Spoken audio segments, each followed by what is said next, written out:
In 1985, a new chapter in the history of Hong Kong unfolded. Just after New Year's Day, Liu Yuanhao brought his 5 women and 2 sons to meet all the staff of his newly established family office. The structure of the 4 departments within the family office had already been fully established with a current headcount of 62 employees.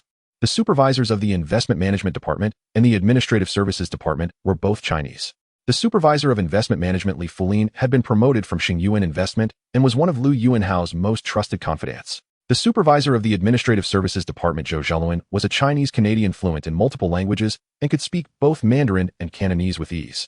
Liu Yuanhao had gone to great lengths to recruit him, passing over many other candidates. This department interacted most frequently with family members, and since the women and children at home were all Chinese, it was naturally smoother to have a Chinese face handling communication.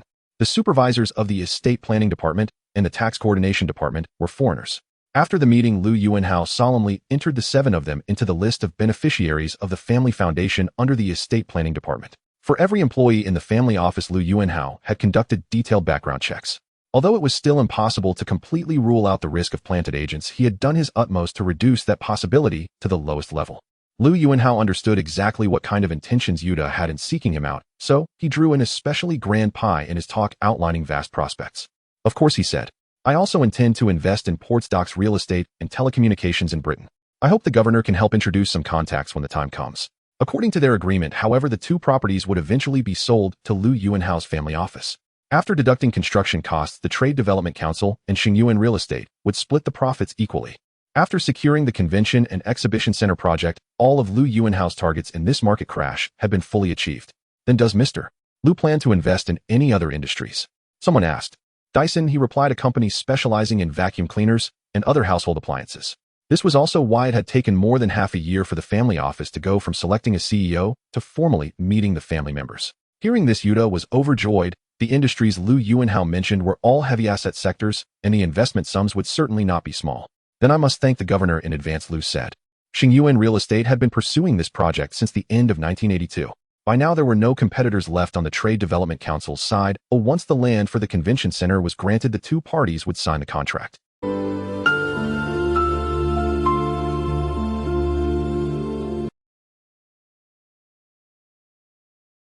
I certainly have such plans. In fact, in the second half of this year, I have already invested in a British company. I am extremely optimistic about its prospects and believe it has the potential to become a world-renowned brand, Liu said. Besides owning the 7-story podium beneath the complex, the Trade Development Council would also gain the property rights to the 2 towers rising above it. Under their cooperation, the Trade Development Council would provide the land, while Xingyuan Real Estate would be responsible for construction. Building costs were expected to exceed 2 billion Hong Kong dollars.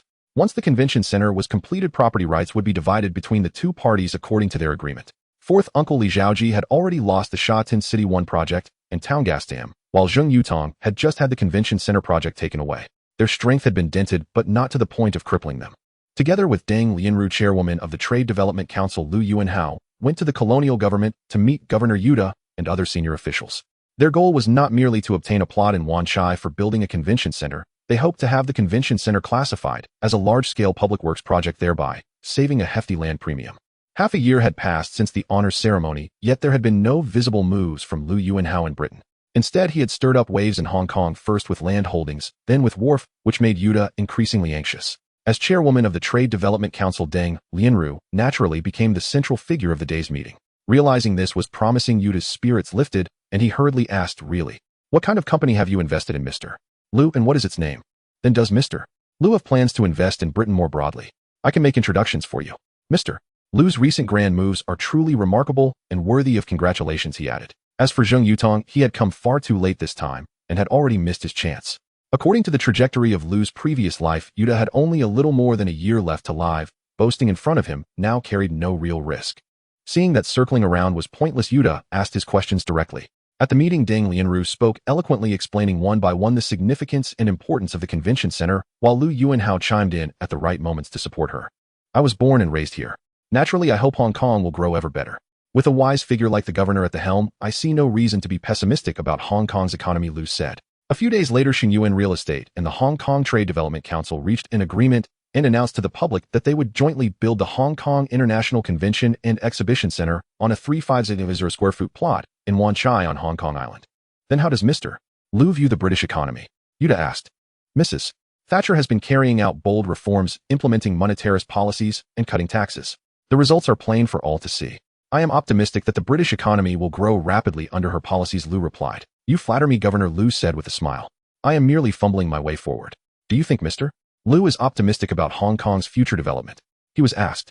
This arrangement was also deliberate on Liu Yuanhao's part. 4 core executives plus CO, Robert, 3 Westerners, and 2 Chinese made the family office appear more westernized without being completely Western. One of the government's responsibilities is to assist businessmen, like you, said the governor. So when you go to invest in Britain, if you encounter any problems, you can always come to me. My door will be open to you at all times. Before this meeting, Deng Lianru had already spent a great deal of time and effort smoothing relations with the colonial government. By the end of the conference, Yuta spoke in support of the convention center's significance, approved the Trade Development Council's proposal, and decided to allocate a 350 square foot parcel of land in Wanchai to the council without charging any land premium. After the meeting ended, Yuta asked Liu Yuanhao to stay behind, intending to speak with him privately about investing in Britain. Looking back among the 4 major Hong Kong property clans of his previous life, it was Li, nicknamed Li Cucumber, whose fortunes he had cut down the most. Chung Kong was still just a mid-sized real estate company, not yet strong enough to branch into other industries. Yuta was momentarily choked. Dyson was utterly unknown at the moment. He had never even heard of it, and could not see on what basis it would become a world-famous brand. He could only ask again, pressing for more details. The only family yet to have their will shorn was the Kwok Takshan clan. But given Liu Yuanhao's temperament, having already plucked both Li Zhaoji and Zheng Yutong, how could he possibly let the Kwoks go untouched? After working tirelessly for several consecutive months, Liu Yuanhao finally had some free time to relax and rest for a while. He could not avoid taking a break now, for Guan Zhehui and Lin Qingxia had both been diagnosed as pregnant. The 2 women, who were already clingy by nature, had moved into the Liu family mansion in Deepwater Bay. In the past, the 2 of them visited the mansion at most once or twice a week. Now they had clearly decided to settle in and stay. The 4 women, under the pretext of discussing parenting experiences, gathered around a table to play mahjong. Lin Qingxia, who had only ever played Taiwanese-style mahjong, followed the other 3 in playing Cantonese rules. She was always the loudest when calling out plays, yet lost the most, inept, yet utterly enamored with the game. Nonetheless, the few of them still had some sense of proportion and only dared to play for a while when Liu Yuanhao was not at home. The eldest spoke with authority, while the second sat beside her, nodding along and echoing every line. Daddy, will you play that game with me? Liu Xiaoli cast him a sultry glance, then stood up, and with her back to him bent gracefully into a backbend. Although Liu Yuanhao could not control the exact date of conception with absolute precision, he could more or less manage it. Do you still remember what I once told you, that I wanted you to give me a daughter? I had her name decided a long time ago. You never asked, so I never said it. Do you want to know now? In front of their own father, the 2 of them sat perfectly straight and proper. If you end up not giving birth to a daughter, I'll probably be cursed ruthlessly by readers, Liu Yuanhao muttered inwardly. This year, the 2 children had already advanced from K1 to K2, equivalent to moving from the lower to the middle class in mainland kindergartens. On most days, the family bodyguards and their 2 mothers handled pick-up and drop-off, though Liu Yuanhao would occasionally go to pick them up himself. When they returned home, the women had already prepared dinner and were waiting for them. Seeing her gaze enviously fall upon the bellies of Guan and Lin, Liu Yuanhao immediately understood what was on her mind. Daddy, I want to play this. In Liu Yuanhao's eyes, such matters were nothing at all. His son attending kindergarten was a blessing for whichever school was chosen. Only a fool would make an issue out of the child's age. Liu Xiaoli was coaxed into happiness, her face flushing shyly as she looked at Liu Yuanhao and asked, Then when will we have a child? That afternoon, the 2 children finished school as usual. The elder Sharpied spotted their father waiting outside at a glance and instantly grabbed his younger brother's hand, dashing toward him in delight, while the teacher reached out in vain to stop them. What they most looked forward to was being picked up by their father, for it meant fun and treats. Don't be anxious, he said. When the time is right, everything will naturally fall into place. For now, I need to check whether you've been slacking off in dance practice. Give me a backbend so I can see. My little brother and I have been very well behaved. Miss Lin even praised us today. Daddy, I also want to eat Bozaigo, the child added. Seeing the 2 boys run toward him in excitement, Liu Yuanhao crouched down and scooped one up in each arm. He then smiled and nodded to the teacher as a greeting before leading the 2 little ones into the car.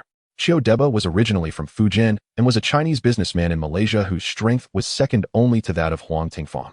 Great. In the late 1970s, a global shipping fell into a downer. Xiao Ma Deng misjudged the situation, believing that this slump would not affect bulk carriers, and continued to expand his fleet aggressively. The moment food and fun were mentioned, the 2 children could barely sit still.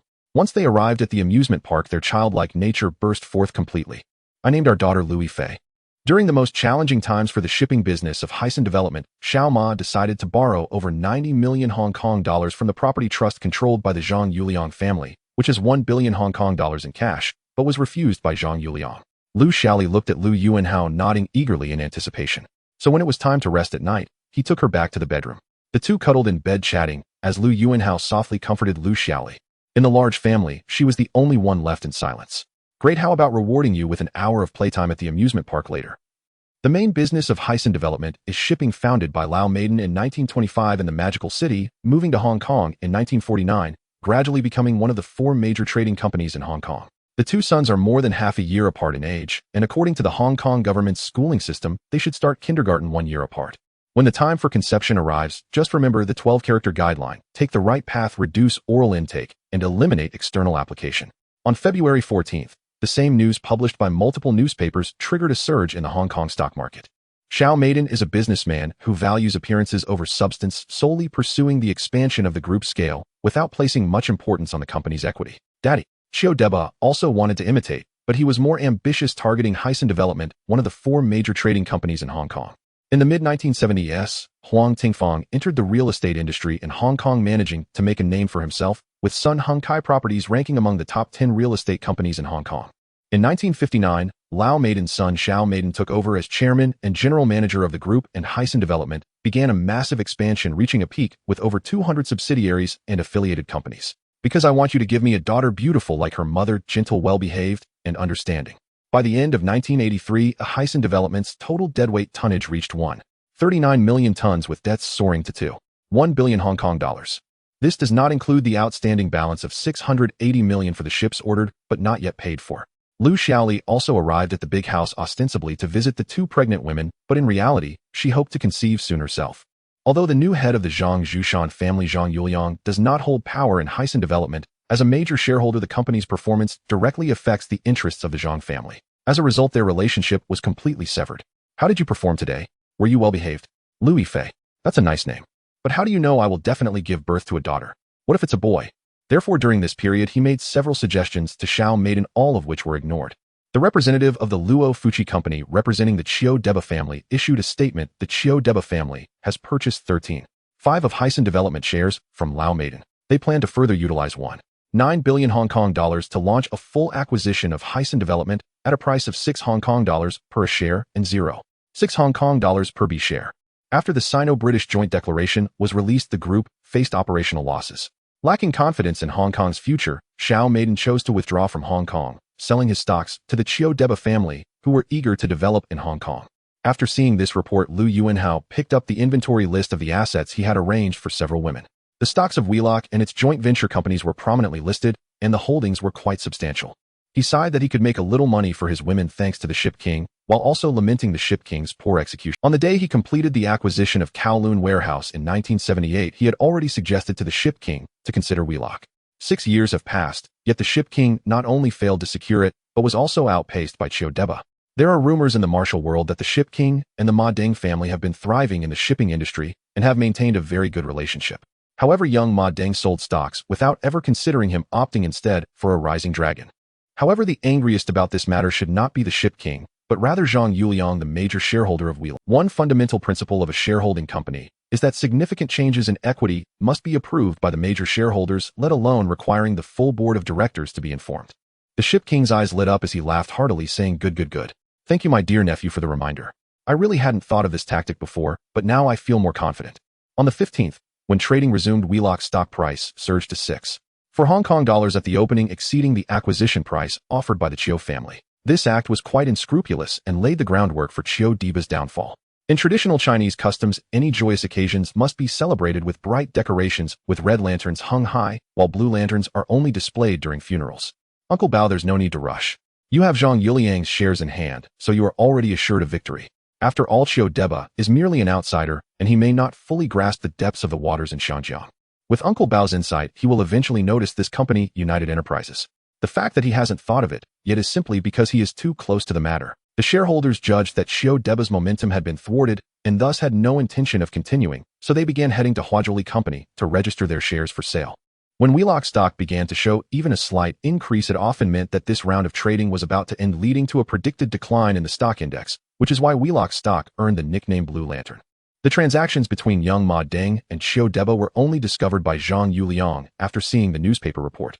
On the 14th, a Wheelock was suspended from trading for a day due to the disclosure of significant matters. Who would have thought that young Ma Deng never asked me a single question throughout?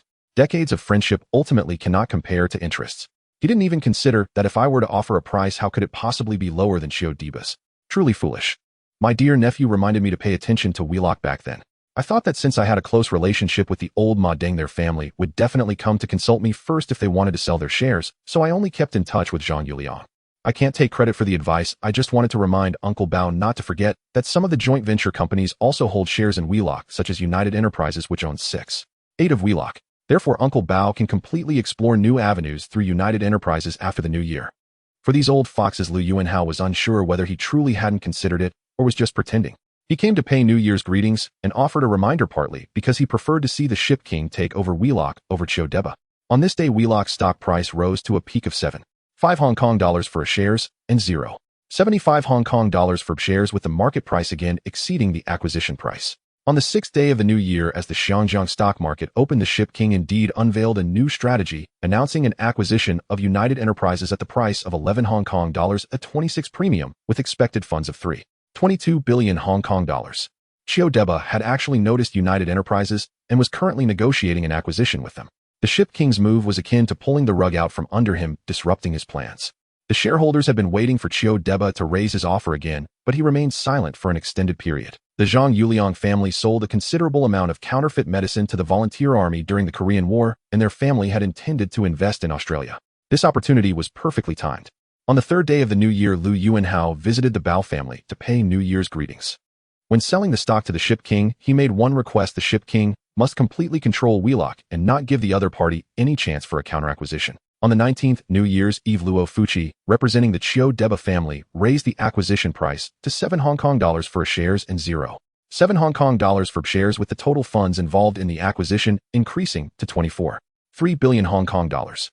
Due to the Lunar New Year, the acquisition battle was forced to pause for 5 days after it began to stir up waves. However, on this day, the market saw dark trading at 6.8 Hong Kong dollars per share, and many speculated it was Chio Deba's doing.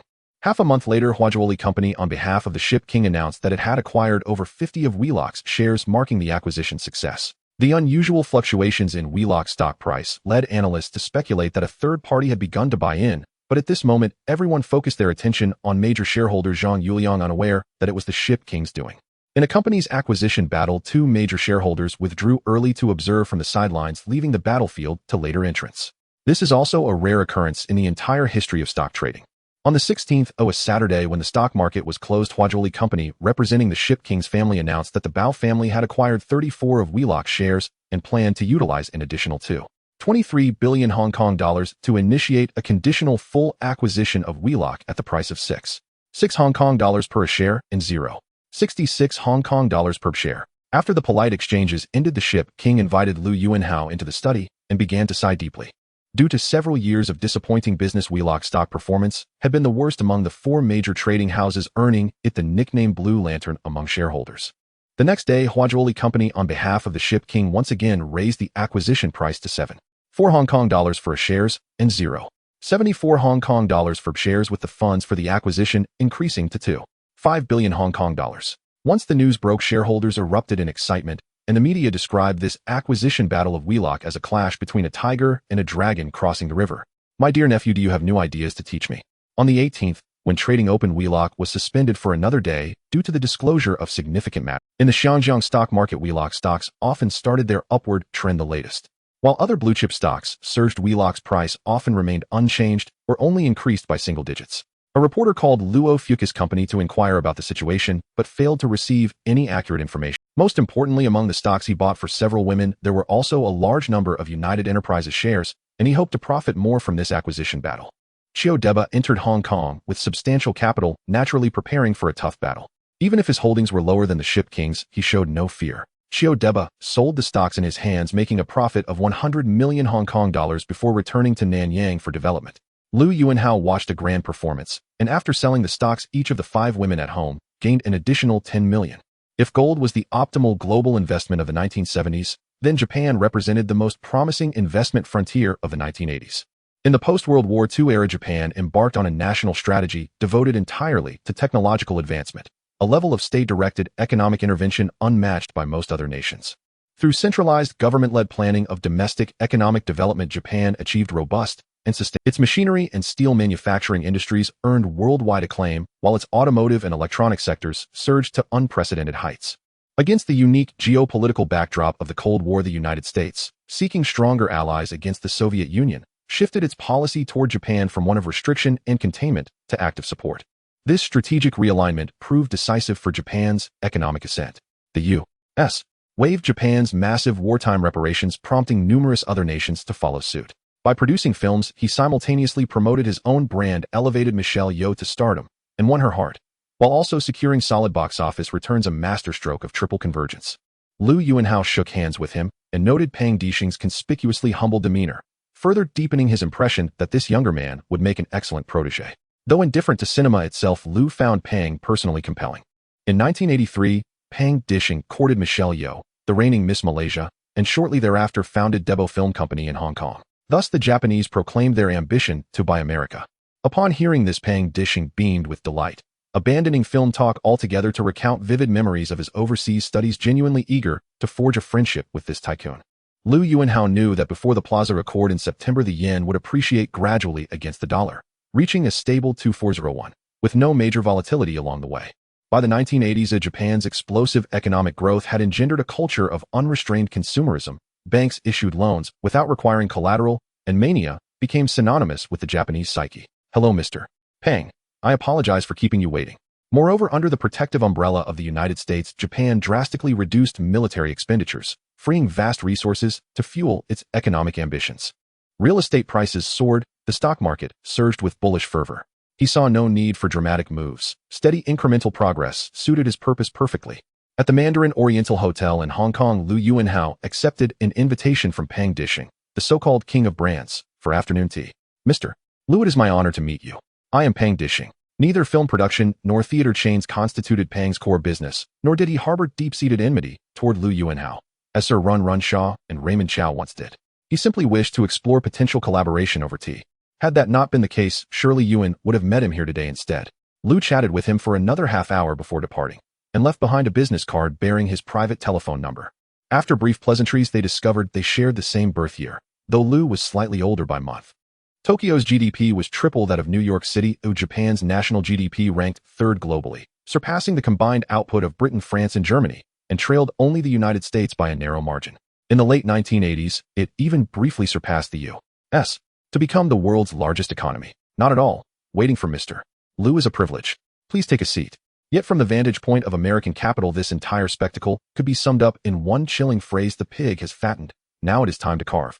During the early and mid-1980s, before personal computers proliferated, the dominant foreign exchange trading platform was Reuters dealing, a terminal system developed by the British firm Reuters. 38. 6. 166. 211. Japanese tourists swarmed global shopping districts and tourist destinations alike. The acquisition of Rockefeller Center and 70% of Louis Vuitton's global inventory epitomized this era. Daily foreign exchange turnover stood at just $70 billion, and individuals or ordinary enterprises were entirely excluded from this market. When Liu Yuanhao arrived at the hotel, Pang Dixing had already been waiting some time. Upon spotting him, Pang promptly rose and extended his right hand with courteous formality.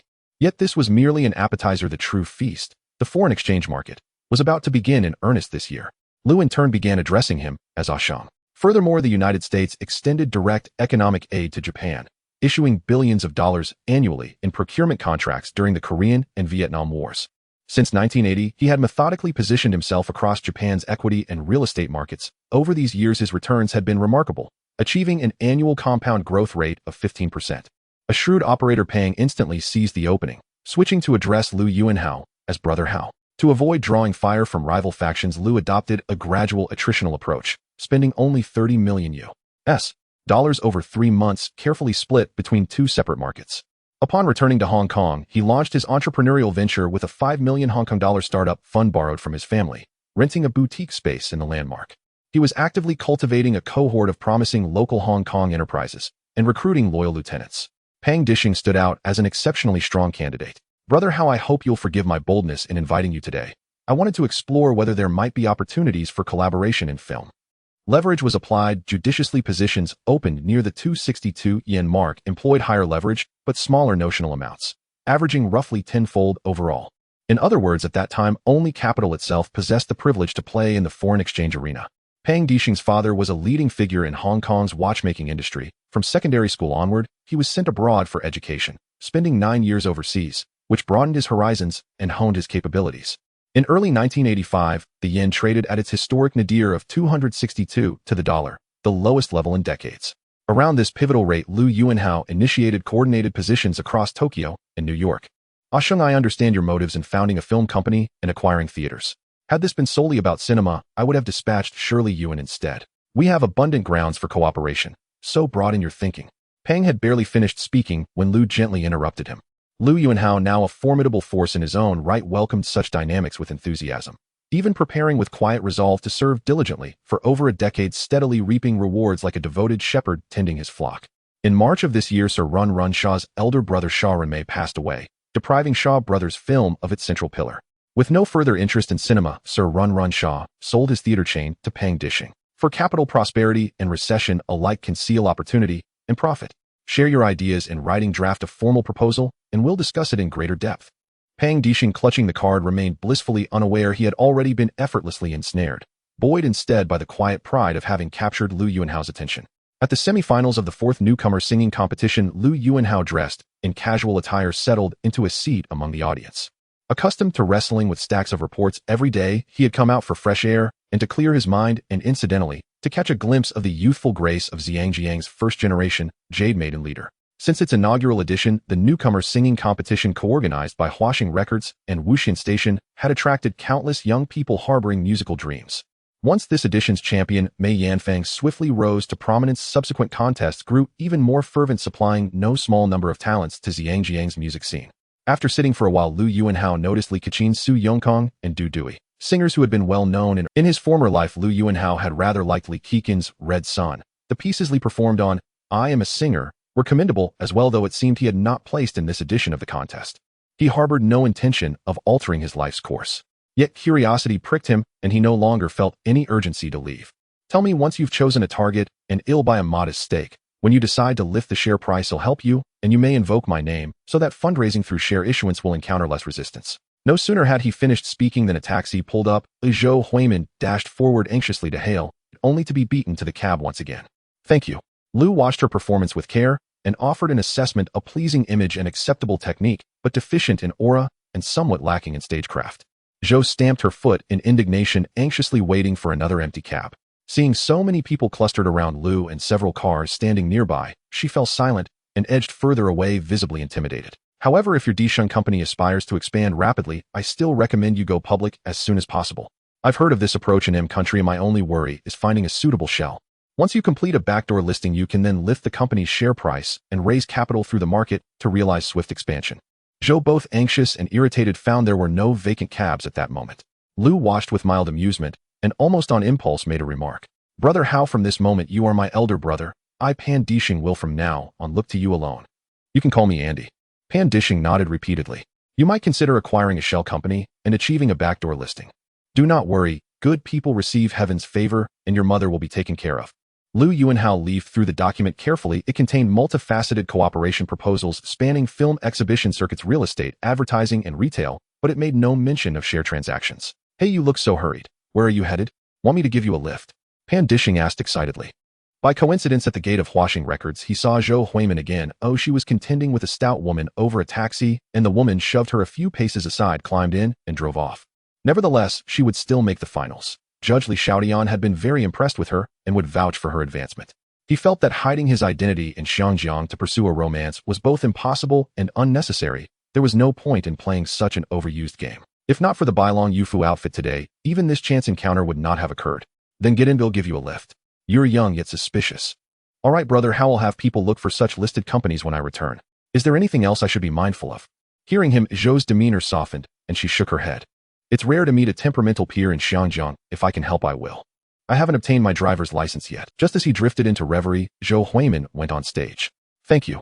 Brother Hao, any suggestions? He intended to break precedent in this year's competition. Liu Yuanhao laughed heartily. Zhou, furious, snapped back in indignation. It's all your fault. I missed another taxi. I'm in a hurry. If you're leaving, please hurry up, will you? No big deal, Liu, just don't paint me as a villain. With slippery smoothness, he disclosed his true aim, which crucially was founded on helping him accelerate the growth of his company. When the car drew up beneath her building, she thanked him again. Lu offered no invitation to come up, left no number, and simply departed. Once you have identified a target, first acquire the major shareholder's stake to become the actual controller, then inject Desheng Company's assets into that firm in stages. Through this process, your Desheng Company can achieve a backdoor listing. I offered to give you a ride in good faith. If you don't appreciate it, you needn't rush me away. Do I look like a villain? After a few words, seeing she had no wish to converse, Lu promptly fell silent. The proposal is very well prepared to arrange for your company's staff to coordinate with my people. Would a villain openly write, "I am a villain" on his face? Casual flirting. Frankly, you don't strike me as a paragon. Over the years, Lu had attended the Miss Hong Kong finals annually more as a mascot than a serious contender and had never designated a champion. With Zhangjiang's affiliation settled, this year's stock market had already begun to recover. To be frank, arranging a conventional public listing for Desheng Company at this point was somewhat belated. The optimal course is to take a shortcut. Pan Disheng produced a very detailed plan and presented it to Lu once more. Thank you, Brother Hao. Zhou did not state her Chinese name. Lu in turn gave his English name. In his current guise, Zhou failed to recognize him at first, though the mere mention of his name might well trigger a recollection. I watched your performance. Why did you leave before it finished? What could be so urgent? Pan suspected nothing and was delighted at the prospect. If there were results, the staff would notify me. My mother felt unwell this morning, so I asked a neighbor to watch her for a while, which is why I was hurrying home. After watching a few more acts, Lu felt he had enjoyed himself enough and left the venue accompanied by several bodyguards similarly dressed in casual clothes. Seeing that no taxis passed by, Zhou lowered her head conflicted and climbed into Liu's car, giving the driver, "Hey, you're heading the wrong way. Going farther will only make it harder to catch a cab. My name is Wei Weian." It was her first time in such a competition, and some nervousness was inevitable. I've considered it as well, but the timing doesn't yet feel right. In any case, there would be future opportunities to meet and observe her reaction then. After a while more, seeing her on the verge of panic, Lu kindly asked, "Can you drive? If not, I can lend you a car to run your errand. Wouldn't that do?" It's hard to predict the next few years, but at present finding a decent shell in Xiangjiang is not especially difficult. Arrange for people to monitor small listed companies whose market value falls below net assets and whose share price is exceedingly low. That's wonderful. With Brother Hao's sobriquet, Lu Superman investors will surely clamor for my listed company. Thank you for your guidance, Brother Hao. Lu Yuanhao flashed a satisfied smile. This junior had effectively been taken under his wing, and barring surprises, he would soon be able to recruit yet another protege, who also bore the surname Lu. Satisfied, he regarded this young follower as officially enlisted, confident that more such recruits would follow. During the outbreak of the 1983 Hong Kong dollar crisis, Hang Lung Bank was the only bank to change ownership, but that did not mean it was the only one in trouble. Many banks faced runs at that time, and most of them endured, while a few fell into disarray, just delaying the inevitable. In 1984, a scandal broke at Wing On Bank, where General Manager Guoji Quang misappropriated 10 million of depositors' funds for personal use. This year, the bank was again revealed to be unable to recover loans from its board members and some senior executives, resulting in negative capital. Upon hearing the news, Lu Yuanhao instructed Daoheng Bank to approach Wing On to test the waters for a possible acquisition. Coincidentally, New World Bank also announced intentions to sell. New World Bank's predecessor was New World Finance, established by Feng Jingxi in 1970, listed in 1979, and upgraded to a licensed bank in March 1982. At the finals of the New Star Singing Contest held by Huaxing Records, Lu Yuanhao sat in the guest seat as the chairman of TVB's board. The day after the competition, she arrived at Huaxing Records to sign the contract as agreed. Now, even a third place would suffice for her to sign with Huaxing and debut, saving her the trouble of continuing to compete elsewhere. He knew that more banks would face crises in June, giving him plenty of options without needing to fixate on New World Bank.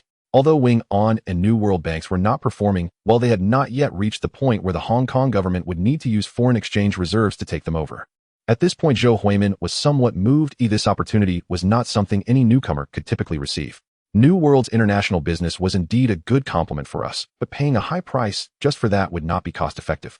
The outcome was not surprising. Amidst the real estate collapse and the Hong Kong dollar crisis, New World Bank faced a run grappling with a dual challenge of insufficient funds and massive withdrawals. However, Lu Yuanhao did not speak to her until the award ceremony concluded, and he did not contact her afterward. After being upgraded to a licensed bank, New World Bank spent 300 million Hong Kong dollars, equivalent to 70 of the bank's market value, to purchase its headquarters building at the peak of the real estate market in 1982. Daoheng Bank began to engage with New World Bank, making exploratory bids and quickly becoming busy. Lu Yuanhao was very satisfied with Zhou Dai's analysis, nodding and saying, "As you said, let's focus on Wing On this time. We should spare no effort to secure it, as if catching a rabbit with a line. As for New World Bank, I will give you a budget. You can decide within a 35 premium." If the price exceeds that, do not waste time and abandon it directly. Zhou Huimin clearly recognized Lu Yuanhao, and with his unreservedly mocking gaze, she nearly lost her composure, even managing a stiff smile during the photo session. As for the champions and runners-up, with her current strength, she was still not convincing enough. In her past life, although she reached the finals, she did not place. In the end, Du Dui took the championship, Zhou Yongkong the runner-up, and Zhou Huimin replaced a certain well-known singer from her previous life to become the third-place winner. Thank you for the company's cultivation, I will certainly give my all. Su Xiaoyang personally received her, speaking very courteously, as this was the selection designated by the big boss. Although she was just a third-place winner, her significance outweighed that of the champion. In May of this year, both shareholders expressed intentions to sell, with news spreading about seeking buyers. Unbeknownst to Zhou Huimin, an invisible net had already enveloped her, and those casting the net were not planning to retract it anytime soon. Both of these banks could only be considered small to medium-sized within Hong Kong's banking system, with limited assets and consequently not high prices, leading to considerable interest from potential buyers. They had suddenly become hot commodities, asking for sky-high prices and paying on the spot. What do you think of these two banks? To avoid being liquidated, Feng Jingxi was forced to agree to relinquish control to two strategic investors brought in. Zhou Dai obviously did his homework and directly stated without hesitation. Lu Yuanhao only awarded the champion, but later during the group photo, Zhou Huimin was arranged next to him. What is the quoted price from New World Bank? Zhou Huimin was somewhat surprised, not expecting to have the opportunity to release a record right after signing. To facilitate international business development, New World Bank successively brought in the French Baidu Group and U.S. Merrill Lynch Securities, each holding a 20% stake as strategic investors in 1978 and 1980. All three major shareholders of New World were interested in selling, however, due to their high price demands, local businessmen had largely retreated. The banks currently in contact with them were foreign banks, likely attracted by the bank licenses in their possession. Vivian, you need to be prepared. The company plans to first release an EP for you this year, followed closely by a new album next year. New World Bank has three valuable assets: the banking license, its listed status, and international business. The scope of New World Bank's international business is quite broad, representing quality assets. Coupled with its headquarters building, Lu Yuanhao is willing to offer a maximum 35 premium. Anything more would be unnecessary. Although the original creation ability in Hong Kong's music scene is not particularly strong, the number of capable singers is considerable, making this new talent competition extremely competitive. Suppressing her excitement, she solemnly said to Su Xiaoyang, "We already have our own banking license. I believe we can focus on Wing On Bank." Wing On's operational model is identical to that of the former Hang Lung. Our reform effects with Hang Lung were very positive. After taking over Wing On, we should be able to replicate Hang Lung's model smoothly and quickly open up the market. All right, boss, I know what to do. Their market value is only 360 million, but they are quoting externally at 600 million. That is just outrageous. The company has high hopes for you, arranging a production team full of top producers. I hope you can seize this opportunity. Thank you, General Su. I will prepare seriously. In Lu Yuanho's office at Xingyuan Investment, Zhou Dai, the head of Daoheng Bank, came to report on the situation regarding their engagement with the two banks. Before the competition, he specifically met with Waxing's general manager, Su Xiaoyang, designating Zhou Huimin as the third-place winner. The Guo family does not intend to sell all shares of Wing On Bank, but they will at least relinquish the majority of their shares and control. Most interested in Wing On Bank are Chinese-funded entities, with Hang Seng Bank showing the strongest acquisition intent. If you encounter any difficulties in life, you can also discuss them with the company. We will resolve what we can. Zhou Huimin shook her head repeatedly, continuously expressing gratitude to Su Xiaoyang, and finally signed her name on the contract. Imago Company was co-founded by Lu De and Liang Yingwei in 1978, primarily engaged in the production of ceiling fans. In the late 1970s, as the shadow of the oil crisis lingered and the call for energy conservation surged in Western countries, Imago seized this opportunity, and its classic ceiling fans gained immense popularity in the market. In less than 2 years, Imago's employees reached 10,000, and Lu De earned his first pot of gold in life. In 1983, Imago went public, and with a substantial amount of cash, Lu De began to venture into the financial market. Having studied in North America, and with Imago's sales direction also targeting the U.S. market, Lu De started investing in the popular junk bonds of that time. This experience not only accumulated valuable practical financial experience for him, but also earned him considerable. After Lu De's exit, Imago under Liang Yingwei's leadership faced challenges due to currency appreciation, unsold products, and an anonymous letter signed by concerned current employees of the company. In this wave of declining market, stock prices plummeted from a peak of 4 Hong Kong dollars per share to as low as 0.7. Using a strategy known as Lion Turns Back, Lu De not only regained control of Imago, but also made a profit of over 200 million Hong Kong dollars. After the market opened this morning, Imago's trading volume suddenly began to increase. I suspect someone has entered to buy up shares, but figuring out who it is will take time. The stock market sniper aimed the first shot of stock market robbery at the company he founded, hoping to validate his theory. Lu Da and his wife Bao Yongqin opened a fine bottle of wine celebrating Imigao stock price drop. The real reason for his resignation was his belief that Imigao stock would plummet. He wanted to sell first and buy back later, aiming to regain control of the company while making a huge profit. Okay, boss, I remember that. On June 6th, the small and medium stocks began to decline from the third, falling for 3 consecutive days with no signs of stopping. Once it drops below 0.9 Hong Kong dollars, we can boldly buy up shares, obtaining 15 ownership, and then quickly raise the stock price. The stockbroker nodded gravely, saying. Lu Da's expression darkened. His greatest fear was that Liang Weijia would increase his stock holdings. If it was indeed Liang Weijia, his hope of returning to Imigao would be very slim. In early June 1985, the Hong Kong stock market experienced a downturn. Therefore, this time he was determined to succeed in validating his theory through Imigao. Stay calm, we must remain steady. Now is not the time to act. We cannot be hasty. Okay, I see that small and medium stocks have already dropped significantly, and it's almost time. We will start buying in large quantities over the next 2 days and increase our holdings to 15 before tomorrow's market close. Dear, I will follow your lead. On the 13th, Thursday, Cheng Weili came early again to report the progress of the Imigao acquisition to Lu Yuanhao. However, in this lifetime, Lu Da encountered Lu Yuanhao, who was well aware of his operations and could only regretfully leave without achieving his goal. At a securities firm in Central, Lu Da was also monitoring Imigao's stock price. When the stock price fell below 1 Hong Kong dollar, he felt a surge of joy. One must admit that Lu Da's foresight was quite impressive. The Hang Seng Index, supported by real estate and blue-chip stocks, only fell slightly over 10%. Cheng Weili was somewhat confused. Although Imigao was called the first emerging industrial stock, given its market value, it should not attract this person's attention, and merely holding 15 would not be enough for control. However, seeing the stock price continue to decline, he couldn't help but feel anxious, clenching his fists and motivating himself. In the second week of June, small and medium stocks continued to fall. 38, 6, 166, 211. Cheng Weili knew that Lu Yuanhao placed great importance on Imigao stock, so he specially came to report to him. The average price at which he previously sold 100 million shares of Imigao stock to a fund company was nearly 3 Hong Kong dollars, but now Imigao's stock price had dropped to 1.5 and continued to decline. Although he had doubts, he quickly agreed. This wave of market movement was very strange, and the heavy losses were primarily in small and medium stocks, especially non-real estate related stocks, which saw declines of as much as 8,090. Lu Yuanhao summoned Cheng Weili, the head of Xingyuan Securities, to instruct him on the operations regarding Imigao. Don't rush, wait a bit longer. Now is not the time to enter the market. We need to keep our composure. This drop in small and medium stocks shows no signs of stopping. Most importantly, he learned the stock market robbery tactics from the financial market in the U.S. Alright, Imigao still has room to drop. Do not alarm the snake in the grass. Let it continue to decline. When Lu Da's cooperating securities company heard the stockbroker say someone was buying Imigao shares, he rushed over full of anxiety. We'll see how it goes. Boss, Imigao's stock price has fallen to 0.96 Hong Kong dollars. We have already started to buy in small amounts. Dear, when will we enter the market? In Lu Da's home. To achieve this goal, capital, fame, and flagship companies are all essential. Even if he buys back the sold stocks at the price of 1.5 per share, his profit would already exceed 100 million. However, his ambitions were far beyond that. Such an opportunity must be seized for a big score.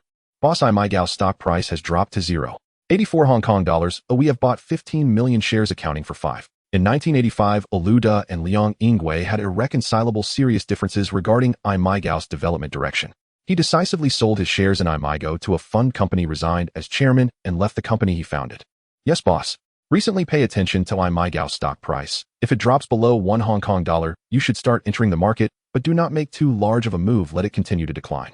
When he traded junk bonds in the U.S., he encountered the tactics of barbarian investors at the door and regarded such stock market robbery operations as a guide, hoping to replicate that financial tactic in the Hong Kong stock market. Okay, I know what to do. Did you say you found someone trying to scoop up Imigao shares? What are the specifics? Can we find out who is behind it? How high does the stock price need to be raised? Cheng Weili still couldn't understand Lu Yuanhao's intentions, but that did not hinder him from executing Lu Yuanhao's instructions. Following your instructions, I started building a position below 0.9 Hong Kong dollars. I have now purchased over 7 million shares. Frowning, Lu Da thought for a moment. He felt that Liang Weijia did not have the courage or strength. Finally, he made a decisive statement. Forget it, let's start scooping up shares, but try not to drive the stock price too high. In the end, Lu felt that this was merely a random market behavior by retail investors, and he could only console himself in this way. The battle for Imigao carried too many of his thoughts and expectations. He would not give up until the last moment. However, the harsh reality slapped him hard. The full operational power of Xingyuan Securities was far beyond what a mere stockbroker could withstand. On that afternoon's closing, while other small and medium stocks continued to decline, Imago alone produced a bullish candlestick, closing at 0.88 Hong Kong dollars, rising instead of falling. This was still due to Xingyuan Securities intentionally controlling the situation, wanting to maximize low-cost accumulation without pushing the stock price too high. Lu could no longer contain himself. It had become painfully obvious that not only was there someone competing for shares, but they were likely accumulating more stocks than he was. For the first time, he showed a panicked expression. The unseen enemy was the most terrifying. Bao Yankin was equally perplexed. I heard that Lu Sheng acquired a batch of Imago stocks. I wonder if he is willing to part with them. I am willing to buy it. The closing price of Imago was 0.88 Hong Kong dollars, slightly up. Today someone was found competing for shares with us. We are investigating who it is, but with our large movements the opposing party should have noticed as well. Lu was overjoyed upon hearing this. He did not expect things to go so smoothly. Excitedly he said, without beating around the bush, he got straight to the point. At Liu's home, he had already learned that his competitor for shares was Xingyuan Securities and was discussing strategies with Bao Yankin. However, this amount of shares was not enough for him to regain control of Imago. Liang Weijia held more shares than he did. Liang Weijia also sensed that someone wanted to move against Imago, but his cash flow was very limited. With Imago stock price just above 1 Hong Kong dollar, he could hardly borrow much even if he mortgaged everything. Seeing Lu so perceptive, Lu Yuanhao smiled and said, "All right, boss, I understand." The next day, Lu arrived early at Hu Eringsing Mansion and first sought out Cheng Weili at Xingyuan Securities. Today we bought 12 million shares of Imago, currently holding 27 million shares at an average price of 0.92 Hong Kong dollars, accounting for 9. Xingyuan Investment. Cheng Weili reported the situation to Lu Yuanhao after the market closed. Through constant self-affirmation, Lu finally stabilized his emotions and spoke with a gloomy face to the stockbroker. "Tomorrow we will go all out to acquire shares. The price is not to be considered for now. Also find out who our opponent is as soon as possible. I want to see who has the audacity to sabotage my plans." Lu Yuanhao invited him to sit on the sofa and also called for 2 cups of coffee to be brought in. "So how many shares do you currently hold? What does that Lu superhero want to acquire shares of Imago for? I have thought about it, but can't figure out what Imago has." At the close, Imago stock price was 1.04 Hong Kong dollars, rising again by 8. Lu took this rare opportunity to increase his shareholding to 18.2. "I have 18 on hand." Xingyuan Securities stopped at a 15 holding target, while Lu disregarded the risks and continued until the market closed, increasing his holdings to 11.70, slightly lower than Xingyuan Securities. In his past life, Imago stock price had fallen as low as 0.7 Hong Kong dollars. This time the lowest price was 0.84 Hong Kong dollars. When both sides clearly began competing for shares the next day, the stock price was sure to rise, and it would not drop to the previous low. "Then what brings you Xiong today? 6836166211. "That makes sense. I will go ask for clarification tomorrow. In front of you, I wouldn't dare to call myself Lu Sheng. If you don't mind, call me Xiong." One can only say that Liang Weiji's instincts were too poor. As a leader of a company, he was unqualified, and it was no surprise that Lu kicked him out. "All right, Lu Sheng. Enough. Liang Weiji's shares are less than 25, and now Imago is not being managed well with the stock price plummeting. The shareholders also hope I can return with 33 of the shares. I can regain control." He could only hope that the one making a move was not Lu, as that would leave him with a chance, so he chose to use a suspension to force the acquirer to reveal themselves. Upon seeing him, Cheng Weili said no more. After consulting Lu Yuanhao, he escorted him to Lu Yuanhao's. "I also can't understand what he sees in Imago. Perhaps we can directly go ask for clarification. The acquisition of Imago has come to this point. We cannot shrink back just because of Lu's superhero's name." Lu felt a wave of frustration. A phrase "to hell with it" almost slipped out, but he ultimately held it back. The stockbroker accepted the task, his face not looking good either. On June 17th, a Monday after the stock market opened, Imago surprisingly did not suspend trading, allowing Lu another day to continue buying shares. "Xingyuan Securities has taken 15. Is that enough?" "Lu Sheng, hello. I have long admired your name. My name is Lu Wanxiu. I wonder what brings you here today." On Friday's opening, the vast majority of small and medium stocks continued to slightly decline, while Imago surged, leading the entire small and medium stock sector. "It better not be Liang Weijia. Oh, as long as it's not him, there is still a chance tomorrow. Indeed, it seems that it was just acquired last week, right? At that time, someone was competing with us for shares. I didn't expect Xiong to be so well-informed coming to us today. The one who competed with us for shares wouldn't be you, would it? So it's still a family member. You are welcome. Please take a seat." Lu Yuanhao nodded and smiled as he spoke. "There is no need to investigate who it is anymore, since we have already been exposed. Once we acquire 15 of the shares tomorrow, we will cease further interactions, and the actions to drive up the stock price will be cancelled. Just wait for the other party to approach us. If someone is looking for you, just bring them to see me." Lu regained his composure upon hearing Bao Yankin speak, realizing he could only move forward now, not retreat. At this moment, Cheng Weili finally understood his boss' intentions. He believed Lu Yuanhao must have received news in advance that someone wanted to acquire iMiGo, so he intervened to secure 15 of the shares, making it easier to negotiate. iMiGo's closing price that day was 0.96 Hong Kong dollars, surging by 10. The next day, iMiGo's suspension announcement came belatedly. The executives had already realized that Lu was attempting to regain control of iMiGo. From the trading volume of the stock market over the past few days, they speculated that Lu must have accumulated quite a few shares. I have established an asset management company and plan to invest in a batch of locally promising companies. iMiGo, as the first emerging industrial stock in the region, is also within my consideration. I wonder about Lu Sheng. Just then the door to Lu Yuanhao's office was knocked on. Upon receiving a response, the secretary entered to report. General Manager Cheng called to say that iMiGo's president Liang Weijia is with him and asked if he would like to meet. Lu heard that Liang Weijia had arrived at Xingyuan Securities and was so excited that he nearly stood up. The fact that someone with the surname Liang came to Xingyuan Securities at this time was very obvious. He was there for the shares of iMiGo. Lu Yuanhao glanced at his secretary and said to Lu, "I was interrupted earlier. My asset management company intends to invest in iMiGo, requesting 10 of the shares without participating in operations. How does Xiong feel about this?"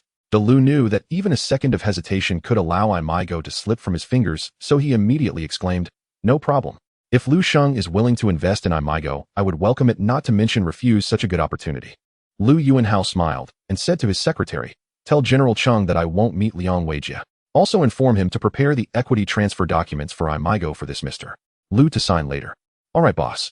However, given his current fortune and iMiGo's scale, there was nothing inappropriate about this. On the contrary, it could help him take off directly. They didn't provide her with accommodation as the company had no such precedent.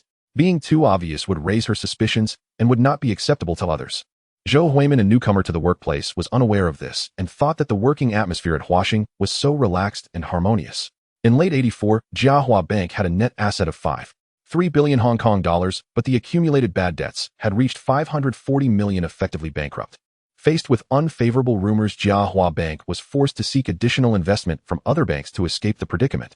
Daoheng Bank promptly initiated negotiations with Jiahua Bank, injecting 350 million Hong Kong dollars.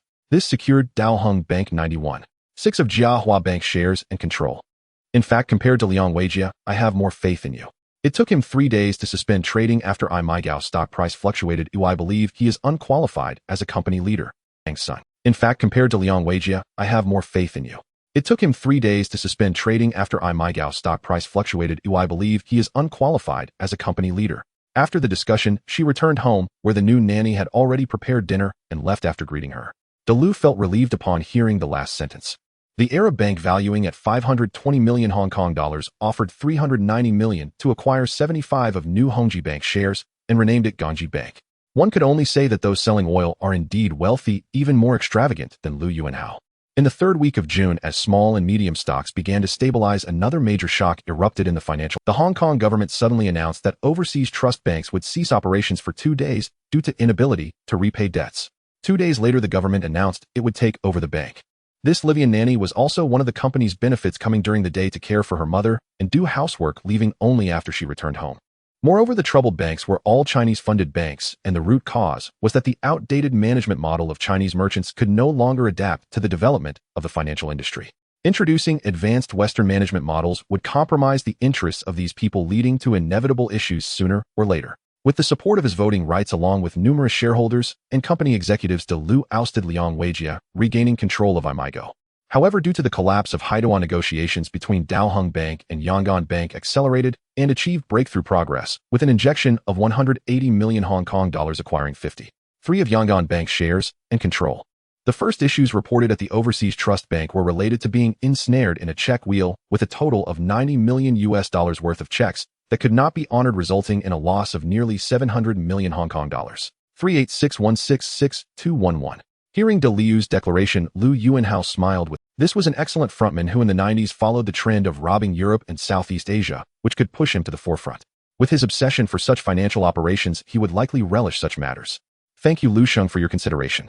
Su Xiaoyang explained to her that he heard her mother was not well and was worried it would distract her, so he specially arranged for this, with the company covering the costs initially, which would be deducted monthly from her income once her album's performance came out. After the Overseas Trust Bank was taken over by the Hong Kong government, rumors began to circulate that Jiahua Bank and Yulian Bank, closely related to it, were also in crisis. In his past life, the Hong Kong government took over Haidawah Bank and worked hard for 8 years to erase the losses before selling it for 4 billion Hong Kong dollars. He could easily wait until that time to buy the bank. Although Yulian Bank had not yet reached bankruptcy, influenced by rumors a massive outflow of deposits led to a severe shortage of liquidity. Faced with the olive branch offered by Daoheng Bank, Yulian Bank surrendered 61.3 of its shares and control in exchange for 230 million Hong Kong dollars in investment. Washing Records' Zhou Huimin was earnestly discussing the 4 songs for her first EP with several producers. As a rookie, her musical skills were still quite immature, but the producers were very polite to her. After gaining power, he began to consider himself as Liu Yuanhao's subordinate. Liu understood at this point that Liu Yuanhao wanted to recruit him as a subordinate. You need not worry that my investment in iMigo will covet your control. My asset management company will not participate in operations. Instead, it will provide a platform for information exchange and win-win cooperation for all investing companies. Xingyuan Securities sold 5 of its shares to Liu at a nominal price and also authorized him the voting rights for another 10 of shares. However, after the Hong Kong government took over the Overseas Trust Bank and discovered that the actual losses were as high as 3.1 billion Hong Kong dollars, the government demanded that the Independent Commission Against Corruption, along with the police's Commercial Crime Bureau, establish a task force for thorough investigation, while also using 3 billion of foreign exchange reserves to keep the bank operational. This shock was too significant. Liu Yuanhao did not dare to take over lightly. To avoid drawing the Hong Kong government's attention, the bank's chairman had been cooking the books to cover up the losses for 3 years. Lu Xing, rest assured, I know what to do from now on. Meanwhile, New Hongji Bank, due to the strong intervention of the Arab Bank in the Middle East, offered a higher price, prompting Daoheng Bank to decisively withdraw from the competition. The wave of explosions in Hong Kong's banking industry in '85 and the merger case were actually a continuation of the crisis from '83. The rookie also had no doubts about this nanny. She heard that the company was only providing an advance for the nanny's fees, which would later be deducted from her income. She didn't think much of it, and even praised Waxing's benefits as excellent. The net was already cast, and the prey within it remained oblivious. Liu Yuanhao did not wish to collect the net too quickly. He wanted to observe her reaction once the prey awakened by itself. At Oriental Films, Liu Yuanhao came to handle some company matters. The film industry and cinema represented a very small part of his business empire. He typically visited twice a month, spending about half a day each time to sign some documents and chat with people, serving as a way to clear his mind and relax. However, this time he was intercepted by Hong Jinbao, who had been waiting for a long time. In his past life, the most outstanding figures in the 1985 Hong Kong film industry were Chung Long and Hong Jinbao, with Chung Long starring in all 4 of the top-grossing films and personally directing a film titled Police Story. Hong Jinbao directed and starred in 3 films: The Lucky Stars, Summer Lucky Stars, and Dragon's Heart. This year marked the most aggressive counterattack from Golden Harvest against the New Art City. In this life, Hong Jinbao was recruited by Oriental Cinema, and his first self-directed film this year, The Lucky Stars, changed several lead actors, resulting in a box office that was naturally not as high as in his past life. Hong Jinbao felt that an action comedy film lacked luster without Chung Long, so he came to Liu Yuanhao to propose collaborating with Chung Long again. "All right, boss." Liu Yuanhao chuckled and scolded. "You fatso, always trying to butter me up, but it won't work no matter who comes forward. We'll give it a try. If the situation you mentioned does occur, what should we do?" Liu Yuanhao stopped in his tracks after hearing Huang Beiming's remark. He immediately recalled who it was: Li Zi. Shi Nanxing was a bit stunned, realizing the boss' intention behind establishing this film alliance. Li Zi's eyes sparkled with excitement as she nodded vigorously. "Then I'll arrange for you to go back to school, and I'll provide a fixed monthly allowance for your family until you graduate and come work for me to pay it back. Are you willing?" "What are you looking at? Didn't you hear clearly? If you did hurry up and handle it, you're really quite foolish. The boss is wise, they are all waiting outside." After he left, Liu Yuanhao called Shi Nanxing to discuss the feasibility of establishing a film alliance. Liu Yuanhao looked at her and said gently, "You should know who I am now. I am formally asking you, do you want to study?" "Yes, boss. If you enjoy acting, I can recommend you to the Hong Kong Academy for Performing Arts for further studies.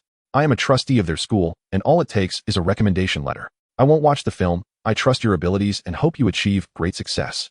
Li Zi shyly greeted him. She was only 14 at the time, likely in her second year of middle school. On the way, Liu Yuanhao casually glanced and saw a short figure in a school uniform, casually asking, "Is there a primary school student in the company? Is this a part-time job or something?" "It has been filmed and the post-production is complete. We are just waiting for the summer release. Boss, do you want to take a look first and give some feedback?" Huang Beiming glanced over and said. Huang Beiming heard 1,000 complaints in his heart. Didn't we speak of a charitable foundation? Why hasn't it been mentioned? Also, what does it mean to pay it back slowly in the future? Once a superstar was forced to act in a film with a fire poker. After her grandfather passed away due to her father's health issues, their family was forced out of their large house, leading to a very strained economic situation. Seeing her come to the company in a school uniform made it clear what their financial status was. Hee hello boss. Li Zi solemnly bowed to Lu Yuanhao. Thank you boss, I will study hard and come back to work for you in the future. If you want our company's people to act in a film, the payment cannot be less, and it must be agreed upon by the actors themselves. The schedule needs to be negotiated by both parties. It's that simple. That one was introduced by Su Guanjia. He comes from a family of performers and previously worked as a temporary actor in my crew. Lu Yuanhao glanced at the first two and skipped them, but Yuan Jiang was looked at more closely.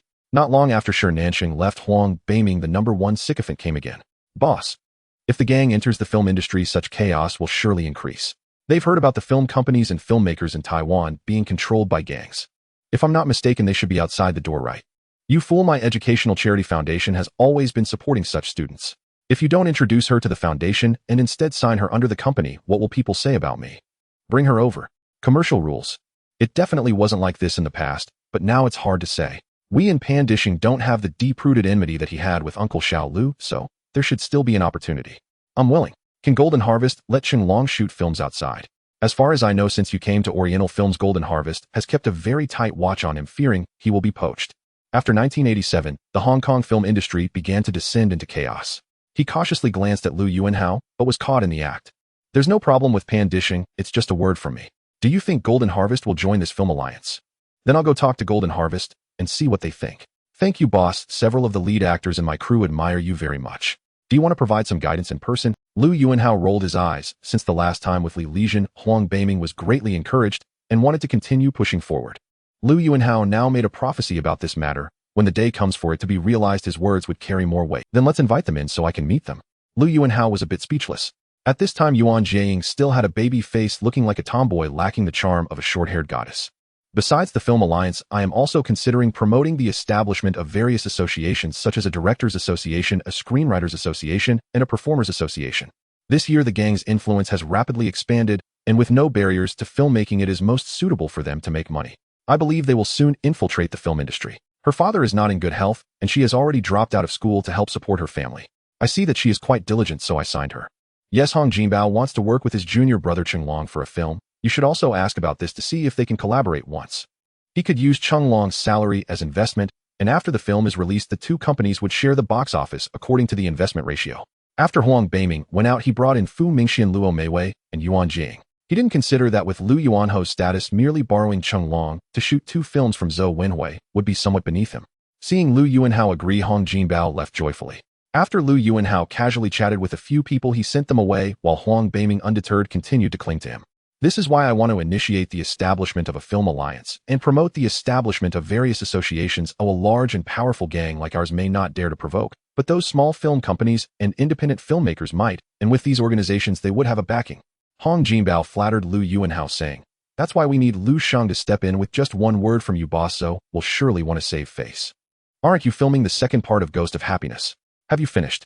At that time, Hong Kong's film box office was skyrocketing. The gang saw profit and could launder money through filmmaking, thus establishing film companies to rush into the industry. After waiting for a while, seeing the time was about right, Lu Yuanhao prepared to leave, with Huang Beiming naturally following behind to see him off. Huang Beiming, having been scolded, was somewhat dazed and quickly brought Li Zi over. Any crew in Hong Kong that had a lot of outdoor scenes had basically dealt with the gangs needing to pay a fee to ensure they weren't disturbed during outdoor filming. Alright, I understand. What about the other small companies?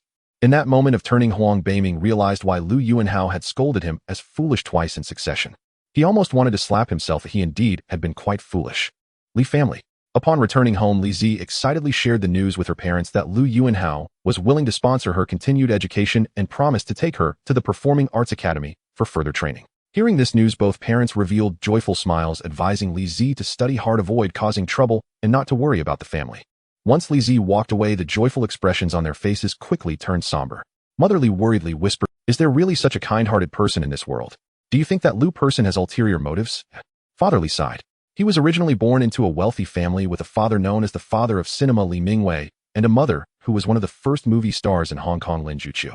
Little brother, I have encountered a great benefactor, and I can go back to school. Moreover, this person will provide our family with a monthly living allowance, so we won't have to live so tightly anymore. Pan Dishing acquired a small publicly listed company called Xuanfu Enterprises in July. Lu Yuanhao glanced at the two of them and said, "Let's be clear, whether you earn or lose is your own business. Investment carries risks, so don't come crying to me if you lose everything." After giving advice to Pan Dishing, Lu Yuanhao turned to De Lu and smiled. Li Ying was very pleased to hear this and asked, the stock price of Ningda Technology is too low. After all your hard work, you can't earn much profit. Once the Ningda Technology situation is settled, will you dare to take a big gamble with me, eh? Li Zi had a younger brother, and the family of four lived very frugally. Pan Dishing acquired all the shares held by the other party and successfully took over the shell. The upcoming stock index trends will not see the drastic drops like in June. Ashun, you can confidently inject your assets now and then raise the stock price. If necessary, I can use my name to promote it during this phase. Nearby, a yacht and several speedboats were surrounding them, looking quite impressive. He usually worked part-time at a gym, earning barely enough, while the burden of the family fell heavily on his wife, who drove a truck. Brother Hao is willing to take me out to play. Of course, I will go with him. Their family had faced great hardships in recent years, suffering through much disdain, so encountering such good fortune inevitably led them to think in conspiratorial terms. Previously, when Li Zi said she wanted to drop out to earn money for the family, they strongly opposed it, but now that Li Zi had the opportunity to continue her studies, they still couldn't feel happy. Brother, don't forget to take me along to make money too. On the other side, Li Zi was sharing this good news with her younger brother. Wow, it's him. I've heard of his name. Sister, does he like you? Otherwise, why would he help you so much? Children will have their own fortunes. It's good for a Z to continue her studies. Let's think positively. What if this Lu superhuman is truly a great benefactor? What Brother Lu is referring to is naturally the yen exchange rate after the signing of the Plaza Accord. He is the owner of my previous company, the famous Lu superhuman Lu Yuanhao from Hong Kong. De Lu raised a question. Li Zi rubbed his head and gently smiled, saying, I don't know. I only know he helped me and our family, and when I grow up, I will repay him well. Brother Hao, what you said is somewhat inaccurate. With so many companies, how do you find the time to accompany several sisters? It's true. The major shareholder of Ningda Technology, the Zhuang Group, originally held 75 of the shares, but sold a large amount at the peak, now holding less than 20. I plan to propose a full acquisition after receiving my 20 stake, forcing them to buy back my shares at a high price. 166. 211. On a yacht in the southern waters of the island Lu Yuanhao, Pan Dishing and De Lu sat on the deck, sipping wine and chatting. Pan Dishing and De Lu looked at Lu Yuanhao's physique, then at their own excess weight, and finally exchanged glances. I heard you recently have your eyes on Ningda Technology. In a cheerful mood, Pan Dishing smiled and raised his glass to Lu Yuanhao. Thank you for your guidance, brother. Since he had already taken the two as younger brothers, they naturally needed to gather occasionally to foster group cohesion. Really? That's great. Sister can continue her studies again. Sister, who is that great benefactor? Once the serious matters were discussed, they began to gossip. De Lu and Pan Dishing both knew that Lu Yuanhao had several women at home and often gathered together, making them envious as they chatted about this topic. Unfortunately, he suffered from meningitis and now has only 20 of his normal hearing. After his mother passed away, his family was kicked out of the Li family mansion and moved into a 200-square-foot public housing unit. Brother Hao, don't worry. Such things are absolutely impossible. Ashing, don't you agree? Yes, brother, you can rest assured. We are just afraid you won't take us along to play. Lu Donkey and Little Idol. If you can master these 5 words, you can have as many women as you want. Lu Yuanhao gave so much, not only sponsoring Li Zi's education, but also providing a monthly living allowance for their family, fearing that in a few years this money would turn into a price for his daughter. Since the beginning of the year, the yen has been slowly rising against the dollar, without major fluctuations, indicating no one has noticed Lu Yuanhao's activities.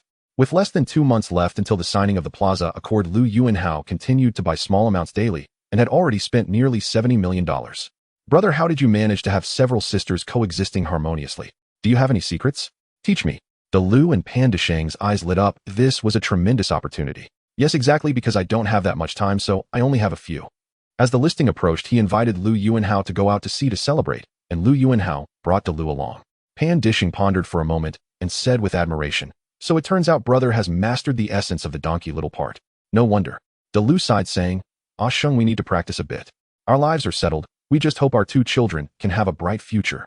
After acknowledging him as a younger brother, De Lu entrusted all his stock market operations to Xingyuan Securities, so he was not surprised that Lu Yuanhao knew he had his eyes on Ningda Technology and straightforwardly expressed his thoughts, hoping Lu Yuanhao would give some comments. Lu Yuanhao laughed heartily, gave no answer, stripped off his shirt to reveal his muscular body, and then walked to the back of the yacht, diving into the water. Then you all prepare your funds and wait for my notification. Pan Dishing looked on with longing, saying, brother is truly a brother. Even his physique is top-notch. In Paris, France, the headquarters of Cornerstone Investment. Since 1983, Audior's performance has achieved continuous growth for 2.5 years, entering a phase of rapid development. After acquiring 10 of the shares from the Paul brothers, the third-generation heirs of LV Albert began to expand the company as if he had opened up the meridians. This time he set his sights on the high-end watch industry in Switzerland. After more than half a year of negotiations, he finally reached an acquisition agreement with the owner of the renowned Swiss watch brand Audemars Piguet. Liu Yuanhao only needed to sign and arrange for payment, after which Audemars Piguet would become the second wholly owned brand under Cornerstone Investment, serving as a foothold for Cornerstone Investment to enter Switzerland. Albert, choosing you to be the head of Cornerstone Investment was one of the best decisions I've ever made. Several executives surrounded Albert, giving a tour and introduction, while Liu Yuanhao followed behind as a director of Cornerstone Investment. The two women grew more affectionate towards Liu Yuanhao, becoming more gentle and flirtatious. Seeing that there was still time, Liu Yuanhao spent a little while indulging them. Will your girlfriend be angry? Due to the nature of the industry, he would always try to push Albert to the forefront and hide himself in front of unfamiliar people. After experiencing the bewilderment of the two women, Liu Yuanhao chose a standing position in subsequent battles. It's a pity that Dior is not yet fully developed, otherwise we could prepare to list it as a flagship brand. I still remember I promised you stock options. Thank you, Andy. After choosing their favorite watches, the two women once again showered Liu Yuanhao with passion. Due to Albert's occasional excessive respect towards Liu Yuanhao and their awareness of his status in Hong Kong, the two women began to suspect his identity, probing with many subtle tests, all of which were easily deflected. BOSS, I find myself enjoying this job more and more. It's like collecting stamps, acquiring brand after brand. I admire that sense of accomplishment is simply intoxicating. Though this mode is more physically demanding, the other side feels the same. Liu Yuanhao stated that he could handle it more easily. The damned moat Hennessy Group refuses to sell. I've been blocked several times in my attempts to approach them. Liu Yuanhao then appropriately threw out a piece of candy. The next day, Liu Yuanhao woke up early, wanting to get out of bed. Yeri and Monica were awakened by his movements, cuddling his arms from either side. Geneva headquarters of Audemars Piguet. Cornerstone Investment spent $126 million for this acquisition. Albert, after hearing this, excitedly said, BOSS, you are absolutely right. I've wanted to do this for a long time. Upon returning, I started researching how to take over this company. Yeri praised in a questioning tone from the other side. It was only because the descendants of the founder had no interest in this that they chose to cash out at a high point and sell the company. He couldn't tell if the two were genuinely praising him or had other motives. Nonetheless, his usual style was to only take the candy coating, discarding the cannonballs, and he wasn't worried they would cause any trouble. The Audemars Piguet watch factory was not located here. The group toured various historical honors, but Liu Yuanhao was not very interested, just taking a quick look before finally selecting two limited edition women's watches to take away. Damn, they are two enchanting beauties, Liu Yuanhao thought to himself. The two women were quite taken aback by his response, but were at a loss for words. 386166211. After returning to the hotel, Yeri and Monica were already waiting for him. They hadn't come with Liu Yuanhao, but had arrived on their own after receiving a summons. Having more familiar guides who understood the entire Swiss watch industry would significantly improve the efficiency of Cornerstone Investment's work. No, because I don't have a girlfriend, only lovers just like you. Would you be angry if I had other lovers? Andy, can we come to Hong Kong to find you? Of course, I warmly welcome your arrival on behalf of Hong Kong.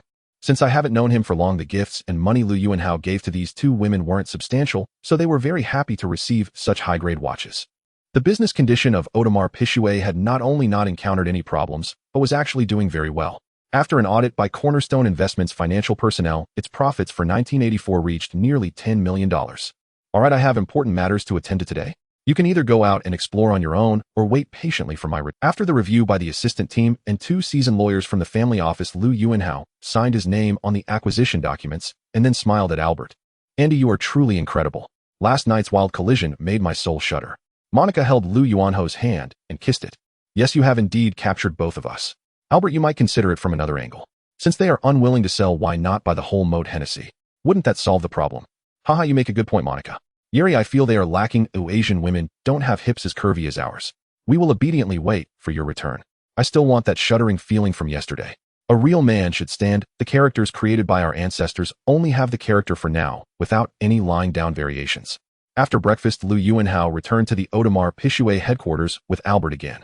Yesterday was merely a tour for acquaintance. Today, they were there to make some personnel adjustments at Audemars Piguet, which had been decided before their trip to Switzerland. The two women kissed Liu Yuanhao sweetly, then took the bag from his hands and eagerly opened the watch box. Given Audemars Piguet's strong performance, the adjustments wouldn't be significant. They would only place people in a few key positions and transfer a few back to the headquarters in France.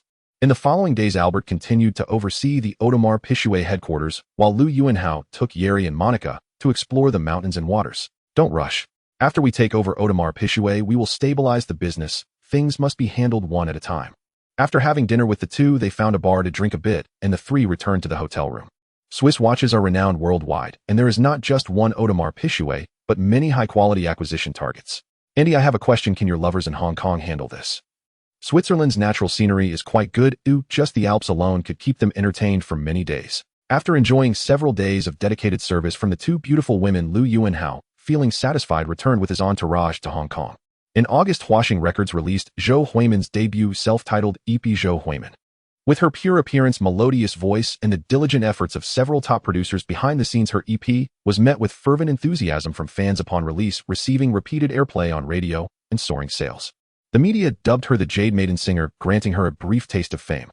Zhou Huimin was undoubtedly overjoyed with such achievements, yet in the eyes of others in the company, who were still desperately waiting for their opportunities, she was maliciously labeled as a woman who relied on her body to rise to fame, having only secured her record deal through her association with Su Xiaoyang. Jealousy clouds reason, and the fastest-spreading rumors are often of this nature. Soon the news reached her. Feeling wronged, Zhou Huimin said, Chen Shufan understood the implication, realizing that the main subject was someone else, and thus left Su Xiaoyang's office to await his communication results. Realizing something was amiss, Chen Shufan went directly to her home. After returning to the company, she immediately reported Zhou Huimin's situation to Su Xiaoyang. The next day, Zhou Huimin arrived at the company after receiving a notification from Chen Shufan that Su Xiaoyang wanted to explain things to her face-to-face. Upon entering Su Xiaoyang's office, she found Liu Yuanhao sitting on the sofa, while Su Xiaoyang was nowhere to be seen. If hiring several top producers to create an album for her indicates the company's regard for her, then hiring a nanny seems a bit difficult to justify. What does Zhou Huimin have that warrants the attention of so many top producers? I listened to several songs from that EP. Anyone could become popular with them. She merely got lucky. Why do you say such things about me? It's true that my nanny was arranged by the company, but the payment will be gradually deducted from my income. How can you slander me without any basis? Oh, thank you, Sister Shufan. This also takes advantage of Zhou's mother not understanding the industry. Artists whose albums sell well are expected to work tirelessly on promotion, not take days off at home. Chen Shufan was taken aback by this remark, finally realizing that the real crux of the issue lay here. If you want to be famous, this is a hurdle you must overcome. If you can't handle a few rumors, what will you do when gossip news writes about you indiscriminately in the future? Such matters can simply be ignored. Also tell me the names of those two individuals. I will handle them. Realizing his fault, the first bystander initially intended to apologize and let the matter rest, but upon seeing Zhou Huimin's aggrieved demeanor, he quietly replied, It's easy to say, but why don't others in the company have such treatment? Why is it only you? After speaking, he immediately dragged another person away.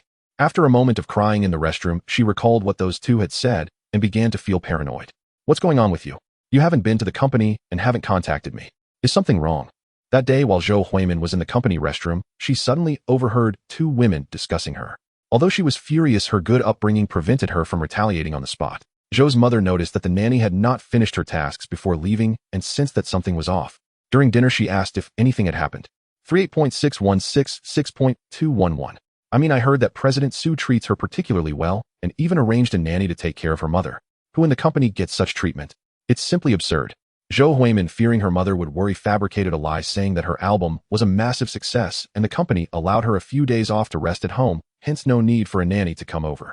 A day later, her manager Chen Shufan was unable to contact her and learned that she hadn't been to the company or participated in any activities and had even dismissed the nanny hired for her family.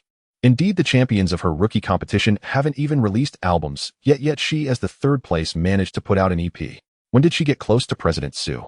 The treatment that others do not receive is it that President Su truly has ulterior motives towards her.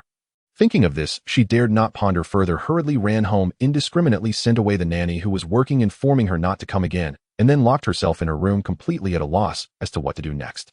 The two bystanders never expected that speaking ill behind someone's back would lead to a confrontation with the person herself, and when they saw Zhou Huimin, they were left dumbfounded. Sister Shufan, I want to resign or switch to another record company.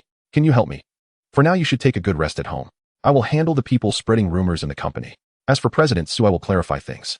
Based on my years of understanding him, I believe he wouldn't do such things. You can't answer that, can you? You're still young. I advise you to walk the right path and steer clear of dubious. The newcomer, experiencing the harsh realities of the workplace for the first time, was so enraged that she trembled all over and immediately pushed open the restroom door to confront the two individuals. Zhou Huimin thought of how hard she had worked to achieve even a little success, only to be openly slandered by others. With tears flowing freely, she felt utterly wronged. Who knows? Perhaps she got involved before the rookie competition. Otherwise, how could she win third place? Many people were dissatisfied back then. Chen Shufan was taken aback and said very seriously, "This is not a trivial matter. What exactly happened? Please tell me everything in detail." Zhou Huimin then recounted the incident in the company restroom that day, and after listening Chen Shufan felt both angry and amused. She succeeded based on her looks and skills. If she pleased President Su with her singing and performance, she naturally had opportunities. Perhaps all those producers were also well served by her. Zhou Huimin reported 2 names, and then hesitated. Sister Shufan, why does the company never hire nannies for anyone else? Why is it only for me? Do you think President Su really? Shufan, you know our decades-long relationship. You should know what kind of person I am, or I would never do such a thing. However, there is more to this matter. I need to make a phone call first. The first bystander, seeing her silent, grew bolder. Su Xiaoyang swiftly dealt with the 2 individuals responsible for the rumors, firing them directly, and then issued a gag order within the company. However, regarding Zhou Huimin's final question, he could only smile wryly. Before she could react, Lu Yuanho's first words crashed her CPU.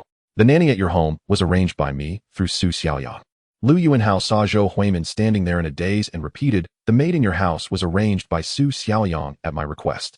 Zhou Huimin finally reacted a bit and stammered, Oh, but why?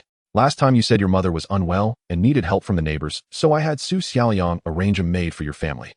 Oh, thank you, but why? Are you still afraid that I am a bad person? You should believe that I am a good person now, right? Lu Yuanhao said jokingly. On the 23rd and 24th, he leveraged 20 million in the M country market to amplify it to 1 billion with a 50x leverage, and in the Sakura country market, he leveraged 13 million to amplify it to 600 million. The 2 younger brothers also bought in 5 million each to test the waters, expecting a profit of 40 million each. The 3 rested in New York for 2 days, and on September 22nd, the Plaza Accord was signed and publicly announced as scheduled. Brother Hao, what grand plan are you preparing this time, and why did you bring us to New York? After Lu and Pan Dishing finished reading the entire Plaza Accord, they had no doubts about the depreciation of the dollar and the appreciation of the yen. However, their gazes towards Lu Yuanhao were filled with surprise, admiration, confusion, and a hint of fear. Seeing that the dollar exchange rate did not drop as expected on the 25th, the governments of both countries urgently agreed to sell large amounts of dollars in the market simultaneously. The dollar exchange rate dropped, and the yen against the dollar began to rise rapidly. On this day, the M country's foreign exchange market, which opened later than the Sakura country, was relatively calm. By the end of 1985, the yen against the dollar would rise to 2001. Lu Yuanhao was amused and turned around saying, Zhou Huimin's face turned a bit red as today's outcome was beyond her expectations, and she was still somewhat stunned, unable to speak. Based on this point, the profits from a long position with 10x leverage would reach 200 million, and with 50x leverage, the profits would be 1.6 billion for the M country and just over 100 million for the Sakura country. All right, now that everything is explained clearly, you should have no more questions, right? Then just focus on your work. I will take my leave. Pan Dishing asked suspiciously, while the Lu had a similar expression. The confidentiality of this 5-country meeting was still very high. The Minister of Finance of the Sakura country, Takashita, even used the excuse of playing golf in the M country over the weekend to arrive in New York. Before the signing of the Plaza Accord, Lu Yuanhao had been buying small amounts of yen daily without making any major moves. He didn't want to be targeted by other financial sharks, and also to avoid being suspected of insider trading by the M country's people after the fact. So we are lucky, even heaven wants us to get rich. Facing the doubts of the 2, Lu Yuanhao laughed, showing a look of extreme joy. Then why didn't you take us to the Sakura country, but instead to New York? He certainly wouldn't say it was because the Sakura country would open a day later. Because the information about the Plaza Accord had not fully fermented yet, the Federal Reserve only tentatively sold 200 million in the foreign exchange market that day, and the exchange rate's change was not significant, making it relatively easy for the 3 to establish their positions. He originally did not plan to appear in front of Zhou Huimin so soon, but the situation came unexpectedly. After receiving a call for help from Su Xiaoyang, he still came. However, the Sakura government was overly optimistic. They initially planned for a 20 appreciation, but did not expect it to spiral out of control, bringing about 30 years of disappointment for the Sakura country. Brother, how luckily you brought us to New York. If it were Tokyo, we would have wasted a whole day today. On September 20th, Lu Yuanhao brought his 2 younger brothers to New York. According to the trajectory of his past life, the Plaza Accord would be signed in 2 days at the Plaza Hotel here. Thank you. Until the plane landed, Lu Yuanhao did not reveal the purpose of bringing him and Pan Dishing to the M country. The Lu was a bit impatient and couldn't hold back, asking after a long time. This time I brought you here to play in the foreign exchange market, going long on the yen. Lu Yuanhao once again used the excuse of being lucky to cover it up. I didn't expect such a big surprise waiting for us. It seems heaven wants us to get rich. No need to say anything, we will start tomorrow. Since the beginning of the year, Lu Yuanhao had been going long on the yen with about 10x leverage. By the time of the Plaza Accord announcement, he had bought a total of 100 million over more than 9 months, with an average holding cost around 2501. After the M country market opened, the exchange rate of the yen against the dollar was 2401. Lu Yuanhao led his two younger brothers to enter the market with a high leverage of 50x to start building their positions. Brother, you didn't know in advance that this agreement was going to be signed, did you?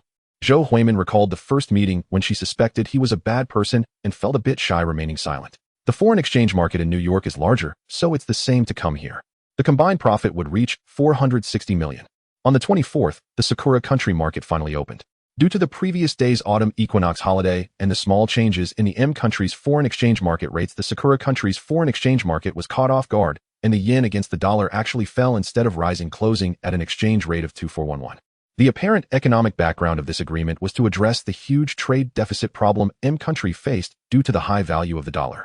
However, from the perspective of Sakura country investors holding a massive amount of dollar assets, the deeper purpose of the Plaza Accord was to strike against M country's largest creditor, Sakura country. At that time, there was also a demand for yen appreciation within the Sakura country.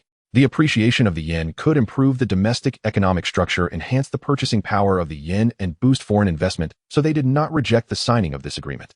The next 2 days were the weekend, and the day after tomorrow, the 22nd, was the day of the Plaza Accord signing. Now telling the two that even if they knew the goal, they couldn't do anything, so Lu Yuanhao readily stated the purpose of this trip. Su Xiaoyang's explanation would definitely not be as effective as him personally intervening.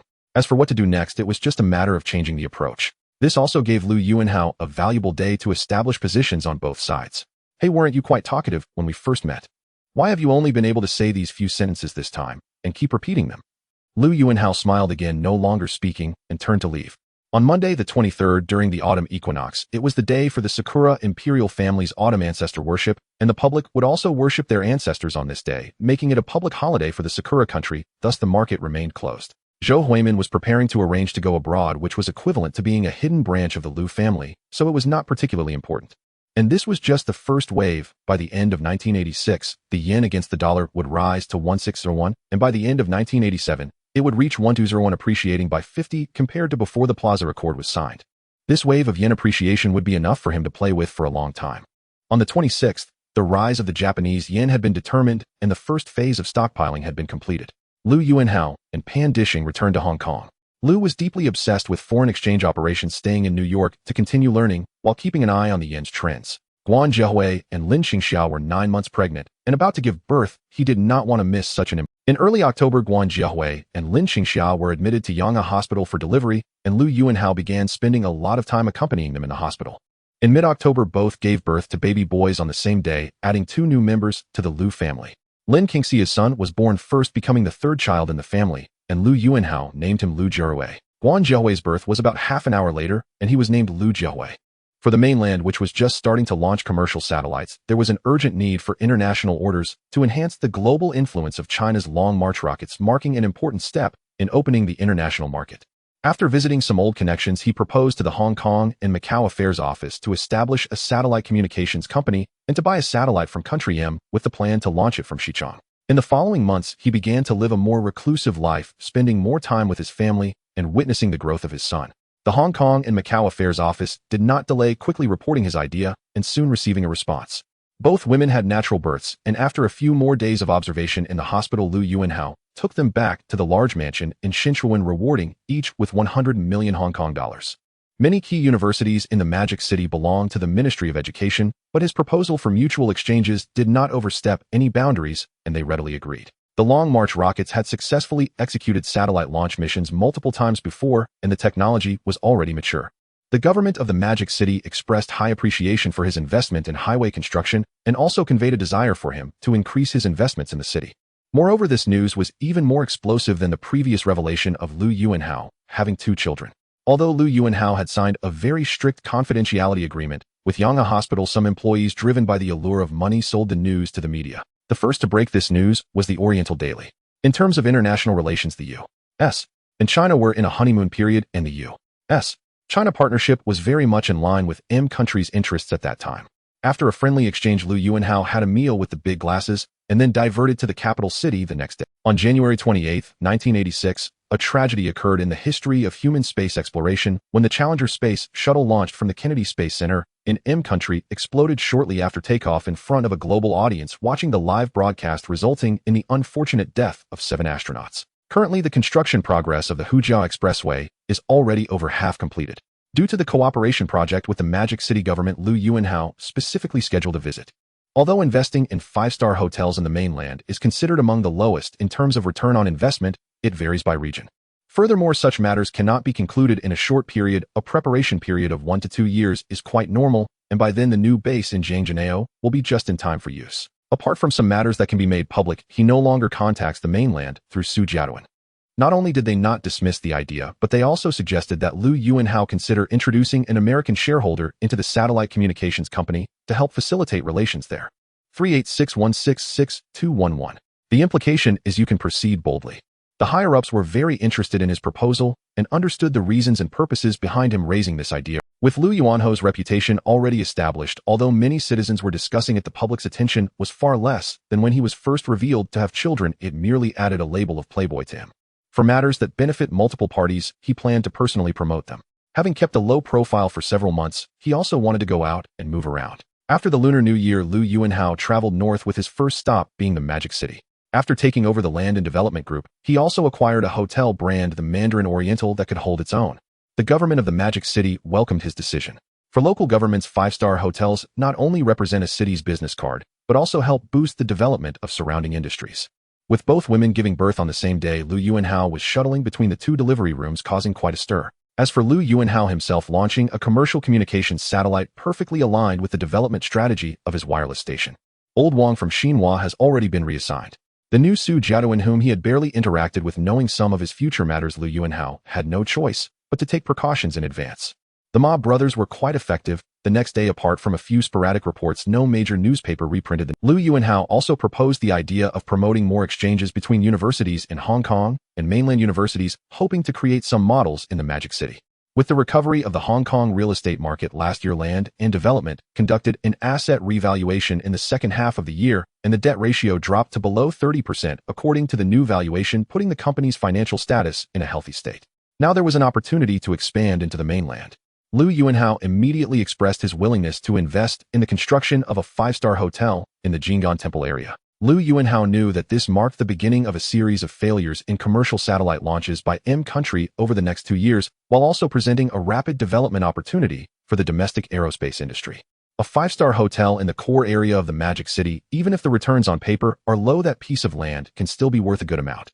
The Ma brothers handled the situation quite smoothly. On the day the news broke, they went to Xingyuan Investment to apologize, stating that they had already dismissed the involved reporter and handed over the information of the employee from Yanghe Hospital who leaked the news. They also solemnly expressed that if Liu Yuanhao needed, they would publish a clarification and apology the next day, demonstrating a very low profile, essentially admitting wrongdoing. Such an attitude left Liu Yuanhao with no choice but to hold back his anger. He dismissed their clarification and apology, only requesting the Ma brothers to prevent other newspapers from reprinting the report the next day through the Newspaper Association. Liu Yuanhao, upon receiving the news, felt invigorated. In his past life, Asia Satellite Telecommunications Company was jointly controlled by CITIC in Hong Kong and General Electric of country, founded in Hong Kong in 1988. The first satellite was successfully launched only in 1990. In this life, with him driving the development, the satellite company would be established ahead of schedule, and the launch of the first satellite would also be expedited by 2 to 3 years. At the end of February, Liu Yuanhao, back in Hong Kong, received a visit from young Master Rong in his office. The Rong family is a well-known red capitalist, and young Master Rong is the only male heir of this branch. He moved to Hong Kong in 1978 to start his own business, and has recently taken office as the managing director of CITIC Hong Kong, overseeing its operations. His purpose was clear. It was regarding the satellite communications company that Liu Yuanhao had mentioned in the capital. Young Master Rong, as far as I know, a geostationary communications satellite, designed and manufactured by Hughes in the U.S. for a telecommunications company, was launched into space by the Challenger space shuttle 2 years ago, but failed to ignite as planned, thus failing to reach its designated orbit. However, fortunately, the ground tracking station in the U.S. monitored and calculated the satellite's exact location, and after more than half a year, NASA sent another space shuttle to recover the satellite. After thorough inspection and refurbishment by Hughes, it has now been confirmed that the satellite can be relaunched. Currently, the ownership of this satellite lies with the insurance company that had previously insured it, and I intend to purchase this satellite. Since it is a satellite being bought from the U.S., it will not be possible to join the organization led by the Soviet Union. After the release of her first Chinese album, Vivian, which achieved platinum record status, Liu Yuanhao prepared a gift for Zhou Huimin, an independent house at 2 Xiangdao Road. Liu Yuanhao knew she was a posthumous child raised by her mother through hardship. Those who grew up in her situation generally place great value on their family, which is why he put effort into her mother. Eating the not-so-delicious meal, Lu Yuanhao insincerely praised it. Inviting General Motors to invest means they wouldn't be bullied in the organization established by the Americans. You're selling a lot of records now, but you can afford to hire a nanny for yourself. Don't worry, the satellite should be fine. The cost of launching a satellite is several tens of millions of dollars, so it definitely needs to be insured. This tacitly accepted his arrangement, at least showing no opposition. Reciprocity is a virtue among adults. That day, Lu Yuanhao received Zhou Huimin's invitation to dinner at her home. He then arranged for someone to contact the satellite's owner, Merit Insurance Company, to inquire about the price of purchasing the satellite. Is such a satellite reliable? Why? Have you considered which company to partner with in the U.S.? Young Master Rong smiled and nodded. After joining CITIC Hong Kong, he borrowed 800 million Hong Kong dollars domestically. It looked quite a lot, but he dared not act recklessly. Because you are the first person who has treated my mother so well. Currently, there are two international satellite organizations. One is the International Satellite Organization, formed by the Soviet Union and Eastern European countries, and the other is the International Communications Satellite Organization, led by the U.S., with over 100 member countries. Young Master Rong's CITIC in Hong Kong was newly established, hoping to build good relationships with various prominent figures in Hong Kong. Lu Yuanhao knew his background and aimed not to pull him into his camp, but at least to maintain a good relationship. I have no objections. You can take the lead on this matter. So are you willing to work with me? After discussing the satellite, the two also talked about other business matters. Lu Yuanhao felt as if there was a ceremony where Zhou Huimin accepted him as family. Both were keen to befriend each other, chatting for a long time and even sharing a meal, both satisfied with their first encounter. After dinner, Zhou Huimin was in high spirits, pulling Lu Yuanhao to recount stories from her childhood. After sharing her childhood, she began discussing her school days as if she wanted to engrave all her experiences into his mind for him to remember. How is your mother doing now? After meeting young Master Rong, Lu Yuanhao contacted Buffett, asking him to help introduce General Motors CEO Jack Welch. However, when they learned that the satellite would be handed over to the Chinese side for launch, they expressed that if Xingyuan Investment insisted on having the Chinese side launch, they would not ensure the launch, clearly indicating distrust in the Chinese technology. I'm not great at cooking, so you don't need to praise me. My mother's cooking is much better, but unfortunately, I never learned much. When he arrived, Zhou Huimin had already prepared dinner. While I didn't expect you to be quite good at cooking, this time directly gifting her a house was almost a clear hint, and she accepted it without much hesitation. In his previous life, General Motors had invested in the Asian satellite company, and Lu Yuanhao did not plan to switch to another company.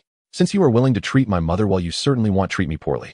Young Master Rong listened to Lu Yuanhao's introduction with a bit of hesitation, and after some thought, he asked during their first meeting, he had learned that her mother was not well, so he found a nanny for her family.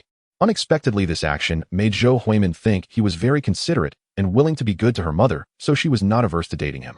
Lu Yuanhao was a bit surprised. This logic seemed reasonable. General Motors, or do you have other options? Aren't you considering yourself? Zhou Huimin blushed slightly, and as long as you continue to treat my mother well, that's all that matters. Zhou Huimin said with a sly smile. Do you know why I accepted the things you gave me? That night he did not leave, and as desired, witnessed a blush. Lu Yuanhao later invited her to dinner 2 more times, and she accepted, each time behaving quite normally. However, he also paid a considerable price himself. His back was covered in scratches, and there was blood, truly a case of reciprocity. Although in his previous life this satellite was successfully launched into space by a Long March rocket in Xichang, that was a matter that happened in 1990. Now the time has been moved up by more than 3 years, and Lu Yuanhao could not guarantee absolute success. If it turned into a large firework, it would be quite a spectacle. I will go to the U.S. to discuss this matter in a while, and I will notify you as soon as I have news. She is doing well, thank you for helping me hire a nanny. The contact between Xingyuan Investment and Merit Insurance Company initially went very smoothly. Merit certainly did not want this large satellite to fall into their hands, and had to pay Hughes daily for storage fees. The conditions for storing the satellite are extremely strict. In addition to temperature and humidity, the air must also be purified. As for how much of this was due to his wealth, he did not know. The launch cost of a satellite exceeds $70 million. Lu Yuanhao could not afford to lose, but business does not work that way, and other shareholders of the company would not dare to let the satellite go into space without insurance. Thus, Xingyuan Investment had to start searching the world for insurance companies willing to provide coverage. In March, Lu Yuanhao arrived in Boston, USA to visit the chairman of General Electric, Jack Welch. General Electric ranks first among the top 10 manufacturing enterprises in the USA, representing the glory of American manufacturing. The 1980s was the peak period for General Electric. Jack Welch, born in 1935, is the youngest chairman and CEO in the history of General Electric. Under normal circumstances, a satellite company's business wouldn't reach his level, but with Buffett's introduction, Lu Yuanhao had no problem meeting him. Upon meeting Jack Welch's attitude was relatively friendly, without putting on an air of superiority. Lou Warren speaks very highly of you. This is the first time I've seen him praise a young person so much, especially someone of Asian descent. So come back with me and enhance your own strength first. Only then will you have the opportunity to experience a bigger stage. It seems that your plan is quite feasible. What about the satellite launch? I plan to hand this business over to China. Their Long March rocket technology is very mature, and they have successfully launched several satellites in succession before. The highest realm of foreign exchange trading is to short a country's currency and rob its wealth. The Plaza Accord, which involves bilateral agreements on currency value fluctuations, pales in comparison to shorting a country. It's simply insignificant. Yes, we will be the first once we establish ourselves. My plan is to launch 3 to 4 satellites within 6 years, covering an extensive area from Guam in the east to Egypt in the west, reaching as far south as Australia and New Zealand and north to Siberia. This range encompasses over 50 countries and 2/3 of the world's population, presenting a vast market prospect. I understand now. What do you need me to do? In Asia? As far as I know, there is currently no commercial satellite operating organization in Asia, right? I own the largest television station in Xinjiang and wish to expand my business into other Asian countries. Additionally, I have a telecommunications company that also has a demand for satellite services. Liu Yuanhao knew that the USA would experience several satellite launch failures over the next 2 years, and by then Jack Welch would not be so confident. I have no objections to handing over the launch business to either party as long as it succeeds. Wouldn't you agree, Mr. Welch? Seeing Liu shake his head with a curious expression, Liu Yuanhao continued, of course, in such a high-end situation, you first need to have the capital to enter, otherwise you will only be the harvested chives. That sounds wonderful. Where will your satellites come from? All right, Mr. Welch. Brother, how once the leverage in foreign exchange is increased, it feels like riding a roller coaster. It's really thrilling. Speaking of this, Liu felt quite proud, as if he had accomplished something remarkable.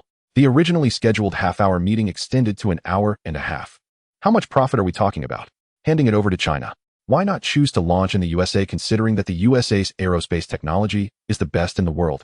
In the cafe lobby of the hotel where Liu Yuanhao was staying, he looked at the noticeably thinner Liu with some surprise. Liu Yuanhao began painting a rosy picture for Jack Welch. Jack Welch nodded. After considering, Jack Welch looked at Liu Yuanhao with a meaningful smile. What on earth are you doing? How did you get so thin? Is the allure of foreign exchange trading so great? After leaving Boston, Liu Yuanhao went to New York, first visiting Buffett to thank him for the introduction, and then Liu had been here for nearly half a year, deeply immersed in foreign exchange trading, while he had entrusted the matters of Mei Gao to his brother and Bao Yongqing. Communication regarding the U.S. business and influence. So what is your relationship over there? I have already secured the first satellite designed and manufactured by Hughes Company in the USA. If this satellite launches successfully, the subsequent satellites will naturally continue to be ordered from Hughes Company. As for now, since the cooperation has not yet been finalized and the satellite launch is still early, there's no need to argue with him. We can let the facts speak for themselves later. Liu Yuanhao noticed that Jack Welch had thoughts of strengthening investments in the mainland, so he introduced him in detail. Mr. Welch, you can call me Andy. Mr. Buffett is a wise elder whom I greatly respect. There is a saying in China, people are grouped by their kind. You are good friends, so I believe you must also be a respected elder. That is why I asked Mr. Buffett to help arrange this meeting with you. According to the trajectory of the previous life, the competition for Chinese real estate is about to begin. Liu's eyes lit up as he excitedly said, so what is your purpose in wanting to establish a satellite communications company? Liu Yuanhao came this time to bring him back to Xinjiang. Next, Jack Welch inquired about the development situation in Xinjiang and the mainland. General Electric re-established trade relations with the mainland in 1979, but due to cautious considerations, the current business volume and scope are still not large. Jack Welch nodded again.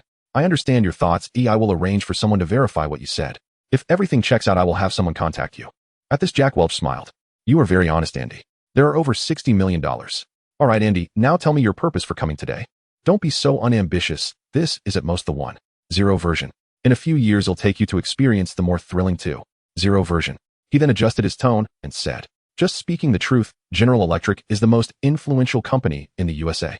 Given Liu Yuanhao's wealth, he was no longer interested in Huaji, which was only worth 600 million Hong Kong dollars and consisted of scattered properties. However, he could not let his brother's flagship company fall into the hands of others. Of course, do you know what the highest realm of foreign exchange trading is? I am just a businessman, so I will also involve a company with an official background in our cooperation. If Mr. Welch is interested as well, then the 3 of us will become shareholders of this satellite communications company. Moreover, Liu's fame also started from this battle. What Liu Yuanhao wanted was to elevate his reputation, so he would not let him miss this acquisition. Liu was so excited by a few words that his eyes lit up, and without hesitation, he went upstairs to pack his bags. This is the true financial vulture and an excellent white glove. In the future, the dirty work can be handed over to him. The three towers of the 82-year-old King of Land project located in Central under the management of the land company have now been delivered for use. The most notable tenant here is the Hong Kong United Exchange, which has led to this complex being referred to as the Trading Plaza. The Hong Kong United Exchange was established in 1980 with the aim of resolving the issue of multiple exchanges existing simultaneously in the market. Having 4 exchanges in a city is extremely rare globally and brings significant administrative and regulatory challenges, making the consolidation of these exchanges imperative. The operational launch of the Trading Plaza also signifies that the United Exchange is about to commence its formal operations. However, just before the exchange was set to begin, a major news story broke involving the chairman of the exchange, Li Fuzhou. Disappointed by his exclusion from the board of the family-controlled East Asia Bank, Li Fuzhou sold all of his 7% stake in the family-owned Chinese properties to the former general manager of Hutchison, Whampoa Wei Li. Lu Yuanhao was pleased with Liang Botao's performance today, but during their first meeting, he did not mention inviting Liang Boatao to join his company. However, this tactic proved ineffective as no one sold him their shares. That's great. As long as you can acquire the Li family's shares, you will succeed, Lu. On the following trading day, Lu quickly raised the stock price of Chinese properties to 19 Hong Kong dollars, $3 above the acquisition price announced by Li Fuzhou, leaving Li Fuzhou to collect nothing. After the market closed on March 27th, the Hong Kong stock market halted trading.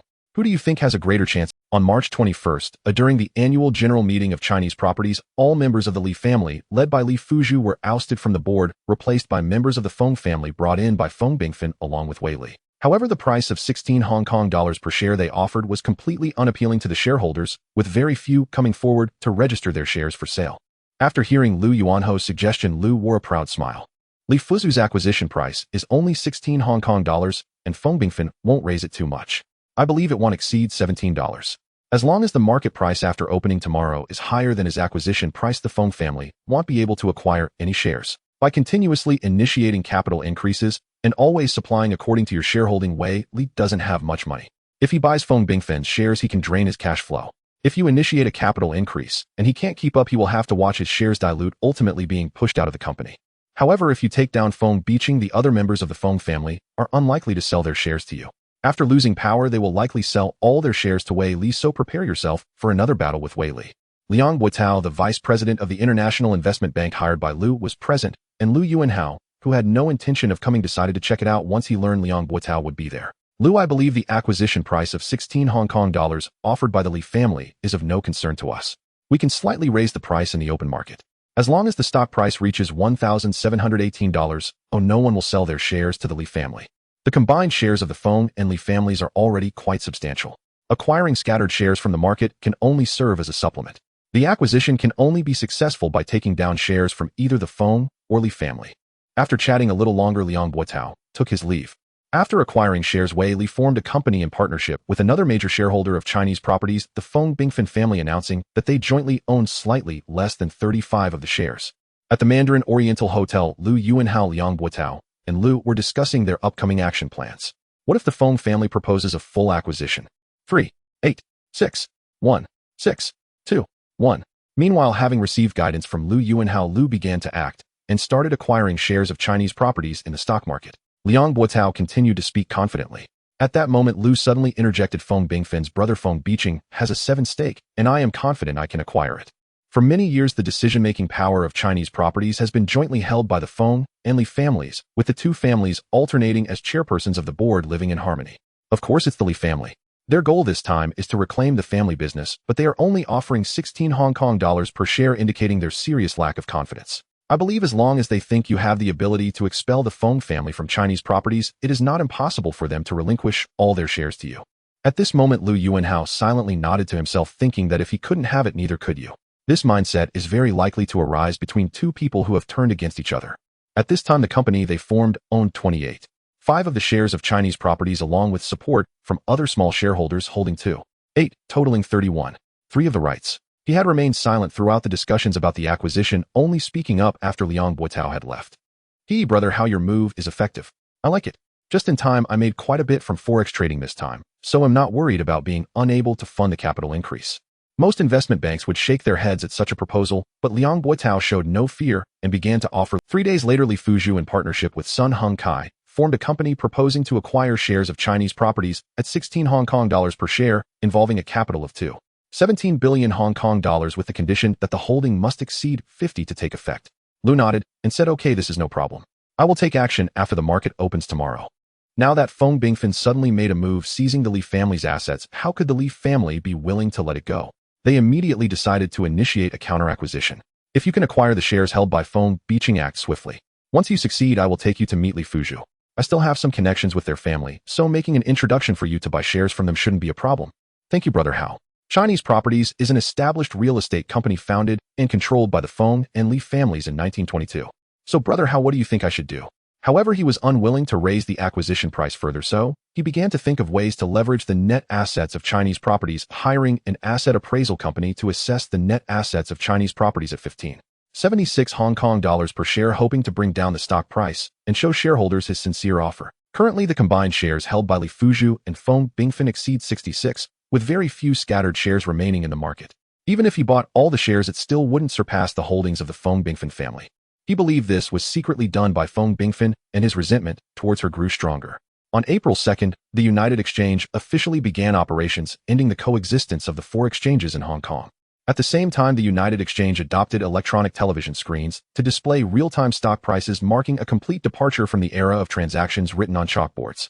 The matter of Chinese real estate has yet to reach a conclusion, while a significant event has unfolded in Hong Kong's aviation industry.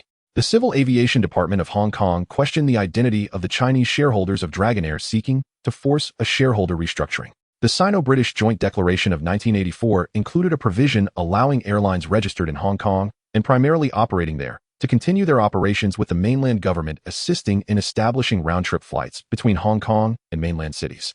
This provision clearly aimed to safeguard the interests of local airlines. At that time, Cathay Pacific was the only local airline in Hong Kong, and the British side sought this regulation to ensure that the benefits of Hong Kong's civil aviation development would entirely go to the British-owned Cathay Pacific. In April 1985, unwilling to let Cathay Pacific monopolize the benefits, Dragonair, backed by Chinese capital, was established. Its most recognizable emblem was a dragon painted on its fuselage. The founding shareholders included China Resources Bank of China, China Merchants, and prominent Hong Kong businessmen, such as Chao Guangbiao, the king of chartering, Hua Xiaohuang, and Lu Yuanhao. What are the specific plans? Then in 1987, a more extreme policy of one route, one airline was introduced, which stipulated that a single route could only be operated by one airline. Then there's the board of directors at Cathay Pacific participating in its operations. If peace can be maintained, I could relinquish part of Dragonair's shares to Cathay, allowing it to have a small stake, so that we could all profit together. If they dare to further suppress Dragonair, we could instigate internal strife within Cathay, causing them to suffer losses alongside Dragonair. If given the chance, I would genuinely consider a full acquisition, though the prospects seem bleak. My idea is to drive a wedge and to serve as a deterrent against the Hong Kong government and Cathay. If last year the king of chartering hadn't pulled Lu Yuanhao into the founding shareholders' ranks, he might not care about this matter.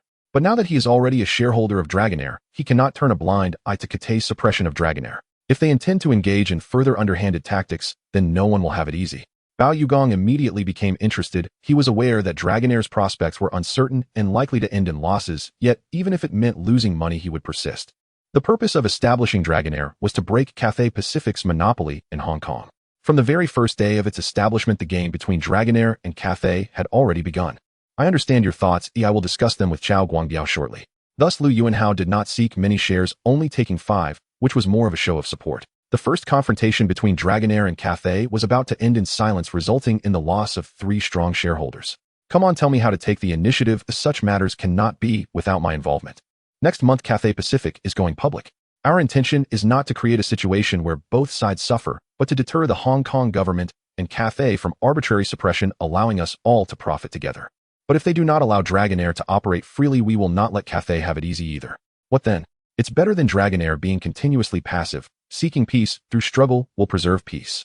Uncle Bao, what do you think? This proposal from Lu Yuanhao received the approval of Chao Guangbiao and Hua Xiaohuang. Most of Hong Kong's routes were under Cathay's control, while Dragonair as a newcomer could only apply for short-haul routes to second-tier mainland cities, which had not yet developed in the 1980s, or resulting in most of Dragonair's routes operating at a loss. The Civil Aviation Department of Hong Kong was the one assisting Cathay in this matter, questioning the identities of the 3 shareholders: Bank of China, China Resources, and China Merchants. In a previous life, the Civil Aviation Department, under the leadership of the Hong Kong government, first questioned the identities of Dragonair shareholders in 1986, forcing Bank of China, China Resources, and China Merchants to withdraw as shareholders. For him, this was not just an issue of profit, but a matter of face. Forgive me for being blunt, Uncle Bao. How much loss are you prepared for? 38. 6166. 211. The Hong Kong government actively cooperated with Cathay to suppress Dragonair, aiming to stifle the airline in its infancy. What does my capable nephew mean? Indeed, it would be best to coexist peacefully. However, if the Hong Kong government continues to be biased, Dragonair will find it difficult to be profitable. If it continues to incur losses, it would be better to have a mutual destruction. Then what do you and Uncle Bao think? By 1989, a Dragonair had accumulated losses of $2 3 billion, and both Bao Chuanwang and Chao Guangbiao felt helpless in the face of such massive losses. The proposal to establish Dragonair was initiated by Chao Guangbiao. Lu Yuanhao had no prior relations with him and was brought in by Bao Chuanwang. Indeed, this time it has become difficult. Once they withdraw, Dragonair will lose the financial support from Chinese shareholders. The shameless suppression from the Hong Kong government was unmistakable. So do you also want to withdraw? Bao Yugong first froze for a moment, then said with disbelief. Swire Group's shareholding in Cathay, even after dilution post-IPO, is at least over 40. Do you still wish to pursue a full acquisition? Are you suggesting tying the interests of Dragonair and Cathay together? Thus, Cathay took the opportunity to propose acquiring Dragonair, subsequently taking control of Dragonair as the second-largest shareholder, relinquishing some quality mainland routes, positioning Dragonair as a domestic route airline, and becoming its actual controller. To speak frankly, if you hadn't brought me into Dragonair, Uncle Bao, I might not have cared about this matter, but now I certainly will not withdraw. The Hong Kong government's bias is already quite evident. This time, they questioned shareholder identities. What about next time? Lu Yuanhao paused after speaking, watching Bao Yugang's reaction. Of course, the shares must be taken over. A Dragonair has only been established for a year and must continue. It would be best to deter both Cathay and the Hong Kong government. If both companies can thrive together, all can share in the dividends of Hong Kong as an international and regional aviation hub. Lu Yuanhao was aware of the challenges Dragonair would face in the following years, so he chose to take the initiative, teaming up with Bao Chuanwang and Chao Guangbiao to acquire shares in Cathay, while its market value was low post-IPO. At the Fook Lam Moon restaurant in Wan Chai, Lu Yuanhao invited Bao Chuanwang to discuss Dragonair's upcoming. First, we need to reclaim the shares of Bank of China, China Resources, and China Merchants, then inject capital into Dragonair. Once Cathay Pacific is listed, we will use Dragonair to acquire its shares, taking as many as we can. Uncle Bao, with the Civil Aviation Department's questioning, it seems Bank of China, China Resources, and China Merchants will have to sell their shares and exit. With Bank of China, China Resources, and China Merchants exiting Dragonair, Lu Yuanhao, Bao Yugong, and Chao Guangbiao each took over their shares, with each holding 30, leaving the remaining 10 for Hua Xiaowang. The shareholders then began injecting capital into Dragonair, preparing to take action when Cathay Pacific went. On April 11th, Huarun Real Estate and its subsidiary Zhonghua Entertainment applied for a suspension of trading on the stock exchange, reigniting the turmoil in this battle for equity. Imago Group intervened in the acquisition battle between the two families with a posture of not holding any shares, announcing a purchase of all shares of Huazi at a price of 16.5 Hong Kong dollars per share, with the condition that they must hold over 50 of Huazi's equity for it to take effect.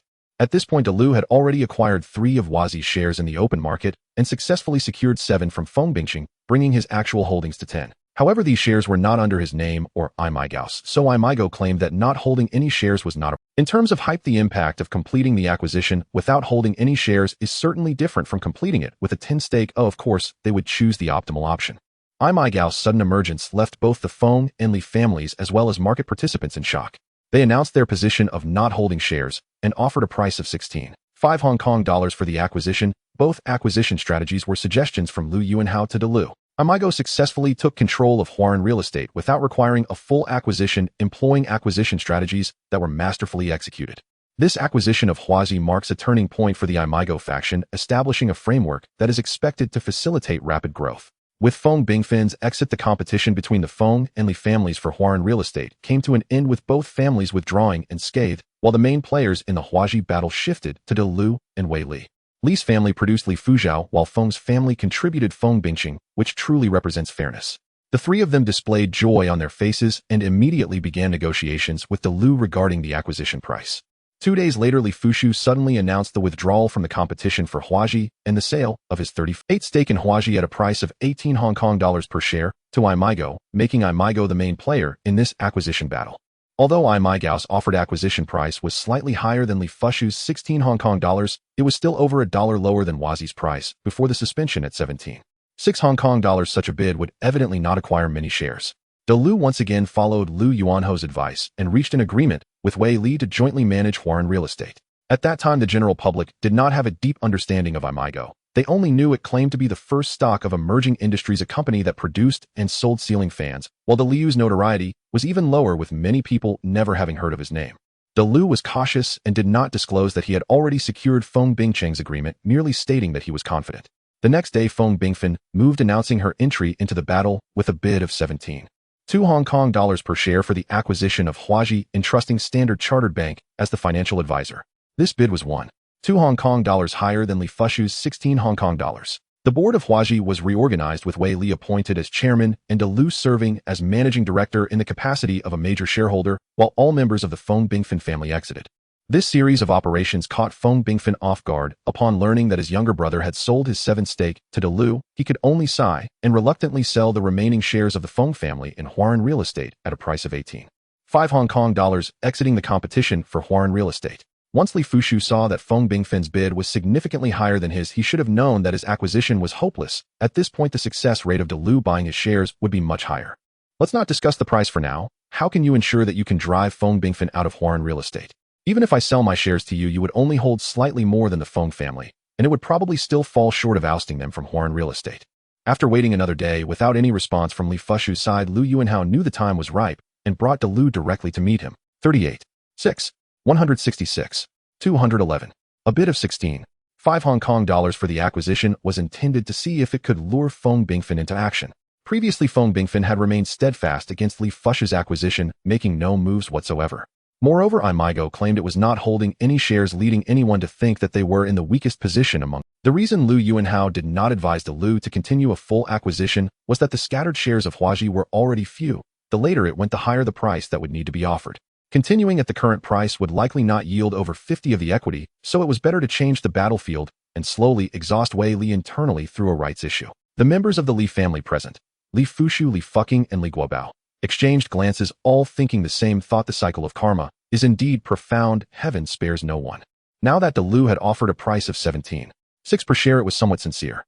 The key point was that DeLu promised to drive Feng Bingfen's family out of Huaran Real Estate, which piqued their interest. Ultimately, both parties settled on a price of 18 Hong Kong dollars per share for the acquisition. Since the prospect of acquisition was bleak, they could only opt for a good price.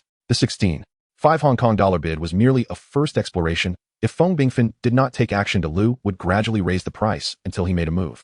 However, Liang Boda, the vice president of the investment bank under Wang Webao, which represented Imigo, stated that Imigo made the acquisition decision after carefully studying Li Fushu's asset evaluation report on Huaran Real Estate, realizing that the company had no debts and was financially sound, claiming it to be a reasonable investment.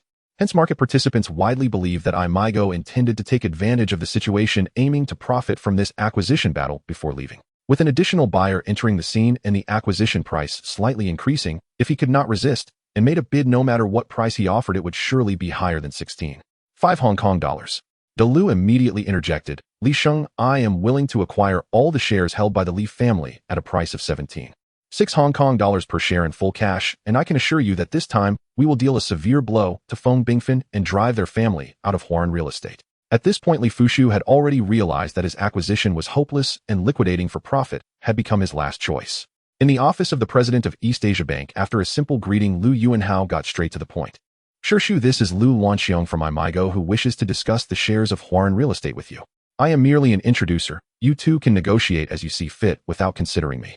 Now not holding any shares, the sensational effect achieved after the acquisition would be even better, and DeLu was poised for a breakthrough. "I am confident of obtaining the 7 shares held by Feng Bingfen's brother."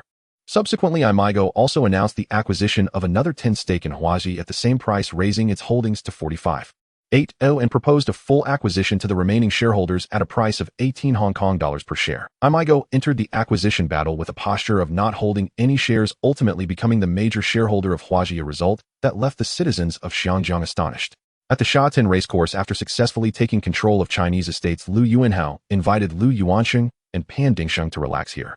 This time, since they all brought their families, they chose horseback riding instead of a yacht outing.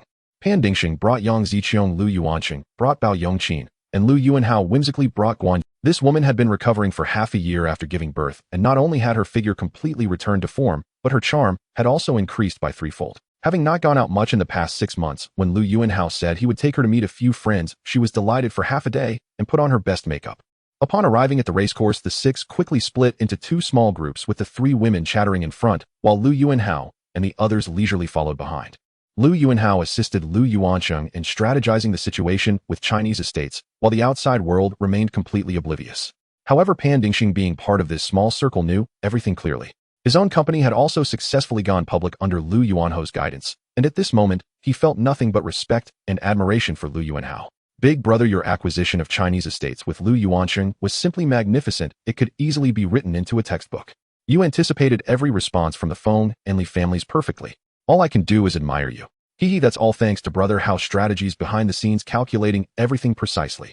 What's with this sudden sentiment? It's not like you to express such feelings. Instead, Pan Dingxing occasionally approached Guan Zhehui, trying to invite her to his store for a photo shoot, so he could frame it and hang it on the wall for promotion. Eventually, the scene at Chinese estates would still be the same, with Lu Yuancheng and Wei Li in a competitive atmosphere not fundamentally different from now. After lunch, the group rode horses for 2 more rounds before heading to the Fulemin Hotel for dinner and then dispersing. Don't think about other things. In this life, you are my Lu Yuanhao's woman. Living, you are part of the Lu family, and in death, you will be a ghost of the Lu family.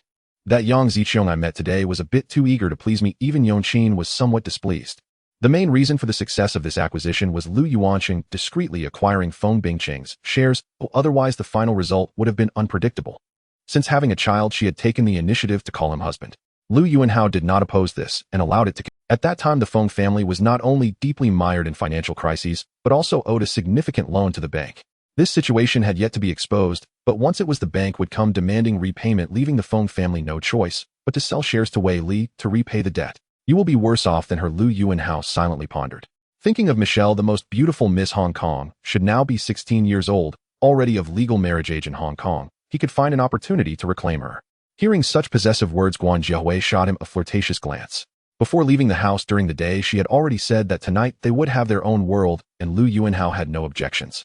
Lu Yuanhao recalled some reports he had seen in his past life. Bao Yongqin had once said that her 2 biggest enemies in her marriage were Michelle and Guan Zhehui. Guan Zhehui undoubtedly stood in the center of attention. She was now also the mother of Lu Yuanhao's son, and in gatherings like this, Lu Yuanhao only brought her along, which demonstrated how much he valued her.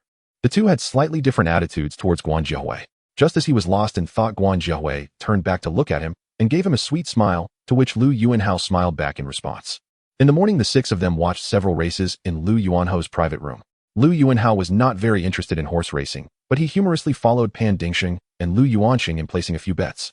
The women spent a long time selecting numbers they liked, but unfortunately none of them won. That's nonsense, don't say that. Guan Zhehui had also stated during an interview that Bao Yongqin treated her very well, and their relationship was good. They often had tea together. 38. 6. 166. 211. Throughout the process, Lu Yuancheng maintained a very polite demeanor towards Guan Zhehui, rarely even making eye contact with her. Michelle was the main reason for her divorce from Lu Yuancheng, while Guan Zhehui was gentle and kind, making her suitable. Yang Ziqiang appeared somewhat sycophantic. She was still in a dating relationship with Pan Dingxing and had yet to marry into a wealthy family, working hard to expand her social circle. Lu Yuanhao did not need this credit, directly attributing it to Lu Yuancheng. Thus, Bao Yongqin and Yang Ziqiang consciously positioned themselves on opposite sides. The title of the most beautiful woman in Hong Kong still hung over Guan Zhehui, and now, with the whole region knowing she was Lu Yuanhao's woman, the promotional effect was definitely not inferior to that of some celebrities. Husband, today when I was at the racecourse, I caught you looking back at me, and Yongqin with a smile on your face. Oh, were you thinking? Lu Yuanhao's face darkened. He remembered that at that moment he should have been thinking of the most beautiful Miss Hong Kong, but he couldn't say that, so he pretended to be angry and lightly slapped Guan Zhehui's thigh. Even if Lu Yuancheng couldn't acquire Feng Bingcheng's shares, he still had backup plans. However, if such backup plans were not used, there was no need to elaborate. It was as if they did not exist. Bao Yongqin showed more respect. Lu Yuanhao had helped their family secure Chinese estates, and for her, ensuring Lu Yuanhao's woman was well taken care of was the most important task of the day. Husband, it's truly wonderful to meet you in this life. In their past life, the golf legend of the two had made Guan Zhehui famous, but it also ruined her reputation. In this life, Guan Zhehui had become Lu Yuanhao's woman early on and had borne him a son. Naturally, she was no longer someone Lu Yuancheng could covet. Guan Zhehui playfully disagreed, lightly hitting Lu Yuanhao twice, and continued. The moonlight shone like water, reflecting on the glimmering waves outside the window. Leaning against Lu Yuanhao's chest, she savored this tranquil and warm moment of solitude. It seems these two friends from the past life could still become friends in this life, but their relationship would be reversed with Guan Zhehui taking the lead. Guan Zhehui smiled and said to herself, "So I wonder, if I had never met you, what would my life be like now? Would it be like hers, participating in beauty contests, then debuting in films, and finding a wealthy partner to please him every day for marriage. Lu Yuanhao and Guan Jiahui did not return to the mansion in Deepwater Bay, but instead went to Guan Jiahui's villa at No. for Repulse Bay. After saying this, Lu Yuanhao looked towards the three women walking ahead. She hasn't married Pan Dingxing yet, so of course, she has to curry favor with you. Just in case Pan Dingxing decides to ditch her one day, she still has you as a connection. Guan Jiahui was suddenly taken aback, letting out a soft cry, gazing at Lu Yuanhao with seductive eyes. The rooster crows thrice, the world turns bright. As soon as the initial public offering prospectus of Cathay Pacific Airways was released, Chao Guangbiao, the king of charter flights, and Lu Yuanhao met at the Mandarin Oriental Hotel to discuss specific actions against Cathay Pacific. The king of charter flights first reported the information he had gathered to the two of them. This time Cathay Pacific plans to issue 25 of new shares totaling approximately 1.609 billion shares with an issue price of $2 per share, which you should already know. According to the news I received from HSBC, after Swire Pacific goes public, their shares will be diluted to 52.5. They plan to cash out 7.5 of their shares, ultimately retaining 45. HSBC's shares will be diluted to 22.5, but HSBC does not intend to hold them long-term and will seek suitable opportunities to sell their stock, although the specific timing and manner remain uncertain. Lu Yuanhao, having resigned from his position at HSBC after acquiring Hunglong Bank, knew that only the king of charter flights among the three was still a director at HSBC, so he could easily obtain such news. After hearing the information shared by the king of charter flights, Lu Yuanhao realized that his previous thoughts had been somewhat hasty. He planned to have a good talk with young Master Rong when the opportunity arose. Chao Guangbiao was the first to express his opinion. However, this time the approach against Cathay Pacific could only be changed from a blitzkrieg to a protracted battle. The value of each futures contract is equal to the current Hang Seng Index point multiplied by 50 Hong Kong dollars, and investors need to pay a 20 margin. For each point increase or decrease in the Hang Seng Index, the corresponding profit or loss for each futures contract is 50 Hong Kong dollars. However, the interval will not be too long. I believe that 1 year from now is the most likely time for them to take action again, so we should still have a year left. The launch of Hang Seng Index futures contracts has changed the previous situation in the Hong Kong stock market, which could only trade individual stocks. For the gambling nature of Hong Kong people, this is undoubtedly good news. The Hong Kong Futures Exchange originally operated in bulk trading of commodities such as sugar, cotton, and soybeans, but the transaction volume was not high. I have no objection to the targets set by Uncle Bao. Having too few shares is not useful, while acquiring too many could easily alarm the snake. Lu Yuanhao said cautiously. In early May, the Hong Kong Futures Exchange officially launched the Hang Seng Index futures contracts. The last time the Civil Aviation Department targeted our shareholders, the next time they are likely to target our business. For example, with the current Hang Seng Index at 1,700 points, the value of a futures contract is 8,500 Hong Kong dollars, and investors can purchase one contract by paying a margin of 1,700 Hong Kong dollars. Of course, I have no problem. The funds can be transferred at any time. The proposal to acquire shares of Cathay Pacific Airways was initiated by me, and I am fine with any amount more than that. I called Old Huo before I came here. Just tell him how much money is needed, and everything will be fine then. However, the greater the storm, the higher the price of fish. If the direction is correct, the profits will also be higher, so the Hang Seng Index futures contracts became extremely popular as soon as they were launched. In 1984, the exchange positioned Hang Seng Index futures as the top contracts for trading and began preparations. 1 month after the Hong Kong Stock Exchange officially operated, Hang Seng Index futures contracts made their grand debut. Dragonair was established by him as one of the earliest founders, and now he is the general manager responsible for daily operations, making him the most proactive about this matter. From a daily trading volume of 180 contracts when it was first launched, it quickly rose to 250 contracts by October 1987, and on October 16th, it even set a record with 450 contracts traded. How much should we set the acquisition target at? The Civil Aviation Department has just pressured the 3 Chinese directors of Dragonair to retreat, so I estimate they won't take action again in the short term. Otherwise, it would look too bad. This time, Swire not only retained a high shareholding, but even if they plan to cash out a portion, they are likely to do so gradually, depending on the situation. 6.16, 6.211. HSBC may not cash out in the open market. In my past life, they sold a portion of their shares to CITIC, but that was intentional on Cathay Pacific's part. Swire is not Jardine Matheson, which is notoriously conservative. If it were Jardine, they would probably only retain 35 of the shares after going public, cashing out the rest immediately. I have no problem with 600 million Hong Kong dollars. What about you, Ahao? For instance, if it is now May, then the 4 contract months are May, June, September, and December, and after the May Hang Seng Index contracts are settled, they will be replaced. If there is a shortage of aircraft, we can first lease them short term. If there is a shortage of funds, we can borrow from Downing Bank. This year is crucial for us. Chaoxing, our current planning is to prevent Dragonair from being targeted, but we also need to consider the potential pressure we might face if the plan fails. You are right. This year, I will vigorously promote the development of various businesses at Dragonair. The Hang Seng Index futures contracts are divided into 4 months, the current month, next month, and the 2 subsequent quarter months. In August 1998, with Soros at the helm, international speculators launched their last attack on Hong Kong, holding more than 1.0 short contracts at that time. I agree with Ahau's analysis. The combined shareholding of Swire and HSBC is too high. We need time for them to gradually release their shares. I think setting the acquisition target at 10 is more appropriate. In my past life, young Master Rong acted as a guide in this matter. After CITIC became the largest shareholder of Dragonair, not only did they bring in Swire and Cathay Pacific as shareholders, but they also handed over the actual control of Dragonair to Cathay Pacific. Although Dragonair turned a profit, the fact that they lost control is undeniable. They even changed their name to Cathay Dragon Airlines. The goal was to put CITIC in front to seize control of Dragonair. The three then discussed some details, each being a cunning fox with numerous accounts they could utilize, naturally opting to acquire shares discreetly and then consolidate them later. If Chow Guangbiao can secure some quality flight routes in advance, and if the Hong Kong Civil Aviation Department implements a policy of one line, one enterprise, then Dragonair will also have something to say. Oh, why should everything go to Cathay Pacific? At most, we can have a bidding war. Lu Yuanhao is not afraid of Swire and HSBC's financial strength. Trading futures is more thrilling than trading stocks, but the risks are also higher. That means we need to acquire about 5 billion shares.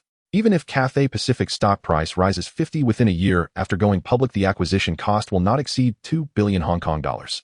If we divide it among our 4 companies according to our shareholding, each of us will need to invest 600 million.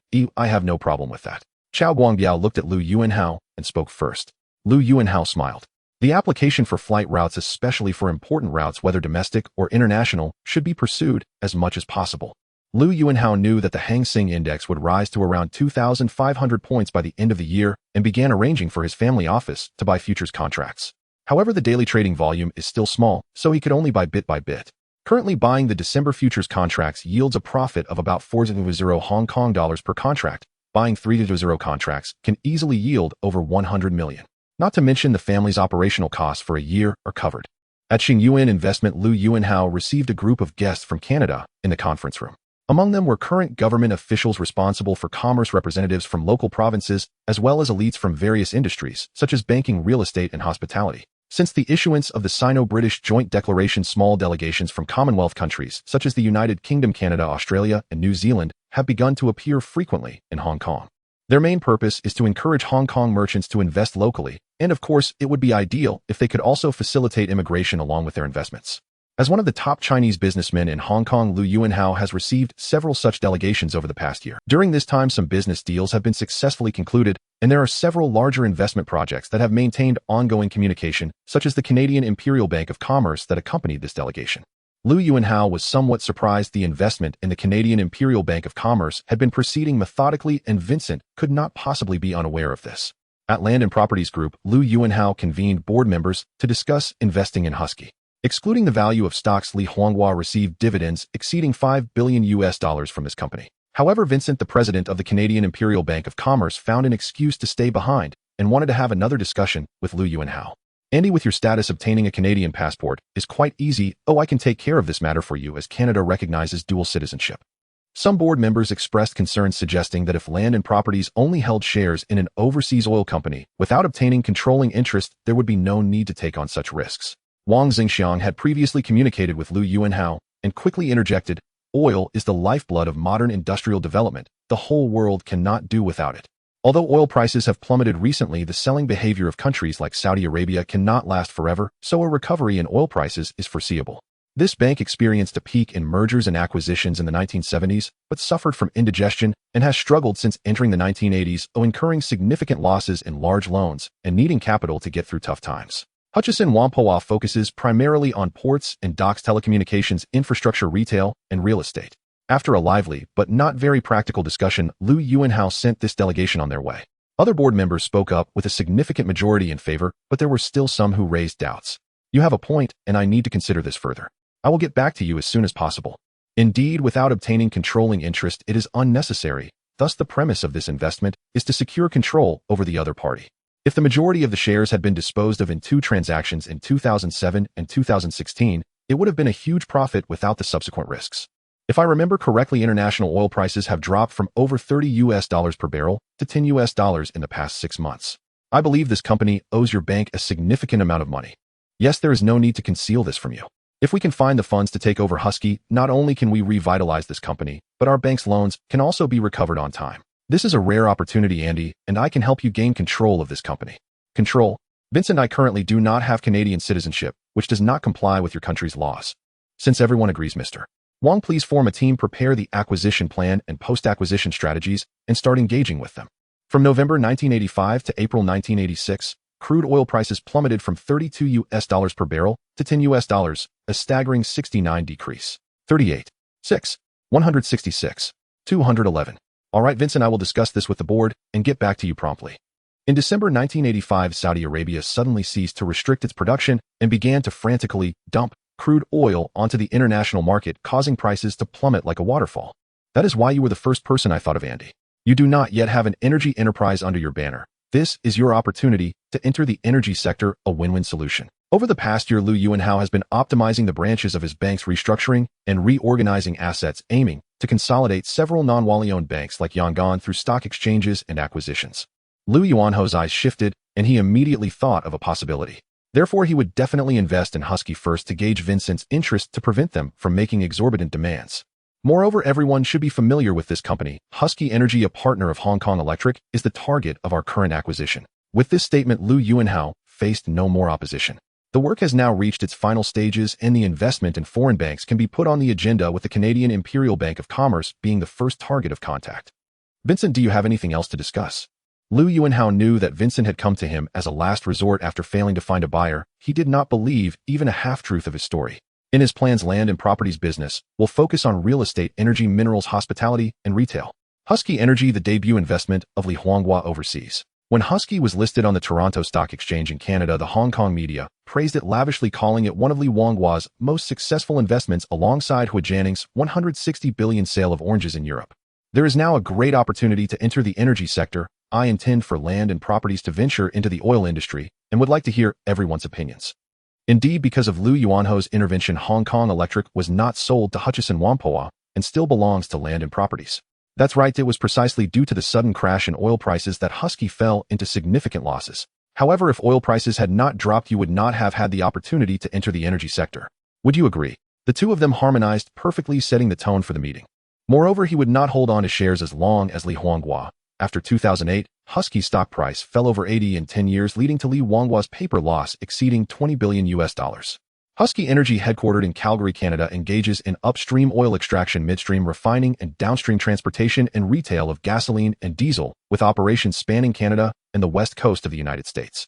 The oil used by Hong Kong Electric for power generation is supplied by this company. Therefore, I am in favor of entering the oil sector, and I believe we need to be prepared for long-term investments. Controlling the company is a prerequisite, so we must acquire more than 50 of the shares. All right, Chairman. Cathay Pacific went public, and Lu Yuanhao, along with shipping magnate Bao Chuanwang and businessman Chao Guangbiao, began gradually acquiring shares on the open market. Because the number of newly issued shares was limited, Lu Yuanhao worried that even if he secured a seat on Cathay Pacific's board, his influence would remain negligible. So he approached young Master Rome to enlist his participation. They met at the Shek O Golf Course, a scenic gem of Hong Kong, and the most exclusive golf club in the territory, where few visitors came. Amidst its picturesque landscape, they played and conversed leisurely. Young Master Rome opened with a question close to his heart. I heard you've yet to find an insurer willing to underwrite the satellite launch. That's not urgent.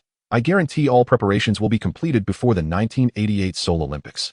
As for the launch itself, it rests entirely with the Xichang launch site. Due to Hughes Satellite's prior mishap and Lu Yuanhao's insistence on launching from China's Xichang site, international insurers harbored deep reservations.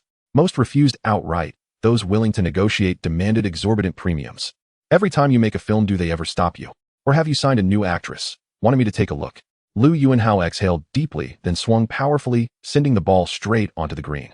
Could you share the satellite's technical specifications first? China Great Wall Industry has already approached me. This modest request was naturally granted.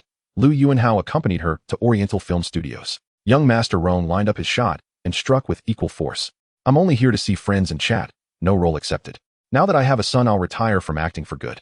So tell me, do you back me or Swire? Lin Qingxiao chatted with Su Ku and other filmmakers for over an hour. Lu Yuanhao assumed she'd accepted the part and teased her lightly. It was an unavoidable reality, in disputes between the Hong Kong government and British capital. Local Chinese merchants had always been at a structural disadvantage. You're secretly buying Cathay Pacific shares, aren't you? No wonder its stock has surged so dramatically. Huang Baoming exclaimed astonished. Hee, boss, your insight is peerless. You've hit the mark in one guess. Lu Yuanhao's smile faded as his expression turned grave. Yes, I intend to acquire Cathay Pacific shares, secure a board seat, and require your decisive support when the moment arrives. What exactly does that mean? Don't tell me you want me to wave a tiger's skin and bluff my way through. Li Jiasin of Marinol Convent School. Boss, rest assured I'll locate her for you without delay. Then tell me, does CITIC harbor any interest in acquiring a stake in Cathay Pacific? Why do I sense a whiff of conspiracy here? Boss, consider it done. Once found, don't bring her to the office. Call me first. I'll instruct you where to take her. After recovering from childbirth, Lin Qingxiao, restless after prolonged stillness, asked Lu Yuanhao to accompany her in visiting old friends. For Hong Kong Dragon Airlines, Lu Yuanhao had truly poured his heart and soul. I aim to bind Hong Kong Dragon and Cathay Pacific into a unified interest alliance, thereby compelling the Hong Kong government to cease its suppression of Hong Kong Dragon. There's a student named Li Jiasin at Marinol Convent School. Find her for me. This is your word. I'll enter the game and play alongside you, but you must ensure I earn $1 Hong Kong. Lin Qingxia had come solely to meet friends and immediately joined Su Ku and other key creatives in a conference room discussion. What do you mean? Are you planning to divest shares in Hong Kong Dragon? Lu Yuanhao smiled again. Any problem solvable with money isn't a problem for me. Not 800 million Hong Kong dollars, nor even $1 Hong Kong. 8 billion. I'll deliver your profit. Young Master Rome grew intrigued. Cathay Pacific had just gone public, its momentum strong. Of course he wanted in. Lu Yuanhao rolled his eyes, suddenly recalling that the reigning Miss Hong Kong would be perfect for this errand, and assigned it to his loyal subordinate. If the Hong Kong government persists in suppressing Hong Kong Dragon despite this arrangement, I'll simply drag Cathay Pacific down with it into mutual losses. Hence your indispensable support on the board.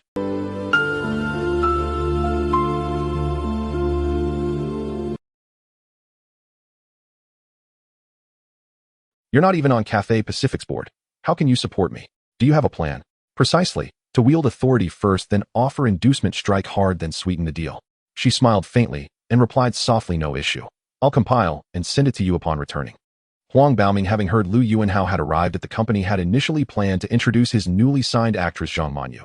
But learning Lin Qingxiao was also present, he abandoned the idea and came alone to pay respects. Boss, I'm preparing to shoot Happy Ghost 3. I hope for your support.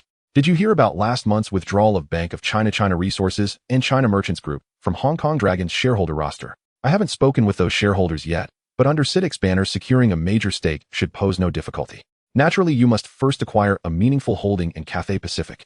I understand the strike hard part, and I'm well suited to execute it. But what precisely is this sweetener? True enough, but your emphasis clearly lies in ensuring I seize control of Cathay Pacific shares. CITIC's capital is borrowed. 800 million Hong Kong dollars is all we can risk. We cannot afford such volatility. You may align with Swire. If you invest in Cathay Pacific, you may lead Cathay Pacific in acquiring shares of Hong Kong Dragon. Of course I heard. Anything I can assist with. They chatted and played, and by the 8th hole, Lu Yuanhao steered the conversation toward the matter at hand. Damn right. Though if CITIC suffers losses, you'll need to recoup them for me. Fine, we'll continue negotiating with insurers. The launch isn't imminent after all. Xing Yuan Investment searched exhaustively, but found no suitable insurer. So that's why you offered me such a generous stake in Hong Kong Dragon, just to rope me into shared losses. Lu Yuanhao smiled. Come here, I have something to discuss. Coincidentally, Su Ku was casting Butterfly and Sword, and upon seeing Lin Qingxia declared on the spot, you're perfect. You flatter me, but how large a stake in Hong Kong Dragon are you prepared to cede? Understood, boss. I'll deliver good news shortly. Lu Yuanhao shelved the matter entirely, deciding instead to wait until the United States suffered consecutive satellite launch failures over the next 2 years. By then, negotiations with insurers would likely prove far more favorable. Everything I've done serves one purpose: to shield Hong Kong Dragon from further suppression by the Hong Kong government. Last month, it lost 3 major shareholders, and the government will certainly move again. Thus, I intend to forge Hong Kong Dragon and Cathay Pacific into a tightly knit interest alliance, ideally through reciprocal equity holdings. Glancing once more at Huang Baoming, Lu Yuanhao beckoned him closer and said, if I could acquire them, I'd have done so long ago, but my inability doesn't preclude your success. Lu Yuanhao paused, then nodded, his understanding dawning. If you choose not to act, then so be it. I'll support whatever decision you make. Li Jiasin, due to her family's financial difficulties, began working part-time as a model at the age of 14. When Huang Baoming approached her with the opportunity to act in a movie, she accepted without much hesitation. Huang Baoming has played numerous roles and has directed 2 films in the Happy Ghost series, and his face is somewhat. She thought Huang Baoming wanted to invite her to audition for the 3rd installment of Happy Ghost, and she didn't doubt his suggestion of meeting on the weekend for the audition. On that Saturday, Huang Baoming picked up Li Jiasin and brought her to the Hilton Hotel. Baoming go, why is the audition at a hotel? Shouldn't we go to your company? Li Jiasin asked with some confusion. She wasn't an ignorant girl having worked as a part-time model for 2 years and possessing some common sense. That's right, it's here. He'll take you to meet someone, and as long as he gives you the nod, you're good to go. Of course I've heard of him, a well-known alumnus from our school. I've also heard you have a child. This company is headquartered in Xiangjiang and is the first regional commercial satellite operating organization in Asia with 3 founding shareholders splitting the equity equally. I didn't expect you to know so much. No need to be so nervous. I am at least a well-known public figure in Xiangjiang. I won't deceive you. The person you'll meet is a big shot, don't worry. He also said he wants me to be his girlfriend so that I can become You didn't say yes, did you? Hello Lu Sheng, my name is Li Jiasin. I am 16 years old and I study in Form 4 at Merino Institute. He invited her to sit down and poured her a glass of water. Lu Yuanhao spoke gently. Huang Baoming told me he found a good prospect and insisted I meet you. I just happened to be free, so he brought you here. Li Jiasin was stunned and gaped, wondering what this method was. Could this really be called a method? She followed the process she had learned from previous interviews, starting with a simple self-introduction. Although she recognized Huang Baoming's face, she was not familiar with him and began to grow wary. That's right, he said my image is great, but that I lack confidence. You know who my boss is, right? Who am I meeting? Just think about it. If you have a billionaire boyfriend in Xiangjiang, what is there that you cannot face with confidence? Lu Yuanhao, seeing her like this, said no more and took out a business card. This is my personal card. The number on it will connect you directly to me. Take your time to think about it and call me when you're ready. Lu Sheng, did I pass this interview? Are you talking about the most beautiful woman in Xiangjiang, Guan Jiehui? Lu Yuanhao sat on the sofa watching the most beautiful Miss Hong Kong walk in. At 16, Li Jiasin had grown into a striking beauty, tall and elegant, but her face seemed to carry a hint of insecurity. Li Jiasin's expression fell as she feared she had been passed over. I have a way to quickly cure your lack of confidence. So that means it didn't work out. Li Jiasin took a few deep breaths to calm herself, then opened the car door and got out.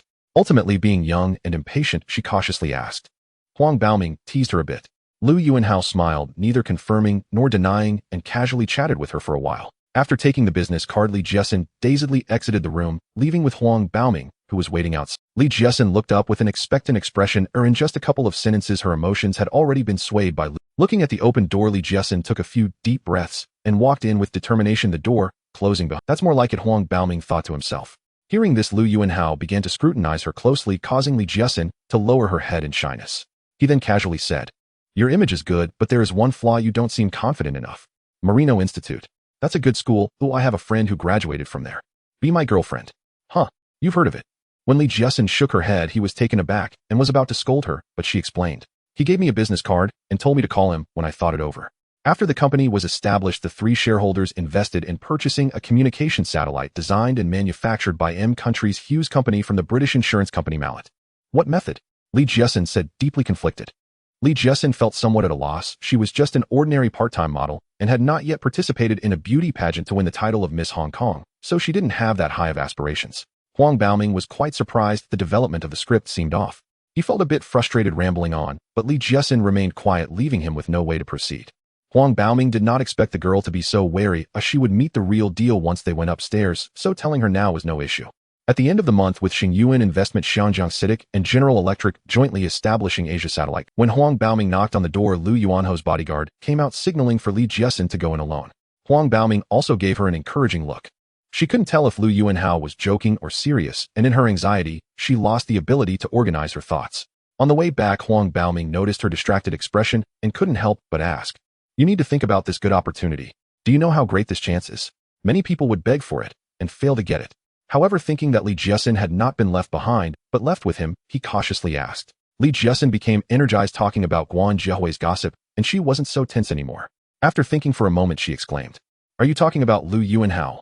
I said I'd take you to meet the boss, I wasn't lying. How did it go today? Following Huang Baoming to the door of the presidential suite on the top floor, she began to feel tense again. In June, with Country experiencing 2 consecutive failures in satellite launches using the Hercules and Delta rockets in the previous month and a half, General Electric no longer insisted that the Asia Communications Satellite Company must use American launch platforms after its establishment, accelerating the negotiations for the establishment of the company. You tell me first, or I'm leaving now. Then they hired Hughes Company as a technical consultant and began negotiations with Great Wall Industry for launching satellites. Under General Electric's mediation, Mallet Insurance Company ultimately agreed to provide insurance for this launch and also joined the negotiations. In a Ningbo restaurant in the southern district of Hong Kong Island, Jin Yong, at Lu Yuanhao's request, arranged a meeting and invited Cha Jiming and his son to dine together. Since meeting Jin Yong, Lu Yuanhao has maintained contact with him, dining together almost every month. During one of their gatherings, Lu Yuanhao learned about Jin Yong's relationship with Cha Jiming and asked him to organize this gathering. Cha Jiming and Jin Yong both hail from the Cha family of Haining Zhujiang. In terms of age, Cha Jiming is 10 years older than Jin Yong, and by generation Cha Jiming is of Jin Yong's grandfather's generation, yet they often refer to each other as Old Cha and Little Cha. The Cha family started in the textile industry, but as labor costs in Hong Kong rose, the textile industry declined, leading many factories to relocate to the mainland. The Cha family then collaborated with real estate developers to develop the sites of old factories. However, what Lu Yuanhao was interested in was not these faded projects, but the Cha family's Discovery Bay project located on Lantau Island, near the future Hong Kong International Airport. In 1977, Hong Kong Industrial Company mortgaged the land of Discovery Bay to a Soviet bank for a loan, and due to an inability to repay the debt, the land could be seized by the bank at any moment. Zheng Yutong pulled Zheng Jiachun over and introduced him to Lu Yuanhao. Great, no problem. I wish us smooth. Before Lu Sheng, another company had communicated with me about wanting to participate in the third phase of this project. I wonder if Lu Sheng might find that inconvenient. Seeing the two reach an agreement in just a few exchanges, Jin Yong was very pleased, and after a few humorous remarks elevated the atmosphere to a high point. Xingyuan Real Estate and New World had previously collaborated on the Sha Tin Reclamation and the Sha Tin First City project. Lu Yuanhao took over the Sha Tin First City from a high position, and the current housing prices have yet to return to their previous levels. Upon seeing Lu Yuanhao, Zheng Yutong enthusiastically greeted him, and Lu Yuanhao responded warmly. How this is Chun, he is a few years older than you. You young people should get to know each other more. In his previous life, Discovery Bay had a total of 15 phases developed, with over 20,000 residential units constructed along with hotels, shopping malls, schools, and various complete supporting facilities. However, during their first meeting, Lu Yuanhao only expressed his desire to participate in the later development of Discovery Bay without mentioning any stake acquisition, which was very welcomed by Cha Jiming. Lu Yuanhao, being agreeable, immediately greeted Zheng Jiachun. Hello, Chun Go. In the late 1970s, a Discovery Bay was truly a wasteland of Hong Kong, lacking roads, water, and electricity. The only way to reach it was by sea, and there were no piers. Lu Yuanhao understood his meaning and immediately said to Cha Maoxing he said this, but Cha Jiming took it to heart, and his confidence in Discovery Bay grew stronger. This is just my one-sided wishful thinking. It can't be taken seriously or counted on, and perhaps the Hong Kong government has better options. However, Zheng Yutong's two sons are not outstanding among the second generation of businessmen in Hong Kong. That's reasonable. I will call on Cha Sheng for future events. Haha, since we're all acquaintances, that makes it easier. A 20% share is no problem. Come, let's toast to our smooth cooperation. Seeing that the matter was discussed so easily, Cha Jiming was very happy and raised his glass to toast Lu Yuanhao. Zheng Yutong originally planned to pass the family business to his eldest son Zheng Jiachun, enjoying retirement himself. During the meal, under Jin Yong's witty remarks, the atmosphere among the parties was very pleasant. Lu Yuanhao waved his hand and smiled. As the older generation of Chinese merchants ages, the second generation is beginning to stand out. Old Cha, what you said is just flattering me. I know my own abilities well and don't deserve such praise from you. Lu Yuanhao knew that after the new airport plan was announced in 3 years, this place would become a feng shui treasure, so he intended to acquire a stake in the Cha family's Hong Kong Industrial. I have no objections. I am just participating as an investor, and everything will be based on Old Cha's leadership. That's good. The one who communicated with me before was Zheng Yutong from New World. We are old friends. Seeing the huge investment required for the development of Discovery Bay, he wanted to lend me a hand and is preparing to invest 20%. Although the second son Zheng Jiachun is not a good for nothing, he enjoys a life of revelry, showing no interest in inheriting the family business. Cha Maoxing was very pleased to hear this, and excitedly said, "Yes, Uncle Tong, I am very happy that we are collaborating." 2 days later, Cha Jiming specially arranged for New World and Xingyuan Real Estate to sign contracts on the same day. Lu Yuanhao saw Zheng Yutong, who was accompanied by his son. Before parting, Cha Jiming pulled his son Cha Maoxing over and said to Lu Yuanhao, "You are of similar age, you can get closer in the future." After hearing the news, Cha Jiming invested tens of millions of Hong Kong dollars to acquire Hong Kong Industrial, clearing his debts, while also gaining a large tract of land at Discovery Bay. Lu Yuanhao clinked his glass with him. "How you don't need to call me brother anymore. I can't afford that. Let's communicate more whenever we have the chance." However, it was unexpected that within just a few years, the ambitious yet incompetent Zheng Jiachun piled up a mountain of debts for New World, forcing the already semi-retired Zheng Yutong to step in to save the situation, selling off many assets to bring New World back on track, while Zheng Jiachun completely lost his opportunity to inherit. The reason I am optimistic about Discovery Bay is simple. Kai Tak Airport can no longer keep up with Hong Kong's development, and the call for a new airport has been rising in recent years. I believe Lantau Island is the optimal option, so I want to take a gamble. Does Lu Sheng mean that the new airport will be built on Lantau Island? I am also an old acquaintance of Uncle Tong, so I will invest 20% just like him. After several rounds of drinks, Cha Jiming asked Lu Yuanhao, I didn't expect you how to also be interested in the Discovery Bay project. This is great, we have a chance for a second collaboration. This place is not only close to the airport, but also near Disneyland, making the property appreciation potential enormous. The amount of capital required for developing Discovery Bay is huge, but the money path is unclear. Hong Kong Chinese businessmen generally do not refuse others' participation in such projects to share the pie. Although profits may be diluted, the corresponding risks will also be reduced. In the future, I hope Lu Sheng will offer more guidance. Everyone in Hong Kong is saying that Lu Sheng's vision is extraordinary. Wherever his eyes see, there lies an opportunity for wealth. I wonder what Lu Sheng's reason for being interested in Discovery Bay is. Of course, no problem. When he has to sell off family assets to pay off debts after piling up debts for New World, Lu Yuanhao can then boldly take over. After signing the contract, Xing Yuan Investment officially participated in the development of the third phase of Discovery Bay. Once the third phase is completed, and there is a foundation for cooperation, proposing to acquire a stake in Hong Kong Industrial will be a natural next step. It was another weekend. Lu Yuanhao had introduced Zheng Jiachuan to his inner circle, and the four of them, Lu Yuanhao, De Lu Pan Dixing, and Zheng Jiachuan, were playing a card game when his bodyguard suddenly approached with his personal mobile phone. This was his private line, known only to those closest to him. So without hesitation, he took the call. A voice tinged with urgency came through the receiver. Hello, is this Mr. Lu? This is Li Jiesin. Do you remember me? Lu Yuanhao had given her his number long ago, but had never received a call from her, until now. Of course I remember you. What's wrong? Is something the matter? I've met him before, but we're hardly acquainted. Make an excuse to step away. Say you need to use the restroom, and wait for me. I'll arrive shortly, no more than 20 minutes. Don't be afraid. Whatever happens, I'll handle it. Shake your head. Pan Dixing murmured softly in reply. What's going on, Ahao? Do you need help? Zheng Jiachuan asked, feigning concern. I'm not sure, just a girl's voice on the phone. Looks like there'll be quite the spectacle soon. Inside the car, Li Jiesin's panic instantly melted into wounded sorrow upon seeing Lu Yuanhao, her eyes reddened, brimming with unshed tears. The three seasoned worldly men immediately assumed she was Lu Yuanhao's newest girlfriend, and treated her with utmost courtesy. Thus, a long motorcade, carrying four renowned tycoons from Hong Kong, set off toward a relatively obscure magazine office in North Point. At the Fuleman restaurant, Lu Yuanhao introduced Zheng Jiachuan, De Lu, and Pan Dixing to Li Jiesin one by one. When introducing her, however, he offered only her name. No title, no background. It's just a minor matter. Ah Shang can sort it out. Rest easy. Li Jiesin spoke at length on the other end until she finally laid out what had happened over the weekend. She'd modeled for a magazine called Youth, owned by the Yulong Group. During the shoot, she'd unexpectedly encountered Huang Yulong himself. Soon the entire motorcade pulled away, leaving only Huang Yulong behind, his face dark with fury as he watched from the window above. De Lu nudged Zheng Jiachuan forward, placing him squarely in the spotlight. The car halted beneath the magazine's building. Pan Dixing ascended the stairs with several bodyguards while De Lu and Zheng Jiachuan stepped out and approached Lu Yuanhao's vehicle. Yet both De Lu and Zheng Jiachuan were shrewd operators. Within moments of meeting Li Jiesin, they'd already pieced together the broad strokes of the story. Huang Yulong's gaze lit up the moment he saw her. He clung to her insistently, demanding she accompany him to dinner. Unaware of who sat inside the car, he had no idea whom he was dealing with.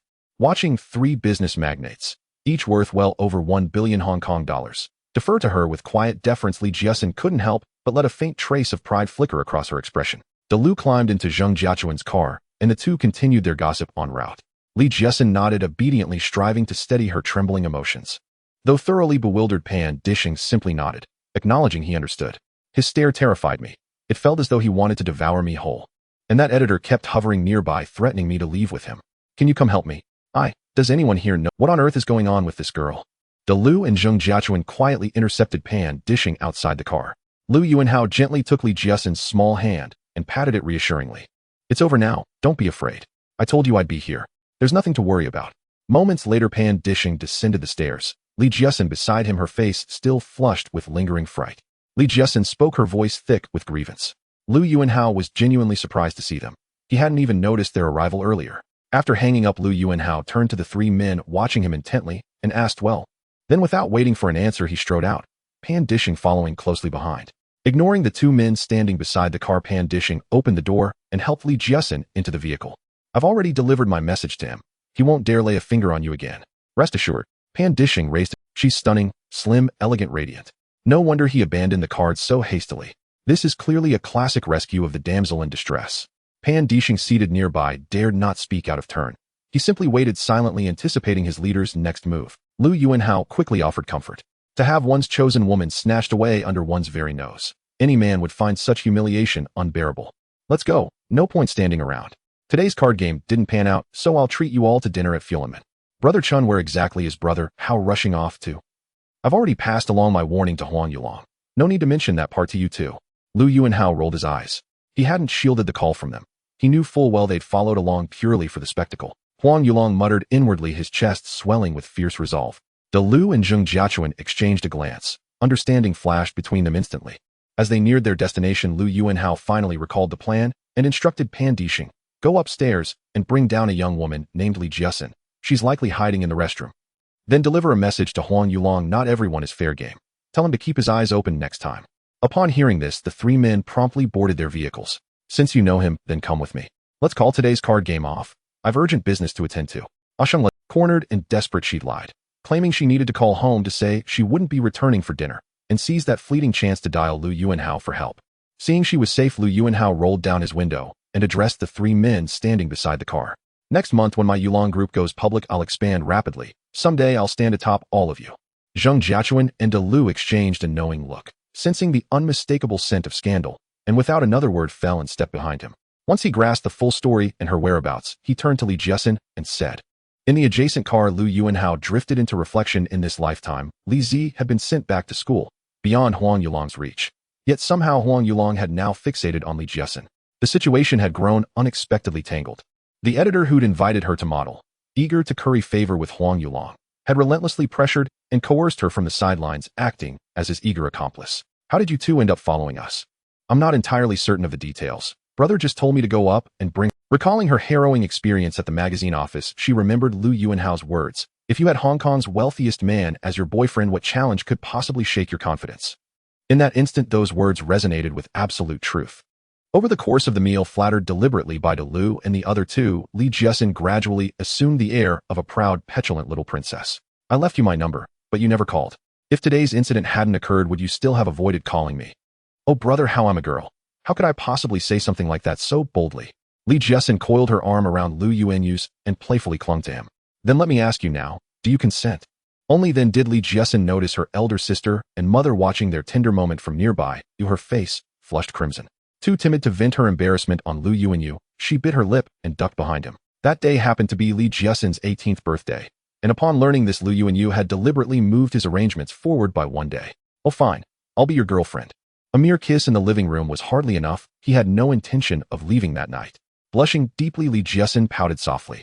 Oh, mother and sister are still here. Can I reward you later? This time Wu Guoling and Li Jiaming, well aware of propriety, lingered in the living room only briefly before retreating to their respective rooms, leaving the space entirely to Lu Yuanyu and Li Jiasin. Wu Guoling's expression remained outwardly composed, yet her restless glances betrayed inner exhilaration, until finally she too began pacing about, inspecting the place with growing curiosity. Lu Yuanyu paid it no mind. Indeed, the more unrestrained she became, the more intriguing her future cultivation would prove. Ignoring all restraint, he drew her close and kissed her passionately right there in the living room. Mother, I know what worries you. That Lu Yuanyu, though unmarried, already has children with several women. If they can bear them, so can Jiasin. Once she bears a child, how could her status within the Lu family ever be questioned? Watching Lu Yuanyu sit calmly as her sister attended to him, Li Jiasin pouted silently, too timid to voice even a whisper of protest. At the restaurant, Lu Yuanyu presented each of the three women with a generously stuffed red envelope celebrating their new home. Really? Does that mean I'll finally have my own private room? Where has your confidence and that haughty poise you showed at dinner gone? Is my identity truly too daunting for your mother to know? Do you recall precisely what I told you? Wu Guoling could bear it no longer. She coughed twice sharply and shot Li Jiaming a stern glance, finally prompting her daughter to moderate her behavior. Li Jiasin looked at Lu Yuanyu, her face alight with delight, yet clouded with hesitation, as she stammered. Wonderful. Our family's fortunes are truly turning for the better. Though her beauty amounted to only half her younger sister's, her skill at winning favor far surpassed Li Jiasin's by more than double. Lu Yuanyu cast a single glance at Li Jiasin, the unspoken instruction for her to emulate her elder sister unmistakable. At 18, her personality was largely formed. The window for meaningful adjustment had narrowed considerably. Lu Yuanyu resolved to swiftly shatter her final boundaries before him. What is there to fear? They're well aware of our relationship.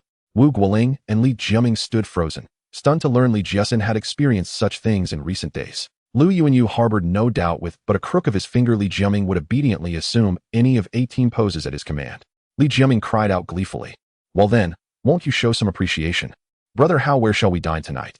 Upon returning home, she pulled a bulky mobile phone from her bag, and under her mother Wu Guoling's and elder sister Li Jiaming's astonished gazes recounted everything, from Huang Beiming's invitation to audition for a film to being introduced to Lu Yuanyu, and culminating in today's heroic rescue. Brother Hao also said he'll arrange for our entire family to move into the new residence next week, so we should begin packing early. Just bring valuables, everything else will be prepared by him. Yes, mother and sister both love it, and so do I. Thank you, Brother Hao. Brother Hao, mother will scold me if she... Don't speak that way, mother. Elder sister is right. Besides, Brother Hao treats me very well. I've suffered no hardship. Li Jiesin proudly revealed the news about the new home as well. Li Jiaming bounded about exuberantly before finally diving into her own room. Mother, don't say that. I'm fine. Brother Hao treats me well. I've suffered no hardship. Li Jiaming, seeing Wu Guoling remain silent, gently took her hand and comforted her. At that time, mobile phones were still bulky brick-like devices, exorbitantly priced at over HK300 apiece. Lu Yuanyu glanced outside the car window at the dilapidated building, then remarked after dinner he accompanied them back home. Upon finishing, she threw herself into Lu Yuanyu's arms, shy, flustered, and unable to lift her eyes. She dared not address Lu Yuanyu as brother-in-law nor Mr. Lu, which felt overly formal, so she followed Li Jiesin's lead and simply called him Brother Hao. I've already reserved the venue, not far from here. If you're hungry, we can head over now. When the car arrived beneath Li Jiesin's apartment building, Lu Yuanyu handed her a brand new mobile phone. Li Jiesin offered no reply, only a proud, bashful nod. My girlfriend must no longer dwell in such a place. Go tell your mother. We'll move into the new residence next weekend. Ask her to prepare accordingly. Only valuables need be brought. Everything else I'll provide. Li Jiaming grew even more elated. Considering Li Jiesin still attended school, he'd deliberately chosen a residence nearby. Li Jiesin's eyes lit up. This time she accepted without hesitation, nodding firmly. I had it purchased earlier during dinner, for your convenience, so we may stay in contact. As Lu Yuanyu claimed Li Jiesin's first kiss, her body melted, limbs trembling, breath shallow, until after only a few moments her eyes fluttered shut, and she slumped softly against his shoulder. In the living room, Lu Yuanyu gazed at Li Jiesin beside him, her face radiant with joy, and asked, My little princess, does your birthday gift meet with your approval? Lu Yuanyu cared nothing for decorum. He lifted her chin and kissed her deeply, claiming today's due interest without delay. Li Jiesin nodded, cheeks burning with shy delight. A week passed in the blink of an eye. On Friday afternoon, shortly after Li Jiesin's classes ended, Lu Yuanyu arrived punctually, escorting the three of them to a luxurious 2,000 square foot residence in a high-end neighborhood near Broadcasting Road. Hearing his words, Li Jiesin hesitated no longer and accepted the mobile phone. Overwhelmed by the size of the red envelope, her heart leapt with euphoria. She eagerly refilled his wine glass and piled his plate high, nearly ready to feed him by hand. After some time, Li Jiaming and Wu Guoling emerged from their room inspections into the living room, only to find the two entwined. Wu Guoling appeared faintly embarrassed. Li Jiaming, utterly unabashed, blurted out. After a long pause, Li Jiaming ventured uncertainly, Little sister, you mean you're now in a romantic relationship with that Lu Yuanyu? Li Jiesin pouted, feigning grievance and refusing to budge. What does that nod mean? Wu Guoling sighed deeply, taking Li Jiesin's small hand in hers, her voice heavy with sorrow. It is I, their mother, who has failed, unable to secure a worthy future for you both. Li Jiaming opened her red envelope. Inside lay stacks of HK100 notes. Judging by thickness alone, it held no less than HK200, and perhaps even HK1000. Such an extravagant device would inevitably draw scrutiny once taken home, and at HK300 its price far exceeded her family's means. Interrogation by her mother and elder sister was inevitable. First, Lu Yuanyu spent the entire evening whispering honeyed words into Li Jiesin's ear, lulling her into bliss. Then, estimating the others had fallen asleep, he swept her into their bedroom amid her half-resisting, half-yielding embrace. After all, it was her 18th birthday. A memory etched deep into the soul was only fitting.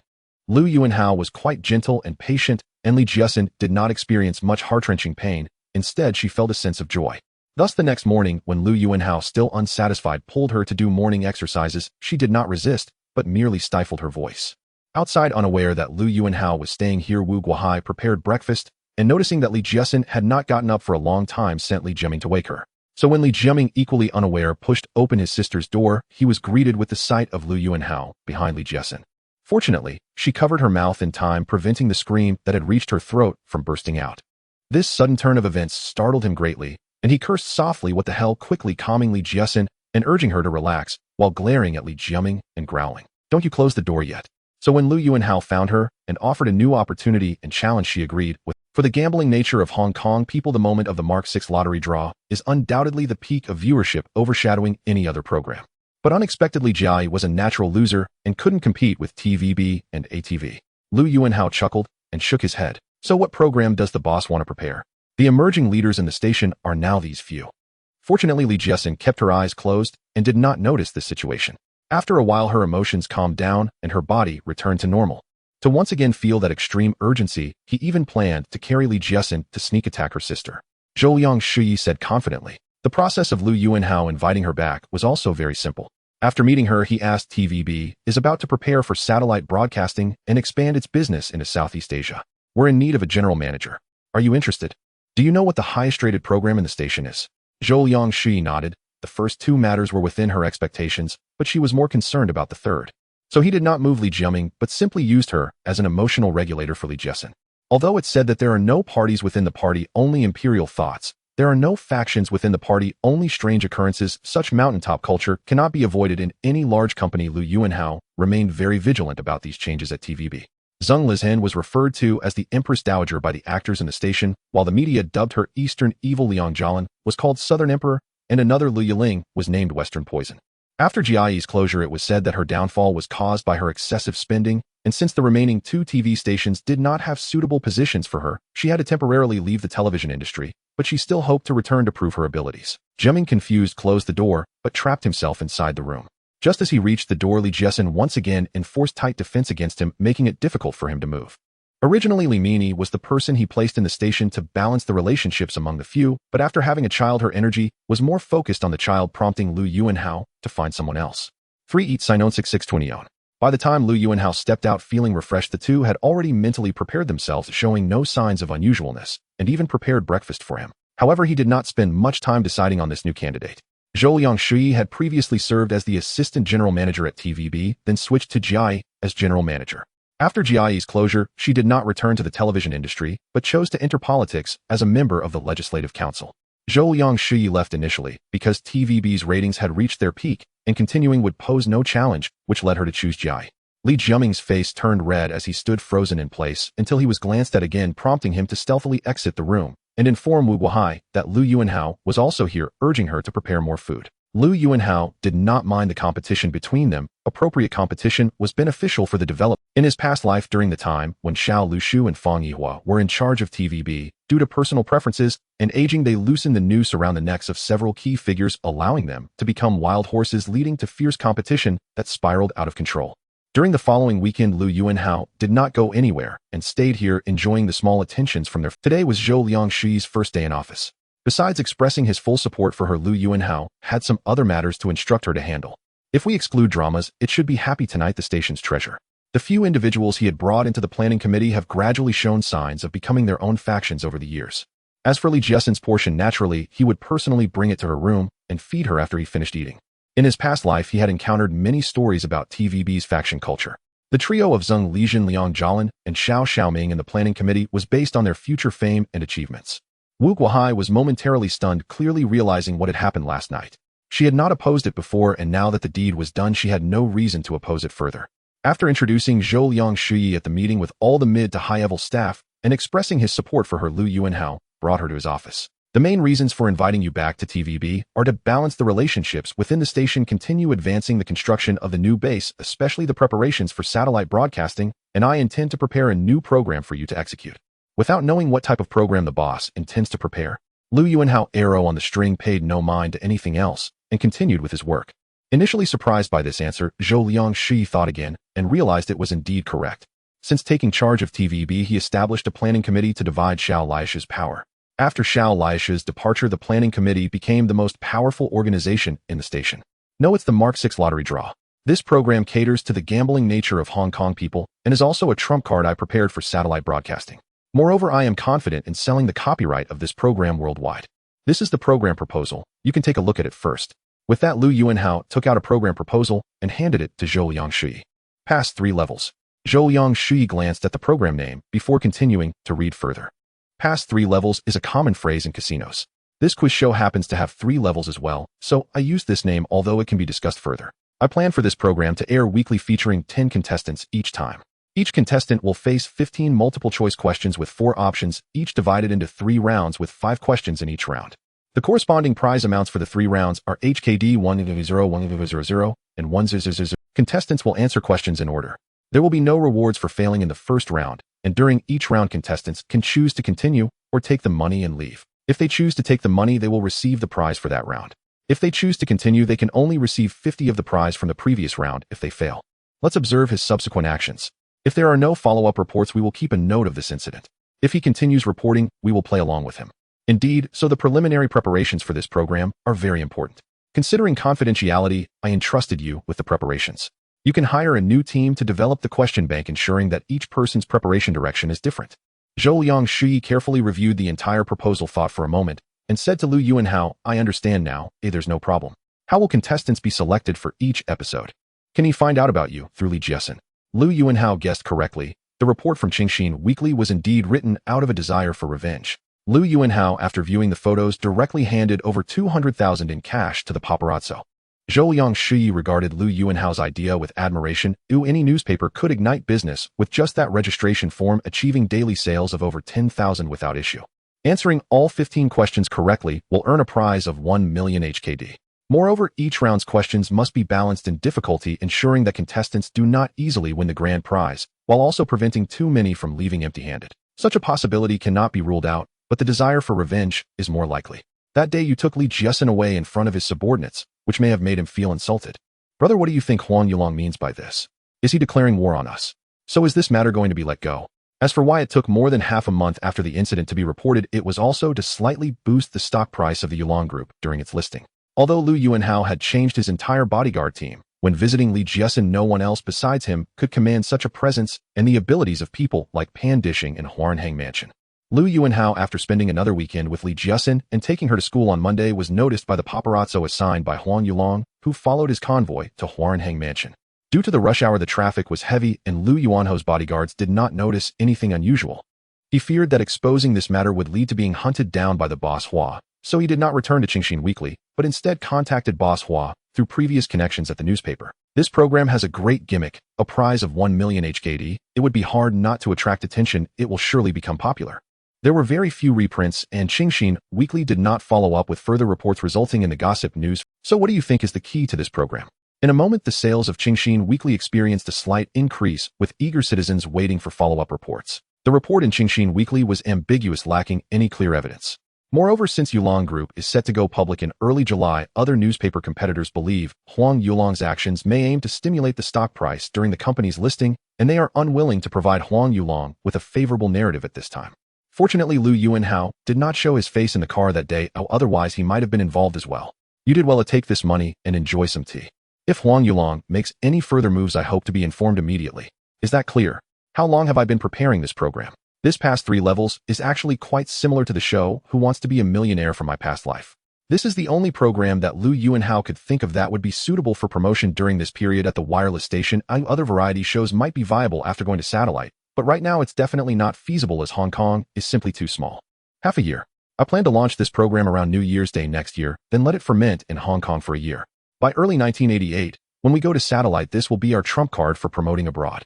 Therefore, in addition to the question bank, I require that all studio metrics, including the host qualifications, meet the highest standards.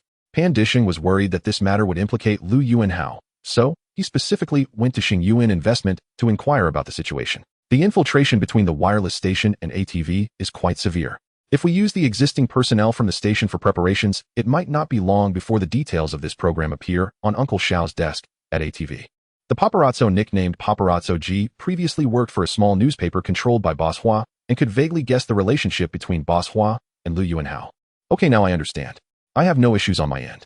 It can't be said to be completely impossible, but the likelihood. At the end of June, the gossip magazine Qingxin Weekly suddenly exposed a scandal involving a top Hong Kong tycoon infatuated with a female student, describing the tycoon in a way that resembled Pan Dishing, as well as some aspects of Lu and Zheng, including all 3 who had appeared that day in front of the youth magazine building. In the second half of this year, I will arrange for wireless station shares to be raised once, and then use the raised funds to acquire a daily newspaper. A week before the program airs, we will publish a registration form in this daily newspaper. Users purchasing the newspaper can cut out the registration form, fill it out, and mail it to the station. We will collect the entries weekly and select 10 contestants for the next episode at the end of each show. After seeing the photos and negatives submitted by Paparazzo G, Boss Hua contacted Lu Yuanhao and sent Paparazzo G along with all the photos and negatives to Huarnhang. Although the effect was not good, it does not mean he intends to end this matter. In order to quickly open up the situation after going to satellite, he decided to launch this program. Paparazzo G was overjoyed. He could not have fetched such a sum for these photos back at Qingxin Weekly. He immediately expressed his gratitude and promised to inform him of any news at the earliest opportunity. After sending off Paparazzo G, Lu Yuanho's expression turned dark. He did not expect Huang Yulong to be so persistent, and for the first time, he felt the urge to take someone down. The fact that someone was stalking Lu Yuanhao infuriated him. Fortunately, the paparazzo switched sides at the last moment, allowing him to swap identities with Huang Yulong. Now Huang Yulong was the one exposed in the open, yet he remained unaware of who his opponent was. With the paparazzo willing to act as an insider, all of Huang Yulong's movements would be anticipated by Lu Yuanhao. Thus, dealing with Huang Yulong was not the most urgent matter. There was a more pressing issue that needed to be addressed immediately. The fact that a single paparazzo could follow him from Kowloon to Central without being detected, though it involved some fortunate coincidences, also indicated that his current security had vulnerabilities. His bodyguard team was similarly lax. Those around his family, women and children, were likely even more vulnerable, making it urgent to strengthen security. Li Jiaming was momentarily taken aback, before continuing to act cute. Last time I noticed my sister seemed very excited to see me. You must have enjoyed it too. Don't you want to do it a few more times? No need to be polite. With Liang Sheng's capabilities, starting his own company is more than feasible. If you need help in the future, just ask. The total share capital of the wireless company is 250 million shares, currently priced at 11.6 Hong Kong dollars. If we issue 1 share for every 10 held, it would equate to an additional issuance of 25 million new shares, raising to 9 billion Hong Kong dollars. I believe this is the best course of action. Lu Yuanhao knew that in 2 years he would leave Citibank to co-found a company with someone else. With the connections and business acumen of the two founders, they would quickly escalate the market value of their company to several billion Hong Kong dollars. Thus, he planted a seed for the future. What do I gain from this? Brother, how I've recently set my eyes on a bag. Can you buy it for me? Then what do you want in return? Huang Yulong was someone who came from humble beginnings, dropping out of school at 13. After experiencing 3 failed entrepreneurial ventures, he was unwilling to be subordinate when he set up his 4th company, with others prompting him to start his own venture, which led to the establishment of Yulong Group. With the amount of shares he held, Lu Yuanhao found it temporarily impossible to target Yulong Group directly. He could only disrupt some of its business developments and planned to take action against Yulong Group and him personally after the stock market crash. The issue was raised by you. You should have a solution as well. I need to see your plan before deciding whether to proceed. The vacant positions will be filled by 3 components. Most will be hired from international security companies, while others will be sourced from the police's G4 protection unit and reliable, retired military personnel recommended by the mainland authorities. Soon, the representative of the International Treasure Company announced the funding plan for the wireless company, stating that major shareholder Lu Yuanhao would fully subscribe according to his shareholdings. Shareholders happily followed suit, and the first funding round of the wireless company was completed smoothly. Liangshan, what are your thoughts on this funding round for the wireless company? After meeting, Lu Yuanhao invited Liang Boda to sit on the sofa and began discussing serious matters. Li Jiaming also casually followed along. Ever since she witnessed her sister and Lu Yuanho's intimate moments, she no longer felt defensive in front of him, appearing as if he could take advantage of the situation at any moment. Zhou Liang Shuyi negotiated with He Shizhu, a major shareholder of the Daily Sky newspaper, securing 75 of his shares for 67.5 million Hong Kong dollars. She then acquired another 25 from a different shareholder for 22.5 million Hong Kong dollars, achieving 100% control of the Daily Sky newspaper for a total price of 90 million Hong Kong dollars. I recognized your capabilities the last time you assisted Mei Gao in acquiring Huarun real estate. I trust you with. Liang Boda was overjoyed. He hadn't expected to catch Lu Yuanho's attention months ago, and he promptly took the. Li Jiasin thought her older sister was merely trying to curry favor with her boyfriend for personal gain, without any ulterior motives. She turned a blind eye to some of her slightly inappropriate actions. Recently, due to the need to promote the millionaire program, he had the idea of acquiring a mass-market paper. Hello, Lu Sheng. Thank you for giving our company this opportunity. On the southern sea of the island, Lu Yuanhao took Li Jiasin, who was on summer vacation, out for some fun. He had recently become quite taken with her petite figure. 86,166. 211. With the stock market performing so well, this is undoubtedly the most cost-effective time for a funding round. After completing all of this, he finally turned his attention to Huang Yulong. Lu Yuanhao nodded. His plan was also to issue 1 share for every 10 held, using the funds not only to acquire the Daily Sky newspaper, but to continue investment in the new base's construction. Then let's proceed as you suggested. When you issue the announcement, you can inform shareholders that I will fully subscribe according to the proportion. Lu Yuanhao regarded her merely as a mediator for Li Jiasin's emotions and had no other thoughts. After the wireless company announced a full acquisition of the Daily Sky newspaper, other media outlets responded variably. Mass newspapers like Oriental Daily and Sing Tao were on high alert. Oh, Jin Yong expressed great interest when Lu Yuanhao explained that the acquisition of the Daily Sky was intended to promote a secret program of the wireless company. However, Lu Yuanhao was unwilling to elaborate, further stating that they would know in due time. Liang Bodo was naturally immensely grateful for this. All Gurkha personnel were excluded from the security team, not directly dismissed, but rather reassigned as security in the various companies under his management. Thank you, Lu Sheng, for your recognition. I hope you can support me more in the future. Li Jiaming whispered in Lu Yuanhao's ear as her eyes darted. On the yacht, seeing his sister playing with the jet ski and not returning anytime soon, Lu Yuanhao lay on the lounge chair to rest. Seizing the opportunity, Li Jiaming walked over and squatted down beside him, cuddling his arm and acting cute. At Lu Yuanhao's suggestion, the wireless company chose the investment bank under the International Treasure Company as their financial advisor for this funding round. Liang Boda did not dare to slack off and personally came to the wireless company to discuss the funding round with Lu Yuanhao. Liang Sheng, long time no see. I'm going to trouble you quite a bit this time. With Lu Sheng willing to fully subscribe, there won't be any issues with this funding round. You can rest assured. Now there's no need for further selection. We will directly target the Daily Sky newspaper as the next acquisition of Yulong Group. Let's secure it first. Lu Yuanhao took off his sunglasses and glanced at her. After Yulong Group went public, its market value skyrocketed 20-fold in a short time, with Huang Yulong holding over 70 of the shares, significantly increasing his wealth. Lu Yuanhao had previously been quite relaxed about expanding in the media industry, just waiting to take over Jin Yong's Ming Pao Group after his retirement. However, the Daily Sky newspaper had not initiated any significant moves, and the entire newspaper industry slowly accepted this reality. The existing funds of the wireless company had to be prioritized for the construction of the new base. To acquire the Daily Sky, additional funds needed to be raised. Deal. You can handle the specifics. The mediator was quite perceptive. Her proactive suggestion for a bag was insignificant. The Daily Report did not expand into the newspaper industry, but extended its reach into the comic industry by acquiring control of Shangwan Zaibao's 82 Painting Society. Since Lu Yuanhao planned to take action against the Yulong Group after the 1987 stock market crash, he naturally had to start laying the groundwork in the comic industry.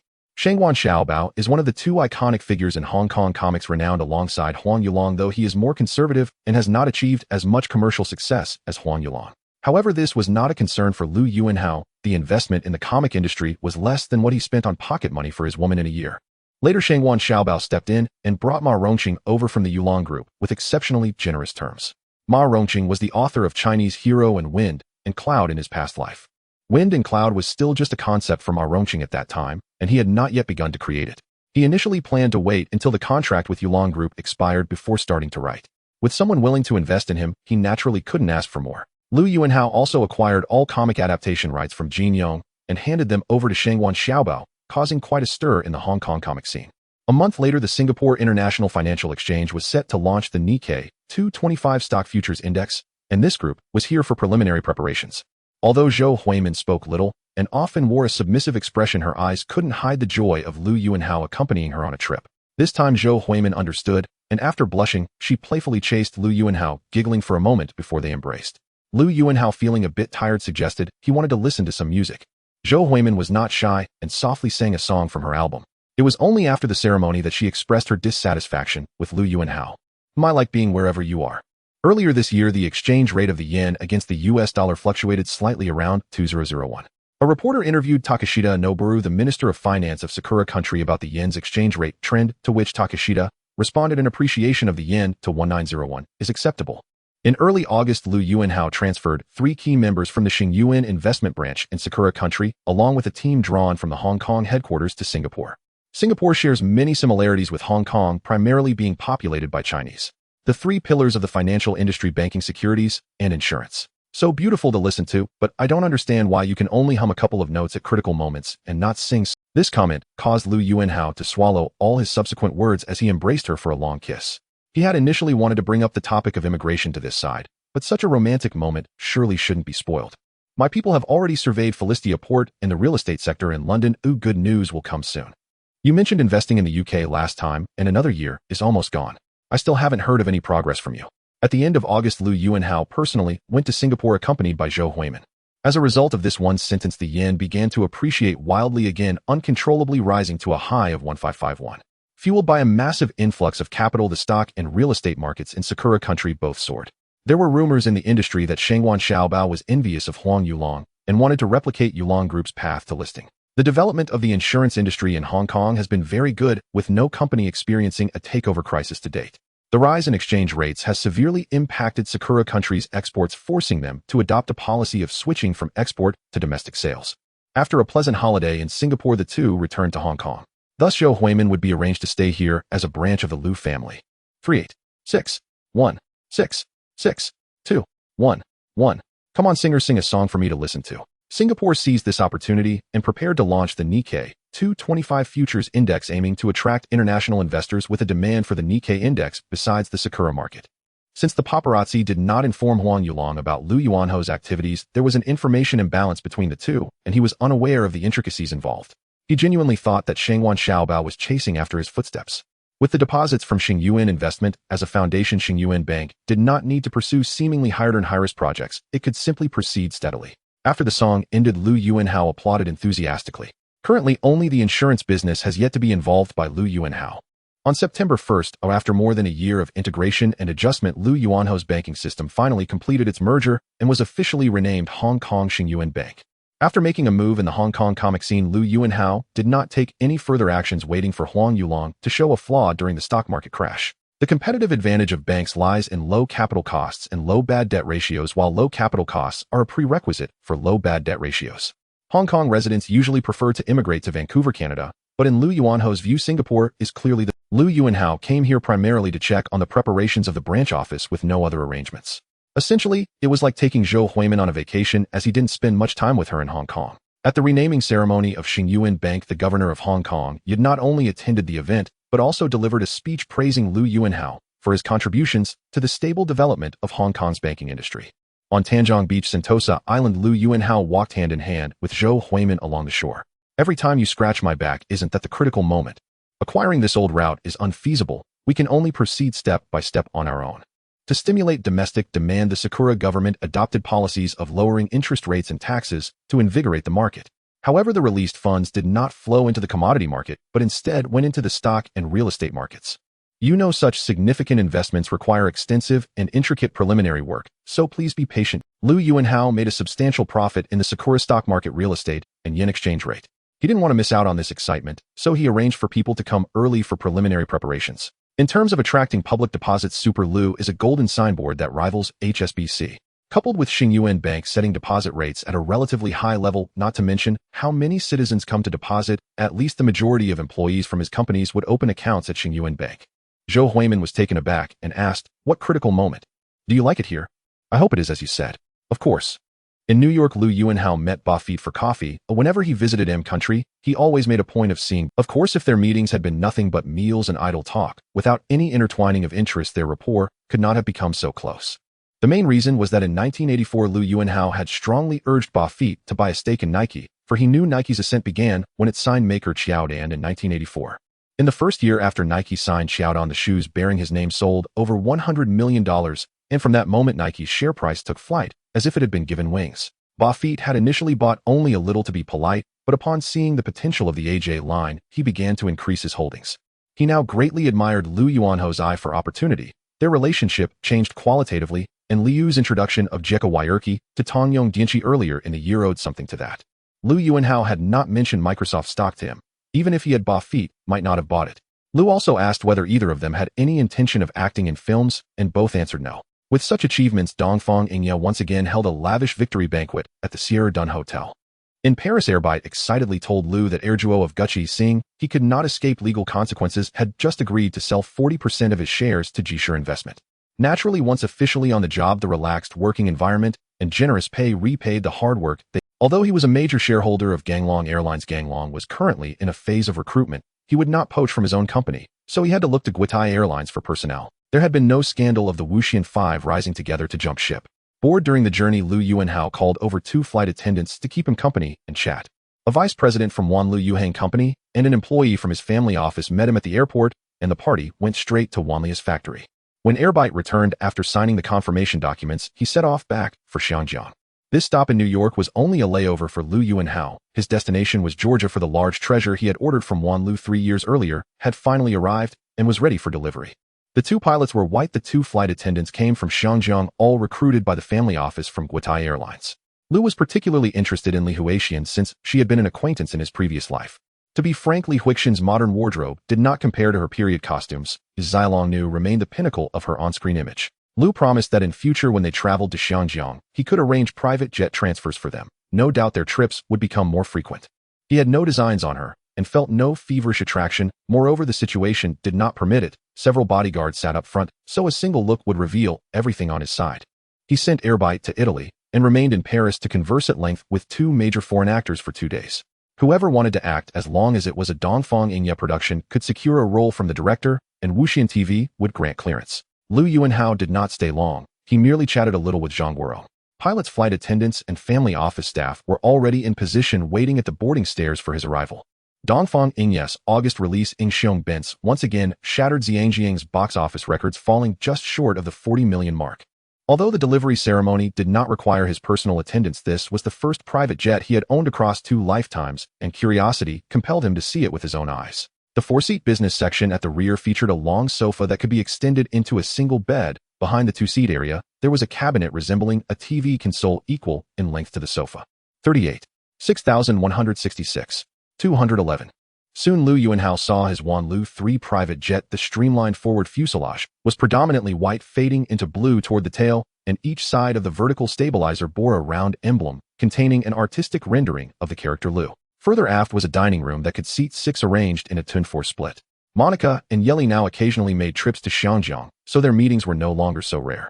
The space was not as large as imagined, yet it was employed with great efficiency. Even Huang Beiming, that consummate sycophant, was not given a chance to introduce Zhang Manyu to him. As for himself, he had acquired 5% of each of the 2 stocks with the intention of holding them long-term. He climbed the boarding stairs and entered the aircraft. The cockpit lay to the left and the passenger cabin to the right. Other key creatives, along with some company personnel, only offered brief greetings before hurrying away. The overall interior aesthetic leaned toward opulence, and Lu found it satisfactory. He would use this plane for at most 3 or 4 years before replacing it with a larger treasure, the one that would be his true aerial palace. And to master the aircraft's various systems, they had arrived at Wanlu a month in advance for targeted training. Jisher Investment had long since purchased 10% stakes from his 3 sons. Combined with this 40% their holding would reach 50%, meaning Gucci would be half-owned. Shi Nanxing on his behalf proposed a film company alliance and the establishment of several associations, but beyond his own company's people, there was little response and nothing materialized. After the delivery ceremony, Lu boarded his private jet bound for Europe. At the very rear were the galley, the lavatory, and the flight attendants' seating area. From their conversation, he learned that both had passed several rounds of assessment before qualifying to serve on his private. Along the aisle, one side consisted of 4-seat business areas arranged as 2 opposing pairs with a table in the middle. The other side mirrored the layout, but had only a single seat on each side. In this lifetime with Wuxian TV under Liu's control, many people's careers smoothed considerably. This both irritated and left him helpless. He had no intention of raising the matter. Once these people suffered setbacks, they would naturally remember to band together for mutual support. Walking to the boarding stairs, he greeted several crew members in turn and then discovered another familiar face.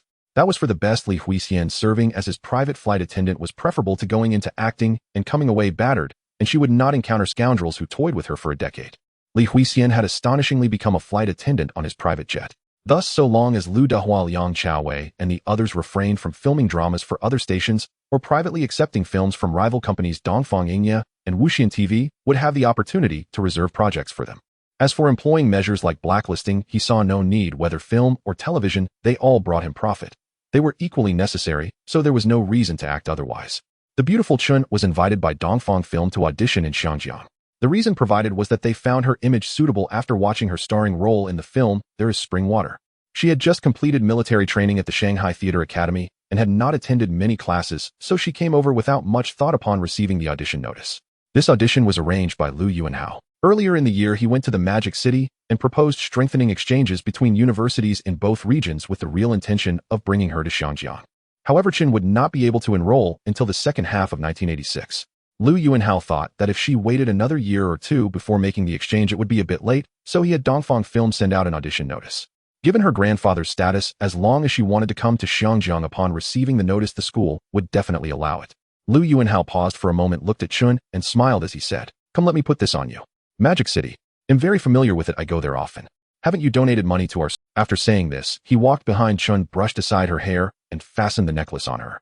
Naturally, Lu Yuanhao invited Chun to dinner that evening. "Yes, I go every year. Do you know the Hujia Expressway in the Magic City? I built it. In the evening, the yacht slowly sailed in Victoria Bay as the two enjoyed a sumptuous meal packed by bodyguards from the Fu Lin Min restaurant. Chen opened the box to find a beautiful diamond necklace, which sparkled brilliantly under the lights in the cabin. It's nothing, I just started my first year at the Shanghai Theater Academy this year, and I've only acted in one film before. This situation happened to align perfectly with Lu Yuanho's needs. If her family's connections were vast and intricate, Lu Yuanhao would have been less interested. It should be we need to communicate more with our peers from the mainland. Soon after the audition ended and Huang Beiming politely stated that they would notify her as soon as there was a result while kindly showing Chen around the company. She was overjoyed but felt it was too precious to accept. While she hesitated, Lu Yuanhao picked up the necklace and said, "Boss, this is Miss Chen, who came from the mainland for the audition." Chen graciously extended her right hand to shake Lu Yuanho's. "What did Mr. Huang just say your name was?" This was why he was so eager to bring Chen to Shanjiang. That night, Lu Yuanhao did not push further. He merely held her and whispered sweet nothings throughout the night. It seems there might be something like that. There are too many universities that have received donations from the mainland, and I can't remember the specifics. Miss Chen, I'm really sorry, but I have things to attend to. Let our boss accompany you to explore a bit more, alright? Hello, Miss. At this point, they ran into Lu Yuanhao, who had been waiting. Young Chen was quite beautiful with fair skin and a lovely appearance, truly deserving the title of the most beautiful woman in the mainland. Let me introduce myself again, I am Lu Yuanhao. Other women in Lu Yuanho's family were not suitable, and Chen was the best candidate he knew. Not knowing much about social dynamics, the young girl was blissfully unaware that everything was prearranged, happily following along as they wandered.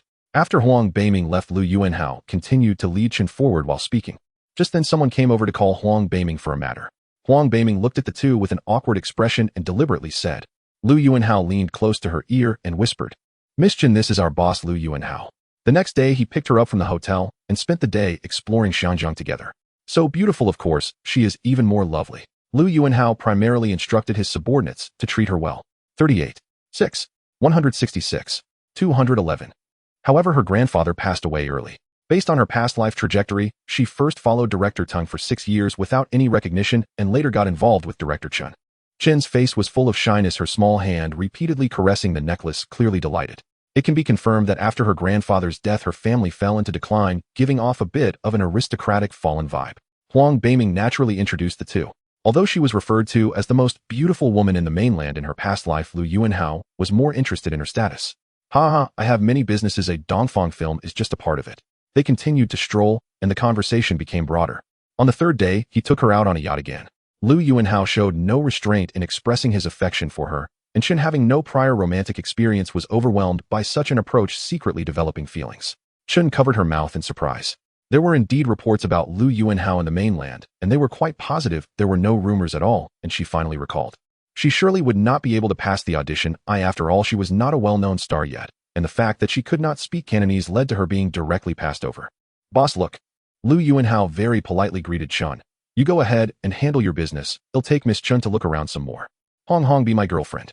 Sure enough, Chen came to Shanjiang just like that. Hong Hong, you're going back to the Magic City tomorrow. I have something to give you.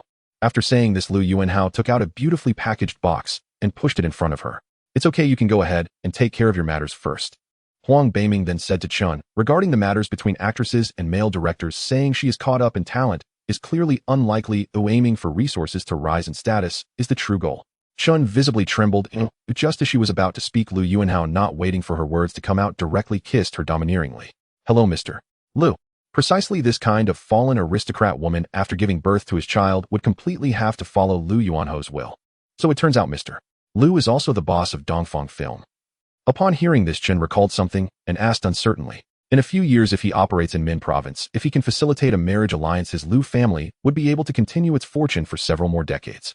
Chen did not suspect him and nodded. Miss Chen looks very young. I didn't expect you to be an old actress already. Chen's grandfather was an old revolutionary with a not insignificant status, essentially the kind with a solid background. Really? The next day, when he took her to the airport, Chen was already crying uncontrollably, holding Lu Yuanho's hand with a face full of reluctance. At Dongfang Film, although Lu Yuanhao did not directly go to the audition site, he had already given instructions and was constantly keeping an eye on the situation there. Lu Yuanhao repeatedly reassured her that he would go to the Magic City to see her soon, and after much effort, he finally got her onto the plane. In this life, she would not be filming anymore, and after she graduated, she would be made to have children. The timing around 1990 would be just right. In November, the Land Group acquired 52 of Husky Energy's shares for 3.2 billion Hong Kong dollars, becoming the largest shareholder and taking control of the company. In Canada, in the conference room of Husky Energy, Liu Yuanhao, as the chairman of the land group, held a meeting with several directors he brought along and Husky's management team. After everyone had given their routine work reports, Liu Yuanhao finally spoke. Recently, Saudi Arabia has been selling oil at low prices, which is part of the economic strategy of the AM country. As for why they are doing this, everyone should understand in their hearts. Therefore, I believe that oil prices are very likely to remain low for the next few years. I would like to hear if anyone has any countermeasures. The former general manager of Husky, Finley, was the first to take the floor. I think we can consider cost control and reduce the cost per barrel of crude oil through cost reduction and efficiency enhancement. That's an excellent suggestion. Has this work already begun? We have developed a detailed plan, and once implemented, we expect to reduce the cost per barrel of crude oil by 4 to 6. This plan has been submitted to the board of directors, and once you approve it, we can execute it immediately, sir. How many shares will Hong Kong Dragon release this time? It will still be as beautiful, gentle, and charming as you. Due to the limited circulation of Catay's shares, they were worried that driving up the stock price too high would attract Swire's attention, so the acquisition process was slow. Because they couldn't gauge his thoughts, the conference room fell silent for a moment. After the agreement was signed, the two arranged to have a meal together to celebrate taking a crucial step in launching the satellite. Liu Yuanhao, the shipping king, and Chao Guangbiao had already acquired 7 of Cathay Pacific's shares from the open market, completing 2/3 of the plan. Lu Xiaoli looked at him with a face full of anticipation, beginning to imagine the scene of her daughter being surrounded by her. Liu Yuanhao felt even prouder. He had seized the opportunity to nurture and was finally about to reap the rewards, and the timing was just right. Young Master Rome nodded in satisfaction. He downed his drink and said proudly, "If Husky wants to survive this oil crisis, it must increase its oil extraction efforts, sell more crude oil, and find ways to lower production costs to maintain the company's financial health. First, there will be no advance payment. Therefore, if there are quality acquisition targets, we can merge with them, which will also increase our total recoverable oil reserves." Lu Xiaoli was very happy upon learning the results of her checkup. Every time she saw the other women either followed by one child or holding one in their arms, she felt envious. Now she was finally pregnant. "I have already negotiated with Swire and HSBC regarding Catay's shares. At the beginning of next year, the two companies will collectively transfer 5 of their shares to me along with 2 board seats. Considering there are 2 children at home who have just turned 1, Liu Yuanhao did not bring her back to the mansion, but arranged for a nanny and a maid to care for her. Hewlett-Packard and Great Wall Industries finally reached an agreement on satellite launch after more than 5 months of negotiations. Good, then I will wait for your notification. Although Liu Yuanhao and young Master Rome's shares in Asia Satellite Company far exceed General Electric, they had no good solutions for these 3 clauses. Liu Yuanhao raised his glass and clinked it with his. "Speaking of which, this matter is largely thanks to you bringing it up first. They are quite grateful for your kindness." Liu Yuanhao waved his hand and calmly said, "It will eventually go through this step, or it makes little difference whether I am involved or not. It is merely a matter of time." "Then congratulations to you. I didn't expect your ability to use a tiger's skin to raise a flag is quite impressive, ha." "That's good. They are just starting out, and if this time is successful, future negotiations will be much easier." 38. 6. 166. 211. "Brother, how we have a baby." Liu Yuanhao immediately took her to Mingda Hospital for a checkup, ultimately confirming that she had been pregnant for nearly a month. "No, I have already explained it to them. They can understand and overcome difficulties, so these are not issues." After a few rounds of drinks, Liu Yuanhao mentioned these 3 agreements and asked young Master Rome. Great Wall Industries didn't say anything regarding those clauses, right? Then he received good news that Lu Xiaoli was suspected of being pregnant. "When oil prices rise, both our profits and market value will increase significantly." The original Husky management team showed joy on their faces. They initially thought the new boss would cut back on business and gradually lay off employees, but unexpectedly, he chose to expand externally, alleviating their concerns about their positions. "Once you enter the Cathay board of directors, please help me delay the acquisition of Hong Kong Dragon Airlines shares for a while. Oh, it won't take long, probably just a month, as we are not yet prepared." Young Master Rome smiled and brought up another matter. "Oil is a necessity for modern industry, and oil prices cannot remain low indefinitely, which contradicts market logic. While there are already 4 boys at home, yours is definitely a girl." After accomplishing these tasks, Liu Yuanhao would not hesitate to invest in acquiring other oil companies. "When oil prices rise, dividends will flow in continuously." "All right, sir, we will keep an eye on it." "Of course you should. There is a saying in China, disaster befalls where fortunes depend. This sharp drop in oil prices has harmed not only us, but also other peers, and there will surely be others experiencing poor management. This is precisely a good opportunity for our countercyclical expansion." After the meeting, Liu Yuanhao stayed for 2 more days, conducting separate discussions with several key executives, and then arranging for financial personnel to take over the entire company's financial system. "All right, I will approve it after the meeting. Does anyone else have any thoughts?" "I also hope it's a girl. I like the name you gave her. 40, of which 30 will be given to you, making you the major shareholder, while the remaining 10 will go to Cathay." At that time, we will hold 10 of each other's shares, ensuring no one takes advantage of the other. After completing all this, he returned to Xinjiang. Second, no technical materials regarding this satellite will be provided. Third, there must be one successful launch case within 1 year prior to launching this satellite. However, since the M country wants to support China in the commercial satellite launch market, but does not want China to gain any key technology under the interference of American and British companies, some clauses of this agreement are exceedingly harsh. The two raised their glasses and clinked them together once more.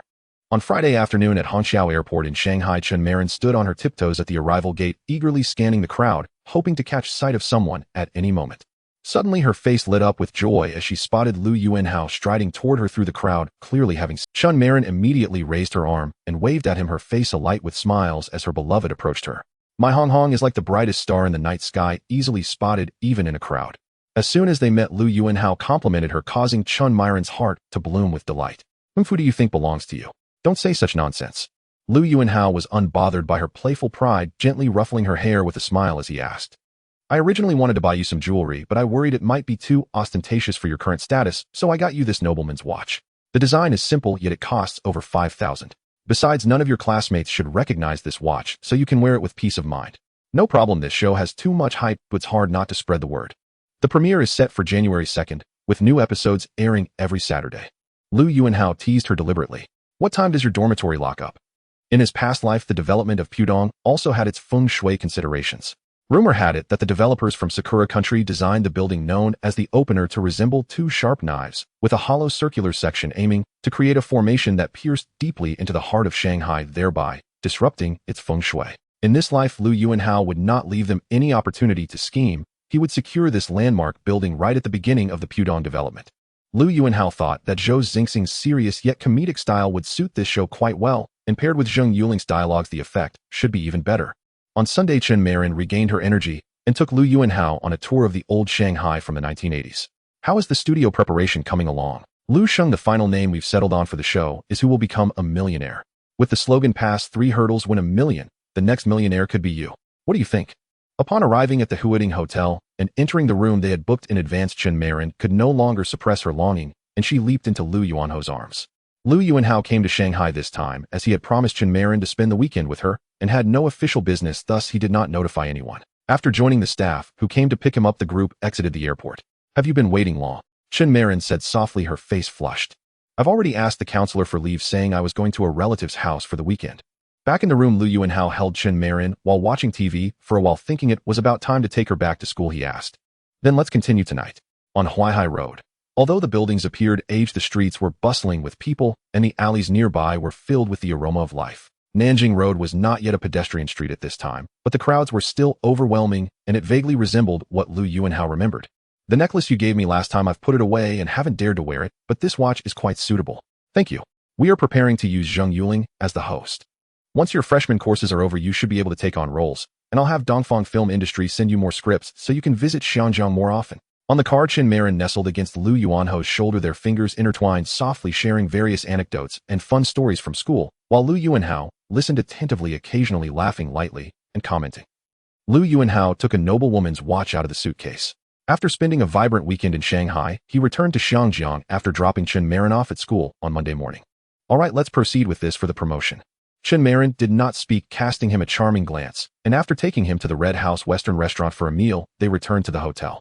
386166211. However, due to a slight mishap with too much enthusiasm, Chen Marin felt unwell the next day, unable to move much, and rested in the hotel for a day. Even the meals were arranged to be delivered to her room by Lu Yuanhao calling the front desk. Although adjustments were made later, changing the hollow circular shape to a trapezoid, the building's overall design remained unchanged. Knowing that Lu Yuanhao would be returning to Hong Kong the next day, the now recovered Chen Marin no longer held back and shyly accepted everything he offered her.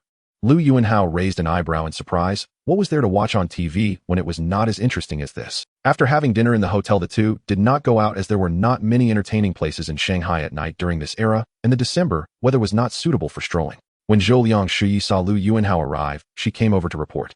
Oh, I see. Holding the warm body of the young woman in his arms, Lu Yuanhao kissed her directly. It's all right, I didn't wait long either. You still say that, oh, I didn't pass the last audition, it was so embarrassing. Have the promotional copy ready to promote together with the daily and the wireless station. Within half a month, I want every citizen in Hong Kong to know about this show. That's because you don't speak Cantonese, so I'll arrange for a Cantonese teacher for you to learn a bit more in your spare time. No problem, we've already secretly rehearsed a few times, and the results were good. Okay, I'll notify him right away. Arriving at the Bund, looking at the still low houses of Lujiazui across the river, Lu Yuanhao could find no familiar impressions. However, with the completion of the Shanghai Tower, this feng shui issue was perfectly resolved. Then let's go. After a lingering long kiss, Chun Marin whispered, I want to be with you every day, what should I do? Let's add another host, the previous host of the 430 shuttle program. Zhou Xingxing let them work together. Chen Marin took the watch, wore it, admired its understated luxury, and happily said, to ensure the show's effectiveness in the early episodes, we can slightly lower the difficulty of the questions, preferably having 23 people enter the third round. Chun Marin, like a chirping sparrow, interrupted his musings after breaking through that layer of barrier, becoming more attached to Lu Yuanhao. After getting off the plane, he went to the wireless station. The program Millionaire had already entered its final preparations. Seeing Lu Yuanhao's concerned expression, Chen Marin understood what he meant, her face tinged with a slight blush as she shook her head. Chen Marin rolled her eyes. All right, Lu Sheng, we will pay attention to that. Then let's leave it at that. You go ahead and get busy and let me know if any. In mid-December, the wireless station and the Daily News began simultaneously promoting Millionaire. In an instant, the lure of the $1 million jackpot captivated the attention of the entire city, and discussions about the show erupted everywhere. Have you heard? The wireless station has launched a new show claiming that anyone who passes the rounds can win $1 million prize. I wonder how easy it is to win. Is it really true? $1 million Hong Kong dollars, just thinking about it makes me excited. It should be true. Lu Karen's endeavors are not to be taken lightly. If I participate, can I be guaranteed to win the jackpot? At Asia Television, Uncle Xiao Lu and Xiao Deegan gathered together to discuss this matter, as the hype was simply too great. It seems Lu Yuanhao is well prepared. How should we respond? After dinner, Lu Yuanhao casually plopped down on the sofa, while Li Jiasin nestled beside him, holding one of his arms. How could there not be? You've had several meals, haven't you? Each time it was several billion. After hearing Lu Yuanhao's explanation, Jin Yong thought for a moment and chose not to say anything further. The next day, the whole of Hong Kong was abuzz with discussions about last night's Millionaire show. With such an obvious hint, Li Jiaming immediately understood. Lu Sheng, last night's Millionaire achieved a 90 rating share. This show is a hit. Lu Yuanhao rewarded her with a piece of fruit, which Li Jiasin happily devoured. In no time, the Daily News sold out all 1500 copies prepared for the first day, surpassing the sales of all other print media to become the second highest. Halfway through, he turned to glance at Li Jiaming and said fiercely, the wireless station hasn't seen a program or drama with a 90 rating share for a long time. This show is undoubtedly a trump card. That contestant number 7 was unfortunate. If he had answered 3 more questions correctly, he could have won $1 million, but he only won 500. Seeing this, Lu Yuanhao picked her up and headed toward her room. I don't have much money, and I feel embarrassed to ask you. Every time I give you several billion. On the television screen, a high-tech stage appeared, followed by hosts Zheng Yuling and Zhou Xingxing, who skillfully greeted the audience before introducing the specific game rules. Since you think it's not enough, let me give you a few billion more. The quiz officially began, and Zheng Yuling posed the first. If yesterday was tomorrow, then today would be Friday. So when this statement is made, what day is today? This show is so interesting. Ooh, I want to participate.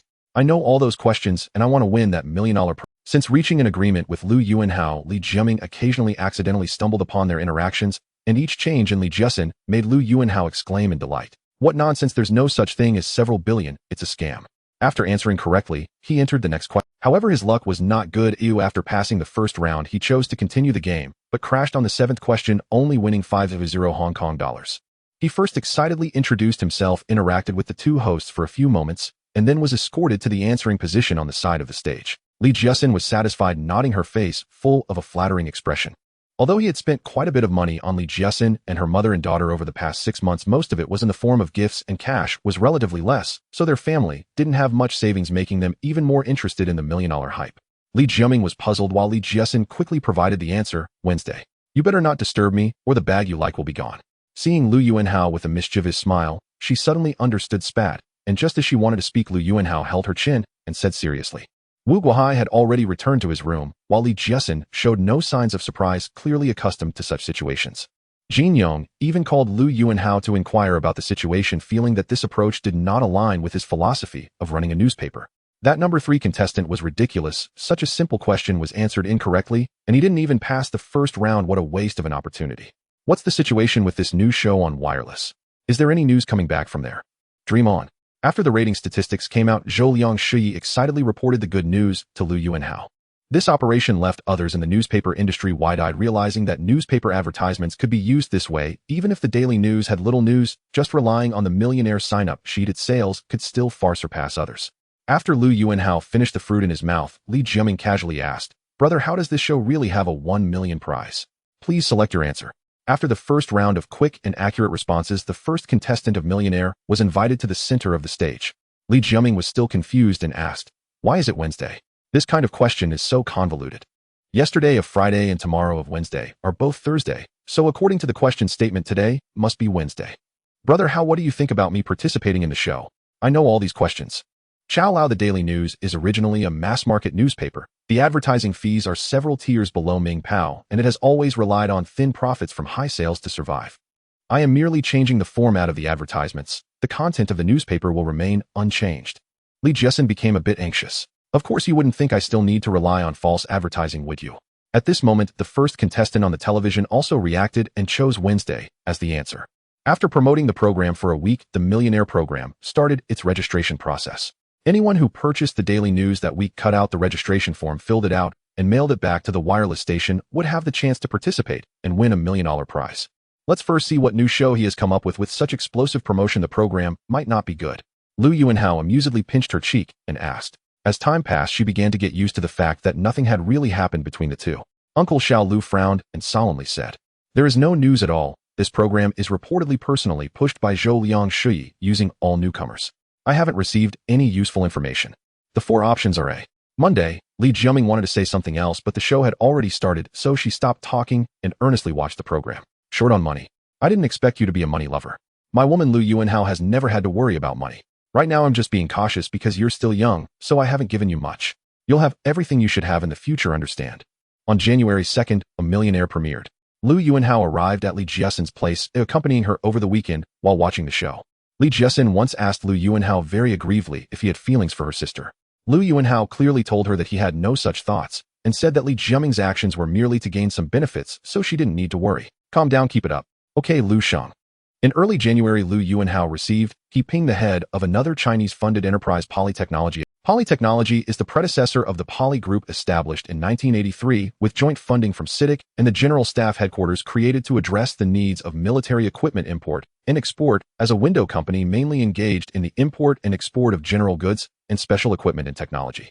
At this time, Polytechnology had not yet ventured into the real estate business, but was already dissatisfied with a single business model and was seeking new points of growth. When Lu Yuanhao met He Ping for the first time, he deliberately mentioned the real estate business, which He Ping took to heart.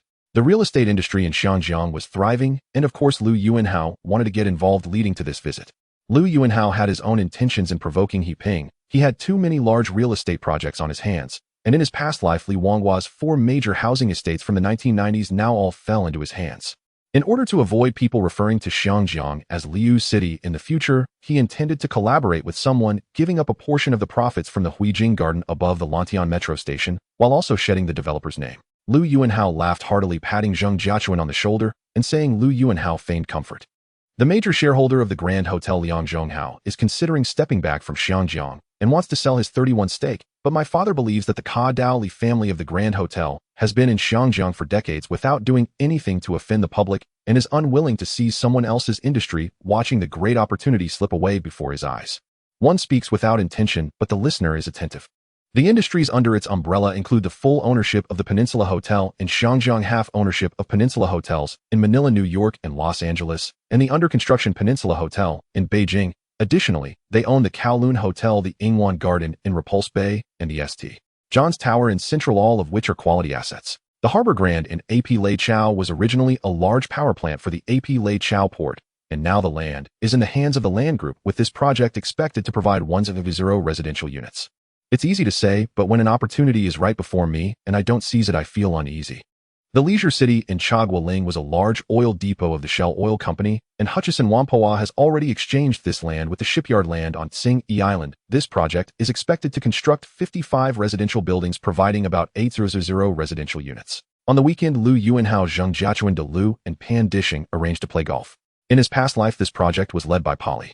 Feigning ignorance, Lu Yuanhao asked, "I haven't been to the capital for a while. Are the procedures and policies I remember your family has a good relationship with the Liang family. The Liang family is a shareholder of New World, right? Can you help me arrange a meeting? I'm very interested in the Grand Hotel. If there is a hotel in Xiangjiang that Lu Yuanhao wants to acquire, it is none other than the Peninsula Hotel. The current Hilton Hotel doesn't count, as it is planned to be demolished and rebuilt in 2 years. He Ping was very pleased to be able to jointly develop a large housing estate with Lu Yuanhao, and when discussing when the real estate in the mainland would rise, he reciprocated by inviting Lu Yuanhao to develop a property project in the capital together. However, it can be foreseen that the profits from this project will not be very high, compared to the profits from Huijing Garden. It is definitely far less. The first foreign sales residential project in the capital was just established last year, and we at Poly are confident of securing the leading role in this project. Similarly, Lu Yuanhao will also pass the developer's name for the Jiahu Mountain Villa in Tinshui to China Resources. This way, as long as he negotiates the profit-sharing terms with these two companies and keeps them confidential, he can perfectly hide behind the scenes, since none of the three companies are currently listed and do not need to disclose financial reports. The property above the Lantian Metro Station, Huijing Garden, had its development rights transferred to Lu Yuanhao from Hang Lung Properties in 1983 and is expected to build 20 residential buildings providing about 400 residential units. Zheng Jiachuan shot a sideways glance at Lu Yuanhao. Zheng Jiachuan found an opportunity to be alone with Lu Yuanhao and complained about his father's conservatism. The general framework was agreed upon, and the specific cooperation terms would naturally be handled by the people below. In his past life, the Hong Kong businessman who participated in the Li Jing Garden project was De Lu, and Lu Yuanhao inadvertently snatched his little brother's opportunity. The full name of the Grand Hotel Company is Xiangjiang Shanghai Grand Hotel Limited, which has developed into a diversified group and is one of the blue-chip stocks in Zhangjiang's real estate. At our level, many things need to be justified. The reason I have made fewer moves in Xiangjiang in recent years is precisely because of this. When you take the helm in the future, you will gradually understand this. Li Jing Garden Project No. 001 for foreign sales residential in the capital. The first foreign sales villa area in the capital is located next to the capital airport by the Wenyu River, covering an area of 22.7 million square meters with a total building area of 100 square meters, comprising 389 apartments and villas. Moreover, with the original site land of Shatan First City and Qingzhou Ingni Hong Kong Crane Garden, the residential buildings he can provide in the 1990s will far exceed 20 of the previous Changshi's. Reaching 25 is not impossible, and this does not include the ongoing development of the Huangpu Garden project. The Jiahu Mountain Villa in Tinshui, a project jointly held by China Resources and Xingyuan Properties, has not yet started development and is expected to provide 150 residential units. Thus, this meeting with He Ping under Lu Yuanhao's deliberate guidance had a very harmonious atmosphere. The first foreign sales residential project in the capital is indeed an honor. I would like to thank General He for his support in advance. Everyone supports each other and grows together.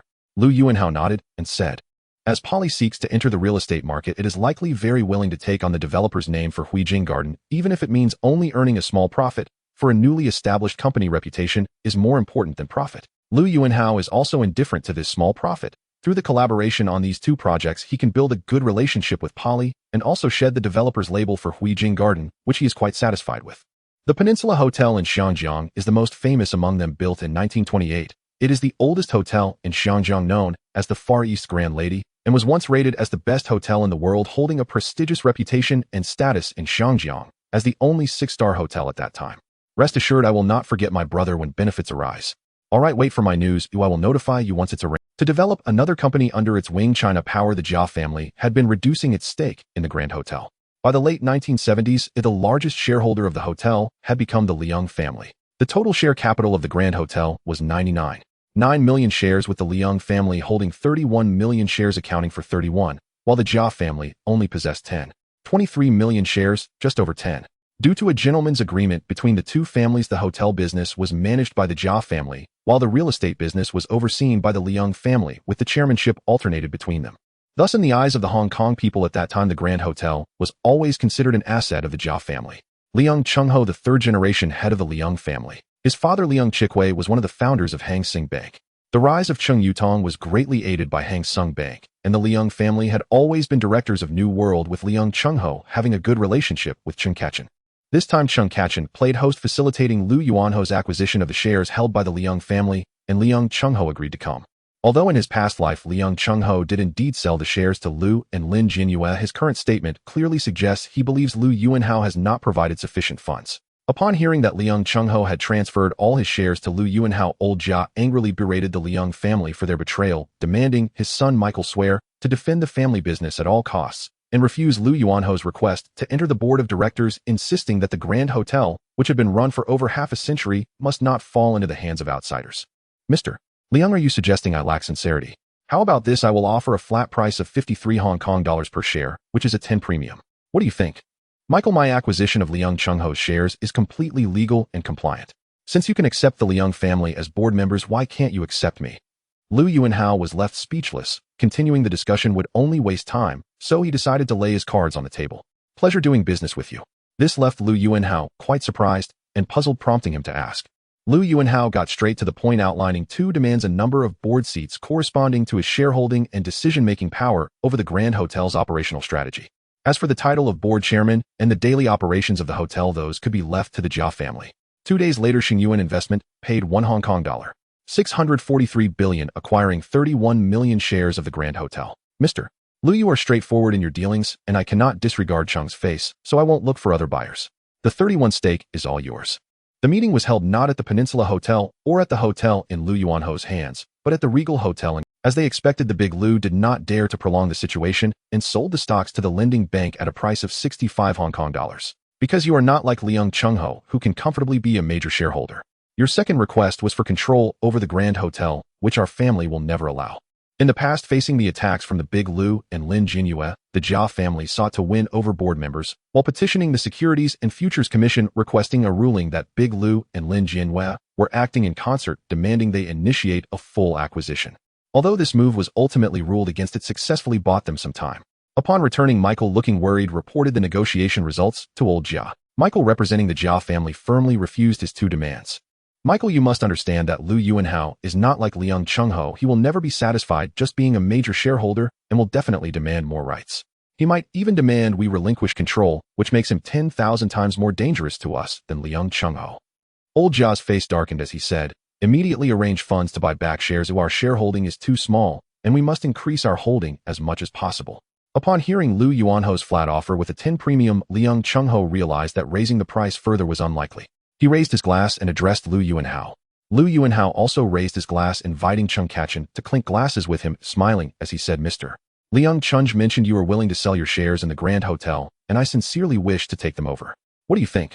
I have already made my position clear by coming here. I know Mr. Liu's reputation, and I trust that you won't let me suffer losses. After the initial pleasantries, Lu Yuanhao took the lead in getting to the main topic. All right, father, I know what needs to be done. Mr. Lu, I acknowledge your excellence and your keen insight. However, what I refuse is your entry into the board of directors of the Grand Hotel. Our family business cannot be coveted by outsiders. As for your second request, I'm sorry, without entry into the board, there can be no talk of decision-making power. Although the Big Lu was unable to achieve the feat of a snake swallowing an elephant after deducting various interests and expenses, he still made a profit of 136 million Hong Kong dollars. The Jia family saw this weakness in the Big Lu, believing that his strength was insufficient for a full acquisition of the Grand Hotel. Thus, they opted for a delaying tactic. Lu Yuanhao was certainly not the kind of person with superficial foundations like the Big Lu. If he wanted, he could privatize the Grand Hotel at any time. Michael, this isn't me boasting. My business acumen has been praised throughout the entire harbor. Why do you reject? All right, I'll arrange it immediately. After finishing the serious matters in a few words, the three began to eat and chat. Cheng Kachin felt envious of the 10+ billion deal made between the two during their banter, but he had not yet risen to power and was not qualified to engage in such large-scale business. In large equity transactions like this, there is usually some discount, but Lu Yuanho's proposal to calculate at market price was already a very sincere gesture. To be honest with Mr. Lu, I actually intend to sell the shares separately. The Liang family and the Jia family have always cooperated well, and I do not want to create any unpleasantness at the point of parting, allowing the Jia family to speak ill of us behind our backs. The current stock price of the Grand Hotel is 48 Hong Kong dollars per share. How about we close the deal at this? Many of the funds used by the Big Lu were borrowed at high interest, and the bank's interest alone amounted to over 10 million Hong Kong dollars each month. However, as he mentioned to Cheng Kachin, it is important to have a legitimate reason for action, so he still planned to negotiate with the Jia family first. Then I have nothing more to say. We will meet at the shareholders' meeting.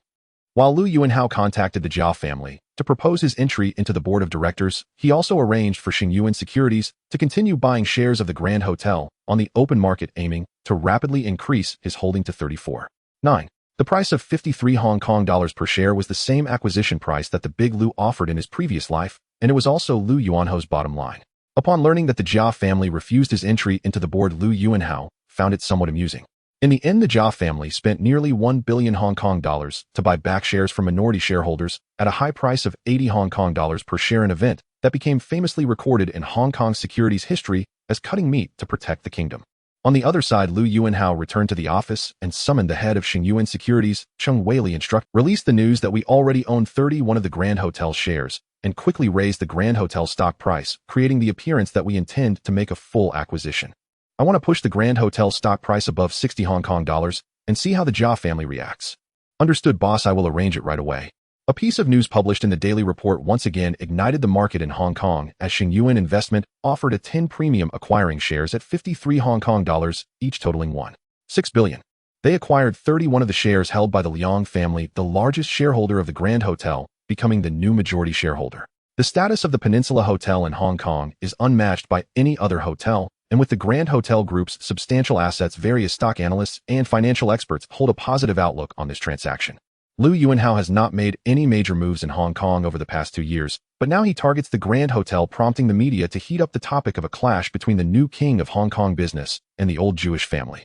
Speculators in the stock market bet on a fierce acquisition battle between the two parties rushing to take positions, and the stock price of the Grand Hotel quickly soared to over 70 Hong Kong dollars per share in a very short time. The Kaidoli family, including old Kaidoli and Michael, discussed strategies with a somber atmosphere.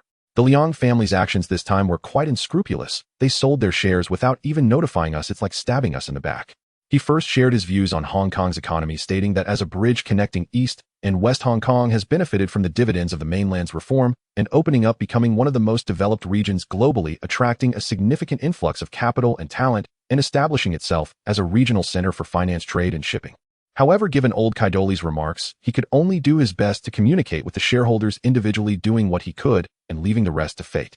As for the daily operations of the Grand Hotel, he expressed that he would not interfere too much with the Kaidoli family. The final highlight, of course, was the matter of investing in the Grand Hotel. He pointed out that Hong Kong should seize the opportunity for industrial upgrading, attract more high-tech industries to settle in, and actively develop tourism and cultural industries, allowing more citizens to benefit and share in Hong Kong's rapid development. This was his second media interview, and he certainly could not only discuss the Grand Hotel. Moreover, it was not easy to find a good reason for refusal, as Lu Yuanhao had not done anything to damage the Grand Hotel's reputation. Despite the fact that he and Lin Jinhua together held more than 30 of the voting rights, Michael's voting rights were not even a third of that. But his reputation as a stock market sniper was too prominent, causing small shareholders to fear that he would dismember the Grand Hotel if he took office, making them more willing to trust the credibility of the Kaidoli family. On the other side, Lu Yuanhao was comfortably in position as the stock price of the Grand Hotel had already been driven up and Xingyuan Securities had halted their acquisition actions. With their support, the Kaidoli family narrowly won the chairman election for the board of directors, securing their position. However, if they suddenly voiced opposition to Lu Yuanhao's entry into the board during the shareholders' meeting, it would be difficult to gain support from others, and he was unsure if he could attain a higher shareholding than Lu Yuanhao before the meeting. Michael hesitated, wanting to say that Lu Yuanhao was not lacking in business reputation either. Lu Yuanhao's business status and achievements far surpassed those of Big Lu. Even if he said nothing, simply standing there would attract the support of small shareholders who would flock to him. However, to reassure the majority of shareholders, he still had to make the necessary statements, as it was a show of respect. Regarding the Kaidoli family's obstruction of his entry into the board, he did not mention a word during the interview.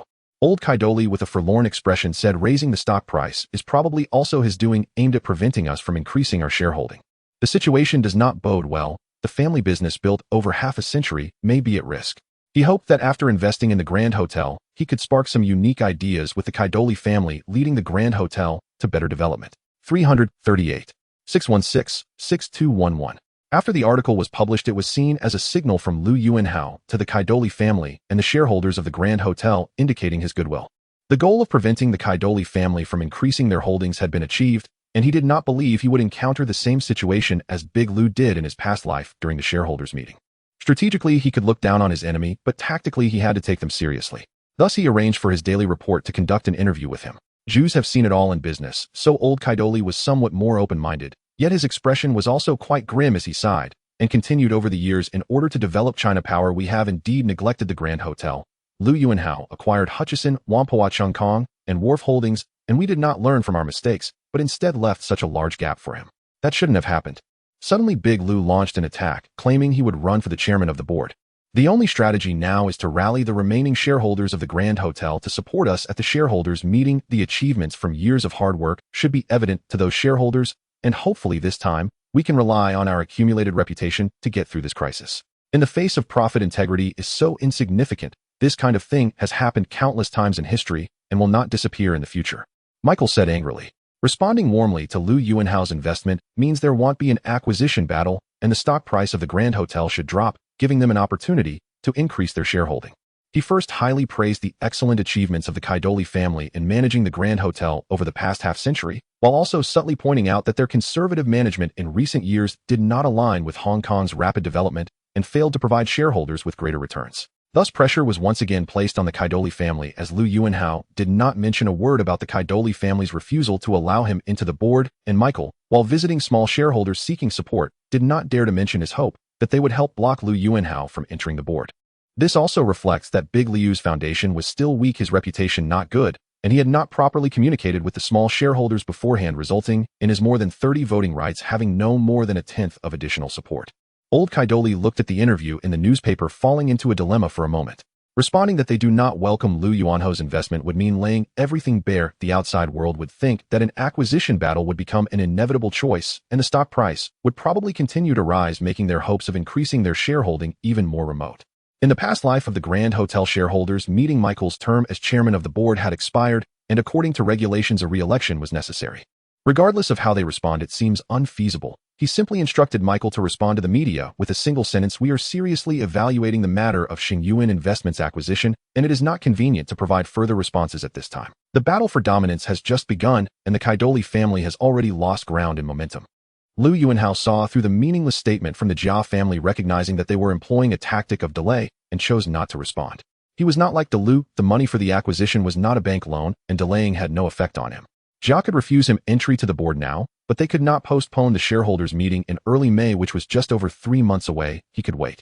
Both parties chose to remain silent, and with no material for the newspaper's public interest in the matter, gradually the stock price of the hotel slightly decreased, fluctuating within a narrow range around 63 Hong Kong dollars.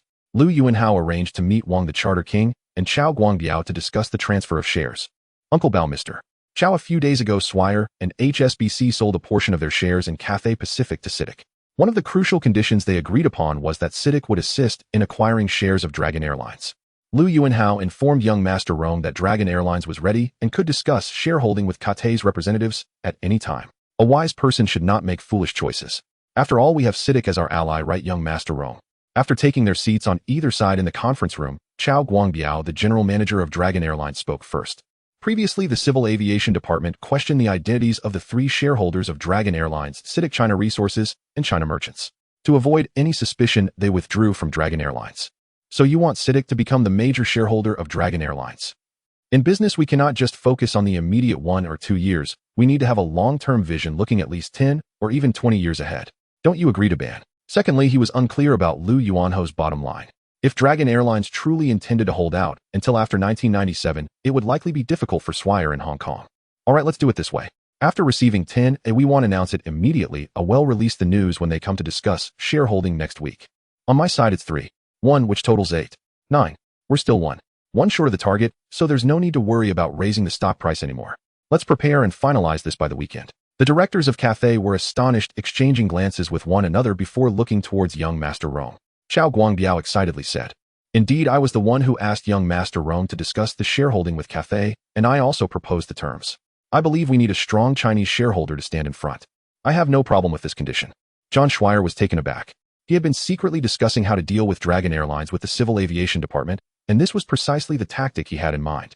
However, since there was now an opportunity for CITIC to invest in Dragon Airlines, the plan had not yet been implemented, and it was evident that someone had leaked information. The condition I proposed is to sell 40 of the shares, with 30 going to CITIC to support them as the major shareholder, while the remaining shares would be given to Cathay, and we would hold 10 of each other's shares. Wang the Charter King and Chao Guangbiao were initially surprised, then seemed to ponder, with Wang uncertainly asking, "Was this matter pushed by you?" "Don't look at me, I have my 12.5 shares firmly in hand. It has nothing to do with me." Lu Yuanhao took over the conversation. "The ban has a point. We shareholders can inject a batch of assets into Dragon Airlines to ensure its market value is on par with Cathay's. However, when it comes time for Cathay to acquire that 10, it will not be at the current price." The representatives of Cathay, led by John Schweier from Swire, smiled at Chao Guangbiao's statement, expressing agreement that what Chao said was very correct and that they should support each other for mutual development. After the 3 negotiated and parted ways, Lu Yuanhao returned and found Cheng Weili giving him detailed instructions. "I have 3 here. What about you, Hao?" This time we plan to sell 40 of the shares with 30 going to CITIC and the remaining 10 to Cathay. A British director from Cathay expressed dissatisfaction. Lu Yuanhao had been watching Schweier closely and noticed an involuntary twitch of his face. Inwardly, he thought to himself as expected while continuing to speak. The band can take a guess. If Dragon Airlines loses $1 billion each year, can I hold out until 1997? The two had no objections to giving the major shareholder position to CITIC. Later, young Master Rong said that everyone was developing in the aviation industry and should support each other for mutual growth. The shareholders agreed with him, so they asked young Master Rong to invite a few of Cathay's counterparts to discuss the share transfer of Dragon Airlines. I have no objections either.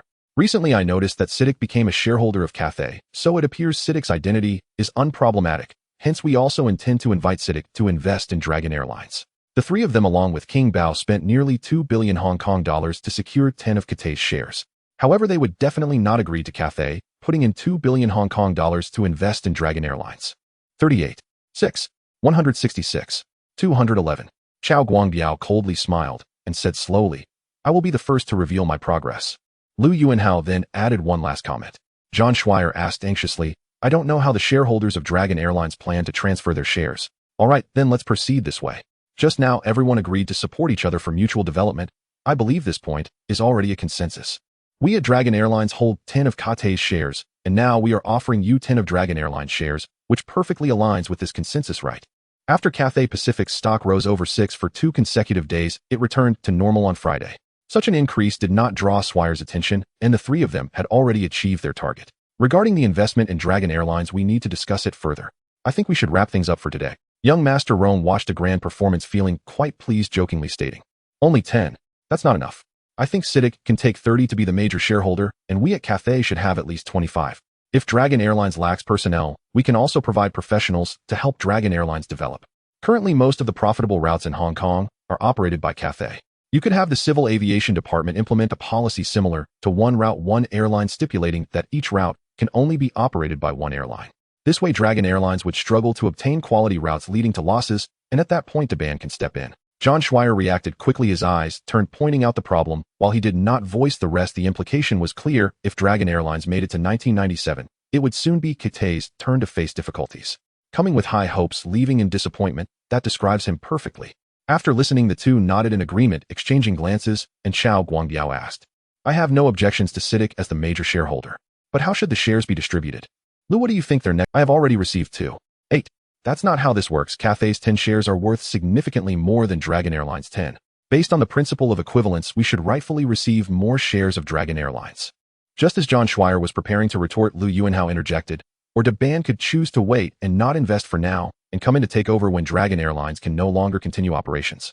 Having said this, he left the conference room without looking back, taking the Cathay representatives with him. John Schweier realized that no results would come from today's discussions. He was now facing two problems. One was that the combined shares of Dragon Airlines and CITIC had reached 22.5, surpassing HSBC and making them the second largest shareholder. Should a confrontation arise, targeting Dragon Airlines' own backyard could catch fire. 5 days later, at the headquarters of Dragon Airlines, Chao Guangbiao led the way as the three welcomed a group from CITIC and Cathay Pacific. Wang the Charter King glanced at Chao Guangbiao and, seeing no objections, immediately said, I have a good idea on how to cause operational losses for Dragon Airlines.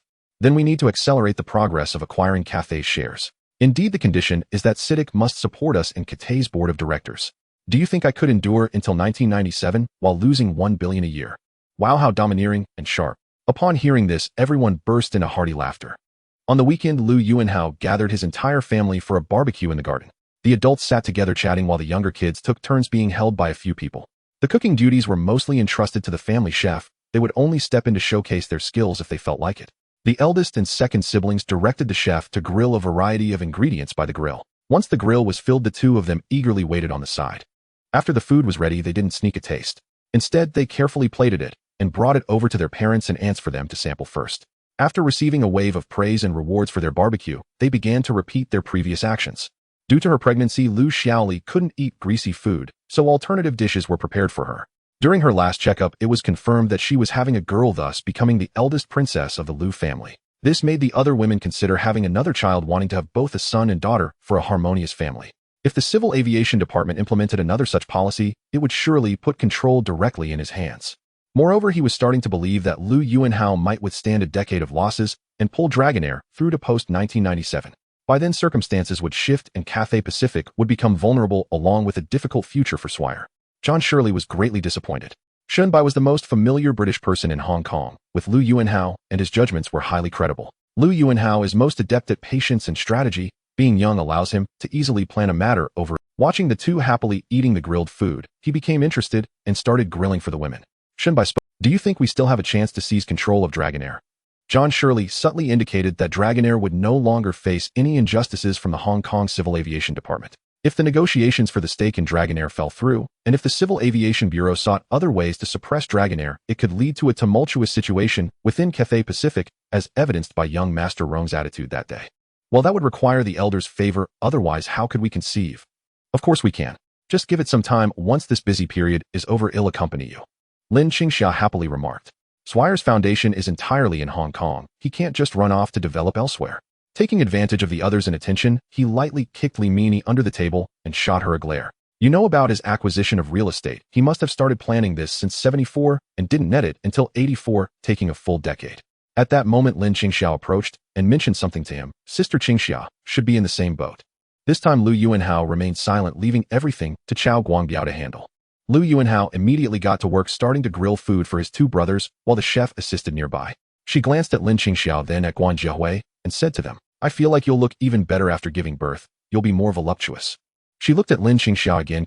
To be frank with his attitude, your chances of success are 0. If you want to have children, just go for it. At least one more for each of you. I'll make sure it's enough. In his past life, the Charter King withdrew from Dragonair, and Chao Guangbiao's shares were reduced to less than 5, severely harming the interests of Hong Kong businessmen in Dragonair. Dragonair was forced to change its name to Cathay Dragon, and even the control of the company was surrendered. The second brother Liu Jiaming was somewhat livelier, his expressions more varied. Li Mini quietly replied, 3 eat Sinon 6620 on. Soon John Shirley contacted Chao Guangbiao again to negotiate the acquisition of a 10 stake in Dragonair. After returning home, John Shirley pondered for a long time, but couldn't figure it out. There shouldn't have been any possibility of leaks regarding the discussions he had with the Civil Aviation Department, yet not only was Liu Yuanhao in control, but he also carelessly revealed it during negotiations. Liu Yuanhao's women outside, particularly Li Lijian, were quite easygoing. However, Zhou Huimin and Li Jiesin had to visit once a week on average, and with frequent trips abroad for business, he could only spend about half the month at home. Compared to Dragonair's situation in his past life, things were indeed much better this time. Rest assured, if I said I would accompany you, I definitely will. After being chided, he personally prepared some food for them as a way to comfort them. Daddy, I want to eat chicken wings. After thinking for a long time, without finding a clue, John Shirley sought out Shunbai to discuss, hoping to gain some useful information from him. Thus, the topic successfully shifted, and they began discussing how to maintain their figures. Ultimately, both sides reached an agreement, with Cathay Pacific acquiring 10 of Dragonair for $3 5 billion. They each held 10 of the shares, forming a mutually beneficial partnership. Really? That's wonderful. You mustn't stand me up. So regarding what he said about supporting Dragonair until 97, you must take it seriously. If you intend to turn against him, you must remain highly vigilant.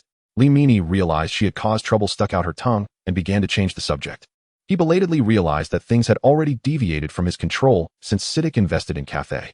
Liu Yuanhao listened with a smile, not getting angry. He maintained a composed attitude when it was time to soothe. Daddy, I want to eat shrimp. How my parents want to see Jiahui. They hope I can take him back to Taiwan for a visit. Is that okay? Guan Jiahui straightened up excitedly upon hearing Li Mini's words, saying, I feel the same. It seems like I've grown quite a bit. The eldest brother Liu Jiaqing was more composed, looking like a little adult. Liu Yuanhao took the opportunity to stroll over to the grill, ruffled his two sons' hair, and asked, What do you want to eat? Dad will grill for you two personally.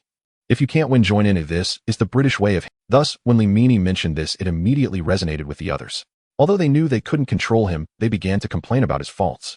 After signing the agreement, Chao Guangbiao and the Charter King were very excited and opened a bottle of wine to celebrate with Liu Yuanhao. In this life, the Hong Kong business community retained not only 60 of the rights and control over Dragonair, but also no longer faced malicious targeting from the Hong Kong Civil Aviation Department. Liu Yuanhao felt that this outcome was quite satisfactory. Guotai acquired 10 of Hong Kong Dragon Airlines for 350 million Hong Kong dollars, implying that Hong Kong Dragon's net assets amount to 3.5 billion. Although it seems substantial, it is insignificant for an airline. At that time, the price of the most advanced Boeing 737-300 aircraft was nearly 50 million US dollars, which is over 300 million Hong Kong dollars.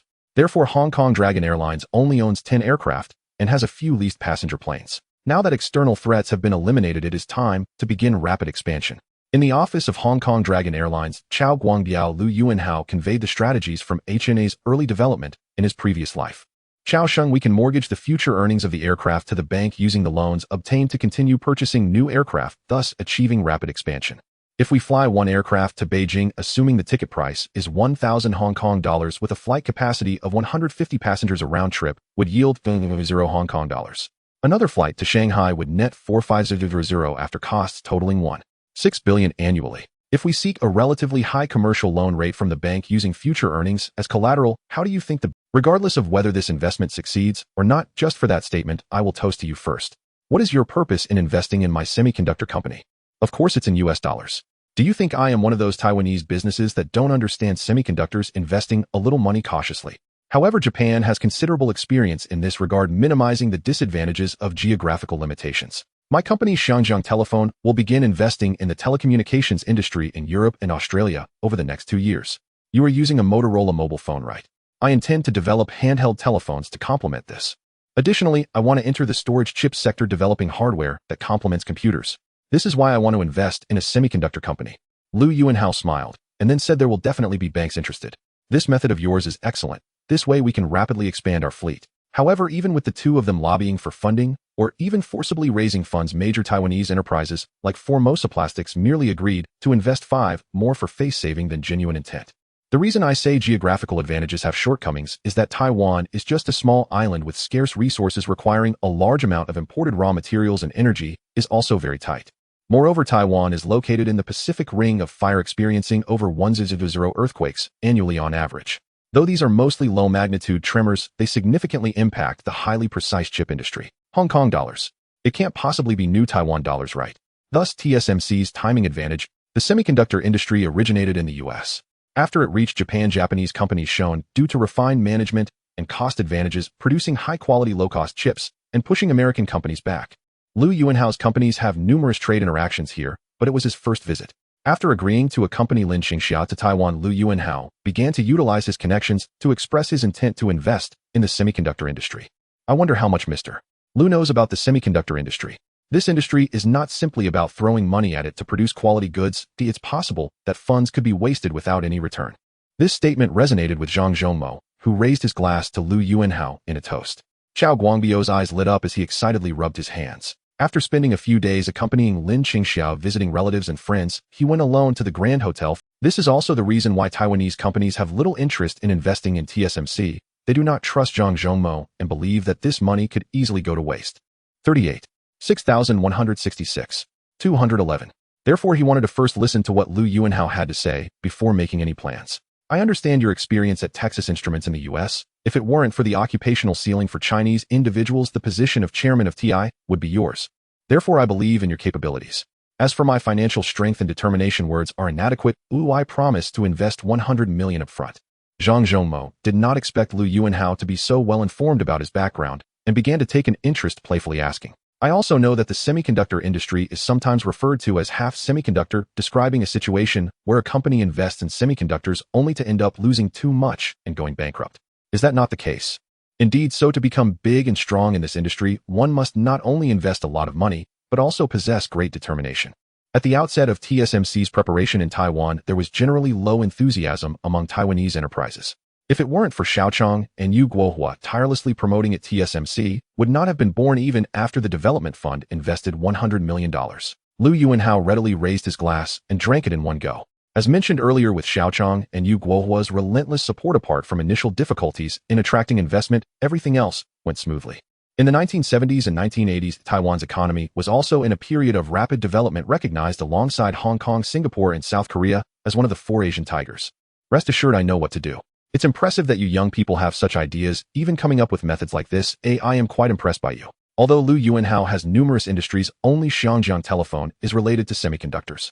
Without this company, he wouldn't even have had the interest to meet, as the industry gap is too large. He was unsure whether Lu Yuanhao intended to invest just for fun or had other ideas. The person inviting him to dinner was Zhang Zhongmo.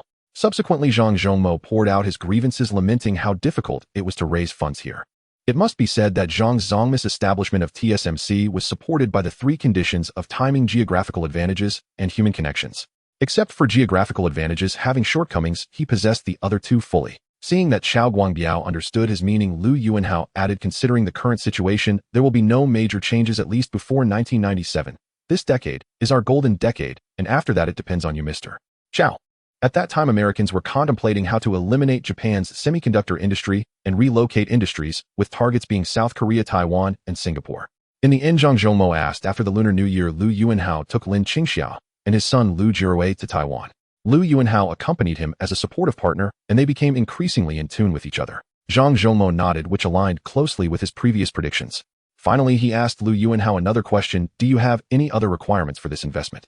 Lu Yuanhao certainly wanted to move TSMC entirely to Hong Kong, transforming it into Hong Kong TSMC, but this idea was rather unrealistic. Xiao Chong would be the first to refuse. However, while the entire factory could not be relocated, establishing a research and development center in collaboration with universities in Hong Kong could be pursued. He wanted to develop and produce products like USB drives and MP3 players in Hong Kong, which required storage chips as critical components, so having a research and development center would be ideal. As for mobile phones, he definitely intended to venture into that as well, but he would consider other methods. If TSMC did not agree to set up the research and development center in Hong Kong, it could be treated as an equity investment, which could yield substantial returns in the future. Therefore, in response to Zhang Zongma's final question, Lu Yuanhao calmly said, "Thank you for your compliment. It was my first attempt at business, and there are still many areas where I fall short.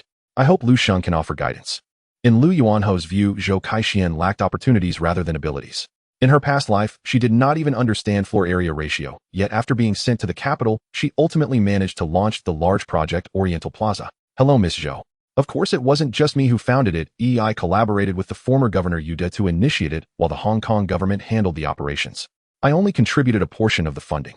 This Hong Kong University of Science and Technology is the third one, and is expected to officially commence operations in 4 years.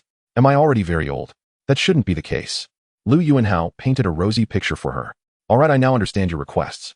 It seems you are genuinely interested in the semiconductor industry. He'll consider it and get back to you as soon as possible.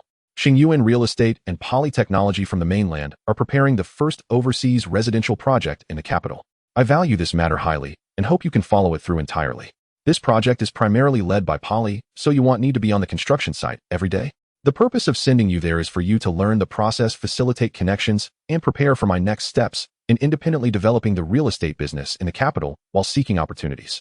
Lu Yuanhao smiled and nodded teasingly, saying, "That's not a problem at all." He recalled her profile. In her past life, she indeed built many connections through Shernansheng and even got involved with Zhang Peiwei, the cousin of Dong Jianhua, the chairman of Oriental Overseas at the time.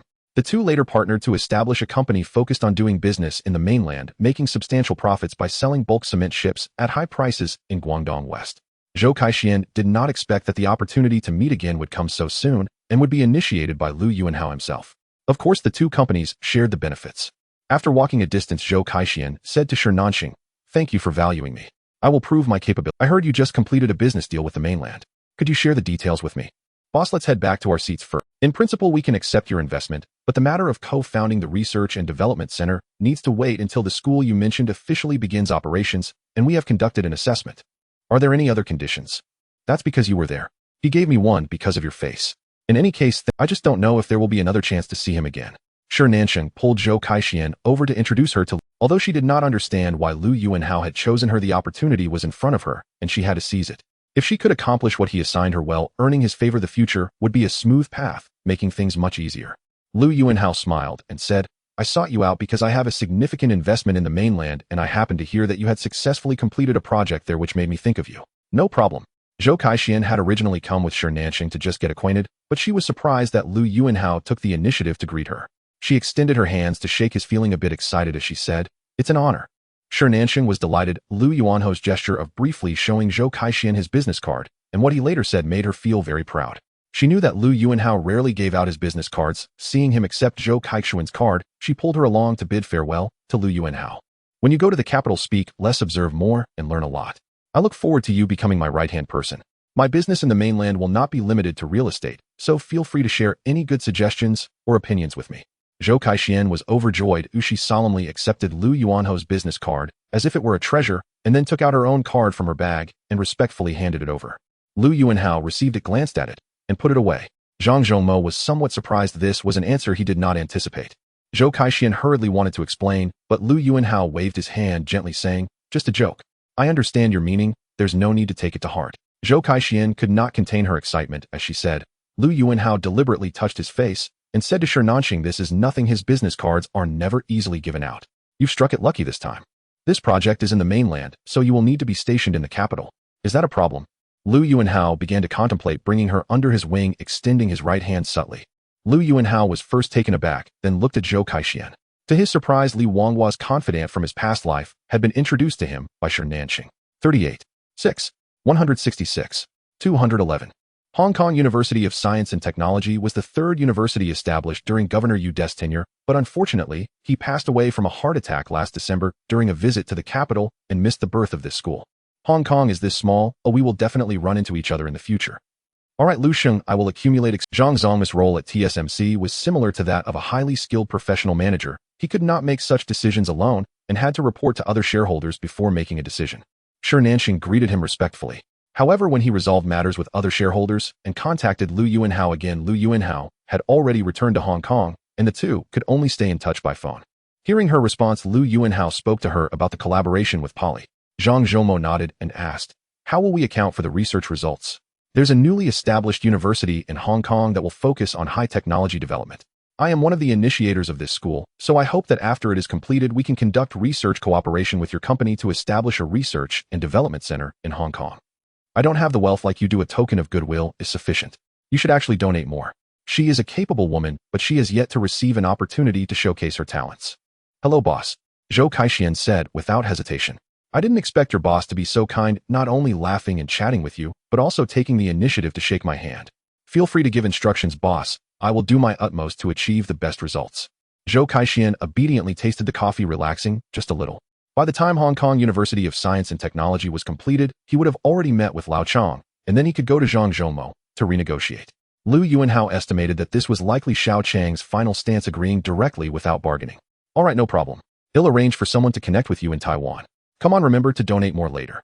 It seems that Nanxing was right, you are quite adept at business planning and have good commercial instincts. Just this small request, nothing else.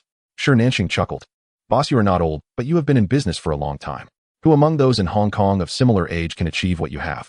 Kaixian was right all along. Lu Sheng, here is my business card. Ooh, I look forward to your guidance. In March, at a charity dinner held at the Tunghua Group of Hospitals, Shi Nanxing seized the opportunity to bring a woman of ordinary appearance to Lu Yuanhao when he was alone. Sitting on the sofa in Lu Yuanhao's office, she straightened her body, trying to control her expression, preparing to listen intently to everything he said. Lu Sheng, we will take our leave now. See you again. That's fine, Lu Sheng. That time I went to Chang'an with my British boss to discuss the Terracotta Warriors for an exhibition in the UK. I planned the entire exhibition and completed transactions for over 30 exhibits in just 2 weeks. Later, with my company's approval, I customized a batch of Terracotta Warrior souvenirs in Tianjin, personally escorted them to London, and sold them at a very high price, earning my first significant profit. Did you also establish a university in Hong Kong? By the way, boss, let me introduce you. This is my good friend Zhou Kaixian, an expert in business planning and a strong woman. He then glanced at Shi Nanxing, took out a business card for Zhou Kaixian, and said, Nanxing's introductions are certainly not of unworthy talent. This is not a place for serious discussions. Hey, let's change the venue next time to chat further. I called you over just to chat. There's no need to be so serious. Just relax a bit. Think of it as a casual conversation among friends. The coffee here is quite good. You can try it. Hello, Lu Sheng. I admired you since I was in middle school. You are the spiritual totem and pride of our young generation in Hong Kong. While Lu Yuanhao listened, he nodded, finally revealing an expression of appreciation. After arranging for the secretary to bring coffee, he noticed her demeanor and gestured for her to relax. Because of this matter, she gained recognition from Dong and was assigned to seek large real estate projects in the mainland. On the Oriental Plaza project in the capital, she caught Li Wanghua's eye, ultimately becoming his confidant for over 20 years. Moreover, due to the sensitive location of Oriental Plaza, it faced numerous challenges during construction, all of which she managed to resolve, fully demonstrating her adeptness.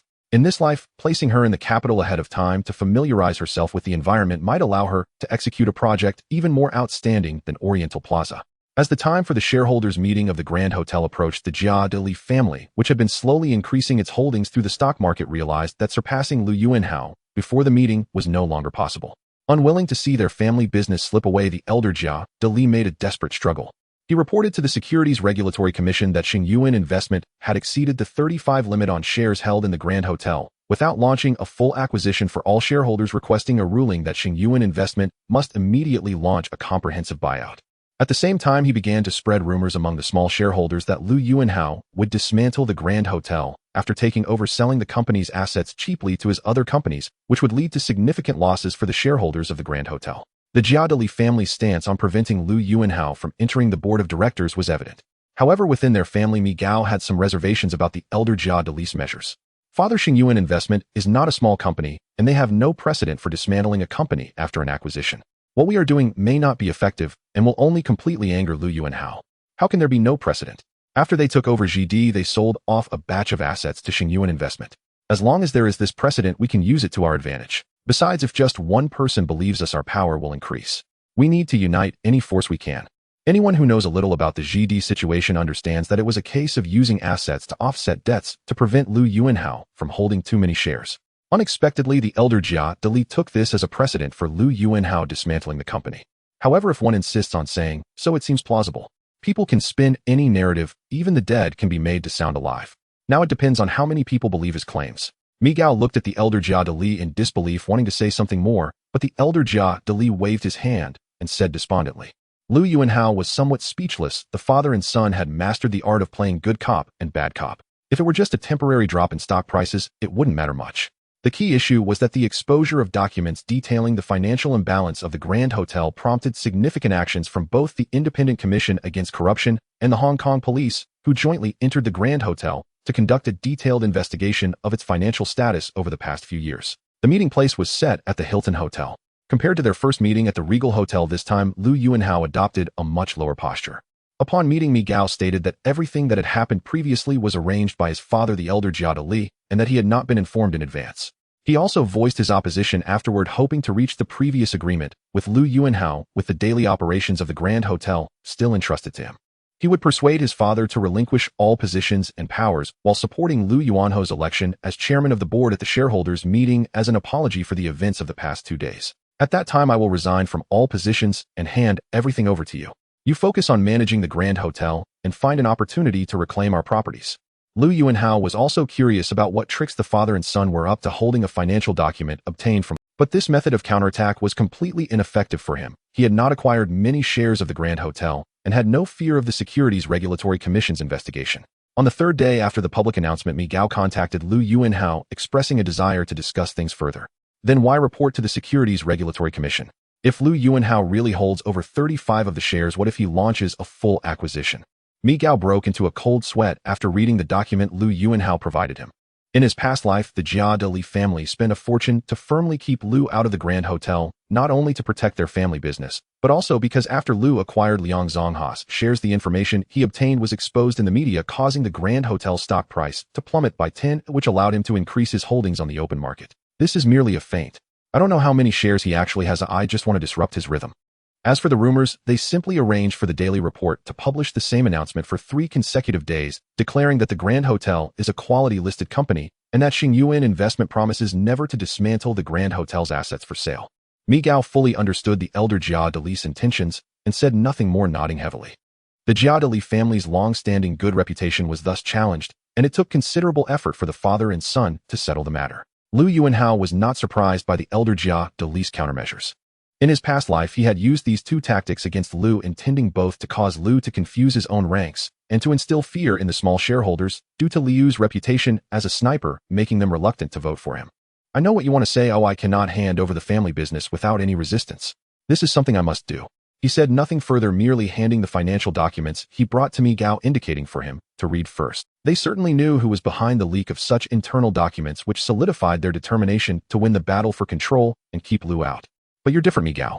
If these 2 things cannot stop Lu Yuanhao, you should go to him, reconcile with him, and put all the blame on me to preserve the management rights of the Grand Hotel. Mi Gao, what do you think will happen if I publish this document in the Daily Report, making the Grand Hotel's financial situation? Lu Xing, thank you very much for not making this information public. After I go back, I will persuade my father to step down immediately, and I will fully support you in becoming chairman at the shareholders' meeting.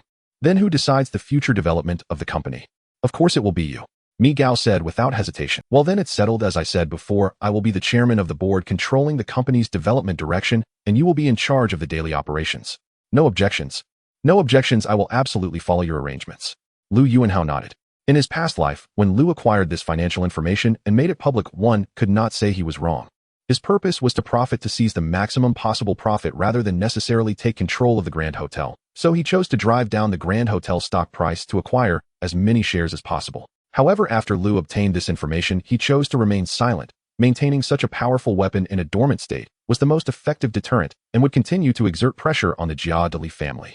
His aim was to take control of the Grand Hotel and direct its development, not to fight a life-and-death battle with the Jia de Li family, thus employing tactics of feasting and decapitating while receiving them as dogs would yield the best results. If Liu Yuanhao expelled the Jia de Li family from the Grand Hotel, others would only say he was domineering. Handling the situation this way, others would say he was magnanimous, and his motives were hard to fathom. After returning home the next day, the elder Jia de Li announced his resignation from all positions within the family business, handing everything over to his son Mi Gao. In early May, the shareholders' meeting of the Grand Hotel was held as scheduled. With Mi Gao's support, Liu Yuanhao was successfully elected as chairman of the board, and he subsequently nominated Mi Gao as general manager to oversee the company's daily operations. The Jia de Li family had previously made it clear that they did not welcome Liu Yuanhao into the board, even resorting to rumors, but unexpectedly turned around to support Liu Yuanhao's election as chairman at the shareholders' meeting. This outcome left the Hong Kong media and citizens who wanted to watch the drama somewhat taken aback, all speculating about the underlying details. In the 1970s, among the four major British-funded families aside from the conservative Swire group of the Shi Huaya family, which left Liu Yuanhao with no openings, the other families, Kaisek, Jia de Li, and Qi Dezun, had all been thoroughly dealt with by him. On the weekend off the southern coast of Hong Kong Island, two large yachts sailed closely side by side, flanked by several speedboats for protection. To celebrate Liu Yuanhao's takeover of the Grand Hotel, Liu organized a seaside party. Zheng Jiachuan and Pan Dishing were also invited, and the four chatted on one yacht, while another yacht hosted around 10 stunningly beautiful women. Following Liu Yuanhao's speculation in the Japanese yen foreign exchange market, he was making a fortune and began to live a life of nightly revelry. Knowing that in his past life he had lived extravagantly, with celebrity actresses being just a small embellishment of his life, Liu Yuanhao was not surprised by his current lifestyle. Brother Chun, I have to thank you for your help in taking control of the Grand Hotel this time. Liu Yuanhao raised his champagne and clinked glasses with Zheng Jiachuan. Although he knew Liang Zhonghao would be selling off his shares in the Grand Hotel, he was not clear on the exact timing. Approaching him recklessly would only make him appear foolish. With Zheng Jiachuan relaying information, he could respond more calmly. We help each other out. Oh, just remember to bring me along if you have any ideas for making money. Speaking of which, I've been studying some economic data lately and might take action, but I'm not sure when. You can prepare your funds in advance, and if there's an opportunity, I'll take you along. Liu and Pan Dishing exchanged glances and spoke in unison. Big brother, don't forget me. Brother Hao, don't forget me either. I won't forget you, but we are still in the observation period. You should prepare your funds. There are still 5 months until the global stock market crash in August 1987, so revealing some information to them wouldn't hurt, but he wouldn't disclose more specific details. After chatting a bit longer, seeing they were only discussing trivial matters, Liu could no longer contain himself and wanted to call over the beautiful women from the nearby yacht to have some fun. You should tone it down a bit, with your physique. Be careful about needing a kidney transplant in the future, Liu Yuanhao joked. Don't worry, brother Hao, I'm in good shape. Ever since you showed off your physique last time, I've also started focusing on fitness. After saying this, he picked up the intercom and called the bodyguards to bring people from the other boat. After a group of beautiful women arrived, Liu Yuanhao casually grabbed 2 to sit beside him, but he wouldn't touch such women. He already had enough on his plate with the women at home, and he had no intention of picking wildflowers. Li Lijian, who rarely reached out to Liu Yuanhao, suddenly called him, saying she needed his help with something. Liu Yuanhao thought she might be in trouble, so after work, he went to the residence arranged for her at the Diligent Pavilion. Upon arriving, Li Lijian welcomed him with great enthusiasm, but once they entered the living room, he noticed another young woman standing there with a nervous expression. Seeing the woman in the living room, Liu Yuanhao began to understand why Li Lijian had sought him out. Boss, this is Qiu Shuzhen, a major contender in this year's Miss Hong Kong pageant, recently making it into the top 12. I know I've seen the recent news in the newspapers. The hottest entertainment gossip these days was about Qiu Shuzhen, one of the favorites to win the Miss Hong Kong title, being accused by her friend Huang Ying of having undergone chin surgery. You know, that's great. Can you help her? Huang Ying is completely slandering her. I've seen it. Shuzhen has never had any surgery. Liu Yuanhao walked in front of Qiu Shuzhen, lifted her chin with his hand, pinched it lightly with 2 fingers, and examined her closely. There were indeed no signs of surgery, though there was a small indentation that wasn't noticeable unless looked at closely. Li Lijian, feeling wronged, exclaimed, shouldn't those who spread rumors face consequences? Once she saw this mark and asked me if I had undergone surgery. I explained it to her at the time, but I didn't expect her to now slander me, saying I had surgery. Tears began to well up in Qiu Shuzhen's eyes. After hearing Liu Yuanhao's words, she quickly wiped her tears and said firmly. Qiu Shuzhen nodded and explained, I was mischievous as a child and bumped my chin. Because it was a bit deep, it left this mark when I grew up. What did Huang Ying say about you having surgery? As Qiu Shuzhen heard this, the light in her eyes dimmed significantly and tears began to gather. So what do you want me to do? Lu Yuanhao scoffed, extending a finger to poke Li Lizhen's forehead. Lu Yuanhao gestured for the two of them to sit down. Qiu Shuzhen obediently sat on the nearby sofa, while Li Lizhen directly sat in Lu Yuanhao's lap, wrapping her arms around his neck, and sweetly said, Boss Shuzhen is my sister. Can you help her, please? Of course we will expose Huang Ying's lies and support Shuzhen. And of course she will have to face consequences. This time she will not receive any ranking, and we will ensure she is completely blacklisted from the industry. Disturbing the Miss Hong Kong pageant and trying to use TVB to hype her fame without paying a price is impossible. Qiu Shuzhen resembled a helpless lamb, closing her eyes as Lu Yuanhao examined her, a faint blush rising on her cheeks. He remembered that Qiu Shuzhen had a boyfriend named Xiao Zhongheng who seemed to have a complicated relationship with Uncle Xiao Lu. Thus, when he saw the news in the papers, he had no intention of getting involved. Yet he didn't know when Li Lizhen had become so close to her, even helping her seek him out. Qiu Shuzhen initially felt a bit shy about watching the two of them being intimate, but upon hearing Li Lizhen's words, she immediately looked up at Lu Yuanhao with hopeful eyes. Lu Yuanhao nodded, realizing that anyone with a bit of common sense would choose the second option. He looked at Qiu Shuzhen and said, You have two paths to take. One is to continue competing, but I can't guarantee you'll place. The second option is to publicly withdraw from the Miss Hong Kong pageant. I can help you clear your name through public opinion, then have TVB sign a contract with you and help you create hype to build your popularity. Qiu Shuzhen said with a sense of grievance, Think a little more logically. Qiu Shuzhen is already a favorite for Miss Hong Kong.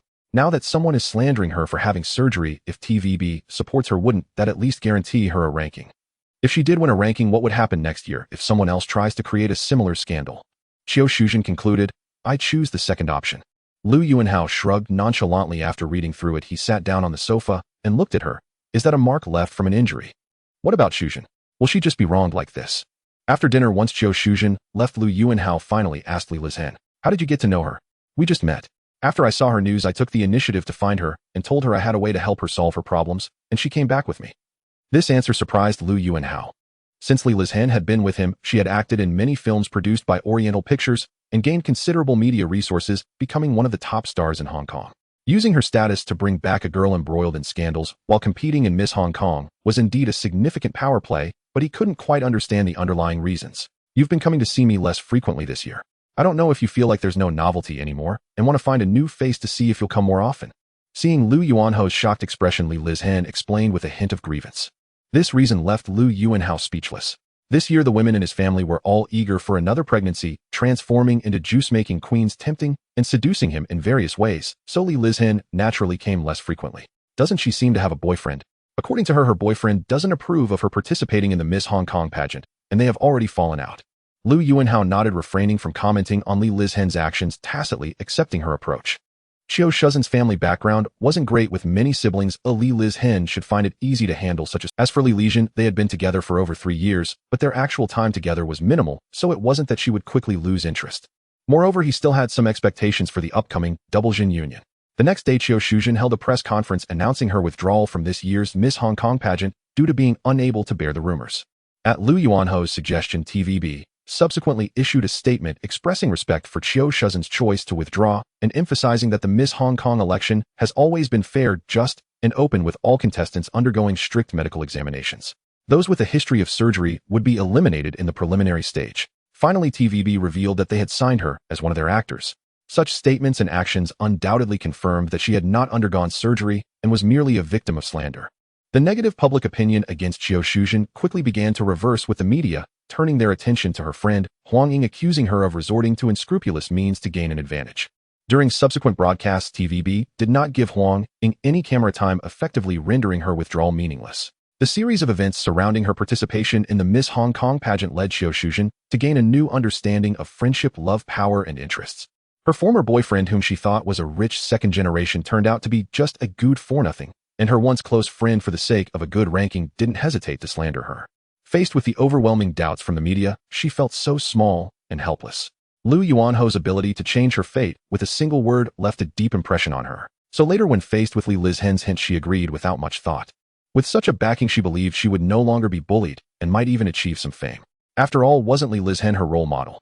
After work that day, Lu Yuanhao arrived at Li Lizhen's residence. Upon entering, he was pleasantly surprised. The two Zhun stood side by side at the door to greet him, both dressed in sexy pajamas and wearing long stockings. Their translucent sleepwear made their curves and features clearly visible. Li Lizhen was dressed in purple while Qiu Shuzhen was in black. Lu Yuanhao admired them for a moment and jokingly said, "Shouldn't you two say long live the emperor?" Li Lizhen cast a charming glance at him, squatting down to help him change his shoes. Qiu Shuzhen, feeling a bit flustered, was about to say something when Lu Yuanhao suddenly pulled her in and sealed her lips with a kiss. Startled, she quickly responded after realizing what was happening. Once Li Lizhen finished changing his shoes and stood up, Lu Yuanhao pulled her in for a long kiss as well. After their meeting kiss ended, the two led Lu Yuanhao to the dining room where a sumptuous dinner awaited, and the red wine had been decanted in advance. Qiu Shuzhen raised her glass and said to Lu Yuanhao, "Thank you, boss, for helping me out this time." She then downed her drink. "This time you were also unlucky. Remember to be more discerning when making friends." "Sister is right. This time I owe you for introducing me to the boss. I'll drink to you." Qiu Shuzhen raised her glass again. "Drink slowly. We still have plenty of time tonight, so don't get drunk." The three chatted while eating. At first, both women were attentive, serving Lu Yuanhao food, but later, after Li Lizhen set an example, she sat in Lu Yuanhao's lap, feeding him wine, making the dinner increasingly sensual. The next morning, Lu Yuanhao woke up early and went to the bathroom to shower. Qiu Shuzhen, awakened by his movements, followed him in. As she gently rubbed her small hands on him, Lu Yuanhao remembered something and said to her, "I forgot to tell you yesterday, the apartment across the hall has been tidied up. You can move in any time." Qiu Shuzhen softly responded, "Mm," and Lu Yuanhao continued, "We also prepared an apartment for you in Kowloon that can accommodate your family." "Thank you, boss," she replied with a joyful expression. "Since you are with me, I won't treat you poorly. You'll have everything you should have," Lu Yuanhao said, pinching her chin. Qiu Shuzhen wrapped her arms around Lu Yuanhao's waist, holding him tightly. In June, Lu Yuanhao began to strategize for the stock market crash of '87, first by reducing his holdings in several overseas subsidiaries, with the liquidated funds serving as preparation for shorting the local stock market. At the same time, under his suggestion, Lu established a private equity fund with all his shares represented by Lu, making it appear that the company had no connection to him. However, he would be the largest investor among the several funds in the company, with Pan Dishing and Zheng Zhechen also investing significantly this time. In addition, the company began raising funds in Xiangjiang, operating entirely like a genuine private equity fund. Although the entry threshold was high, many middle-class investors from Xiangjiang came forward to subscribe due to the attractive returns offered. Due to the varying declines in different stock markets during the crash, Lu Yuanhao adjusted the proportion of stocks he sold in different markets, with Xiangjiang being the highest, followed by Country M and Sakura Country being the lowest. Starting from 1980, he gradually acquired high-quality stocks in the U.S. market, investing nearly $700 million in total. As the U.S. market continued to rise from 82 to 87, his unleveraged investments doubled in value, exceeding $1.5 billion. This time, he planned to sell half of his shares, with a small portion injected into Liu's private equity fund, while the remainder would be repurchased to restore his original holdings after the crash. The stock market in Sakura Country had an even greater increase in the past few years than the U.S. market, with a total investment of $400 million since 1980, growing by 300 without leverage, achieving a market value of $1.6 billion. In his past life, the Xiangjiang Futures Exchange faced a delivery crisis during this stock market crash, as many investors could not close their positions in time, rendering them unable to meet margin calls. As for shorting, he would have a few women buy less on the Hang Seng Index futures, not due to a lack of funds, but out of fear that buying too much would leave the Xiangjiang Futures Exchange unable to compensate. Later, Phillips announced a large-scale cost-cutting plan, leaving ASM, the young money guzzler, hanging by a thread. Although Xiangjiang experienced the largest decline globally during this stock market crash, the market was relatively small, suffering nearly $30 billion in losses. The global losses from the '87 stock market crash reached nearly $2 trillion, nearly 6 times the total direct and indirect losses of World War II. Based on the early research and development by Phillips and ASM launched its first lithography system, the PAS-2000, in '84, achieving success and securing follow-up investments from the two founding companies. Finally, the Hong Kong government contributed 1 billion Hong Kong dollars, along with contributions from major banks and brokerage firms totaling another 1 billion Hong Kong dollars, to raise a reserve fund of 2 billion Hong Kong dollars to handle a total of 1.8 billion Hong Kong dollars in open contracts, thereby overcoming this crisis. His demands were not high. He only needed to take a fraction from the $2 trillion in losses. Lu Yuanhao prepared to sell 20 of his shares, executing the same operations as in Country M. Another company was the Dutch ASM, a renowned lithography giant in his past life, and Lu Yuanhao planned to bring it back to Xiangjiang while it was still in its infancy. Thus, he had only 2 days to close his short positions in Sakura Country, making it unsuitable to invest heavily. Although ASM eventually navigated through the crisis, the twists and turns revealed opportunities to Lu Yuanhao. In 1984, a Dutch electronics giant, Philips, and chip manufacturer ASM jointly established a new company to develop lithography systems for the growing semiconductor market, which became ASM.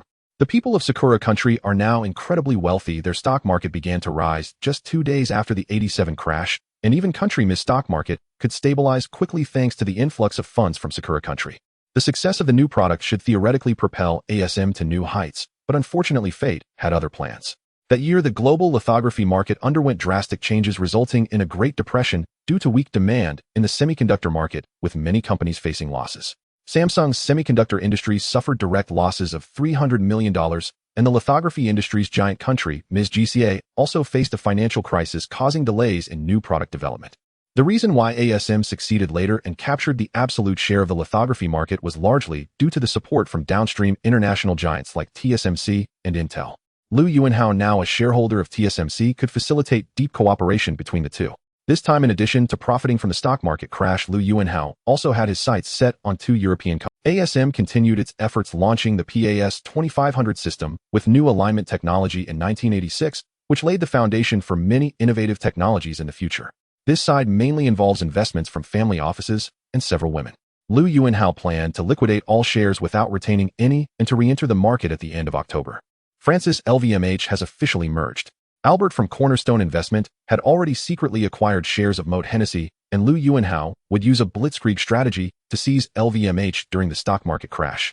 Liu Yuanhao knew that one of ASM's shareholders, due to financial issues, could not maintain high investment in ASM and sold all shares to Philips in '88, choosing to exit. In Eindhoven, Netherlands, Liu Yuanhao, as a TSMC shareholder, met with ASM's CEO Taman. Uncertain when ASM's financial crisis began, he did not immediately propose buying ASM, but instead approached Taman for business discussions, intending to probe the situation of ASM's 2 shareholders. After a round of self-introductions, Taman began to enthusiastically introduce their advanced PAS 2500 lithography system. Although Liu Yuanhao did not fully understand, he patiently listened until he finally asked, "Taman, you must be aware that the semiconductor industry is currently experiencing a Great Depression. Even the lithography giant GCA in country M is struggling. While the lithography system you just introduced sounds excellent, what our company needs is a strong partner. We do not wish to collaborate halfway only to find our partner gone. Do you understand what I mean?" "Andy, I understand your concerns, but you can rest assured that one of ASM's major shareholders is Philips, which guarantees the strength of our company." "Then what about your other shareholder, ASM? I heard they are currently facing financial difficulties." Liu Yuanhao asked tentatively, then fixed his gaze on Taman's face. Taman felt uneasy under Liu Yuanhao's scrutiny, subconsciously lowering his head to adjust his glasses on his nose before he replied, "ASM is just facing some minor troubles, temporary ones. They will soon be able to adjust. Our company's strength and technology are absolutely guaranteed." Liu Yuanhao obtained the answer he wanted and ceased to be aggressive, beginning to introduce TSMC. The entire semiconductor industry, both upstream and downstream, is a money-guzzling beast, and it isn't just about how much you invest to see returns. Our company initially invested $400 million, of which I personally invested $100 million, and I am prepared for long-term investment, at least $500 million as a base. Our company's leader also has an impressive background, having previously been a senior vice president at Texas Instruments in country M, overseeing 600 employees globally. I trust his abilities, which is why I made the investment decision. At the beginning, ASM's office was in a leaking shed next to Philips, and it wasn't until a year later that they moved into a new office and factory. With TSMC directly possessing $400 million in capital, Taman was quite envious, and Liu Yuanhao's substantial investment of $100 million made him even more covetous. TSMC is an admirable company. Taman, TSMC is the new force in the semiconductor industry. Unlike the arrogance and companies, we are more willing to grow together with emerging companies. Of course, our partner must also possess sufficient strength. Even if they do not have it temporarily, they at least need to show potential for hope.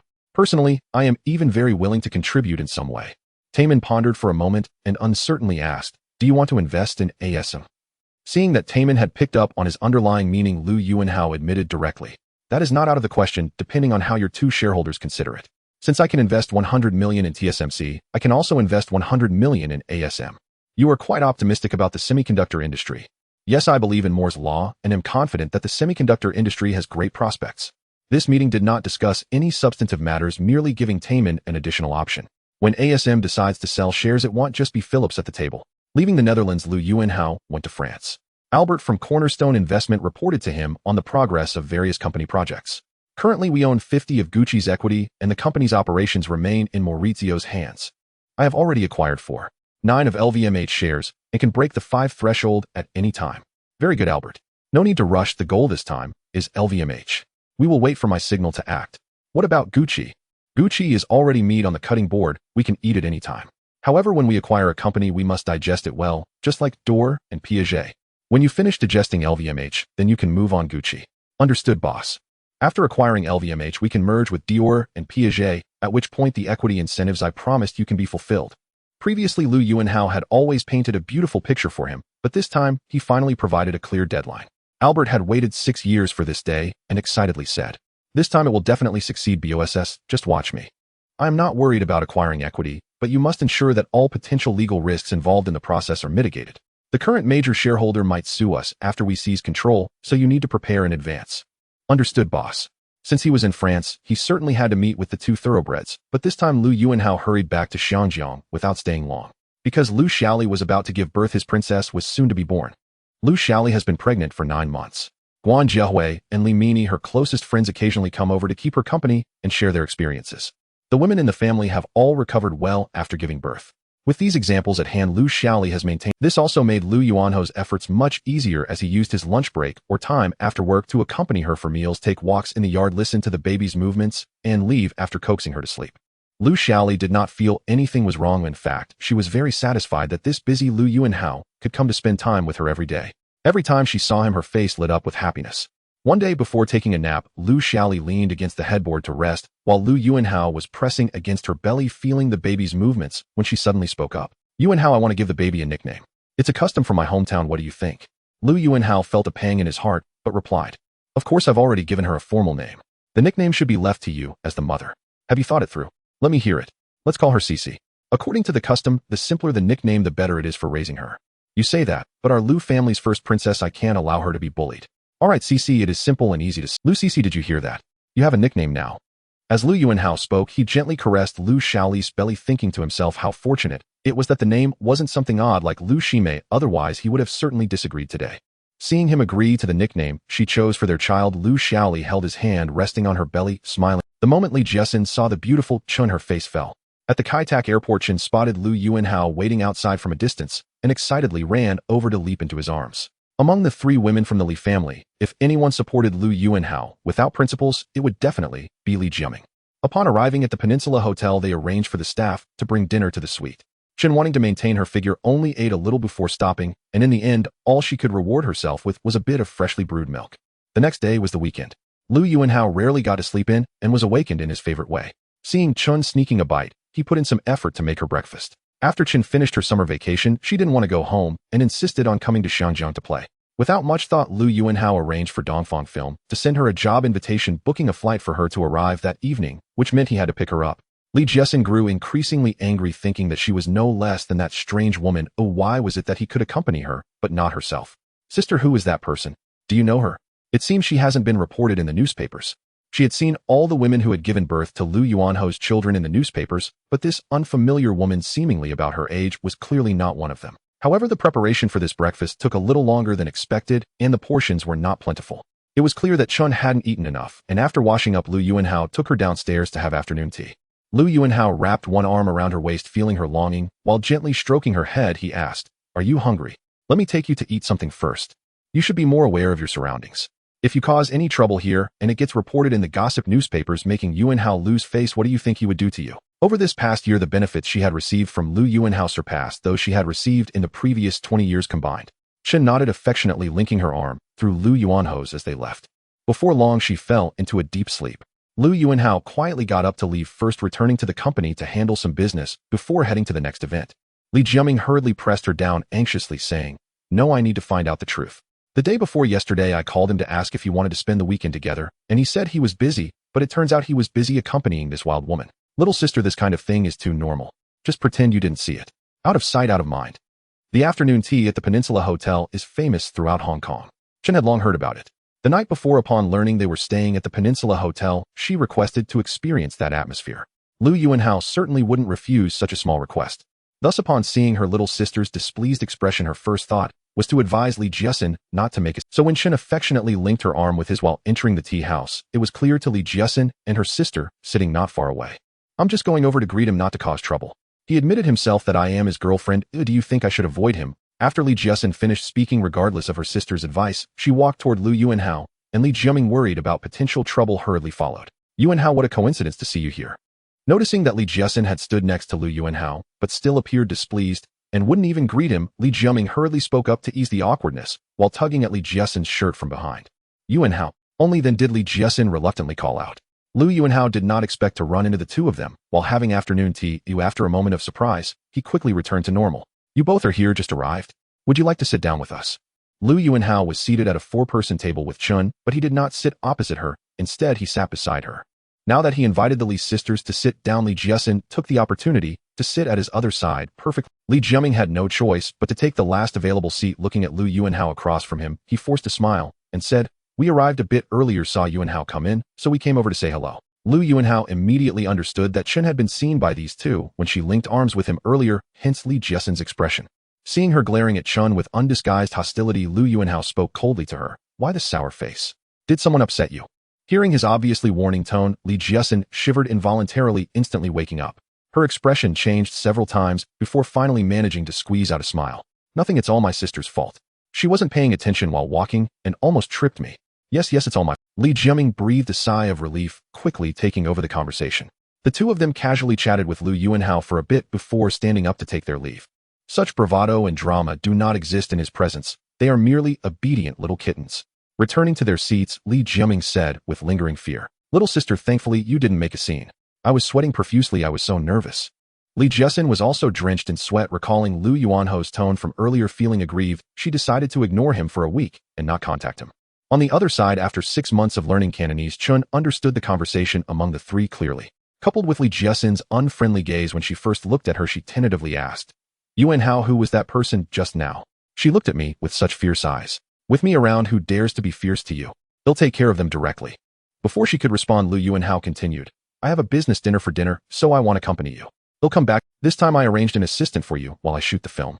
She will take care of you while I'm not around. You can just tell her if you... This time Chun is going to stay in Xiangjiang for a longer period, and Lu Yuanhao cannot accompany her every day, so he simply tossed her into Dongfang Film's crew. After filming, 2 versions will be edited. The official release will cut all her scenes, while another version with her scenes will be kept as a memento for her. Since the film will not be screened in the mainland, she won't know the truth for at least 10 years. Hearing Lu Yuanhao mention serious matters, Chun could only put aside her questions and talk about the film instead. After having afternoon tea with Chun, Lu Yuanhao went to Lu Xiaoli's side to accompany her for dinner. After coaxing her to sleep, he finally arrived at Li Jiasin's place. Daring to throw a fit in front of him, today's events are far from over. Do you know where you went wrong? In Li Jiasin's room, Lu Yuanhao positioned her body across his legs, one hand holding her upper body down to prevent her from moving, while he asked, striking her at a spot below her waist with his other hand. Seeing Lu Yuanhao arrive so late, Li Jiasin initially wanted to ignore him and not speak, but upon entering the room, she was held down and slapped several times. She was rather tough, remaining silent and refusing to admit her mistake. Come on, tell me, what did she do wrong today?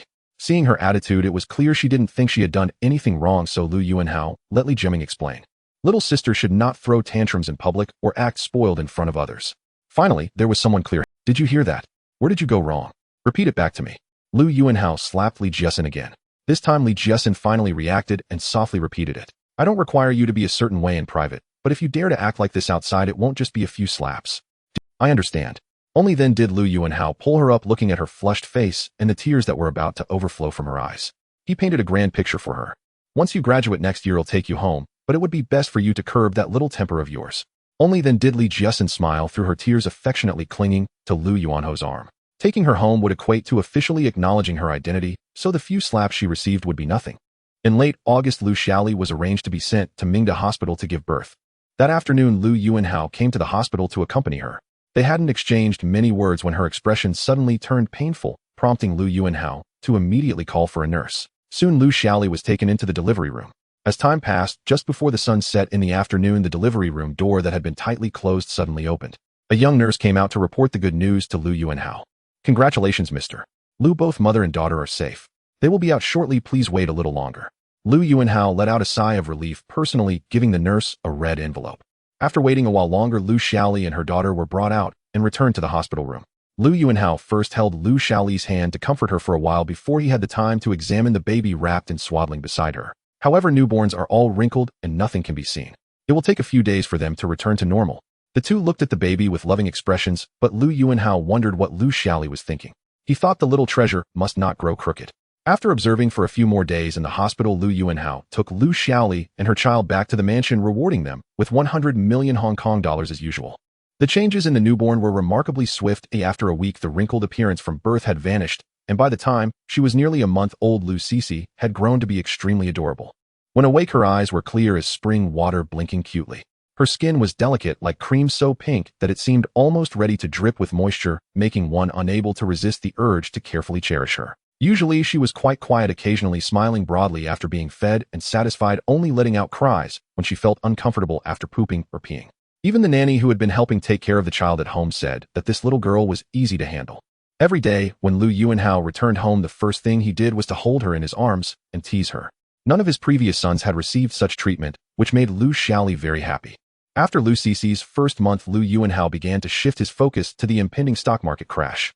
In late September, he traveled to Country M, first meeting with Buffett in New York to hear his views on the stock market. The two were already quite familiar, and after greeting each other without too much formality, Lu Yuanhao said directly, "Alan, the economic data from Country M in the first half of the year did not meet expectations, yet the stock market has been on the rise. The speculative atmosphere is too thick right now, and I am planning to sell off some of my stocks. What do you think?" Lu Yuanhao glanced at him suspiciously and said, "You aren't seeking out horses every day, are you?" Lu Yuanhao was speechless, thinking that when the day comes for him to need a kidney transplant, he would regret it. He continued to advise, "Brother Hao, rest assured I am in good health right now. I can take on a horse without issue." Lu simply smiled, reminiscent. "I can understand your decision. The current situation is indeed not favorable. Just do what you must. Take it easy. If this continues, you may really end up needing a kidney transplant. So how does it feel compared to your last forex trading?" It was only after the stock index futures settlement day in September that he began to establish short positions in the Dow Jones Index for October, through several brokers aiming to set up at least 3 short contracts before October 16th, which was expected to cost around $4.5 billion, approximately $450 million US dollars. I share your view, Andy. The market is overly optimistic at the moment. Should any sudden situations arise, these speculative funds will scatter in a rush, leading to mutual trampling and possibly triggering greater risks. With over 3 billion Hong Kong dollars at stake, it's normal for me to vent a little. Once the situation stabilizes, I will replenish my stock, Alan. Big Lou had been in New York for over a month, and throughout September the U.S. stock market had experienced wild fluctuations like a roller coaster, yet he did not rush to act. However, there were also those who stumbled. The famous George Soros misjudged the direction in this stock market crash, establishing long positions and suffering significant losses. Having observed Big Liu's operations, Lu Yuanhao asked with a smile, "The volume of funds this time is quite substantial. I'm feeling so tense that I need to exhaust all my energy each day to sleep." Top financial investors can sense the scent of danger. They adjust their positions based on the information. Lu Yuanhao did not disclose to him that he was shorting the U.S. stock market. That was the work of Big Liu's Hunter Fund and had nothing to do with him. It seems that our judgments are largely aligned. I too worry about the stock market crashing soon and plan to sell off some stocks to observe the situation, including your Berkshire Hathaway, so I wanted to inform you first. It's not that I don't have confidence in your company, and I hope you don't think too much about it. Hunter, the name Big Lou gave to the fund company, although it had only been established for a short time, had no track record or reputation, unlike George Soros' Quantum Fund, which had achieved over 30 annual returns for more than a decade. But this time the Hunter Fund would prevail over the Quantum Fund.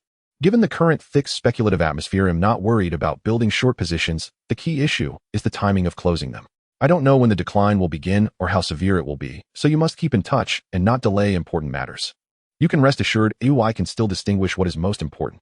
After briefing Big Lu, Lu Yuanhao did not stay long in Country M and then headed to Country Sakura, as this Gulfstream flight did not have enough range and needed to refuel in Country Sakura.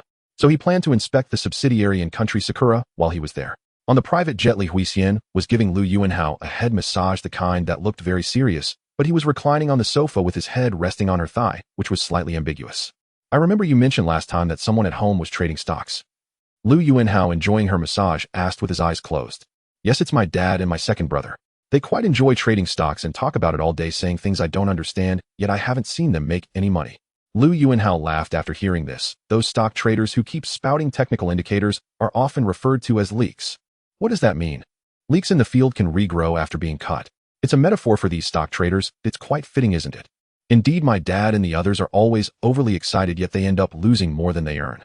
After I return this time, I'll tell them to sell off quickly. They aren't suited for this. Oh, got it. Seeing that she seemed unconcerned, Lu Yuanhao did not say much more. As someone relatively close to her, a reminder was already his greatest kindness. As for the outcome, he would not force it. The main task of the subsidiary in country Sakura was to sell off stocks, which had basically been completed. The main battlefield for shorting the Nikkei 225 index was not here, but in Singapore. Lu Yuanhao spent a day inspecting here, and after returning to Xiangjiang, he immediately headed north to the Hujia Expressway, which started construction in 1983, has been fully completed and will officially open on National Day as a gift project. This was his first infrastructure project invested in the mainland, and it was also the first highway constructed in accordance with international standards. The government of the Magic City invited him to cut the ribbon he had to attend. On the 30th, Lu Yuanhao arrived in the Magic City and checked into the West Suburb Hotel arranged by the city government. On National Day, he joined the large group at the entrance of the Hujia Expressway located on Qilian Mountain Road, where leaders from various levels of the Magic City attended the opening ceremony. Due to his identity as an investor, he was also arranged to make a brief speech praising the value and significance of this road, while also flattering it excessively. After the ceremony, Lu Yuanhao went to the Huading Hotel, where Chen Marin was waiting for him. The two had not seen each other for over a month, and upon meeting they engaged in a basic routine, savoring the length and depth of their reunion. By evening, after being Chen Marin satisfied, took his hand and went out to find something to eat. Passing by a Staytone store, Lu Yuanhao noticed a large number of shoppers inside, and casually remarked, "It seems that the standard of living has improved quite a bit now." Chen Marin explained, "Things are rising in price quickly, they have money in their hands, and want to stock up on more." This statement made Lu Yuanhao pause, and he intentionally walked into the store to have a look, discovering that some products were marked with two prices. After observing, he realized this was the dual price system of the 1980s. At the beginning of the reform and opening up, there was no mention of establishing a market economy. The adjustments to commodity prices at that time were merely aimed at changing the distorted price structure, which was called rationalizing prices. Rationalizing prices essentially still belonged to the mindset of planned economy. In practical operations, no one could grasp the instantaneous changes in prices of tens of thousands of commodities, so relaxing prices was a necessary step. However, fully liberalizing prices also carried significant risks. A few years ago, the abrupt relaxation of food prices led to skyrocketing inflation and worker strikes. Thus, a transitional approach was adopted domestically, initially allowing prices of some products to float, while temporarily retaining some planned prices, which is the origin of the dual price system. Economists internationally have commented that the dual pricing system is a bridge for stable transition, and that implementing dual price is a genius solution for transitioning from controlled prices to market prices. However, Lu Yuanhao knew that next year would still see discussions about price challenges, and the real difficulties would only come then. He had no good solutions for this, and could only wait, and see any help he could offer would be appreciated. After spending a National Day holiday with Chen Marin, Lu Yuanhao returned to Xiangjiang quietly, awaiting the arrival of the stock market crash. In the first 2 weeks of October, the Dow Jones Index in the U.S. stock market continued to decline. The stockholders in Country M did not pay attention to this ominous sign, perceiving it as a technical adjustment, and people's sentiments remained generally optimistic. On October 16th, a Friday, during the closing moments, the U.S. stock market suddenly nosedived, plummeting over. On October 18th, a Sunday, then Treasury Secretary Baker stated in a televised speech that if West Germany did not lower interest rates, Country M would continue to consider devaluing the dollar. From the beginning of October to the 18th, the Dow Jones Index had fallen from over 2,700 points to over 2,200 points, and the U.S. stock market was already on shaky ground. Knowing that a commodity was about to depreciate, holders would undoubtedly choose to sell off. If the dollar continued to devalue, capital would inevitably flee from North America. Baker's completely untimely remarks became the final straw that broke the camel's back. On the 19th, according to the World Time Zone Division, the first stock market to open in the Eastern Hemisphere was the stock market of country Sakura, which, influenced by the previous Friday's plunge in the U.S. stock market and Baker's speech, opened in a downward trend. A global stock market crash has arrived. Before October 19th, ordinary investors in Xiangjiang were very optimistic, enjoying the enormous benefits of the mainland's reform and opening up. International financial capital poured into Xiangjiang, propelling the stock market to rise continuously for over 2 years, showing no signs of reaching a peak. On National Day, the Hang Seng Index rose to 3,968 points, and the next day, it recorded a trading volume of 5.41 billion. Li Xiaofu, the then chairman of the stock exchange, excitedly wrote in the Securities Monthly, "This is a remarkable." Various signs instilled confidence in the stockholders, and everyone was eager to see the Hang Seng Index climb to a new high of 4,000 points. The market was filled with bullish sentiments, and optimism was rampant. An article in the South China Morning Post on the 18th mentioned the decline of U.S. stocks in the previous week, but the focus of the article was not to warn people of potential risks in the market, but rather to encourage investors to increase their bets they should buy stocks and trust funds while prices were low, a strategy known as bottom fishing. On the 19th, Monday, the weather was clear, and the tranquil sky of Xiangjiang presented a refreshing blue, yet beneath this calm exterior lurked surging undercurrents. At 10 a.m., As soon as the Shanghai stock market opened, a massive wave of selling rushed towards the investors, completely unstoppable. All blue-chip stocks opened lower and smaller stocks were sold off at low prices. All listed companies under Lu Yuanhao were not spared. In an instant, it seemed there were only sellers in the market with no buyers. Within 15 minutes of opening, the Hang Seng Index had dropped by 120 points, and by noon it fell again by over 100 points, closing at 3,524 points. Lu Yuanhao did not pay much attention to the Hong Kong stock market. His short positions in Shanghai were the smallest among all markets, having merely bought 1 short contracts of the Hang Seng Index futures for each of the 5 women in his family to help them earn some pocket money, while Xing Yuan Investment and his family office had taken no action. As the financial markets around the world became increasingly interconnected, the panic from the sharp declines in Asian stocks, the sporadic buying seen in the morning had almost vanished by the afternoon, with the market overwhelmed by sellers, and the downward momentum of the stock market could not be halted. As the three prepared to eat, the securities markets in Europe were just starting to open due to time differences. At 9:10 m. As the market in the United States opened, Lu Yuanhao was showcasing his new skill of rope art, planning to weave 2 artistic pieces when a call from Lu came through. Li Lizhen and Xiao Shuzhen, knowing he was coming over, had already prepared dinner. After hanging up, Lu Yuanhao felt quite excited. Tonight would surely involve many calls, promising a sleepless night. He decided to challenge himself to stay awake until dawn. Brother, how the Dow Jones Index opened down 67 points, a good omen. During the lunch break, he even went home to play with Lu Cece for a while. The princess could now recognize his voice and smiled at him. However, his indifference did not reflect the attitude of other ordinary investors facing the sudden plunge in the stock market. Yes, that's right, it wasn't about staying awake until dawn, but rather achieving it. Lu spoke with confidence on the phone. Brother, how I understand. I will keep in touch with you. This time we are going. In the first hour after the market opened, the Hang Seng Index continued to fall by 185 points, with the downward trend being even more severe than in the morning. After the afternoon market opened, the index continued to decline, and those investors who heard about the stock market crash during the lunch break rushed to the trading center to sell their stocks. Some institutions, unable to sit still, also began to dump their shares. Lu Yuanhao held the receiver between his shoulder and ear, listening to the congratulatory voices on the other end of the line, his hands never ceasing their motions. During the midday break, the news of the morning's stock market crash spread through the radio and television. Due to the media in Xinjiang's tendency to accompany news with sensational headlines to attract attention, this panic and concern rapidly spread throughout Shanghai. The tea houses and restaurants in the central financial district remained crowded and noisy, but whether brokers, stock traders, or investors, all faces reflected a seriousness unlike the relaxed ease of previous days. Everyone bore a grave expression, as if facing a formidable enemy. By the time the market closed, the Hang Seng Index had fallen to 3,362 points, dropping 420 points with a daily decline exceeding 11. After work, Lu Yuanhao did not go home, but went to Xuanzhen's place.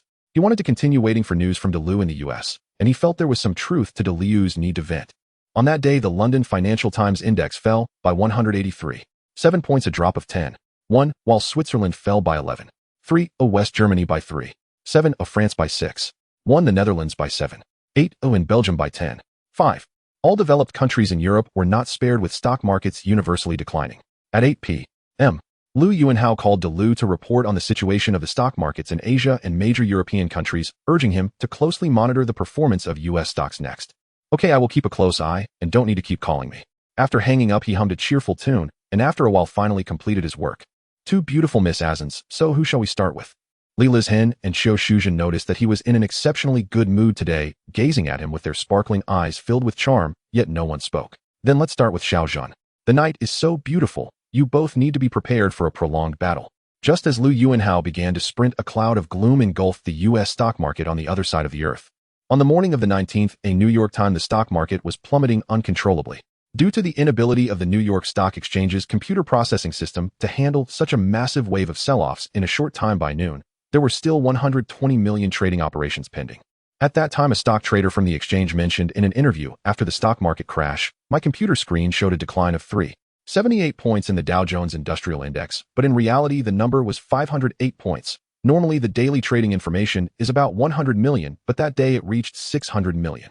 Due to the lag in the computer system's operation, approximately 28 of trading orders went unexecuted that day.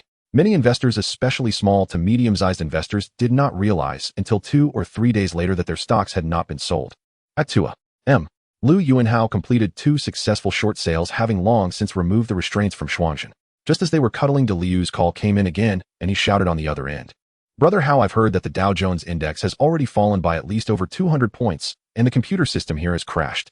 We are about to reap big rewards this time. After hanging up, Lu Yuanhao patted the two women beside him and excitedly said, "Come on, let's continue." On that day at the New York Stock Exchange, stock prices fluctuated rapidly, and the phones were simply insufficient, while the prices displayed on television screens could not keep up with the actual market prices. Due to the impact of the computer news agencies reported the final closing prices of the stock market only 5.5 hours after the market closed. Therefore, when the U.S. stock market closed at 4 a.m., Lu did not call. He too was anxiously awaiting the Lu Yuanhao looked at the two women who were exhausted and needed to share a sausage to regain their strength, reached out to touch their heads, and said grandly, "Today, I earned a fortune. Tell me what you want to buy, and he'll get it for you." The two did not stop their actions, but instead looked at him with flattering glances, unsure of what limit he might set, so they remained silent. "Within a limit of 2 million, there are no problems," Lu Yuanhao added. 2 million Hong Kong dollars was enough for the two to buy a luxurious property of 1,000 square feet, plus a luxury car with some leftover. Both Shuangzhen's eyes erupted with a fiery glow, becoming even more diligent, and the last bit of milk was shared with lingering satisfaction. Lu was waiting for news. He clearly remembered that the Dow dropped by an astonishing 22.6 that day, setting a record for the largest onatory drop in U.S. stock history. This amounted to a loss of 503 billion in stock value, equivalent to France's annual GDP and 1/8 of the U.S.'s annual GDP. Among the 1,600 stocks listed on the New York Stock Exchange that day, only 52 rose while the rest all fell, with 1192 stocks dropping to their lowest levels in a year. Many representative blue-chip stocks were also not spared. General Electric fell by 33. 1 Coca-Cola dropped by 36. 5 ATT fell by 29. 5 Westinghouse dropped by 45. 8 and American Express fell by 38. 8, while Boeing dropped by 29. 9. The owner of Walmart, the richest man in the U.S., Sam Walton, lost $2.1 billion in stock value in a single day, while another future billionaire, Mr. Bill Gates, suffered an even greater loss of $3.945 billion. On the list of the top 400 richest people in the U.S. published by Forbes a month ago, 38 were directly removed from the list on this day, with many millionaires turning into paupers overnight. Many could not bear such a change, suffering complete mental breakdowns, with reports of suicides becoming frequent. "Everything has spiraled out of control. The worst day in Wall Street history," reported the New York Times on this day. The next morning, after only 4 hours of sleep, Lu Yuanhao got up and went to the office, leaving Shuangzhen still hugging each other to continue their sleep. Although somewhat groggy, his spirit remained quite good. At 9:30, the results from the U.S. media were released, and Lu called immediately, his voice trembling, as he said, "The Dow Jones Index fell by 22.6 today, brother Hao. As soon as the market opens tomorrow, we should start closing our positions immediately. We have already made enough profit, and there is no need to be greedy for that last bit. Too many have suffered losses this time, so be careful not to attract attention." "Okay, brother Hao, I will listen to you." On that morning, apart from Liu's call, Lu Yuanhao received 2 other messages. One was that the Sakura country's stock market plummeted right after opening.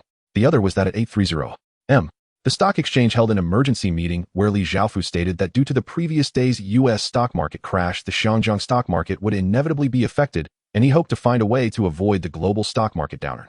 After intense discussions, the stock exchange decided to suspend trading for 4 days to clear the backlog of transactions. This was akin to pulling the plug and seemed destined for disaster. In the face of a global stock market crash, governments around the world, fearing a repeat of the Great Depression of 1929, quickly implemented a series of measures to stabilize the market. Country M announced a suspension of computer trading and shortened trading hours, allowing listed companies to repurchase their own stocks, while Federal Germany announced a reduction in securities repurchase rates. The Sakura nation was the most direct, as they were the wealthiest, buying up stocks domestically and extending a helping hand to the securities market of Country M. However, there was one outlier that adopted a market stabilization approach completely different from elsewhere in the world. The Hong Kong Stock Exchange decided to suspend trading for 4 days. The purpose of the exchange's action was to avoid the foreseeable crash on the 20th, hoping that the securities markets in other countries would stabilize and rebound during the remaining trading days of the week, allowing Hong Kong investors to see hope, thereby minimizing the losses in the Hong Kong stock market during this global stock crisis. However, this line of thinking was overly naive, underestimating the impact of the stock crash and failing to consider the psychology of Hong Kong investors. The global stock markets had already experienced a sharp decline. Even if they were able to stop falling and rebound in the following days, the extent of the recovery would be quite limited. Moreover, Hong Kong investors could see that the backlog of transactions at the exchange could not possibly require 4 days to process. This so-called elimination of backlog was merely a pretense. The exchange was concerned that the wave of crashing stocks in Country M would spread to Hong Kong, hence it decided to suspend trading to avoid the storm. After being locked away for 4 days, their first thought would undoubtedly be to run as fast as possible, making the subsequent crash unavoidable. He roughly calculated that his paper profit would exceed 1 $9 billion US dollars, the equivalent to 1,000th of the global total losses from this stock crash. On the 21st, with the help of a series of market stabilization measures, the stock markets in the Sakura Nation and Country M began to stabilize and showed some rebound. This time the long positions can only be considered a bonus. Around 0 shares would be about right, said Lu with excitement. Make sure to prepare a few beautiful women by then. In the past 2 days, I bought over 140 shares, all November index futures contracts, and today the Dow Jones rose more than 100 points, already starting to generate profits on paper. On the 20th, the Sakura Nation's securities market fell 14.6 due to the crash in Country M the previous day, while the Country M market did not decline further. Lu Yuanhao, after seeing the decision released by the exchange, merely cursed fool and paid no further attention. He needed to instruct the short positions in New York and Singapore to close rapidly, while simultaneously going long to make another profit. The Hunter Fund's profits from the Nikkei 225 index futures in Singapore were only 1/3 of those from Country M, amounting to less than $500 million US dollars. Alright, how go I understand? Of this, 75 belongs to Lu Yuanhao, 21 to Lu De Pandiheng and Zheng Jiachun, and the remaining 4 to investors who put money into the Hunter Fund, although these investors receive fixed returns and won't see such high profits. When you come back, you'll open champagne to celebrate. The Hunter Fund has really become famous this time, Lu Yuanhao consoled with a smile. Don't be too greedy. A profit of 5,000 per contract means 3,000 contracts would generate $1.5 billion US dollars in profit, which is already quite good. There's no need to chase the last penny. What is the current situation regarding the long positions? With this round of going long, the combined final paper profit of the Hunter Fund should reach 2.5 to 2.6 billion US dollars. If the margin from clients cannot be recovered and the futures exchange needs to compensate this amount of money, would be utterly useless. On Black Monday, the drop in index futures caused investors to suffer severe losses, with many accounts at the futures exchange suffering heavy losses, leading to a significant amount of unrecoverable margin. Luda took advantage of these 2 days to close out all of the Hunter Fund's 3.0 short positions on the Dow, and during a call with Lu Yuanhao, he couldn't contain his excitement. In the previous 2 days, the Hong Kong government, the Futures Exchange, and the Banking Association had discussions and had already formulated 2 plans. Based on the market capitalization at that time, the required margin calls reached 3.8 billion Hong Kong dollars, while the Futures Exchange only had 15 million in capital and 7.5 million in accumulated reserves. Once the futures market collapses, futures brokers can only sell off large amounts of stocks to cash out, which would lead to further declines in the stock market and the collapse of the entire Hong Kong financial system. On the 22nd, Lu Yuanhao was notified to attend a government meeting in Hong Kong to discuss how to prevent a stock market crash when the market reopened the following Monday. How good the short positions we established last month are nearly 5,000 in profit per contract. If we hadn't closed out too hastily, I feel we could have made at least another 5. Thus, the Hong Kong government provided 1 billion Hong Kong dollars, and the brokerage firms, along with several major banks in Hong Kong, jointly contributed another 1 billion Hong Kong dollars, injecting a total of 2 billion Hong Kong dollars in margin into the futures exchange. The Banking Association also reached a consensus that starting from the 26th, the bank interest rate would be lowered from 8.5 to 7.5 to release funds and stimulate the stock market.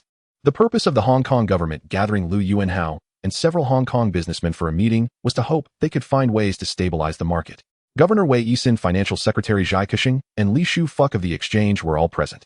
During the meeting, someone questioned Li Shu-Fuk whether the 4-day trading suspension was too long, suggesting that such intervention might damage Hong Kong's image as a free economic port. Li Shu-Fuk retorted, "This decision was made to protect the interests of investors." On the 20th, I consulted several experienced stockbrokers who indicated they were psychologically prepared for the Hang Seng Index to drop over 1.0 points that day, which is nearly 1/3 of the entire index. Zhai Kexing also supported him, saying the decision to suspend trading maximally protects the financial security of Hong Kong and provides us with precious time to prepare subsequent countermeasures. I believe this decision is correct. Lu Yuanhao rolled his eyes after hearing this. It's easy to say nice things now, but when the market opens, it will fall regardless.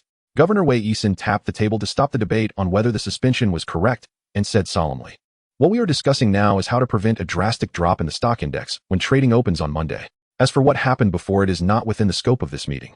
Lu, do you have any insights? He first scanned the room and finally looked at Lu Yuanhao. The Hong Kong government called a group of businessmen to discuss so-called market stabilization measures, hoping merely for them to contribute funds. Lu Yuanhao said slowly, "I believe everyone here should consider repurchasing their own stocks in the open market. This is the most direct means of supporting the market. Of course, this would require cooperation from the authorities to temporarily exempt us from the requirement to initiate a full acquisition if we increase our holdings beyond 35. The attendees were all sharp individuals, many of whom had utilized rights issues to raise funds from the stock market before the crash, with some absorbing tens of billions while others had several billion or more. Some had not yet had the chance to utilize this money if they could buy back their own stocks at lower prices and increase their holdings without initiating a full acquisition. It could be a good solution.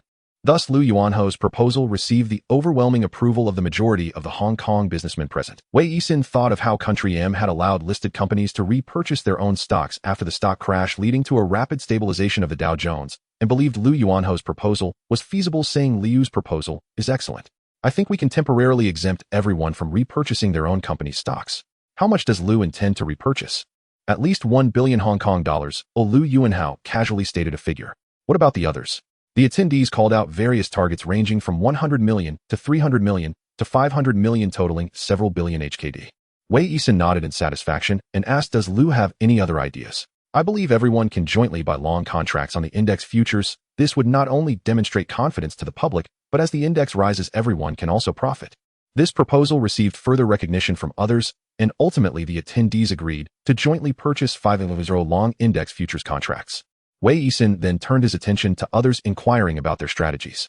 The meeting lasted a long time. After Liu Yuanhao made 2 suggestions, he ceased to speak, and others followed suit, with a few bland suggestions. But he knew that none of these measures would ultimately be effective. The impending crash was unavoidable. On Sunday, the Hong Kong government compiled and published all the market stabilization measures determined over the past few days, hoping to instill confidence in the market and investors. However, all of this was mercilessly shattered the next day when the market opened. On the 26th, after 4 days of suspension, the Hong Kong stock market reopened, and a flood of sell orders came in, causing the Hang Seng Index to drop more than 650 points in just 15 minutes. Investment firms, mutual funds, and retail investors rushed to escape.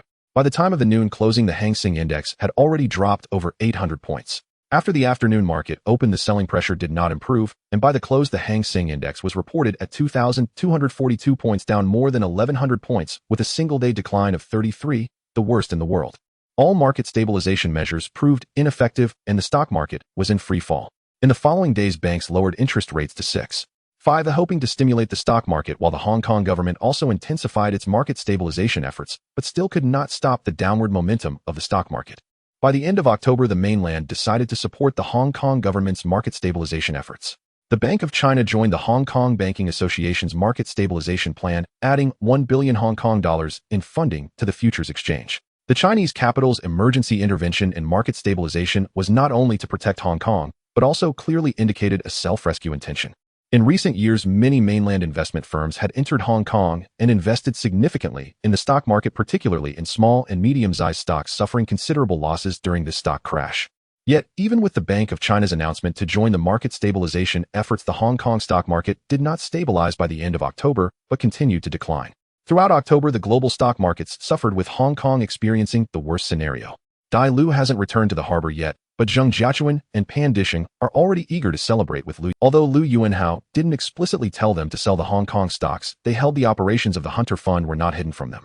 This time, with so much money put into short selling, even if the fund's layout didn't involve Hong Kong stocks, the shrewd duo still chose to clear their stocks entirely, believing it may be prudent, successfully avoiding the stock disaster and making a significant profit from the Hunter Fund.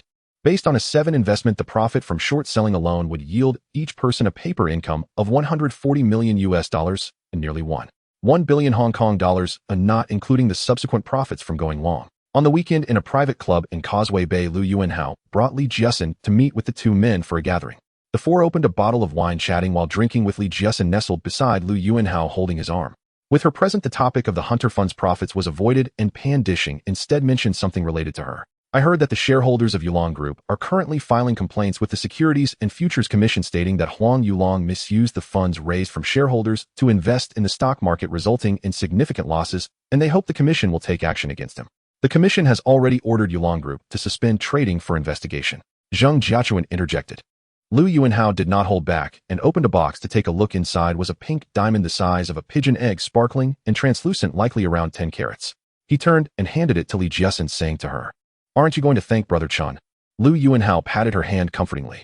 He took the box, glanced inside, and saw the property rights of a 700-square-foot shop on Russell Street, then handed it to Li Jiasin. He had someone follow Jiasin last year. If it weren't for his high shareholding, I would have dealt with him long ago. Li Jiasin was completely unaware of this until she heard it, gasping in surprise. What? He actually arranged for someone to follow me. After chatting for a while longer, Zheng Jiachuan took out a very exquisite box and pushed it in front of Lu Yuanhao. Zheng Jiachuan glanced at Lu Yuanhao and asked. Li Jiasin seemed to want to say something, but Pan Dishing angrily interjected. That bastard dared to stir trouble on Taishui's head. This time, we must teach him a good lesson. Don't worry, big brother, I will keep an eye on him. Seeing this, Pan Dishing took out a document and said to Lu Yuanhao. Watching the two of them play off each other, Lu Yuanhao smiled and said, Are you planning to move against Yulong Group? Don't worry, the paparazzi he hired have already been turned, and they've sent me some news from his side. A mere artist seizing the prosperous market in the first half of the year raised funds from shareholders 4 times, making several billion, and instead of expanding the company, he wasted it on stocks. Does he think he's my elder brother? Now he's in deep trouble. A pink diamond received by Chow Tai Fook a few years ago, it's quite a rare item. I'm gifting it to you. Investing shareholder funds in stocks and real estate has been done by many listed companies before. If it were just this matter, after investigation, the Securities and Futures Commission would at most issue a reprimand and warning with no substantial penalties. Huang Yulong's stock trading surely involved more than just Yulong Group's money. He must have invested a considerable sum himself. Please keep an eye out for me and see if Huang Yulong has cashed out any of his stocks. Li Jiasin excitedly took the box, the diamond inside, dazzling her, and she hurriedly thanked Zheng Jiachuan. Thank you, Brother Chan. After the gathering ended in the car to the hotel, Li Jiasin cautiously asked, Brother, when did Huang Yulong arrange for someone to follow me? I had no idea. He probably wanted to find out who you were with by tracking you. However, the paparazzi he hired have since been turned and have provided me with some information from his end. Li Jiasin nodded, looking at the 2 gifts she was holding with an expectant expression, saying, Brother, how are these really all for me? Not long ago, I helped them make a bit of money, and this is their token of appreciation. Recently, seeing you behave well, I rewarded you with these. Several women in the family made tens of millions each from the futures contracts. Li Jiasin was still young, so a few gifts were just right. Upon hearing Lu Yuanhao's words, Li Jiasin's heart blossomed with joy. First, she hugged him and sweetly expressed her loyalty, then softly whispered in his ear, Brother, how my sister is at home. Lu Yuanhao raised an eyebrow and immediately informed the driver to head to Li. Her intention in saying this was certainly not to suggest that Lu Yuanhao should take her sister, but rather to reveal that she understood her sister's frequent interference in their affairs. Thus, Lu Yuanhao once again experienced the thrill of a tight girl that day. In the board meeting of the Grand Hotel, Lu Yuanhao sat at the head while the other board members showed him deep respect as they met his gaze. Even Michael was no exception. Before the stock disaster, he had arranged for the Grand Hotel to raise funds through share offerings twice, totaling nearly 1.5 billion Hong Kong dollars in development capital, which had been sitting in the accounts for several months. The shareholders had previously not understood his intentions since he hadn't deployed these funds. After the stock disaster struck, they realized he intended to use them for post-disaster expansion, and they couldn't help but admire his foresight. For the several overseas branches of the Peninsula Hotel, we currently only hold 50 equity. Now is the right time to reclaim full ownership. Lu Yuanhao's first sentence clarified the theme of this meeting. The situation in Manila is currently unstable. Reclaiming the 2 branches in Los Angeles and New York will likely exhaust all our liquid funds. Michael dared not oppose openly, so he laid out all the difficulties without giving his opinion, hoping the other shareholders would voice their objections. Lu Yuanhao would not give him such an opportunity. Staring at him for a few seconds, he confidently stated, The situation in Manila has shown signs of improvement and is gradually stabilizing. Now is the best time to buy back the 50 equity of the Peninsula Hotel. The required expenditure is not high, just a few tens of millions will suffice. Once the situation stabilizes over there, we will recoup our costs within 3 years. Everything thereafter will. The political situation in Manila will be completely stable in a year, after which the economy will begin to recover. Thus now is the right moment to repurchase the Peninsula Hotel shares. A shareholder familiar with local conditions stepped forward to give everyone an overview, and the remaining shareholders expressed their agreement. Michael had no choice but to go along and cast an affirmative vote. After the proposal to acquire the Manila Peninsula Hotel was passed, Lu Yuanhao continued to discuss the reasons for acquiring 2 hotels in M country. During this stock disaster, many suffered heavy losses in M country. As far as I know, our American partners are also in a difficult position. Now that we propose to reclaim the Peninsula Hotel, the likelihood of their agreement is very high. If we wait for them to recover from this setback before trying to reclaim the remaining equity, we might have to pay several times the price. Even if they agree to sell, acquiring 50 equity in these 2 hotels would likely require at least $200 million. The company's cash flow would be completely drained at once. Shouldn't we reconsider? Another shareholder raised differing opinions, stating that the equity of the 2 hotels in M country was not comparable to that of the Peninsula Hotel in Manila. The funds required were not on the same scale. In his previous life, it took until the 1990s for the Peninsula Hotel to reclaim the equity of these 2 hotels, costing $1 billion. Thus, Lu Yuanhao was determined to acquire the equity of both hotels this time. This is a rare opportunity that must be seized. Even if there is a funding gap, it won't be too large, or we can solve it by taking out a loan from the bank. It's completely manageable. The funds raised through share offerings were initially intended for company expansion, should they just sit in the accounts earning interest. Now the stock market is still declining, and everyone is also worried about potential future changes, wanting to be cautious. Michael saw that Lu Yuanho's words were somewhat harsh, and quickly stepped in to smooth things over. There is no need to worry about the stock market issues. My arrangements for share offerings and acquisitions of other branch shares are all well thought out. I won't take actions without confidence. Lu Yuanho's statement was tantamount to implicitly acknowledging that he had predicted the occurrence of the stock disaster. The other shareholders understood the implications of his words and no longer voiced opposition, allowing the proposal. They began to entertain different ideas. Since Lu Yuanhao said not to worry about the risks of the stock market, it implied that this decline was nearing its bottom. Could it be a good time to buy the dip? After the meeting concluded, they all inquired about Lu Yuanho's views on the stock market's trajectory. Lu Yuanhao spoke in vague terms, which only strengthened their resolve to buy the dip. Once everyone had left, Lu Yuanhao approached Michael alone, informing him of his plan to acquire a significant amount of shares in the Grand Hotel, intending to increase his stake to 49. Michael was powerless to stop him. The Kowloon family also suffered considerable losses during this stock disaster and could not muster much cash temporarily, only able to watch him increase his holdings. On Lu Yuanho's private jet, Li Huixian absent-mindedly gave him a head massage. The destination of this trip was France, where Albert had rapidly increased LVMH's holdings to 40 during the stock disaster, surpassing the combined stakes of the other two major shareholders.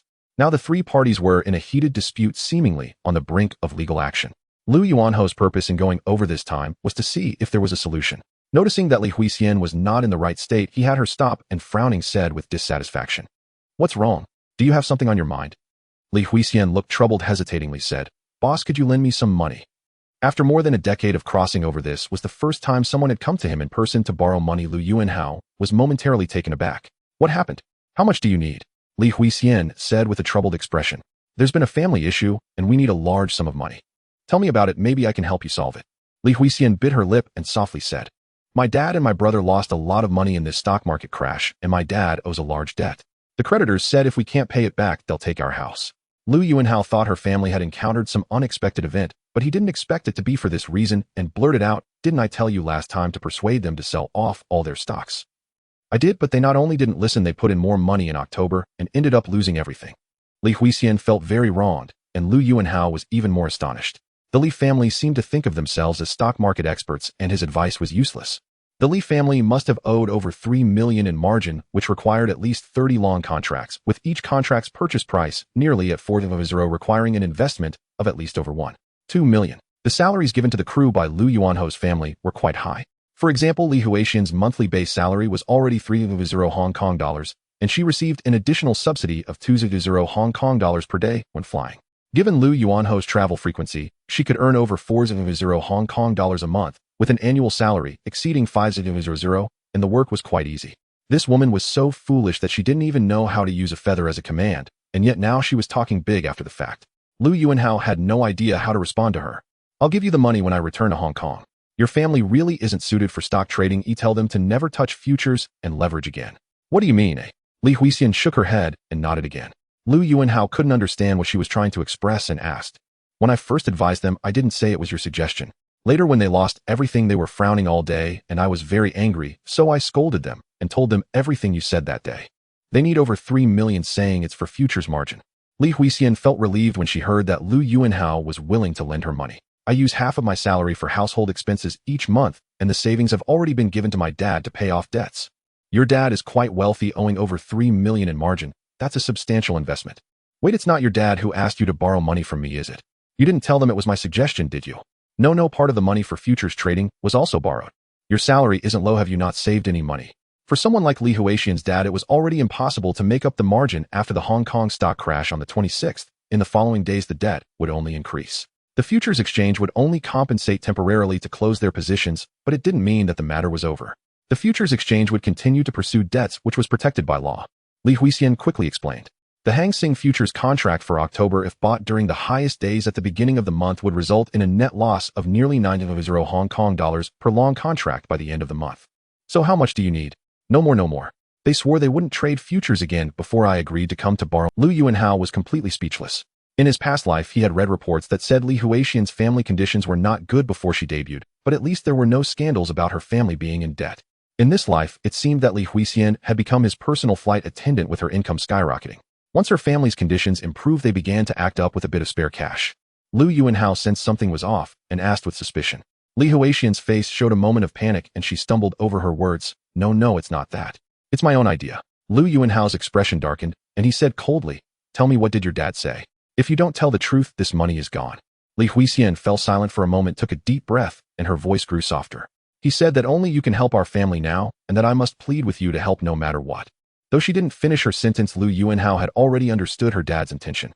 It was a rhythm preparing to sell his daughter, and the calculations were remarkably good. He said nothing more, waved his hand to send Li Huixian to the rear cabin, and ignored her when getting off the plane. Until he had the situation completely cleared up, he planned to keep things cool for a while. At Jisher Investment, Albert gave Lu Yuanhao a brief report on the acquisition of LVMH.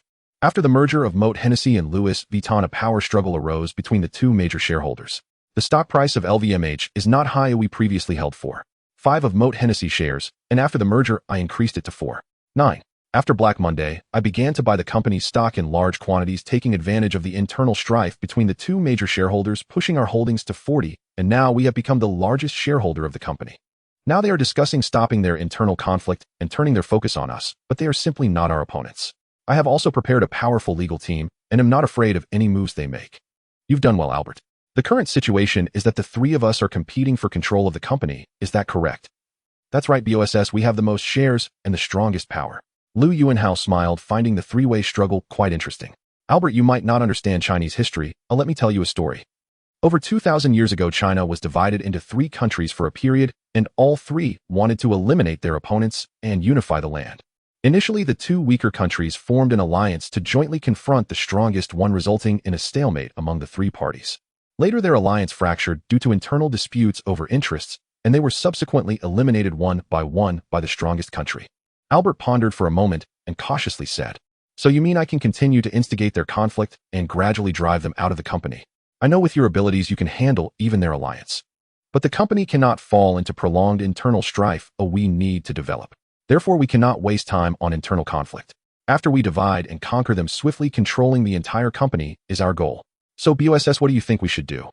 We could try to reach out to the weaker side of Louis Vuitton, telling them our goal is to take back Dior's perfume division from Moët Hennessy. First, we support them in driving out the people from Moët Hennessy, and then we are left with the weakest opponent, which will become a toy in your hands, and you can manipulate it however you wish.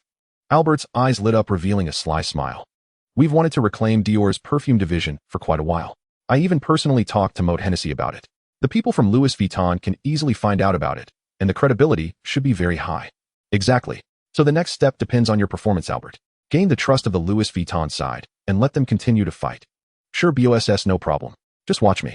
Your legal team must not slack off either. After they are driven out of the company's management, they will surely try to seize power through litigation, and that's when your team will come into play. We are very well prepared in this regard, and won't give them a single chance, Albert said confidently.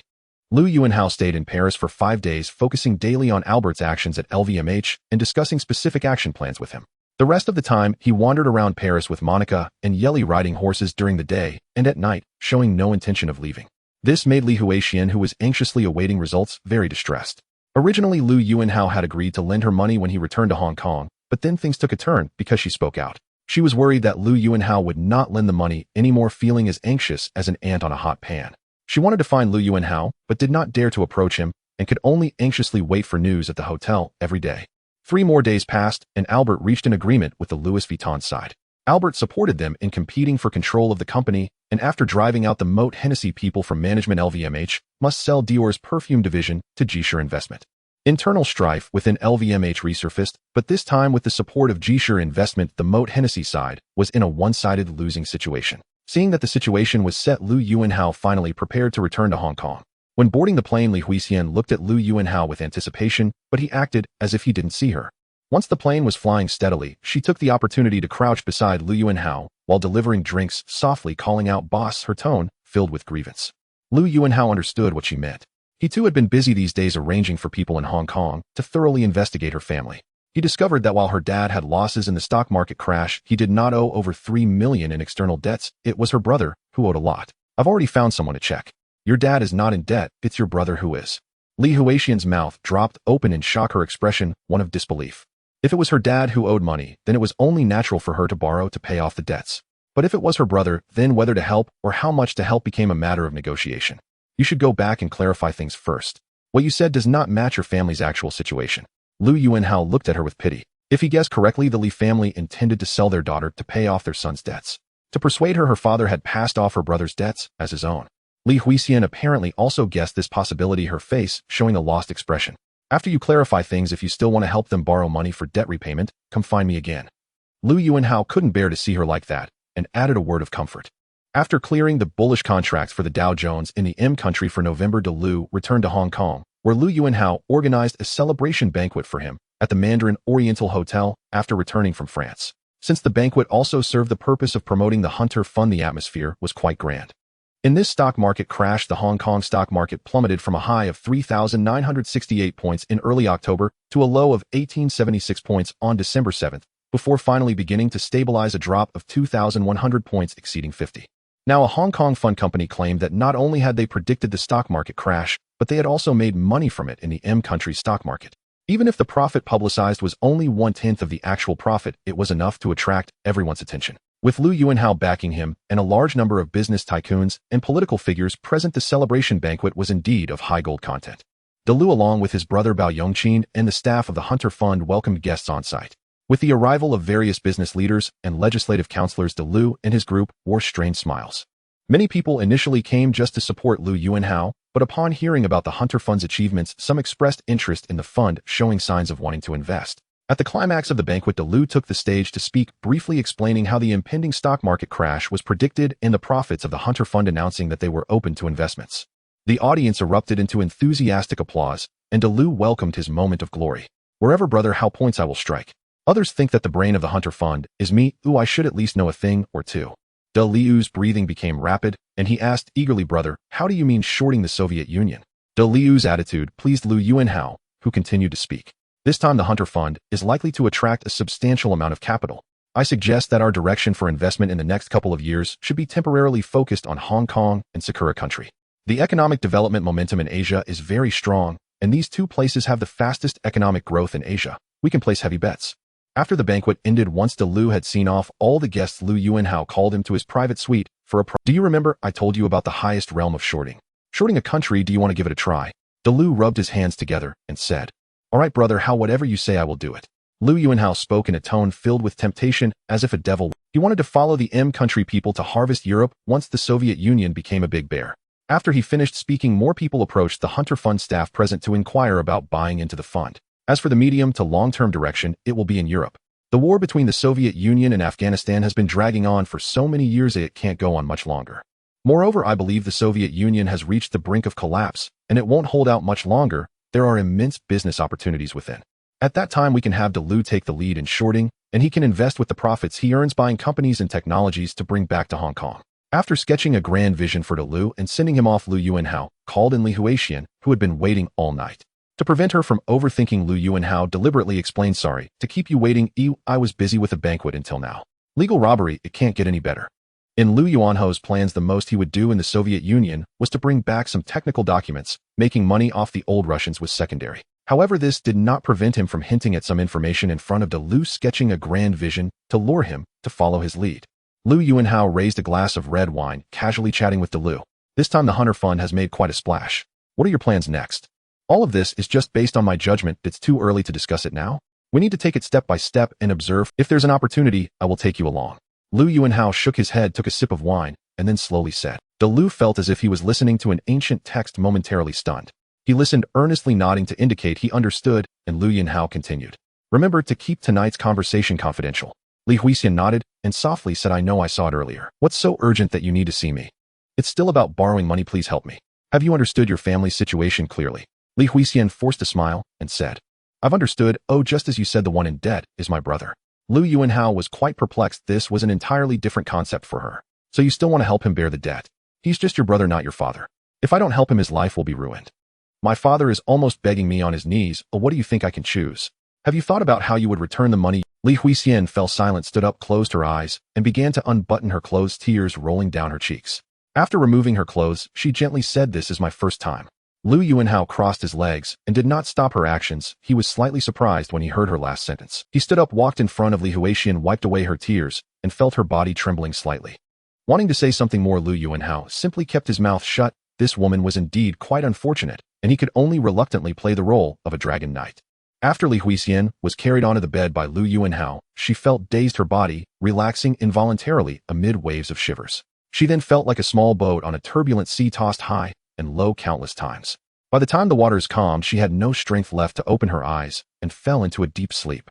When she woke up the next day, there was no one beside her. Upon seeing a check placed on the bedside, she picked it up and saw the amount written was 4 million Hong Kong dollars. As she exhaled a breath of relief, she discovered that there was also a note where the check was placed. Out of curiosity, she picked up the note, which read, "After the rain, the sky will clear and everything will get better." After reading the note, a smile appeared on her face, the happiest she had been in months. On February 4, 1988, at the Xichang Satellite Launch Center, Great Wall Industry Company had completed all preparations for the launch of Asia 1 satellite after 14 months of effort, and this day was the day the rocket would ignite and launch. This was the second launch of the domestically developed Long March 3 rocket. Prior to this, as per contract requirements, the Long March 3 rocket had successfully launched a return-type satellite. That day, in addition to the experts from the satellite launch and manufacturing parties, there were over 300 guests from both domestic and foreign invited by the Asia Satellite Communications Company. Lu Yuanhao, Young Master Rong, and the representatives from General Electric greeted the guests, accepting their blessings, and it took them quite a while to have a moment of respite. Young Master Rong seized this brief moment to chat with Lu Yuanhao. "So how is it? Are you nervous?" Lu Yuanhao didn't actually have any confidence, but compared to Young Master Rong, he appeared much more relaxed, and even felt like joking with him a bit.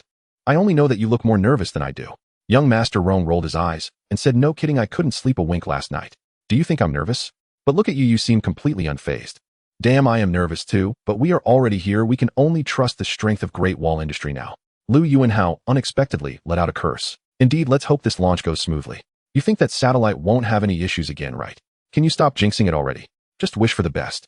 According to international practice, when launching foreign satellites, not only must there be simultaneous interpretation, but it must also be broadcast live. China, making its debut on the International Commercial Space Launch stage, faced a huge test. As the scheduled launch time approached, the weather was quite good, and the voice of the staff began to issue commands. "All zones, first area, 30 minutes ready, requesting command in 15 minutes. 15 minutes to prepare. Ignition launch." At 2100 sharp, with the staff's command, the Long March 3 rocket began to ignite. After the rocket launched, the first and second stages successfully detached, and the third stage ignited twice in succession, carrying the Asia 1 satellite into space. 16 minutes later, the satellite separated from the rocket, entering an elliptical orbit with a perigee of 200 kilometers from Earth and an apogee of over 3600 kilometers, successfully delivering the first foreign satellite contracted for launch into space. From ignition to achieving satellite separation took 21 minutes and 22 seconds. The director of the Xichang Satellite Launch Center and the commander of the Asia 1 mission, Director Chu, excitedly announced, "Ladies and gentlemen, friends, comrades, I am pleased to announce to you that according to the report from the Xi'an Surveying and Mapping Center, the Asia 1 satellite we just launched has entered orbit, and this launch was a success." Young Master Rong shouted excitedly, squeezing Lu Yuanhao's arm. "We did it, we succeeded."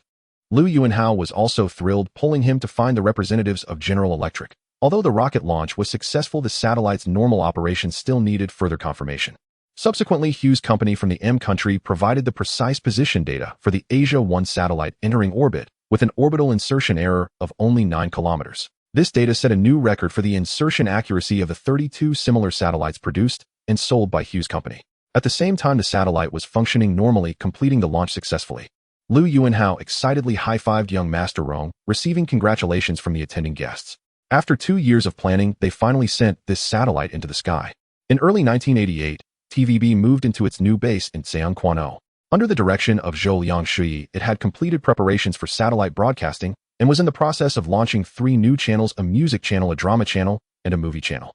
Following the successful launch of the AsiaSat 1 satellite, TVB's 3 new channels, along with the existing English and Cantonese channels, seamlessly began to broadcast and develop across Asia. As the flagship program prepared by TVB for satellite broadcasting, Who Wants to Be a Millionaire was met with enthusiastic acclaim upon its debut in Southeast Asia. After a year of fermentation in Hong Kong, this program became the highest-rated show on the network, generating substantial advertising revenues and driving TVB's stock prices to new heights even during the stock market crash, where TVB's stock saw the smallest decline. Now foreign television stations are consulting to purchase the rights to the program. Throughout 1987, Two millionaires were born from the show, with nearly 100 participants winning prizes of 5,000 and 1,000. This outcome has caused a frenzy among the citizens of Hong Kong, with sign-up numbers for each episode reaching hundreds of thousands, all vying for just 10 spots in each round. The Daily News leveraged the Who Wants to Be a Millionaire registration form to boost its sales to 2 copies a day, slightly overtaking the Oriental Daily News, becoming the best-selling tabloid in Hong Kong. Its subsidiary Air Ba Hua, she published adaptations of works by Shangwan Xiaobao Ma Rongqing and Jin Yong, capturing a 30% share of the comic market. However, what Lu Yuanhao was interested in was not just this market share, he wanted the entire Yulong Group. Lu Yuanhao rolled his eyes. Over the past 2 years, the Trading Plaza and the Twin Towers, formerly the Binda Center, had been completed. He had considered moving the headquarters, but because the Trading Plaza had been named after the stock exchange's entry and the two Twin Towers were too close together, they did not meet his criteria for the Xian Yuan investment headquarters. Brother, I have reliable information that Huang Yulong lost the funds raised for Yulong Group in last year's stock market speculation. After the incident, the Securities and Futures Commission conducted an investigation publicly condemning and warning him. Before the stock market crashed, the market value of Yulong Group had surged to over 2 billion, but due to the crash and the warnings and condemnations from the Securities and Futures Commission, it has now dropped by 70, with a market value of only over 600 million. Not only would it be embarrassing for him, but if he continued to use fraudulent accounting like in his past life, he could end up in prison for several years. Alright brother, this time, he must be taught a lesson. After sending off Pan Dishing, Lu Yuanhao informed Cheng Weili of Xingyuan Securities to start acquiring Yulong Group stock. He casually made up a reason to brush off Pan Dishing's words. Because he simply did not dare to continue increasing his holdings, without money he could not maneuver in a full acquisition. Brother, so many office buildings under your name have been completed these past 2 years. Why haven't you moved? The Chinese bank here no longer matches your status and identity.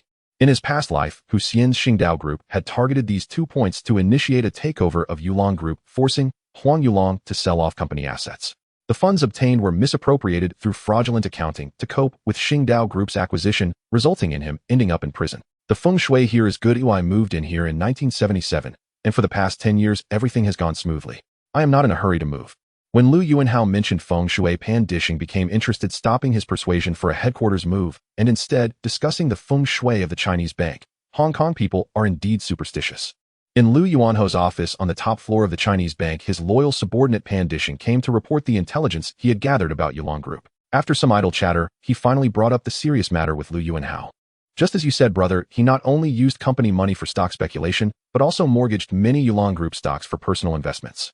After being warned by the Securities and Futures Commission, the banks that had lent him money came knocking for repayment, forcing him to sell off a large number of stocks to raise cash. I will start to gradually acquire shares of Yulong Group. Please keep an eye on it and notify me promptly with any news. After hearing this, Lu Yuanhao nodded. Generally, for publicly listed companies, a controlling shareholder holding 35% is considered safe. However, nothing is absolute. For someone like Huang Yulong, who lacks cash and other assets, holding 35% is merely being meat on the chopping block for others. Now that the Bank of China Tower is nearing completion and the Hilton Hotel is about to be demolished and rebuilt, he simply chose not to act for the time being. Moreover, ever since Huang Yulong's company went public and his worth skyrocketed, he has become increasingly arrogant, making all sorts of reckless claims and offending friends in the business world.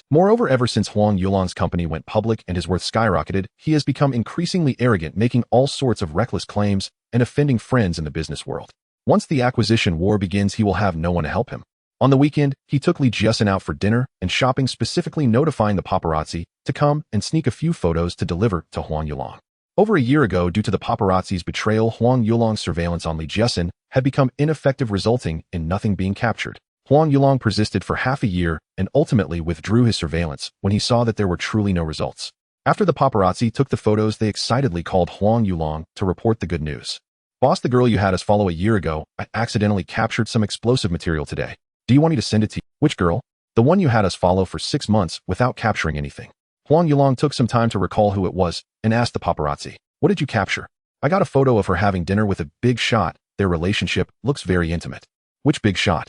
It's not convenient to say over the phone. How about I bring the photos over? Then come over. At Yulong Group, Huang Yulong's expression changed dramatically upon seeing the photos brought by the paparazzi of Li Jiasen dining with Lu Yuanhao. With the company's stock price shrinking, his own worth had also diminished by over half. Once this explosive news broke, the sales of his newspapers and gossip magazines would definitely surge. At that point, with some hype, it should stimulate the company's stock price to rise. However, doing so might offend Lu Yuanhao, and if it provoked his retaliation, it wouldn't be worth it. Ultimately, he steeled his resolve and decided to expose the photos, but to avoid offending too harshly, he did not specify Li Jiaxin's identity, referring to her only as a mysterious woman. Soon photos of the wealthy businessman and his mysterious new girlfriend appeared in Yulong Group's new daily and fresh weekly. Due to the clarity of the photos, the sales of both publications saw a significant increase in this issue. However, the citizens of Hong Kong were not overly concerned about Lu Yuanho's level of gossip. Compared to the last incident where two women gave birth to his children on the same day in the same hospital, this could only be considered child's play.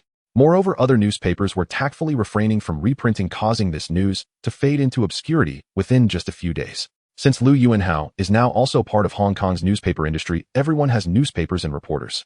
If you write news about me today, I will expose your scandal tomorrow. Continuing this way will only lead to mutual destruction, so there is a tacit understanding among various outlets to avoid attacking each other.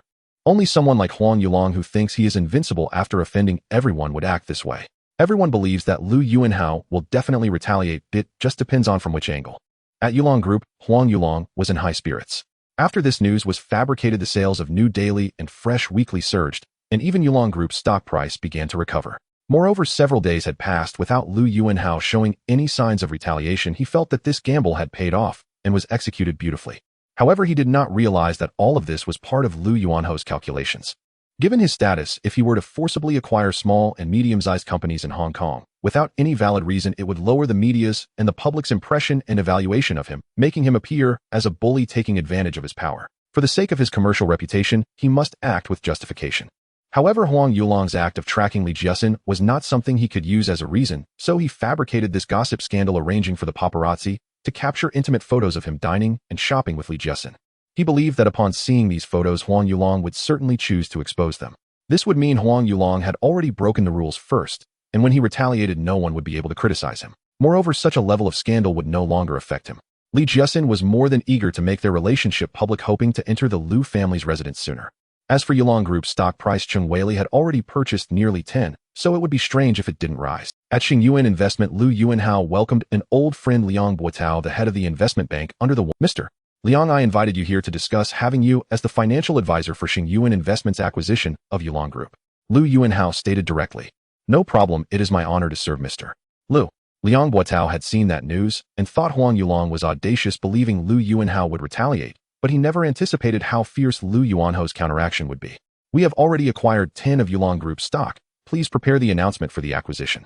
To avoid revealing that he had prepared for a long time, he decided to act immediately upon acquiring 10 of the stock, making it appear more like a response to Huang Yulong's gossip report. Given Huang Yulong's current hand, there is not much difference between acquiring 10 and 15 and then taking action. All right, Mr. Lu, leave it to me. After addressing the main topic, Lu Yuanhao brought up another matter. I heard you are preparing to start your own company.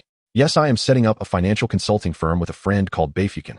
Liang Buotao, representing Xingyuan Investment, announced that it has acquired 10 of Yulong Group's shares and plans to initiate a full acquisition at a price of 5.9 Hong Kong dollars per share. Yulong Group has a total share capital of 140 million shares, and the current stock price is 4.5 Hong Kong dollars, meaning Xingyuan Investment's initial offer comes with a 30 premium. After Xingyuan Investment publicly announced the acquisition offer, Yulong Group's stock price surged directly to 5.9 Hong Kong dollars, matching Xingyuan Investment's acquisition price. In an instant, the Hong Kong and Kowloon area was shaken. Many speculated that Lu Yuanhao would retaliate, but no one expected the intensity of this counterattack. He aimed to directly acquire the entire Yulong Group. The Ma brothers from Dongfang Media broke out in a cold sweat after seeing the news. Last time, the rumors about Lu Yuanhao that Dongfang Media exposed were even more explosive, but their apologies came quickly, and they kept a low profile, which helped quell Lu Yuanho's anger. Ma Dengkai looked at his younger brothers and said, I didn't expect Lu Yuanho's reaction to be so strong this time. From now on, Dongfang Daily must never report on his rumors again. Last time we handled it well, which helped to calm things down. Ma Dengkai's several brothers nodded in agreement, and Ma Dengtai said, this time Huang Yulong deserves it. He dared to break the tacit understanding among various newspapers. I estimate he has no idea how serious this matter is and still wants to ride on Lu Yuanho's coattails, which is entirely self-inflicted. As he said, while some believed Lu Yuanho's reaction was somewhat extreme, no one felt sympathy for Huang Yulong. Huang Yulong, upon receiving the news, was infuriated, completely unaware that a small rumor report would bring him. I believe this is a very good project. Procter & Gamble has the technology, the mainland has the market, we have the sales channels, and we can also harmonize the relationship between both sides. If the cooperation goes well, it could lead to a win-win-win situation. We have already obtained the development rights for container terminals No.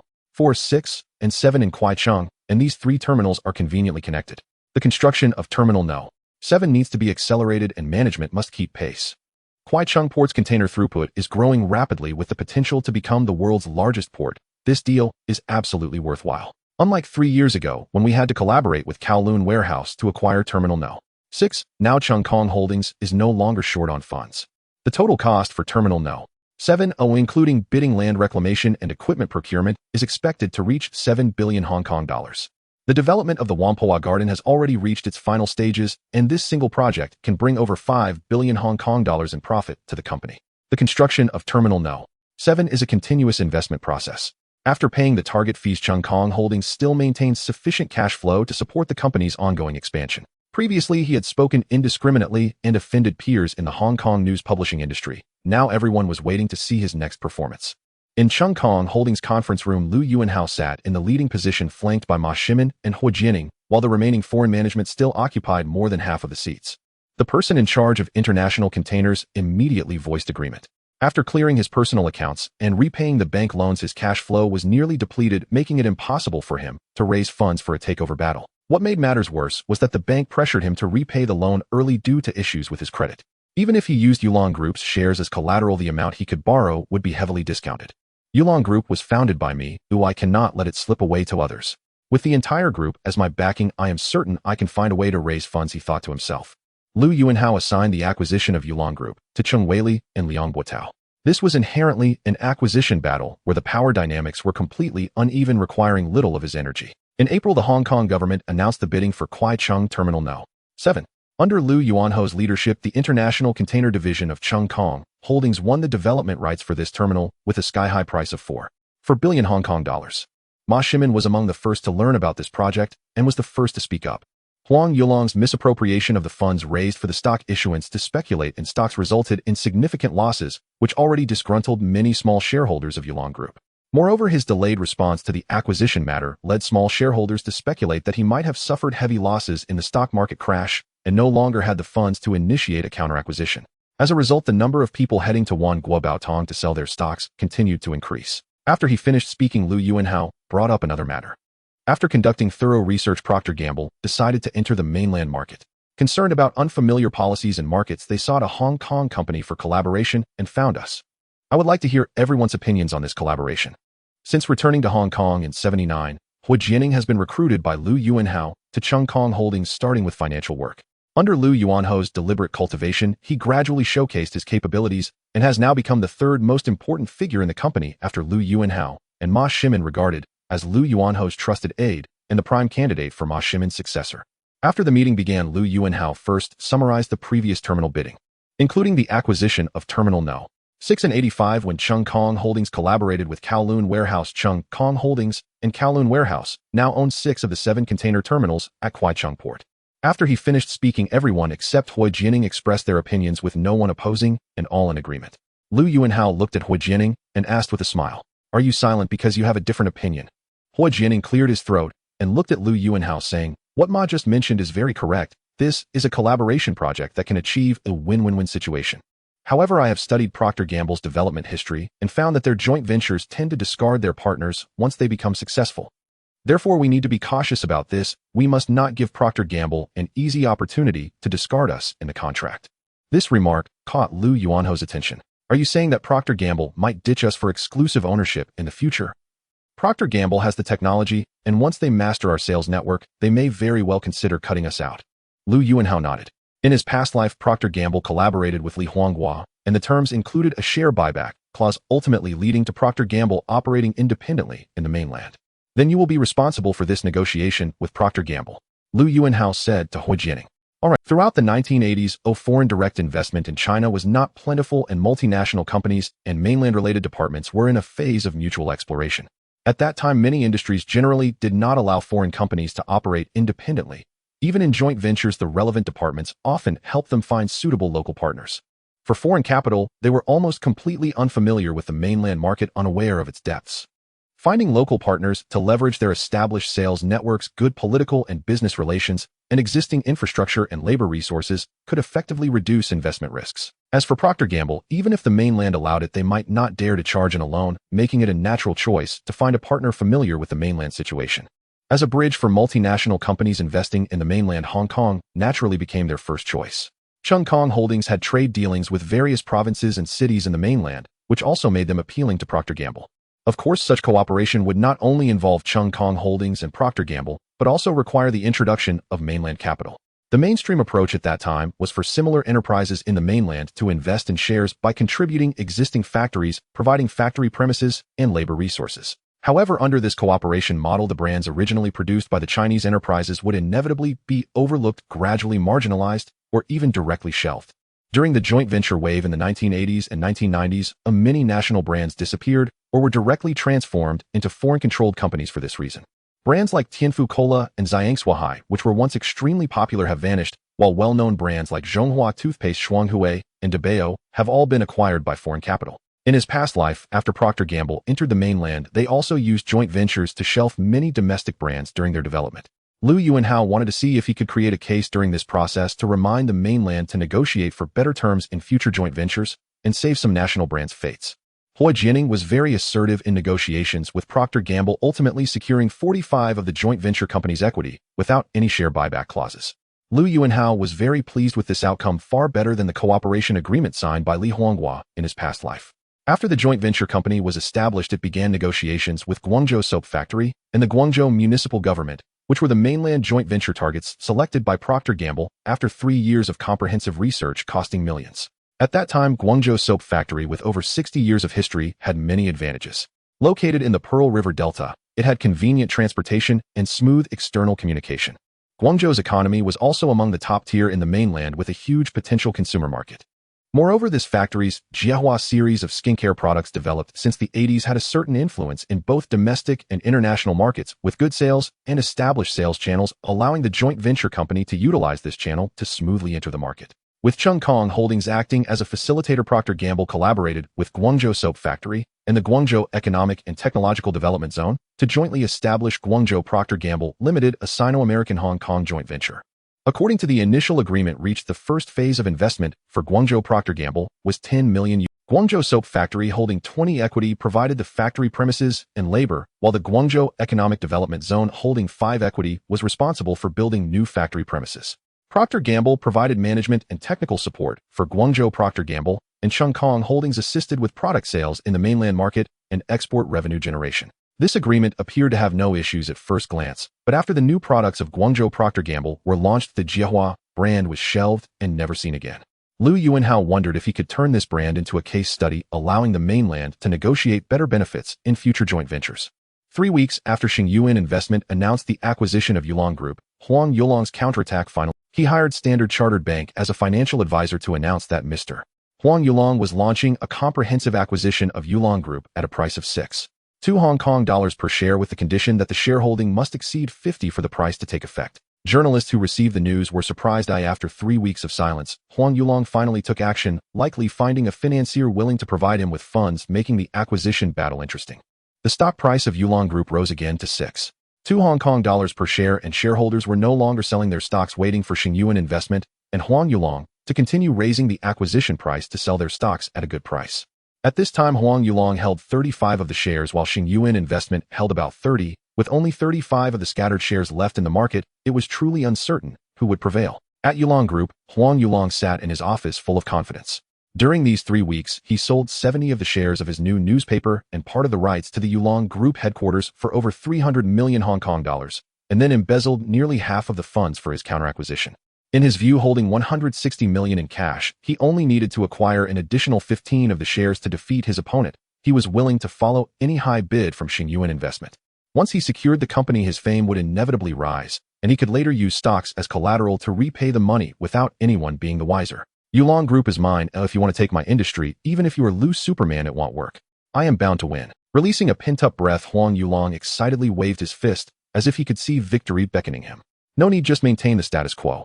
Once the embezzlement of funds by Huang Yulong is exposed, shareholders will know that the acquisition battle cannot proceed, and they will naturally sell their stocks to us. At Yulong Group, Huang Yulong slumped in his office, his gaze hollow and expression dazed. All right, let's proceed this way. Huang Yulong cannot escape this disaster. Even Jesus cannot save him this time. The financial documents related to the embezzlement had already been taken away by the Joint Office and police. He had never anticipated such a situation and was completely unaware of how to respond next. Are you saying that if the situation is confirmed, I will also face prosecution from the police? Liang Guotao asked. Thus, Xingyuan Investment initially did not push too hard, fearing that if they did not allow Huang Yulong enough time to make mistakes, he might be forced to sell his shares to Xingyuan Investment and start over, which would prolong the battle and make it uncertain when it would end. The company's lawyer was saying something nearby, but Huang Yulong had no reaction. Seeing him like this, the lawyers in this acquisition of Yulong Group, Lu Yuanhao had already set a strategy of boiling frogs in warm water. He knew Huang Yulong was short on funds, and if he did not want to lose his industry, he would take risks like in his past life, ultimately leading to a major mistake. After a long while, Huang Yulong finally sighed softly. The next day, shareholders did not receive the announcement of a raised acquisition price from Xingyuan Investment as expected. While wondering, news in the evening reported that Huang Yulong was suspected of financial fraud and embezzlement of large sums of company cash, and the Independent Commission Against Corruption and Commercial Crime Bureau raided Yulong Group, seizing a large amount of financial data. Thus, leaving time for him to make mistakes and sending him to prison was the best choice.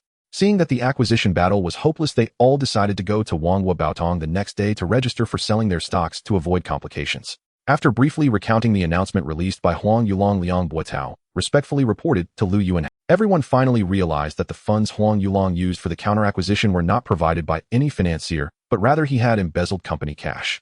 Will we still announce a raised acquisition price tomorrow? Lu Sheng is truly formidable. He has calculated every response of Huang Yulong accurately. It is laughable that Huang Yulong thought he was being clever and believed his plan was flawless, but this time he is likely to attract trouble and face prison time. Hearing from the lawyer that he might face criminal charges, Huang Yulong completely lost control, standing up and shouting hysterically, "Yulong Group was founded by me. Can I sell my own company's assets?" This possibility cannot be ruled out depending on the severity of the charges and how the judge rules. We will prepare for the defense to strive for a shorter sentence. Cheng Weili had long been accustomed to his boss' meticulous planning and asked, shall we proceed with the plan to file a formal complaint to the Independent Commission Against Corruption and the Commercial Crime Bureau? Huang Xing, calm down. Yulong Group is now a publicly listed company and must be accountable to all shareholders. Huang Yulong slumped down, filled with regret at this moment, thinking how good it would have been if he had not listed the company. As a comic artist, he only knew that the company's value would skyrocket after going public. He never expected that after going public the company would face so many constraints. However, it was too late to regret now because his fraudulent activities and embezzlement of company assets had recently occurred, and there was no need to dig into past accounts. He was quickly verified by the Joint Office and police, and a request was made to the court to freeze his personal accounts. Before the announced acquisition deadline, Xingyuan Investment acquired 53 of Yulong Group shares, and Liang Guotao, representing Xingyuan Investment, announced that the acquisition was successful. After taking control of Yulong Group, Lu Yuanho's first action was to rename the company as Xingyuan Media, and he urgently recalled Shengwan Xiaobao to serve as the chief content officer. Huang Yulong was expelled from the company and no longer held any position, facing difficult lawsuits and prison time in Stanley, while several executives closely related to him were also swept out. In the meeting room of Xingyuan Media, the newly appointed executives were in high spirits, while a few fortunate ones who remained dared not breathe a word. Lu Yuanhao scanned the room and spoke aloud. Shengwan Xiaobao, your task now is to comfort Huang Yulong's few apprentices and other principal comic artists in the company. Tell them that Huang Yulong committed fraud to obtain company funds, and the company will pursue him through legal means, also filing a lawsuit against him, so he will not be out for a few years. Understood, boss. Shengwan Xiaobao replied respectfully. The legal department will draft an announcement. The company will seek to recover the embezzled funds from the former responsible party, fully safeguarding the company's interests. Yes, boss. All newly appointed personnel should quickly familiarize themselves with their tasks. Once the company stabilizes, we will make business adjustments and expansions. We aim to build the company into a top-tier media company together. Upon learning that Huang Yulong was about to face substantial compensation and prison time, the apprentices who initially planned to follow him to start anew quickly settled down, accepted reality, and chose to stay in the company. Not a single person decided to leave. Now the comic market in Xinjiang had essentially been unified by Lu Yuanhao. Even if they left the company, they would not find another place to work. If they did not work for a few years, the loss based on their salaries would be at least in the millions, which they could not afford. After stabilizing within Xingyuan Media, Lu Yuanhao began to consolidate the comic businesses under his wing, using the remaining funds from Huang Yulong's asset sales to acquire the Erba Huaxi affiliated with Tiantian Daily, achieving a grand unification of Zhangjiang's comic industry. As for Tiantian Daily, Lu Yuanhao did not take any action this time. In another year, Jin Yong would retire, and by then Ming Pao could become the most important newspaper for Xingyuan Media. In a restaurant in Kowloon, several of Huang Yulong's apprentices gathered together, all invited by Huang Yulong. After sitting for a while, the main character finally appeared, and the attendees immediately stood up to greet him. Huang Yulong, with a beaming smile, welcomed everyone to sit down. I'm very pleased and happy that you could come today. Master Shangwan Xiaobao said in the company that you are currently entangled in lawsuits facing substantial compensation and even prison time. Is that true? It's not that serious. I am still a free man. After a while, I will sell the shares I hold to clear the debts, and I will just say I borrowed a little. I might not even go to jail. Really? The apprentices were all delighted. Then, Master, when will you return to action? We all want to follow you again. One apprentice excitedly exclaimed, and the others chimed in with agreement.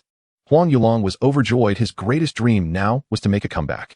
As long as these apprentices were willing to follow him out to work together, he was confident he could rebuild Yulong Group. In his eyes, the most important assets of Yulong Group were himself and the apprentices in front of him. Everything else was just fleeting. After thinking for several days, he had decided to sell all the stocks he held to Xingyuan Investment, and after receiving the money, he would promptly pay it back and seek a settlement. This way he would have the opportunity to avoid prison time and also had capital for a comeback. That's why he actively arranged to meet these apprentices, wanting to gauge their attitude. The current outcome made him very sad. You all don't need to rush. The progress of things won't be that fast. It will take at least 6 months to a year to see results. During this time, you can just stay in the company and earn your salary while waiting for my news. Master, you can rest assured, no matter when, as long as you raise your hand, we will immediately follow you. The others also expressed their commitment, leaving Huang Yulong beaming and drinking to the point of intoxication. However, what he did not anticipate was that among the apprentices who were expressing their eagerness to follow him, some had already completely pledged allegiance to the new owner. The next day, as soon as he arrived at work, the news of this gathering reached Lu Yuanho's ears through Shangwan Xiaobao. This Huang Yulong is truly an unkillable cockroach. He still thinks he can escape prison time. Does he think the laws of Xianjiang are just for show? He is truly foolish. Shangwan Xiaobao lamented.